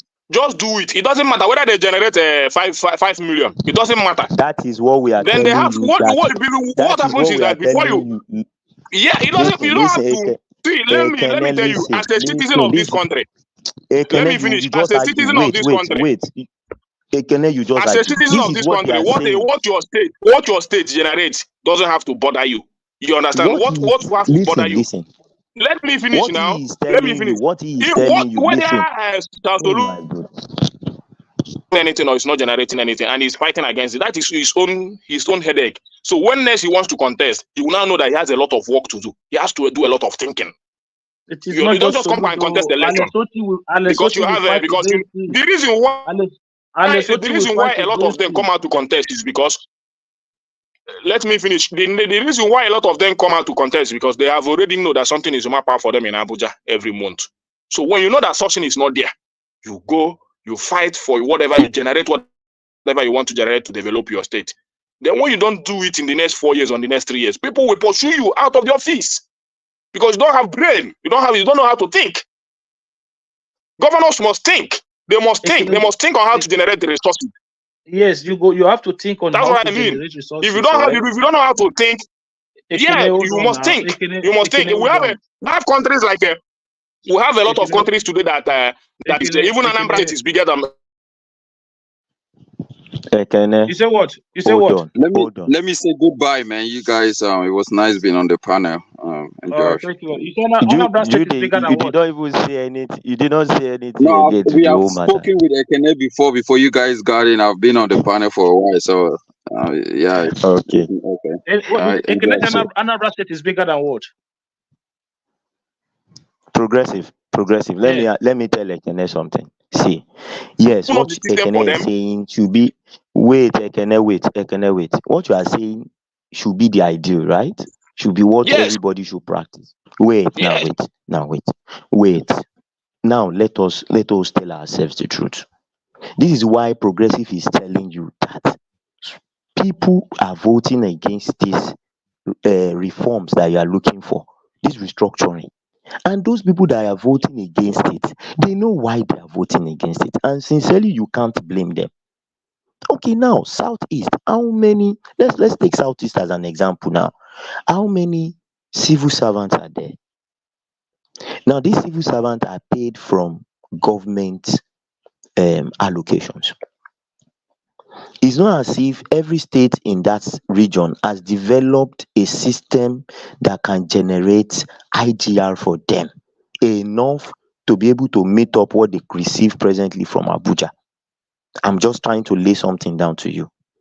Now, if they don't have that money, because what they even contribute to the federal coffers is lesser than what they get back. 2 point It's something a billion. lie. When I was looking at it, It's a wait lie. Let me tell you. now. No, Oh my, let me wait. tell you. Ekene, calm Let me down, tell calm you down, an example. In Imo calm State, down. Imo State used to be the most exporter of this what do we call it, palm oil product. Those farms are still there, lying dead. It is a governor Ekene, that planted those calm farms. down. Ekene, calm The down. palm oil you see from Malaysia or whatever country you call it today, the seed we are taking from Imo State. So what are you Ekene, telling me? What they have to do is down. just to go back and revive those stuff. Listen now, listen. How many years I will don't it have take to excuse. revive it? I don't have excuses Listen, for all these governors. All these excuses you are giving to brother, them is the reason why they wait. will not do anything about Oh it. my goodness. Wait. And you say that it's people like us that are the problem of this Oh country. my But you goodness. are the one making Wait excuses now. for these guys. I'm not making excuses for them. Wait. You are making You excuses are for them. telling You don't have any excuse you to make calm for them. down. Oh, Leave them. you calm down. Let's fight for what is right for us and what will develop our country. Then if they're not Ekene, do it, they should back out. I don't like having discussions with you. You just keep shouting down on people and it will make it rowdy. Just calm down. You will make your point. What I'm saying to you is this. Presently, these people can even with what they are getting from Abuja, can barely, maneuver themselves throughout the whole responsibilities attached to them. Let's forget, okay, corruption, whatever corruption. Let's put all the money they corrupt in every regime, put it back into it. It is barely enough for them to maneuver everything, do all the states, build all the hospitals, do all the farms that you are talking about. Now, if that happens, that means you are going to be talking. Even Malaysia that took all the palm kernels from here, how many years did it take them from when they took it to when they became a world producer of palm kernel? See, when you just read history, that Malaysia taking palm kernel is a host. That nothing. That thing is no. a Let's story even wait. Progressive. Let's even say so. Let's wait. How many years does it take a palm kernel tree or palm tree to grow enough to produce? So you mean that the old people in that region will wait and stay hungry till that period? That is why the governors from this region will vote against it. You see why you are not going to go any far. You are talking about the What we year are it will saying take to your palm kernel to grow. What year does it take listen it? to me. As far as the Listen roadmap to is there, me. and I'm even telling you that these trees are there, or they are already lying there. It's a bush. It's a mature tree producing palm kernels and all those stuff. When you talk about production, let me tell you there is an Igbo adage that said that when you are eating yam, if you eat yam, you still put some in the ground. You put some aside. You don't eat all of your yam. It's an Igbo adage. It's a progressive adage. It means that when you plant a yam and you are eating it, you don't eat all of them. You know that there are still some that you have to plant back to be able to harvest in the next harvesting season. You understand? So, but what you are telling me now is that we don't have to plant. It will take a lot of time if we plant for those things to generate. That's what you are telling me. Without having in mind that any investment you are doing today, let me finish. Any investment you are doing today as a state or as a governance, it will take time to generate. It might not even generate in your own governance. It might take it might not be in your 4-year term or 8 years term. But the most important thing is that you have done the right thing. If it did not happen in your own governance, in the next governance, it will happen. You must not take credit for everything as the governance. But what matters is to do the right thing. Let me tell you something now. Hold on. So if we continue to think like this, Hold that you have on. to eat everything, we're not making progress. Hold on 1 second. Let me say something now, okay? I'm going to say something. You see, I want you to take this thing into consideration, right? Oyo State is 28,454 kilometers square. The whole of the southeast is 29,000 kilometers. I'm talking about with 5 states, 5 state capitals. So you have to understand the level of development already. Do you think there's enough land in the south, in any state in the southeast, to farm at a commercial level? It doesn't matter. Even to the point Something of when you come, I just told you it doesn't matter. Let me tell you, if you open up the state, let me say something. If you open up the state, yes, Anambra State has what? Do you think there's any? Let me finish now. The people of Anambra, every state in Nigeria today, every state in Nigeria doesn't have to be a farmer to generate their IGR. Anambra State today, you have a lot of. Let me finish now. Let me say something now. You have just made a point. Anambra State today, you have a lot of importers and all those stuff. So if you open up that space and that state to generate their IGR, they can make their own seaport, generate IGR from customer services and all those stuff. You understand? So, but you know the reason why it will not work now. So with that alone, with the importers, with the businessmen they have there, they can generate a lot of IGR for themselves, for the governance, to govern that state. It doesn't necessarily mean that every state must be into farm. I just give you Imo State is combined with tourism and this Pancanial product. If you go to Imo State, you know that they have that capacity. You go to Tinubu State, they still have land there. Aba is known for production. Let me say they can channel a way of export from that state. They can channel a way of export and generate IGR from there. We understand. Wait. Now let us ask ourselves some questions. Okay. Now, first thing is, what do you want to export? You barely have land to be able to farm enough to be able to export around the world to get significant money. What is the mineral resources you have? Are you going to be exporting it in raw material or you want to process? Now, this is what you fail to understand. Ekene. Now, Charles Oludo came in and he did something. And this is what I'm saying. What you are saying might not be an immediate action. You need to plan for it. If you don't plan for it, a lot of people will go into starvation and hunger, because the moment they divide states and say, carry your responsibility, Anambra will not go and help Abia if Abia is in trouble. It's not going to happen. Even if people are dying there is no food. Even if, because they want to pay, it means the day they say go is the day you start paying your salary, your people's salary. It doesn't matter. It doesn't matter. Stop. All these things you are saying is just what. It doesn't matter. Let me land, please. Let me land. See, the way you are doing your things, I will say it is blind man politics. Let me tell you something. Blind man governance. It doesn't matter. What kind of don't progressive. Presently, they are under the central and they are getting money on a monthly basis as allocation, and they are still shouting they are marginalized. What will happen then? Now, what I'm telling you is this: Anambra governor did something. Imported 1 million seedlings of palm oil and 1 million seedlings of coconut from Malaysia. I still want to know where he planted it. Where did he? Because I'm from Anambra State. Wait, you can go and he planted. Where did he? Because he said everything you have to say. Wait now. Where did he plant all these things you are mentioning? Please, wait.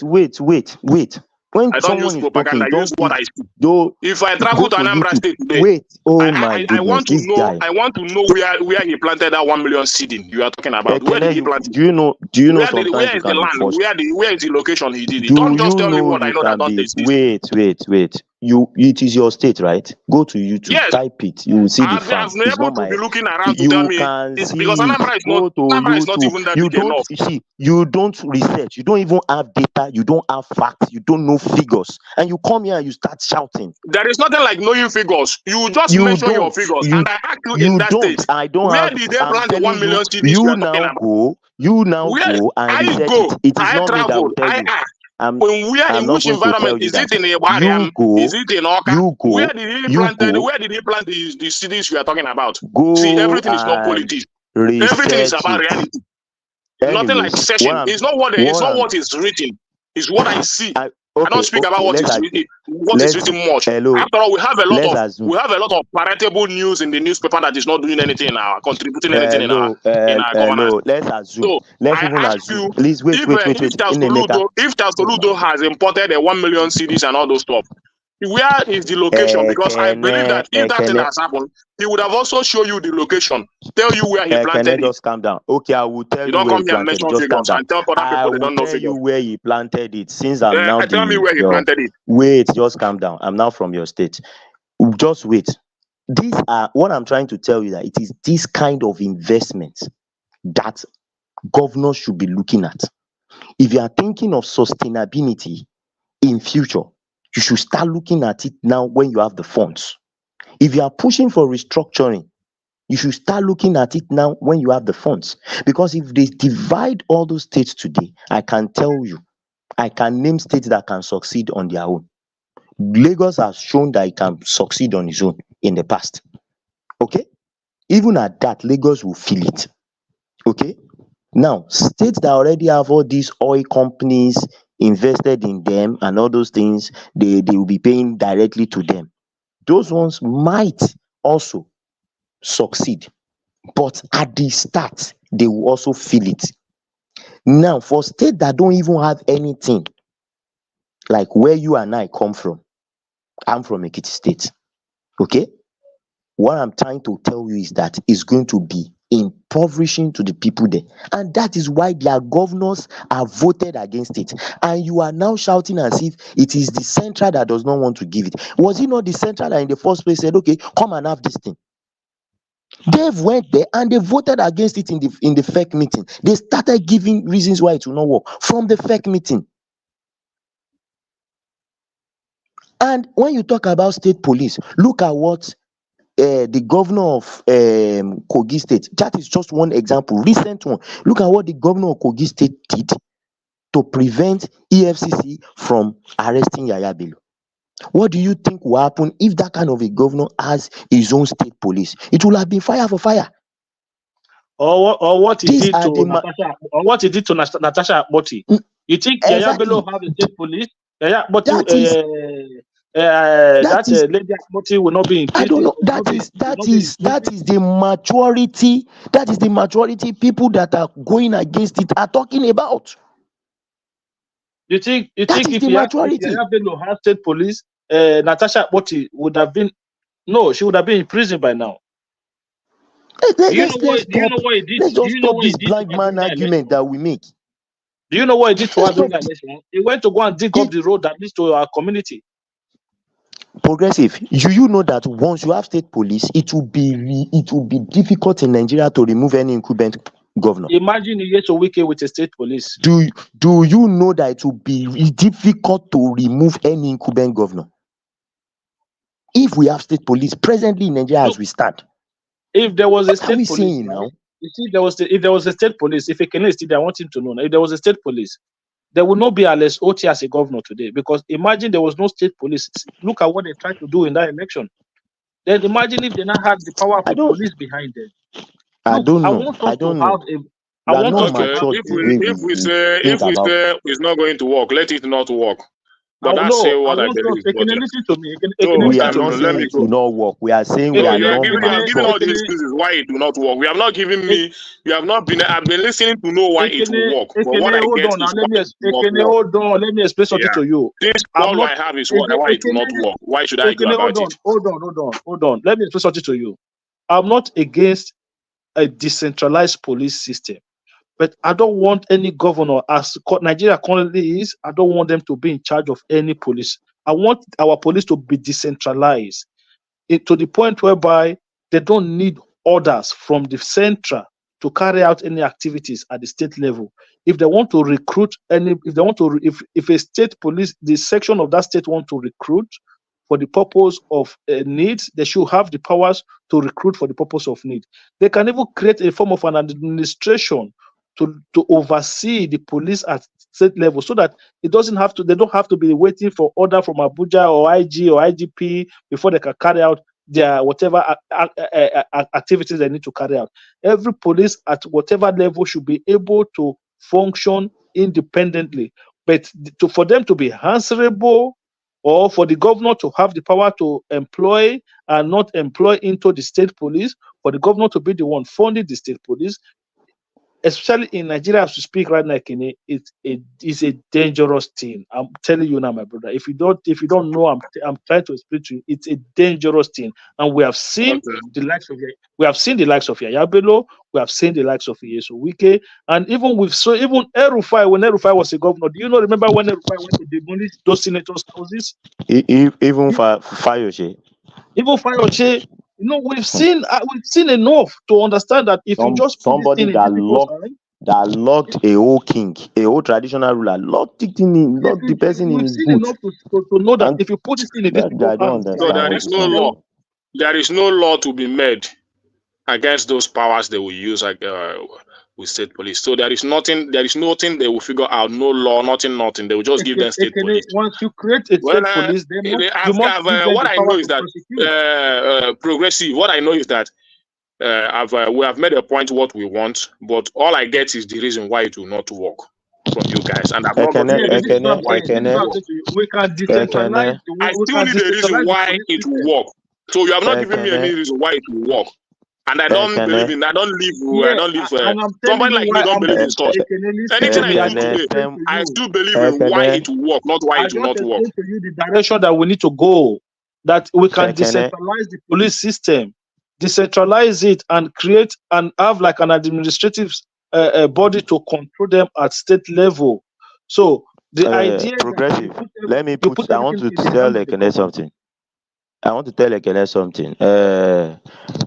You asked me a question the other time. 10 months ago, it was even covered by channels. Anambra State government distribute palm oil seedlings to farmers and coconut seedlings. 10 months ago, covered by channel. Video showing where they are planting it. You can go. You see, when you are in your state, try to know what they are doing in your state by yourself.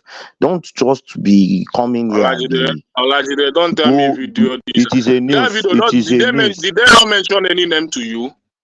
Because if you tell me that you have a video, I am using I'm using another device to watch it, and I don't want to okay, run both maybe on the when you same come next system. time, you listen to it very well. Then you I tell will me, bring it. because I will bring it. I've traveled to Anambra. Even the last time I traveled, I almost traveled to the whole Anambra State. So what you have to do is this: when you watch that video, tell me the location, because you Don't cannot tell worry. me you watch a video that doesn't mention any name or the Don't location where worry. they are planting seed. Don't worry. I So will get it for I you. have to know That it, is the know the kind location. of my You point is understand? this. That is the kind of investment that most I'm not saying that the governments investment is should not be good, though. looking at. I'm not No, saying I'm that the not. investment is not good, though. But my point is that I don't like all this propaganda. You understand? If you want to do something, do it with all your heart. Do it Ekene, no with clear problem. evidence that this is what we are No, doing as a governance. no You don't just come problem. into I the news and blow understand you. something I and understand you. want No people problem. to come and believe nonsense. I That's what I mean. understand you. No problem. What's it called? Charles Soludo will soon change party, and when he changed to Abga, I hope you would appreciate him better. So we appreciate Is him. the APC part? He Is has done the nothing now. APC part? Is the APC part of him that you hate? I've just told you, Alhaji, the reason why. Just told you the reason why you support him, because you want him to support your president in the next election. Ekene, do So you know apart when from I've that, been you don't have supporting Charles all these Soludo? things. You are just Ekene, Wait. Do you know when I've been following Tasoludo? Most of the people you see Since the today, time even of with all their Obasanjo. most of the APC governors you see Listen. today with all their crimes and all, you still support them. You still support them Which because you APC want the government? APC to remain in governance. A Which lot of them one did I come to with this the platform? sense of a To lot of me, them. listen. To me, all our governors are useless. To me, and I only pick the exception of few of them, which I have mentioned today. Okay, I don't come to this platform to say I am the one on this platform that No, I'll make I go market.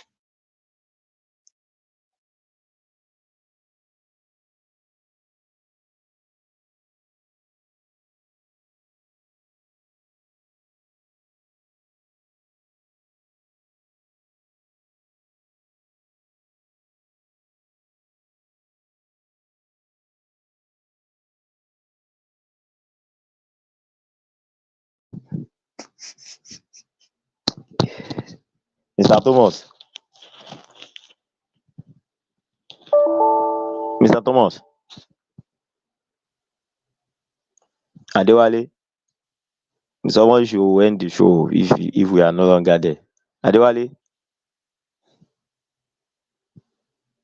You're muted, but you didn't speak.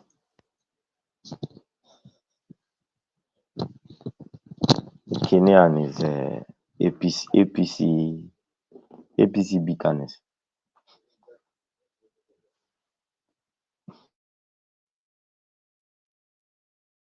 They like propaganda now. Yeah. Thank you, everyone. Yeah. That's another day, another dollar. Thank you, everyone. Yeah. Thank you for listening. Yeah. What can I play? I'm going to be president of this country, whether you like it or not. And I will preside over the affairs of this country, including presiding over you. I think you must start adjusting to that reality. The sooner you do that, the less chest pains you'll have when that reality comes. It must be by capacity and commitment. This is a job that requires physical and mental energy. And we must get it right. And that is what we're asking. The church must be at the forefront. Our children cannot continue like this. There's no offense they committed by being Nigerians. Nigerians are the best you can get in the world. And we have the energy to change this world. All we lack is that we have criminals who have hijacked this country, stealing everything away, and we are keeping quiet. Please, the church, wake up, take back your country. God bless you.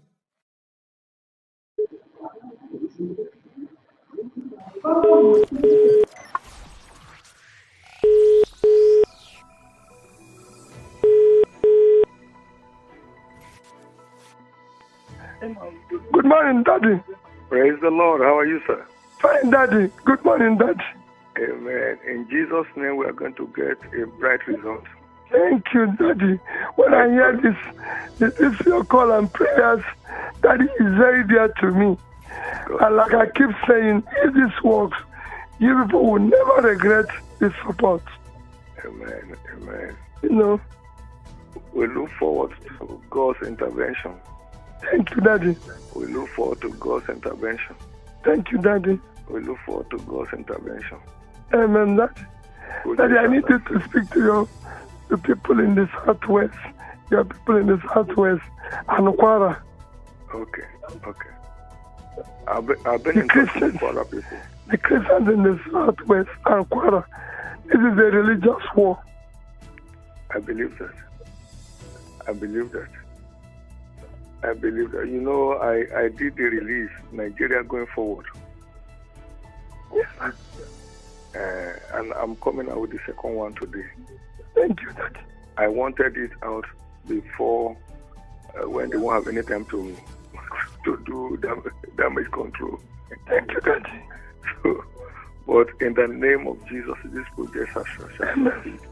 Amen. You know what I said into this one? A sickly nation like Nigeria will require a strong and healthy personality. Thank you. And I said anyone whose source of words cannot be verified should not have. My convoy is 5 vehicles. My convoy is 5 vehicles. And you cannot buy fuel unless I'm inside the car. So I will pay them. No more. I know. The governor was paying for petrol himself for his convoy. When they get to the gas station, he will come out and bring out money and pay. In fact, Atoka government